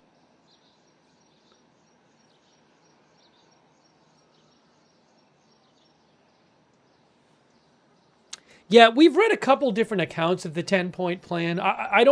There's not like one official document, which is our 10-point. We don't have the 10-point plan document that Iran gave to the U.S. saying this is our 10 points. We've read a couple of accounts in Iranian state media, but I guess there's another one that OSINT Technical posted from FARS News, so we can check that one out too. Thank you, JAH, for your support. JB from Texas, thank you for the gift memberships, JB from Texas. And also Daniel Bashner, thanks for the membership. And a big shout out to TE88. While I was eating, TE88 PFCR gave 50 people memberships in the YouTube chat, which was very generous of TE88. I really appreciate that. Please thank somebody if they give you a gift membership or a gift subscription. Also, thanks to Old Deadeye and John Deeds for your support over there on Twitch, and Bezhig and Hootie FPS.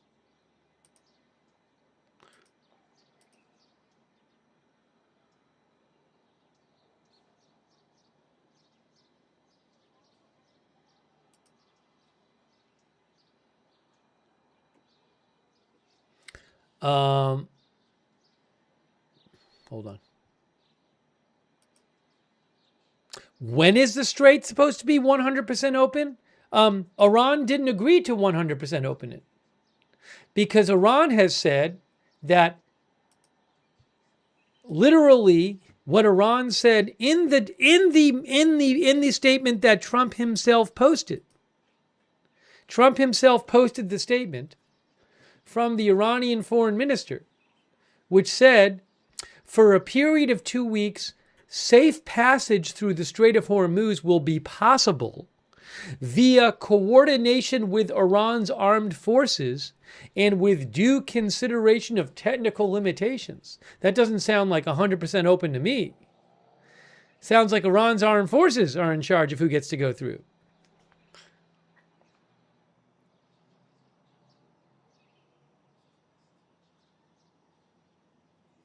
I don't know how many ships they'll let go through.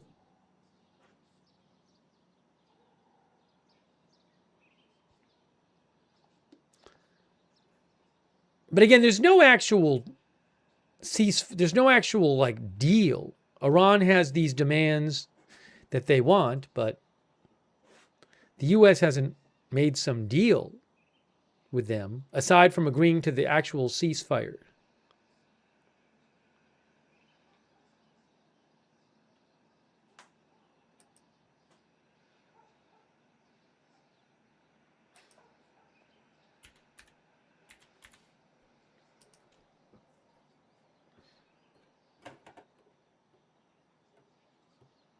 Here's the thing. Here's this thing that our viewer JAH mentioned. So we've read you a couple different accounts of Iran's 10 points that they are asking for that President Trump said is going to form the basis of negotiations. But here's how it's described in Fars News, which is Iranian state media.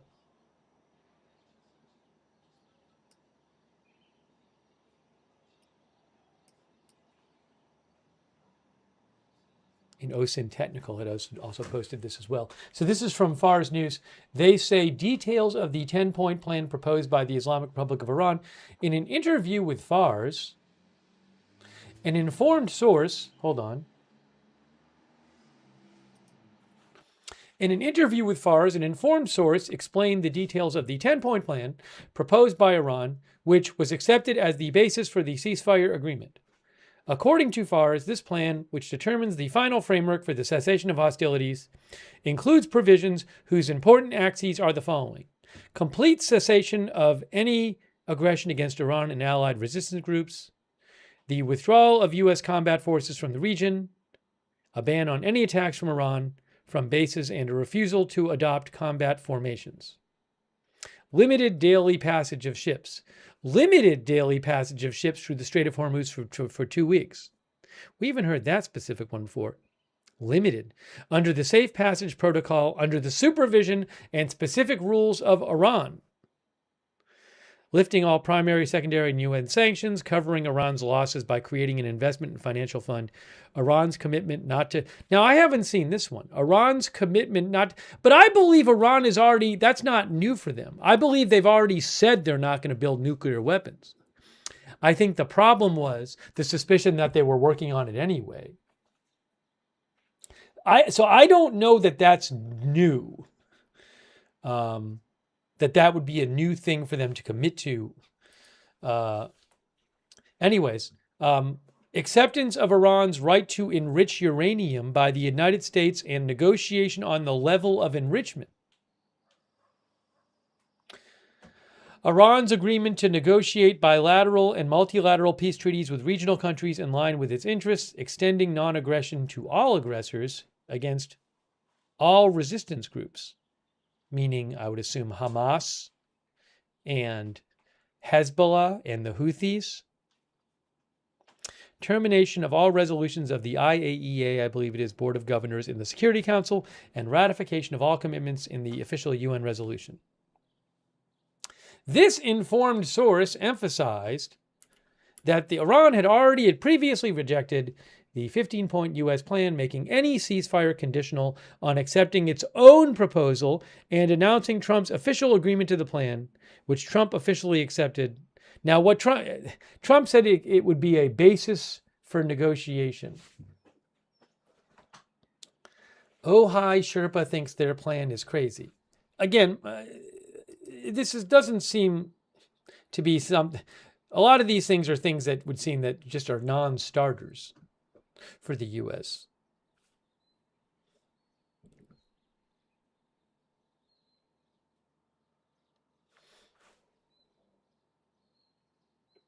But President Trump hasn't agreed to them.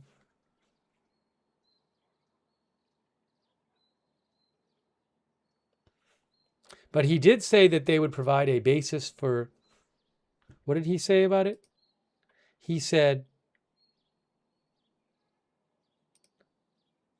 we received a 10-point,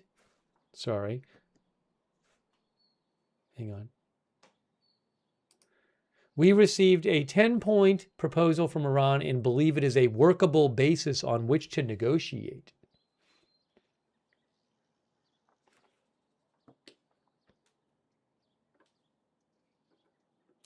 Our viewer, Michelle McGill, says, so basically we are stalling.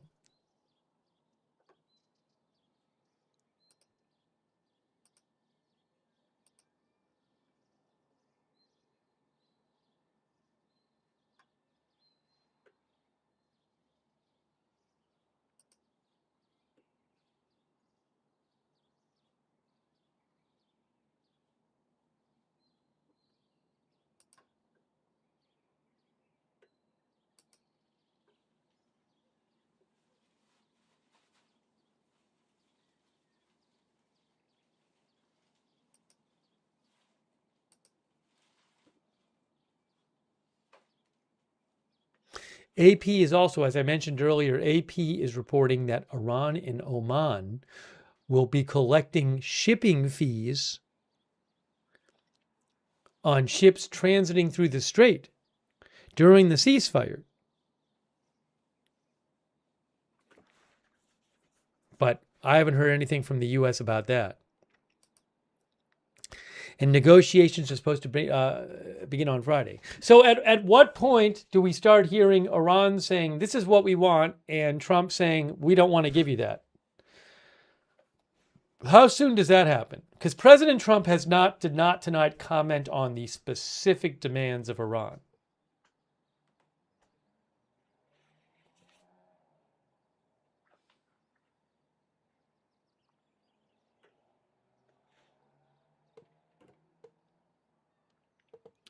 Thanks to JB from Texas for the memberships. Thank you, JB.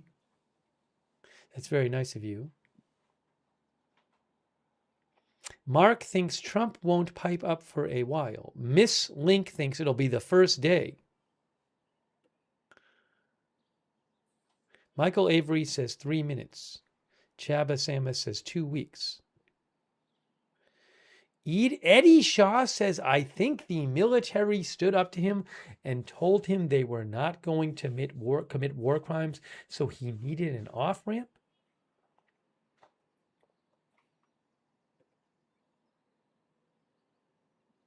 Midtown Mike says, I believe the mafia used to call it protection fees. You mean the tolls for the ships?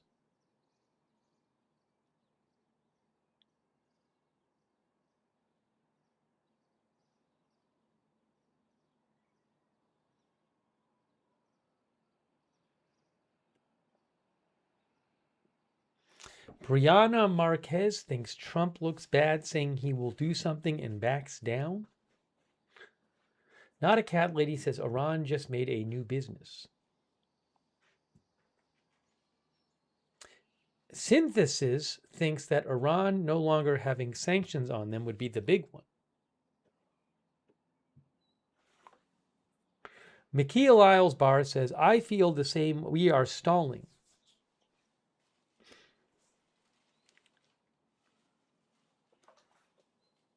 Thank you, West Coast Walker, for watching.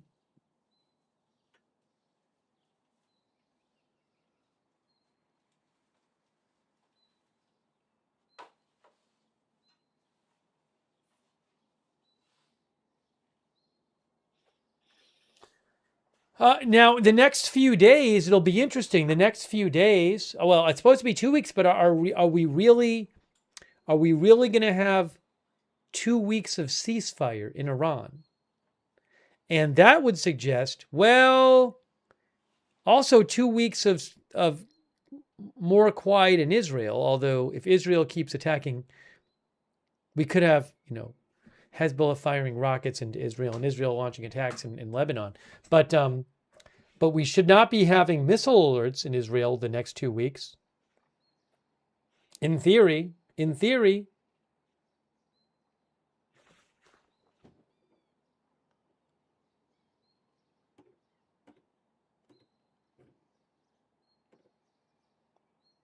Tony Parrott says buying time.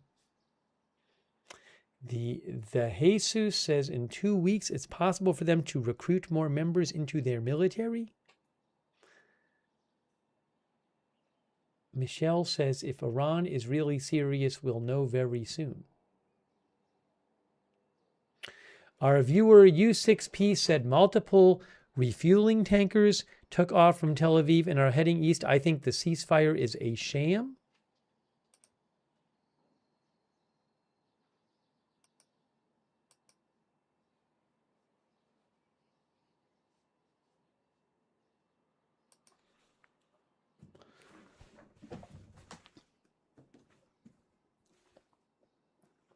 Flight Radar 24.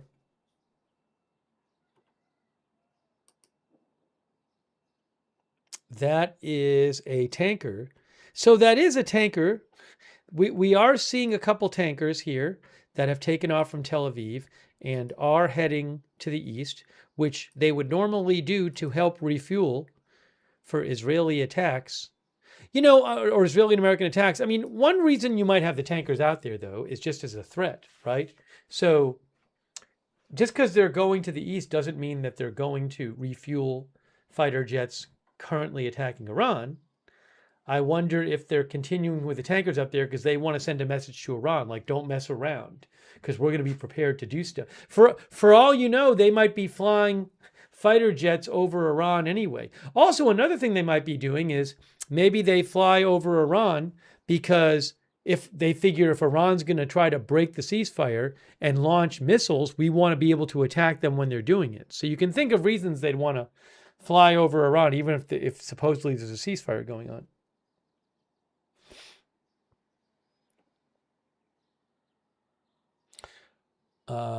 Dan says, I do not feel we can expect 2 weeks of ceasefire.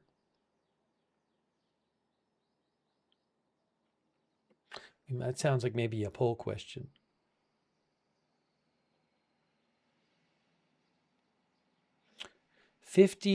One Riley says, once Trump finds out what he agreed to, the ketchup will fly. Lily's thoughts says they have to be ready in case Iran breaks the agreement.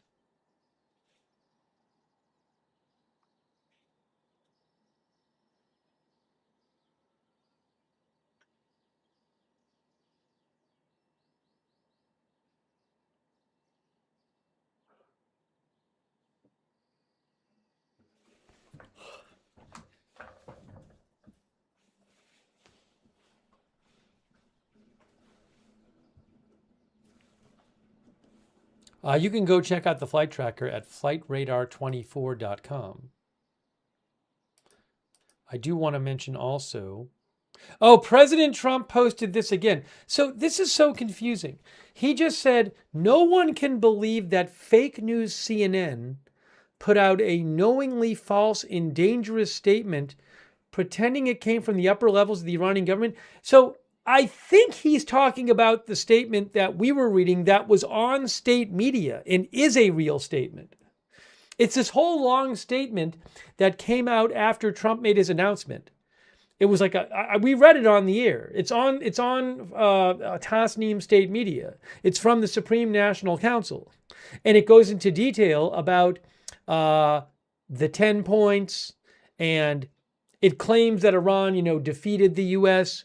But President Trump, I think that's the one he's talking about, and he claims that it's a knowingly false and dangerous statement.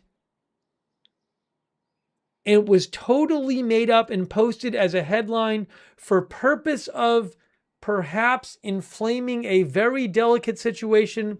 It was a new troublemaking site from Nigeria. And CNN just got caught cheating, a very dangerous thing to do.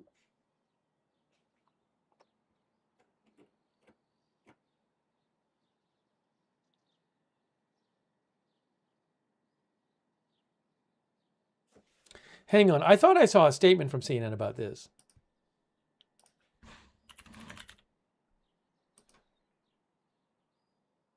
Yes, right here. Here, look. CNN said the statement in question was obtained by CNN from Iranian officials and reported on multiple Iranian state media outlets. We received the statement from specific official Iranian spokespeople who are known to us. Brendan Carr, who is President Trump's head of the FCC, said, more outrageous conduct from CNN. Fake news is bad enough for the country, but pushing out a hoax headline in such sensitive national security moment as this requires accountability.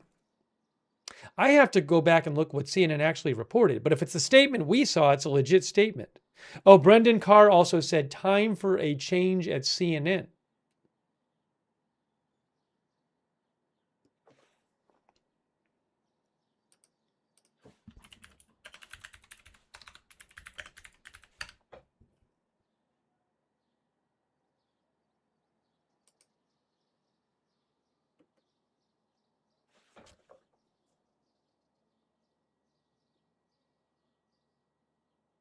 So Deadline says in CNN's story, or CNN in the story, CNN reported the Iranian Security Council statement read, the enemy in its unfair, unlawful, and criminal war against the Iranian nation has suffered an undeniable, historic, and crushing defeat.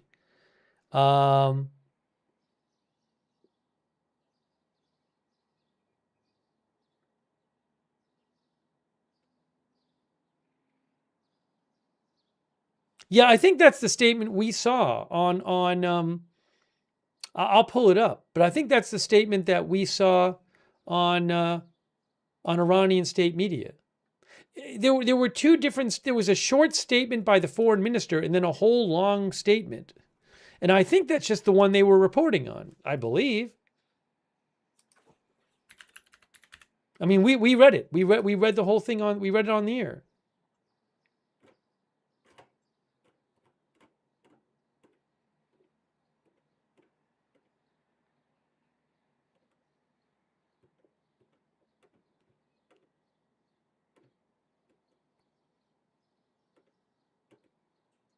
I have it right in front of me.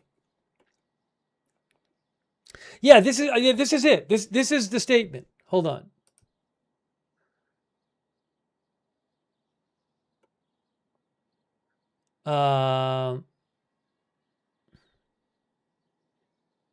Because Deadline said the enemy in its unfair, unlawful, and criminal war. Yeah, that's it. I'm looking at the statement right now.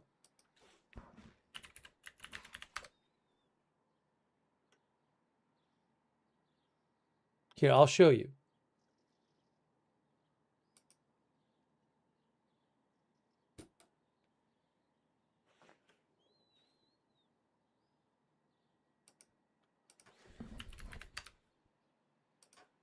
Give me a moment.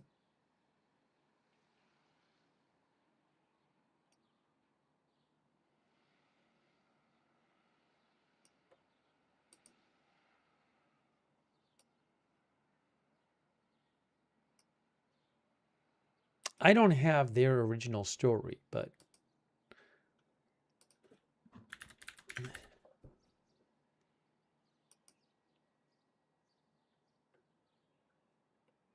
is it here?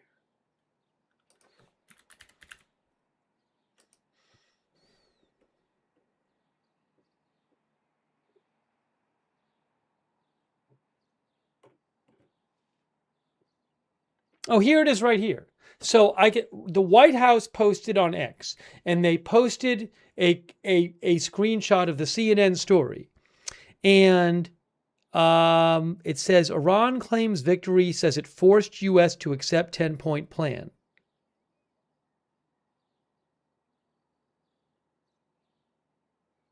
Yeah. So again, I know I keep saying this over and over again, but the story that CNN is talking about, the statement they're talking about is the statement from state media. It's the one we read before. It's right here. So I posted it on my X account if you want to go read it. But it's this one right here. This is Tasnim State Media. It's this whole statement from the Supreme National Security Council. It talks about the 10 points plan. It claims that the enemy has suffered an undeniable, historic, and crushing defeat in its cowardly, illegal, and criminal war against the Iranian nation. But it's legit. So I don't understand the claim that it's from a Nigerian site. Anyways, but I don't want to get into all that.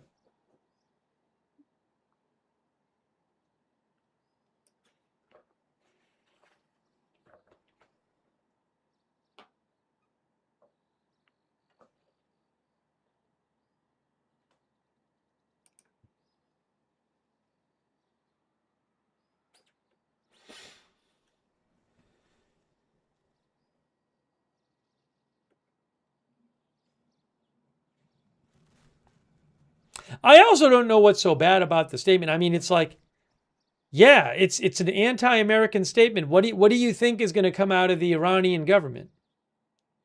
I'm not surprised that they issued this statement that claims they won the war and claims the U.S., was defeated. But this is, I mean, if you read Iranian state media, they post that kind of stuff all the time.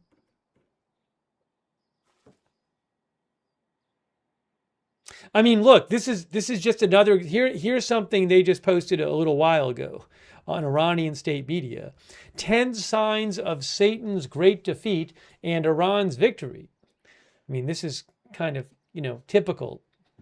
This is from Tasnim. The enemy failed to achieve its most important strategic goal, namely the overthrow of Iran. And it became an impossible dream for Satan and his partners. Trump, the devil, and his partners said they wanted to destroy Iran's military power by military force. They admitted they would take this wish to the grave.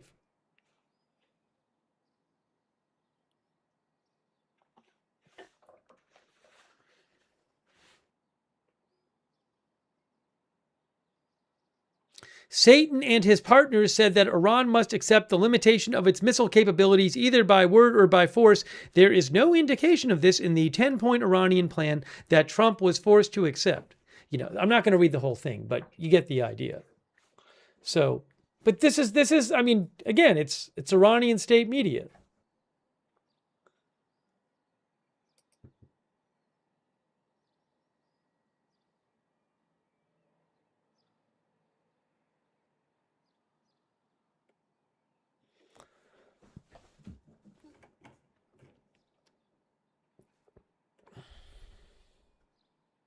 Grumpy Jones says the world's finest propaganda.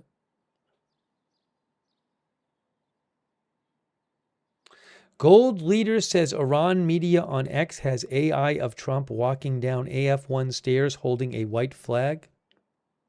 I haven't seen that myself, but I wouldn't be surprised if they did something like that in state media.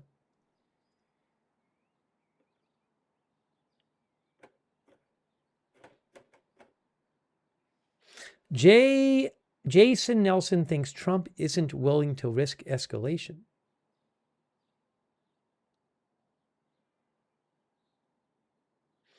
The First 48 Gaming says all governments use propaganda.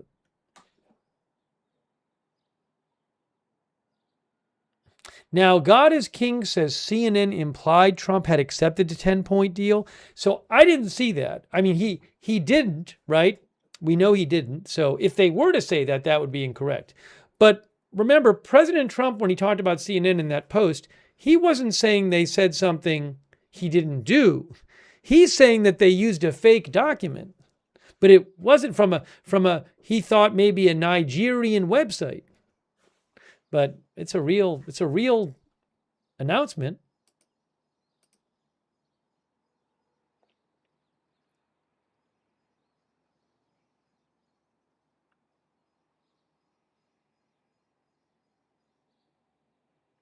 Oh, Marty Hagwood, that's so generous of you. Wow. Marty Hagwood, thank you so much. I really appreciate your support. Marty Hagwood, thanks for shouting out our mods too.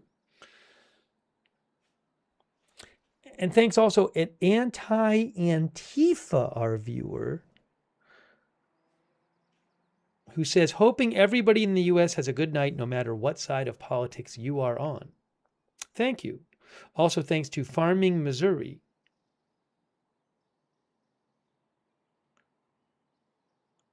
What President Trump is referring to is the second down soldier that CNN reported his general location. That was a different... President Trump was complaining in a press conference yesterday that he said that someone leaked the fact that there was a second soldier still missing, which he was upset about. But in his statement, that's not what he's talking about in his post tonight about CNN. That's not what this is about here. This is his claim somehow that the statement that CNN was referring to was fake. He's posted some version of this twice, by the way.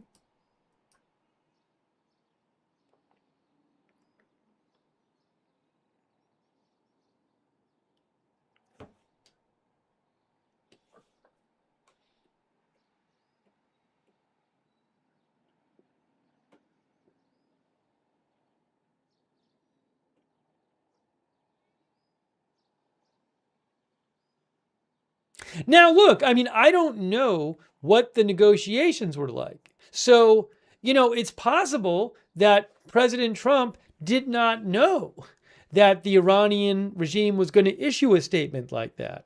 And he might be angry that they did. I get it, right? I don't know what he thought that they would do or what his advisors told him that Iran would do. I don't think it's surprising that the Iranian regime would put out some, one-sided statement that tries to make them look really good to the Iranian people and claim it was a total victory. I don't know what they talked about. So it's possible that he wasn't expecting that and then had it come out, or maybe, again, I don't know what he was told to expect or anything. But so it's one thing to be upset because they might have released a statement you didn't think they were going to, but that doesn't mean it's a fake statement. The OCC there's probably multiple regimes in Iran. That's a whole other thing. I mean, the foreign minister releases one statement. There's powerful people who release that other statement. From what I understand, there's different, ruling groups and powerful people in Iran.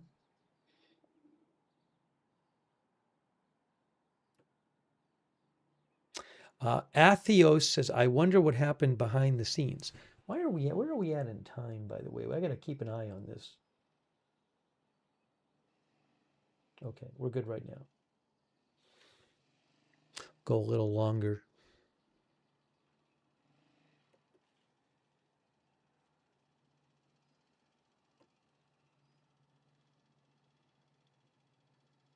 Oh, let's do a poll. I want to do a poll. Will the ceasefire last 2 weeks? That's the poll.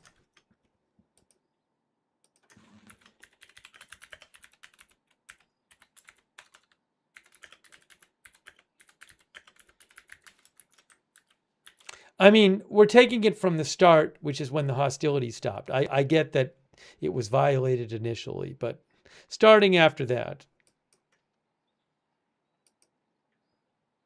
I'm putting the poll in the chat. We've done a bunch of polls tonight.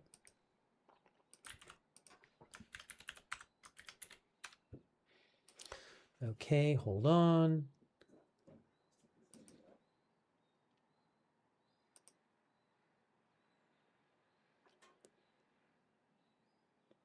I don't think we did. Will it last 2 weeks? I don't think. Maybe I'm wrong. You never know. I could have forgotten. I don't mind doing it again if that's true.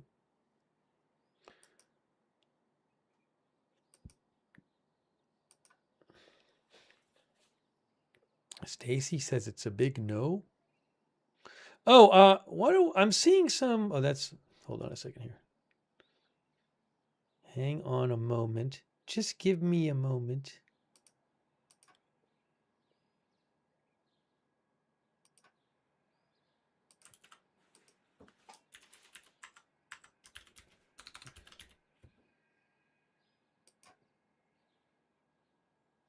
No, we never did this poll before.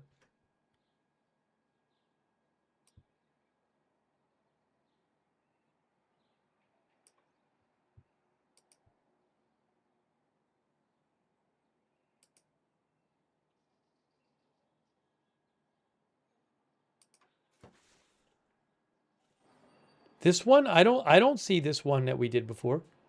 We did, will the strait completely open in the next 2 weeks? That's a different question than will the ceasefire last for 2 weeks? Hey, thanks to Esteban.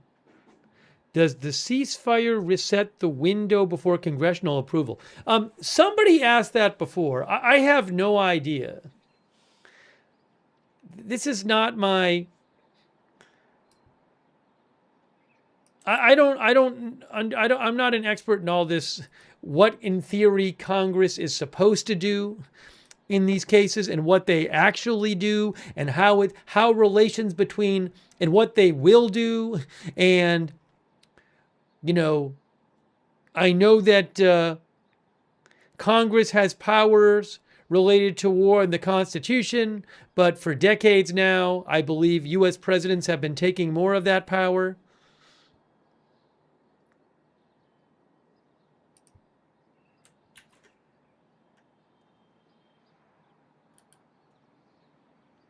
Hold on a second here.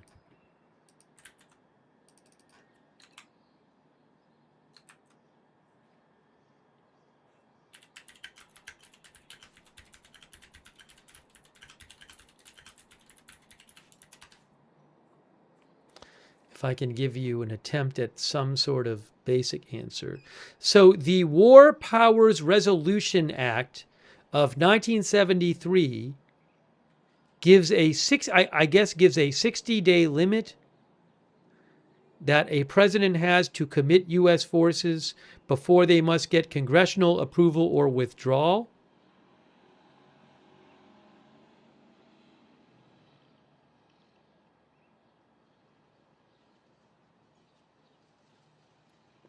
And does a ceasefire reset the clock?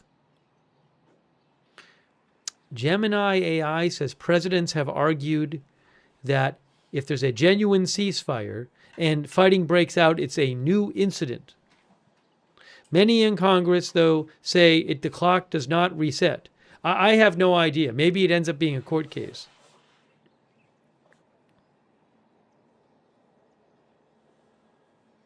Legally, Gemini says it's a gray area. So while I am in no way an expert about this, it sounds like it's a disputed area. Maybe it ends up going to court for a ruling. Oh, I never did the poll graphic. Thank you, Esteban.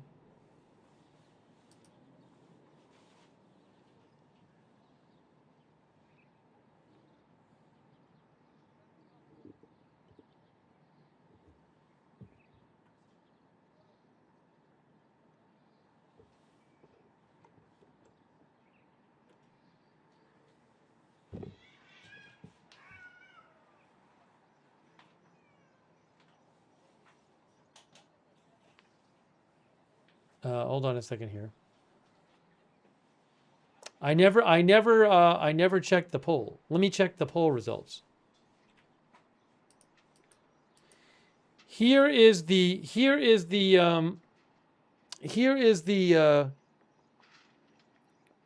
poll graphic.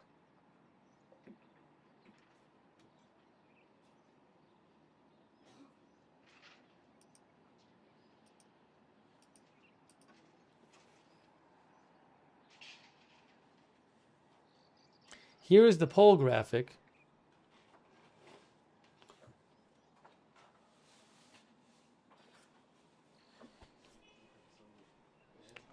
Can we show you now the actual poll results? The actual poll results.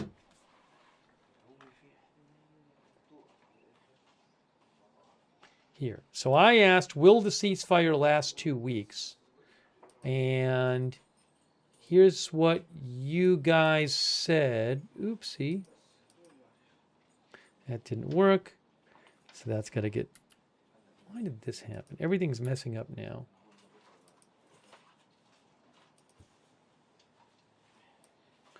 Okay, over on YouTube, 86% said no, it won't last 2 weeks. On Facebook, did I not post it on Facebook? Oh no. Or did I post it there? Oh, I think I did. 90% say no on Facebook. And on Twitch, it is, hang on, 89% say no. So 86% no, 89% no, and 90% no among our voters, talking about whether the ceasefire will last 2 weeks. People are pessimistic. Thank you for voting in our poll. Let me just real quick, I need to take just 2 minutes .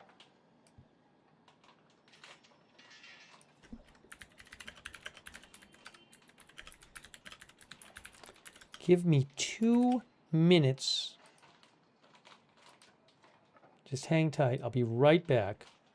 2 minutes.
Hey, President Trump posted again. I didn't even realize it. Trump posted on Truth Social. He posted on Truth Social. Let's see his new post on Truth Social. Here is President Trump's new post. Look.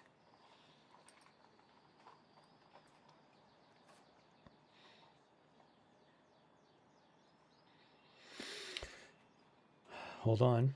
Once I can get it on the screen for you, you'll be able to see it.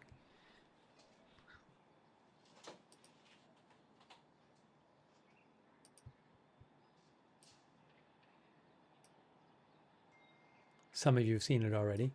A big day for world peace. Iran wants it to happen. They've had enough. Likewise, so has everyone else. The United States of America will be helping with the traffic buildup in the Strait of Hormuz. There will be lots of positive action. Big money will be made. Iran can start the reconstruction process. We'll be loading up with supplies of all kinds and just hanging around in order to make sure that everything goes well. I feel confident that it will. Just like we are experiencing in the U.S., this could be the golden age of the Middle East. This is very different, a very different attitude than, what was it, about 14 hours ago, the 8 a.m. post about the destruction of civilization? It's quite a change.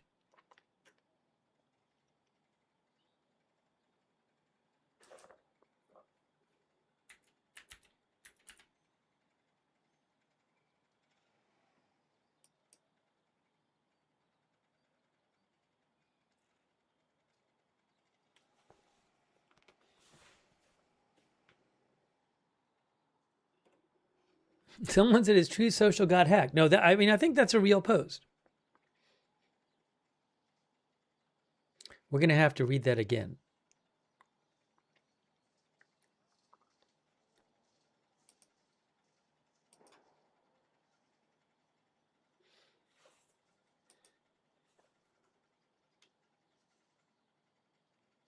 Give me 1 second here. I'll get that back up on the screen. Just give me a moment. Just give me a quick moment. I need a quick moment, guys. Thanks for your patience. Thanks for your patience. Let me get that back up on the screen for you. There it is.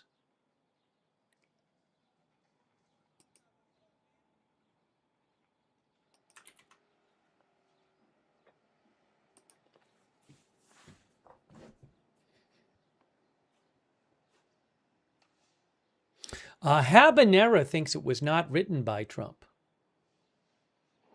Stacy says, quite a change. So again, he says, a big day for world peace. Iran wants it to happen. They've had enough. Likewise, so has everyone else. The United States of America will be helping with the traffic buildup in the Strait of Hormuz. Not exactly sure what that means. I mean, there's about 800 ships that are trapped in the Persian Gulf that have not been able to get out. But, is that what he's talking about? Anyways, there will be lots of positive action. Big money will be made. Iran can start the reconstruction process.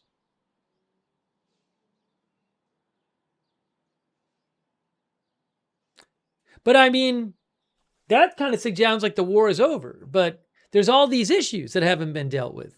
How about whether Iran can enrich their uranium? How about whether they can keep their their already enriched uranium? We'll be loading up with supplies of all kinds and just hanging around in order to make sure that everything goes well. I feel confident that it will, just like we are experiencing in the U.S. This could be the golden age of the Middle East.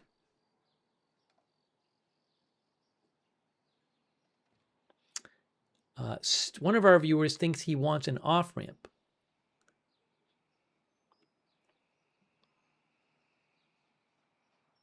Dobie needs new socks, thinks this language is not how he speaks.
It's really interesting. Hold on. Where is it here? Why is that not? Hang on a moment. What is going on with that? Give me a second. Give me a second. Oh. Where's my... Did I delete it? Probably did.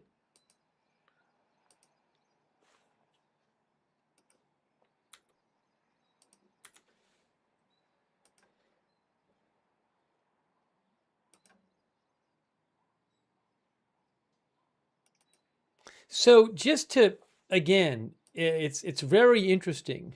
These are about 14 hours apart. Those are 14 hours apart, and they're very, very different. I mean, that's a big difference.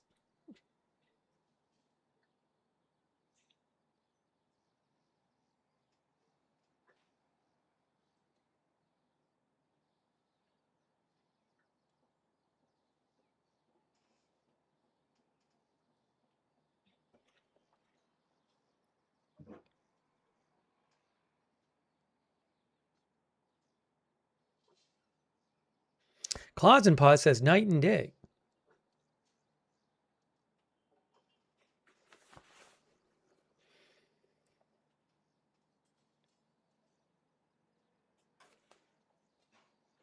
Anyways. Oh, wait, what did I do? I want to get... Why is that like there? Oh, I see. I see. Sorry. Want to remove the other one.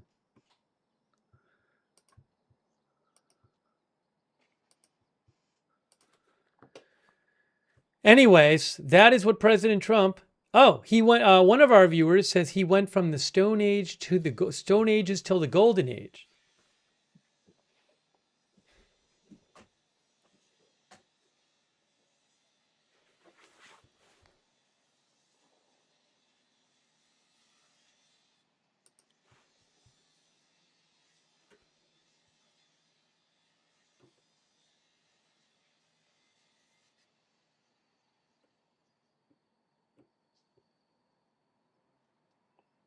Bahrain says the siren has been sounded. Hey, Bahrain just posted 4 minutes ago that a siren was going off in Bahrain. Why is a siren going off in Bahrain?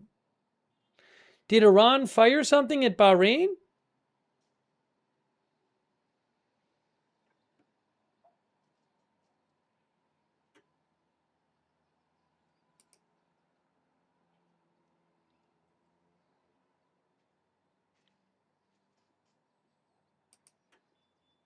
Greg Carlstrom from The Economist says both sides are scrambling to portray this as a war-ending victory when there's a decent chance that the war hasn't even ended.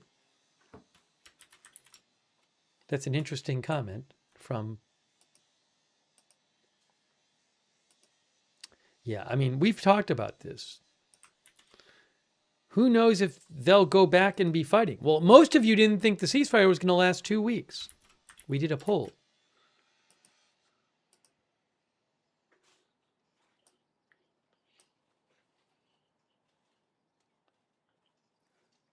So why there's a siren going off in Bahrain. All right, let me get this off the screen here, and then I'll check and see what else I have for you.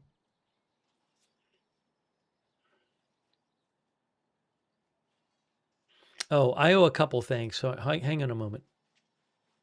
One of the viewers said, "Good old fog of war." All right, hold on. Thanks, by the way, to sorry, I got behind on thanking people.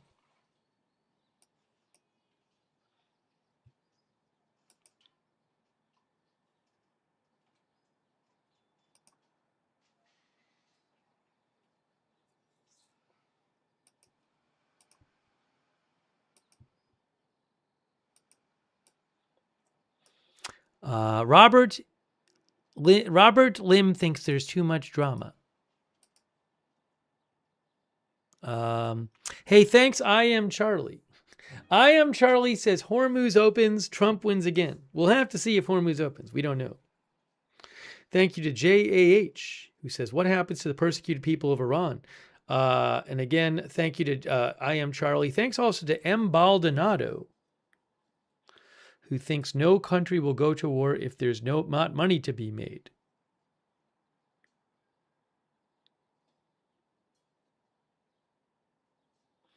Thank you, Esteban, for your support. David Sobel.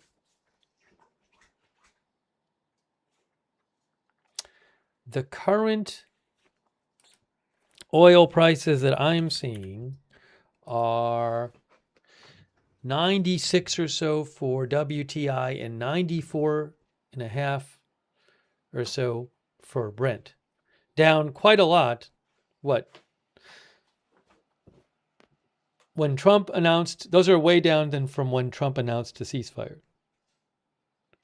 Brent was around, I think, 109 then, and now it's at 95 or 94. Thank you so much, David Sobel. Thanks, M. Baldonado. Thanks to Gamer Dude. Gamer Dude thinks it's a trick by the Trump administration to cause Iran to stand down and go home, but the attack is still planned. Thanks, Gregory Scherer. We'll have to see if, all those troops, no troops have been sent home yet, from what I know.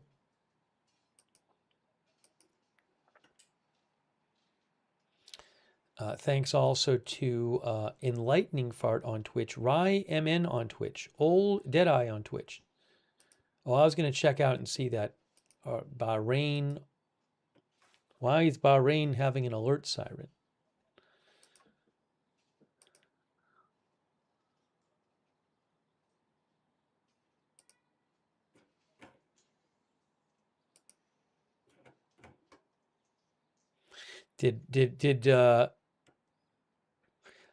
I'm seeing reports of some explosions in the sky in Bahrain. Did Iran fire missiles at Bahrain during the ceasefire? I don't know.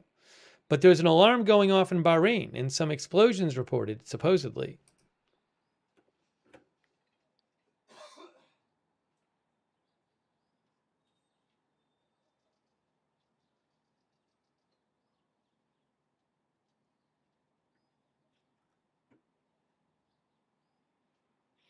Gavin Curtis says ceasefire may have been broken.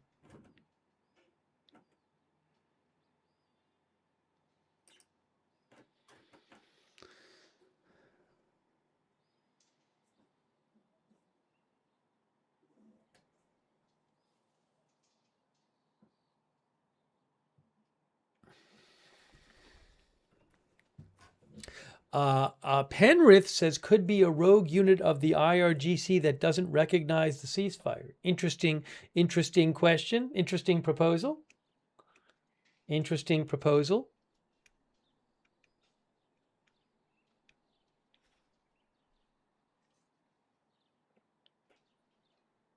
Thanks, David Sobel, who thinks this looks like PSYOP straight from the Art of War. Thanks also Ryan DT, who says the reconstruction process Reconstruct everything you blew up that you didn't want them to have to begin with. Huh? That's what Ryan DT says. I don't know if the U.S. wants them reconstructing certain things, like missile launchers.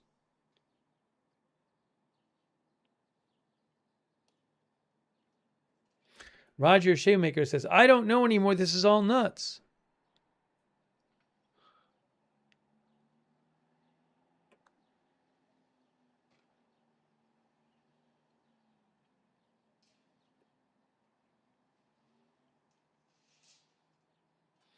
Sulan says, maybe someone didn't get the memo.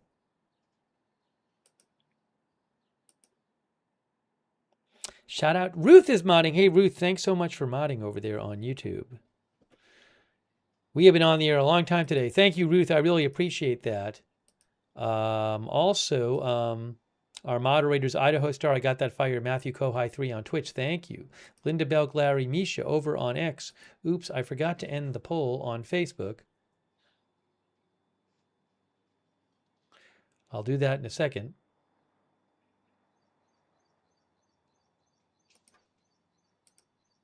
Thank you, Kay, Larry, Body, Margaret, Riley. Oh, I just remembered I have to do something. I have to do something.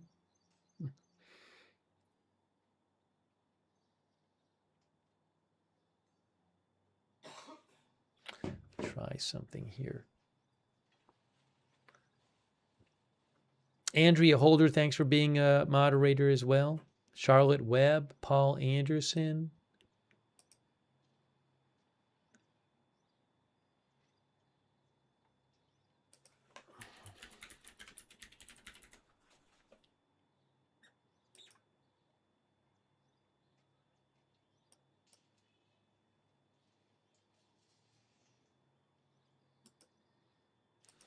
Hang on a moment. Hang on a moment.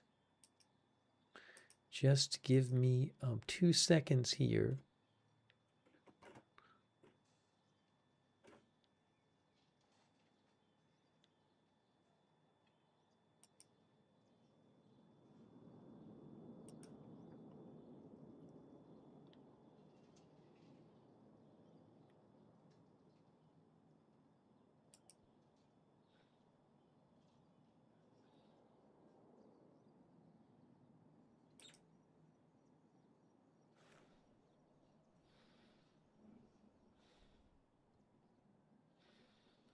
One moment.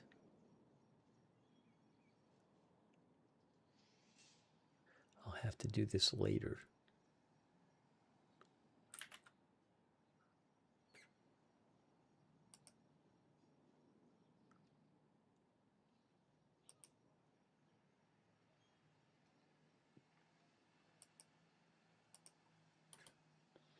Hey, by the way, thank you to our Twitch subscribers like Hugh J and Wall Street Shaggy, Shrocky, Stunned in the North, and Lightning Fart, Sleeping Kisa, Bill Huang, Tuna, ZQXJ9, thank you for subscribing. Atomic Farting Seed Music, Midtown Mike, all of our Twitch subscribers, thank you. And also shout out to our YouTube members.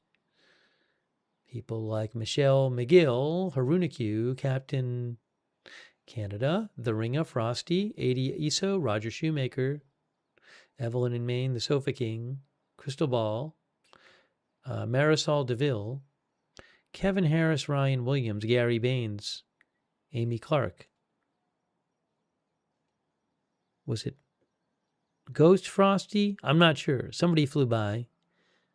Ghost Frosty. And The Ringa, all of our mods over there, all of our members, thank you. Thank you so much. Also, hey, thanks so much. Very kind of you, Jennifer Keeler. That's really nice of you. Jennifer Keeler, thank you so much for supporting the channel. Jennifer, thank you. Very kind of Jennifer. All right, let me see if I have any reports coming in from Bahrain or somewhere else in the Middle East. What happened in Bahrain?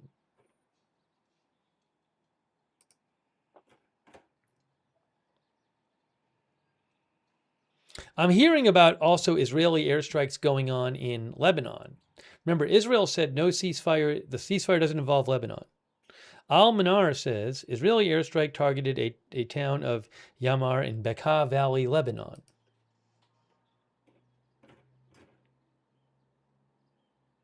And also, N12 News says Lebanon claims that Israel attacked a vehicle in Lebanon in the Tyre province, maybe a targeted assassination.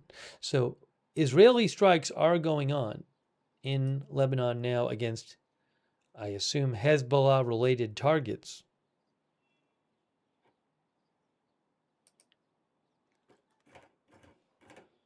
Oh, hi says this has been a day.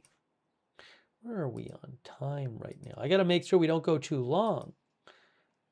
All right, we're almost at 11 hours. We're going to go for a little while longer. I can't go, if I get to 12 hours, the stream disappears. You know.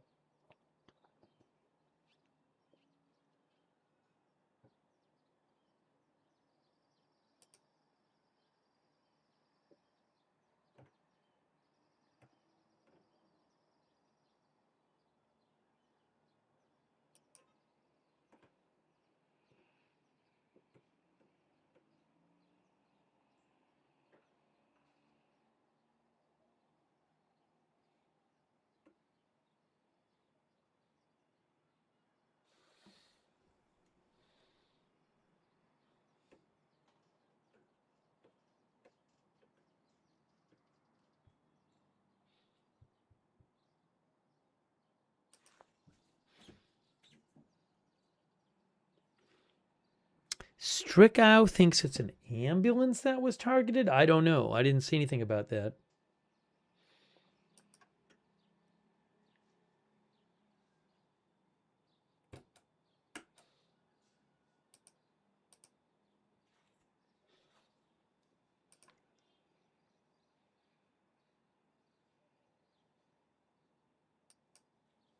Okay.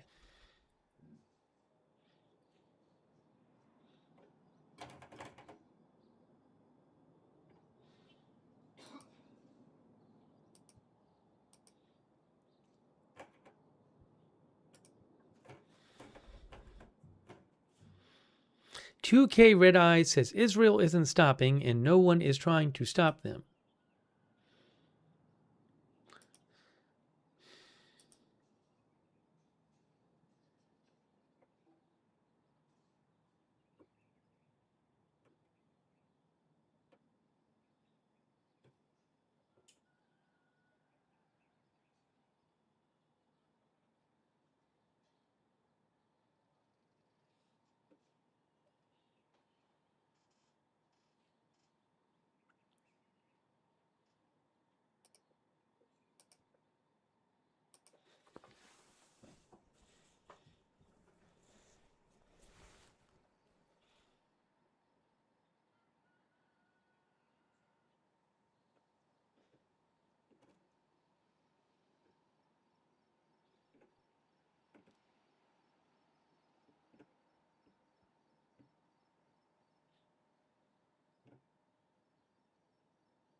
You know, it is interesting, though. You know, one of our viewers just said this. We've had a couple of viewers say this today, that they think that maybe Trump is still planning some sort of attack. Remember, all of these resources have been moved to the Middle East and more are coming. Tom Cotton, a day or two ago, posted that this new group of soldiers, I think from Arkansas, was coming, and I believe they specialize in HIMARS stuff. There's some Marines, I believe, and air paratroopers who are still on the way. So you have this enormous force there. Now, I know President Trump just posted this, like, you know, positive post, but, you know,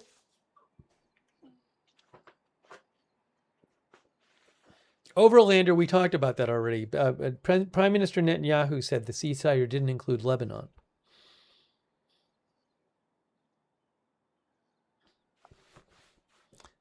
So all these resources are still there and growing.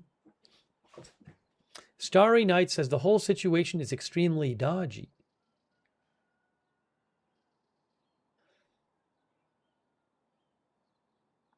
Michelle McGill says it's not over by a long shot.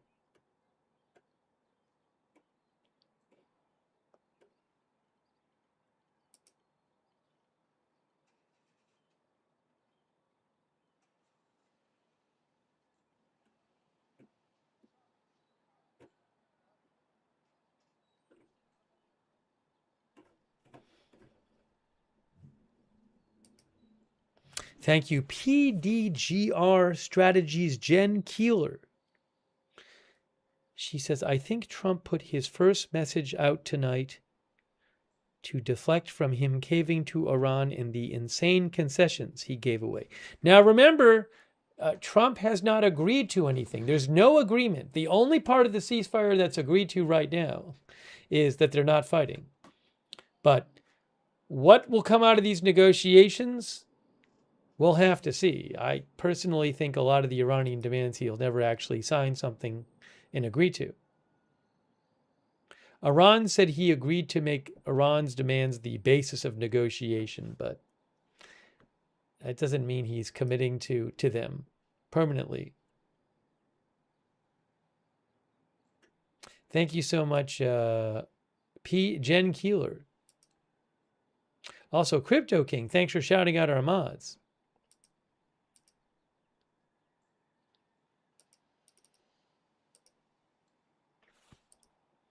We're going to go for a couple more minutes. I think I'm getting close here, guys. We have been on for a while. And I'm sure we're going to do more coverage of this. But I'm getting to the limits of my usefulness.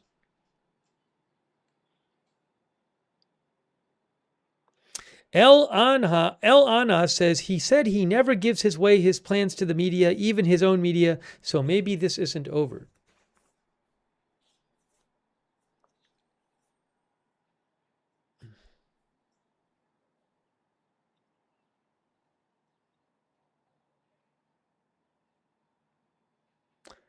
Will the ceasefire last? I don't know. I mean, their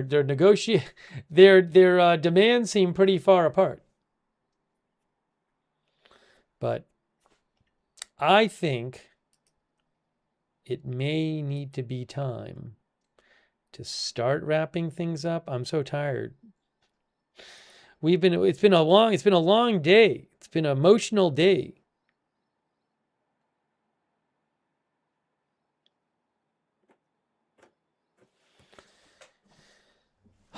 I think it's time. I think I'm going to start. Oh, there is a. I didn't see that earlier. That's fine. So look, we have been covering this. Who knows? There could be another deadline day in the near future. But I haven't heard anything more about Bahrain. They said there was a siren going off there and some explosions. I don't know if Iran fired missiles there or what. I don't know.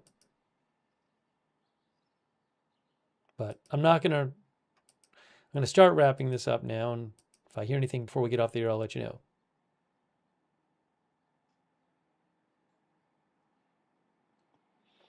But I really appreciate it. Our viewer Buds Beers thinks it's just a rest. It isn't over. That's what Buds Beers thinks. Hold on. What happened to my broadcast here?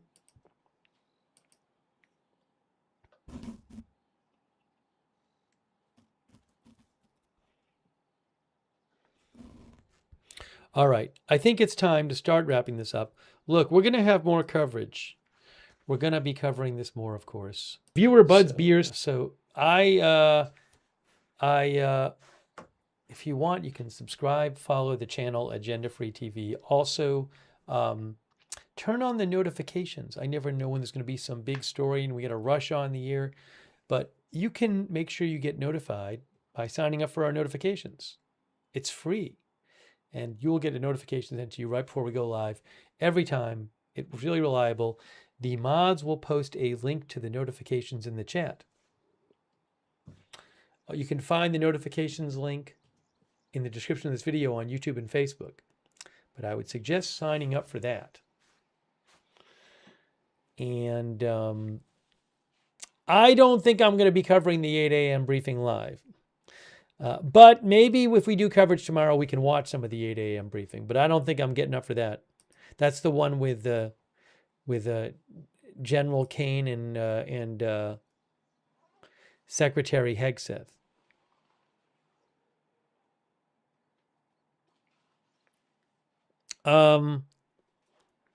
I will be posting on my X account, as I do, X at Lookner on X, where I post news updates over there. Breaking news. You can follow me over there.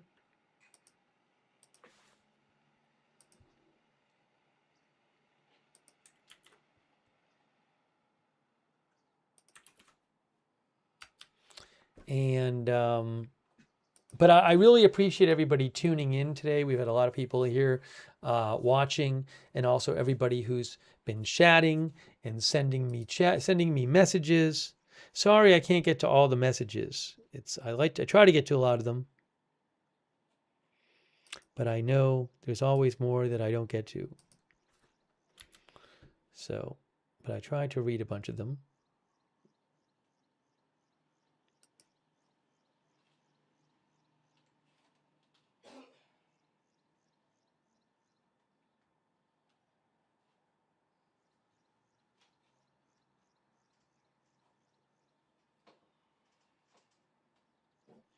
Our viewer PW360 said, "Is there any chance this is Trump pulling another fast one this time? Ground operation is the plan." I don't know what his long-term plan is. We'll have to see.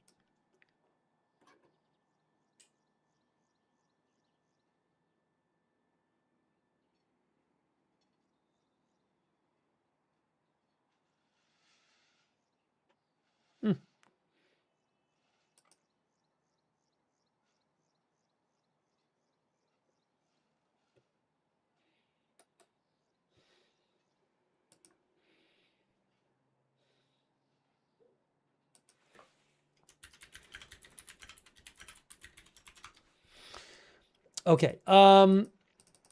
Hey, so I really appreciate you tuning in. Thanks to everybody who's been watching, who's been chatting, who's been sending me updates, asking questions. So thanks. I appreciate that. Now, what I'm going to do is this. Ew.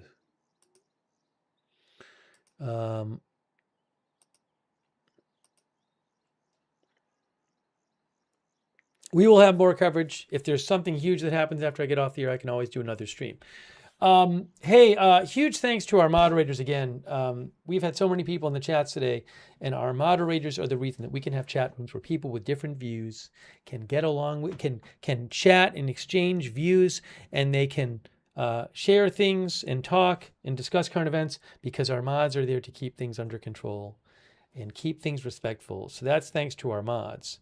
So huge thanks. Ruth is over there late night. Thank you, Ruth, so much. And all of our other YouTube moderators who have been there. Roberts May Queen and Leslie Ladyhawk and Beth Mythical and all of our other moderators. Thank you. I got to thank some other people too. I'll thank some other people in a second. But huge thanks to our mods over there, and also our Twitch moderators. Idaho Star, I Got That Fire, Matthew Coy 3, and all of our other Twitch moderators. Thank you. Linda Belk, Larry, Misha on X.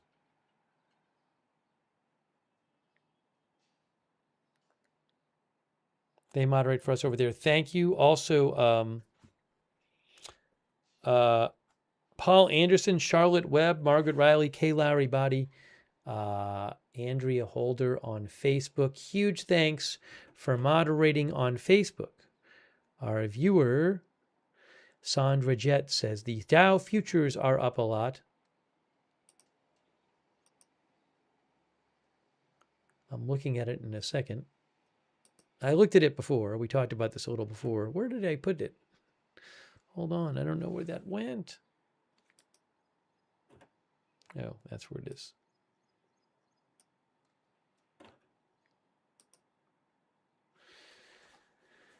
I am seeing Dow futures up 2.3%.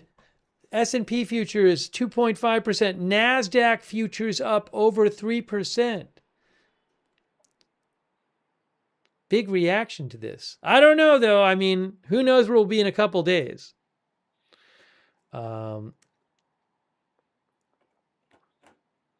Hey, thanks so much to everybody for supporting the channel. So nice of you guys. That is what allows this channel to exist, is your support, and I really, really appreciate it. So many generous supporters tonight. I owe a couple thanks, by the way. Meat Hooks, thank you, Meat Hooks. Also, Phil Prepper and Crypto King and Mr. Mrod RM, thank you.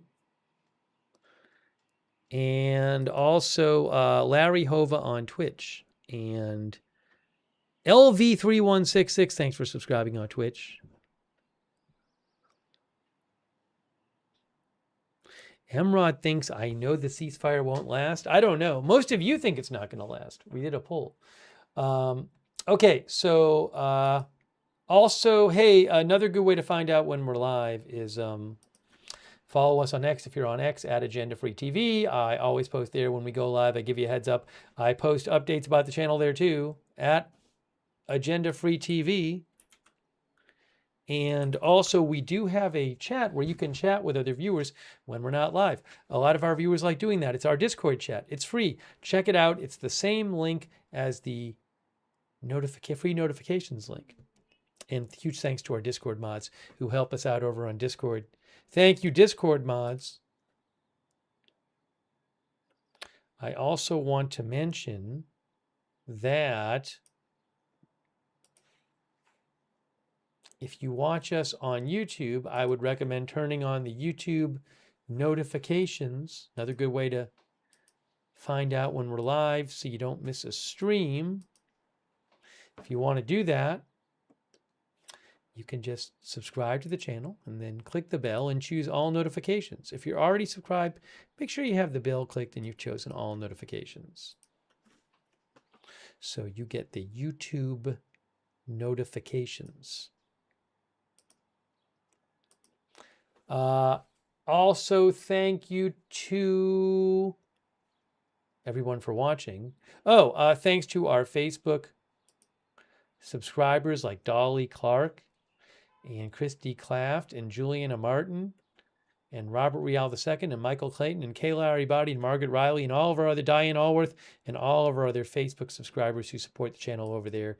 And our Twitch subscribers like LV3166, Larry Hova, Baldy McAwesome, Sleeping Keys of Seed Music, QJ.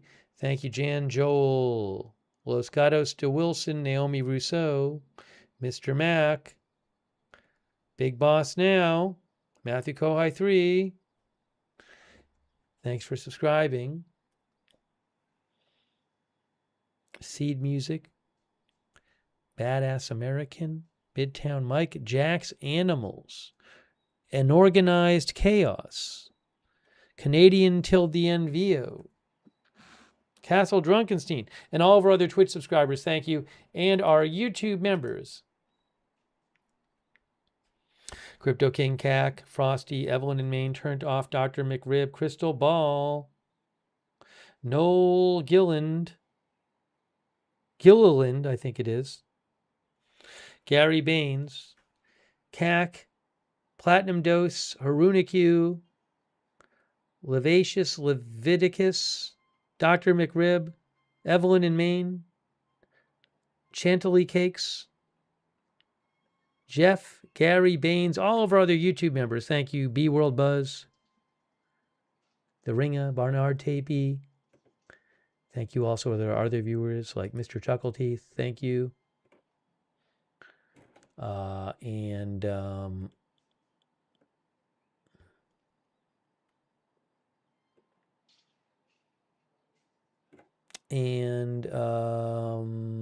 Let's see. Will from Online, thank you for watching. Hectate, thanks for watching. Ash, thanks for watching. Ash200X. Fluin007, Fofer, thank you for watching. Furby Meat, Speed Wiener, thank you for watching. Spooks, thank you for watching. I think it's our time, guys. Time to take a break. Makeel Isles Bar, thank you for watching. Khalid Mahmoud, thanks Khalid for watching. Dennis Britt, thanks for watching. All right, we got to wrap it up. We have to wrap it up.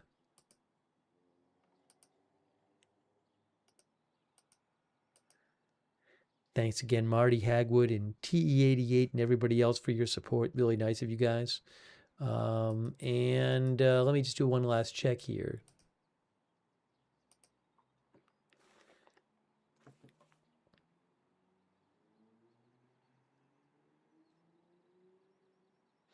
What will happen in the coming days, I don't know. But I wouldn't assume everything's over, guys. Who knows? Hey, JB from Texas. Thanks for all the memberships, JB from Texas. All right, it is our time. It is our time to wrap up this story. If there's huge news later, I can always come back on the air. So that is it for now. You've been watching our live countdown coverage of the Trump deadline. Will there be another Trump deadline at some point for Iran? We'll have to see. But that, did Trump post? Somebody said they posted. Did he post a new one? No, we already saw the Trump post from 15 minutes ago. We saw that already. That is it for now. Thank you for watching. We'll see you soon with more live. We'll see you soon. Just want to make sure here. Yes, we're good. We'll see you soon with more live breaking news coverage right here at Agenda Free TV.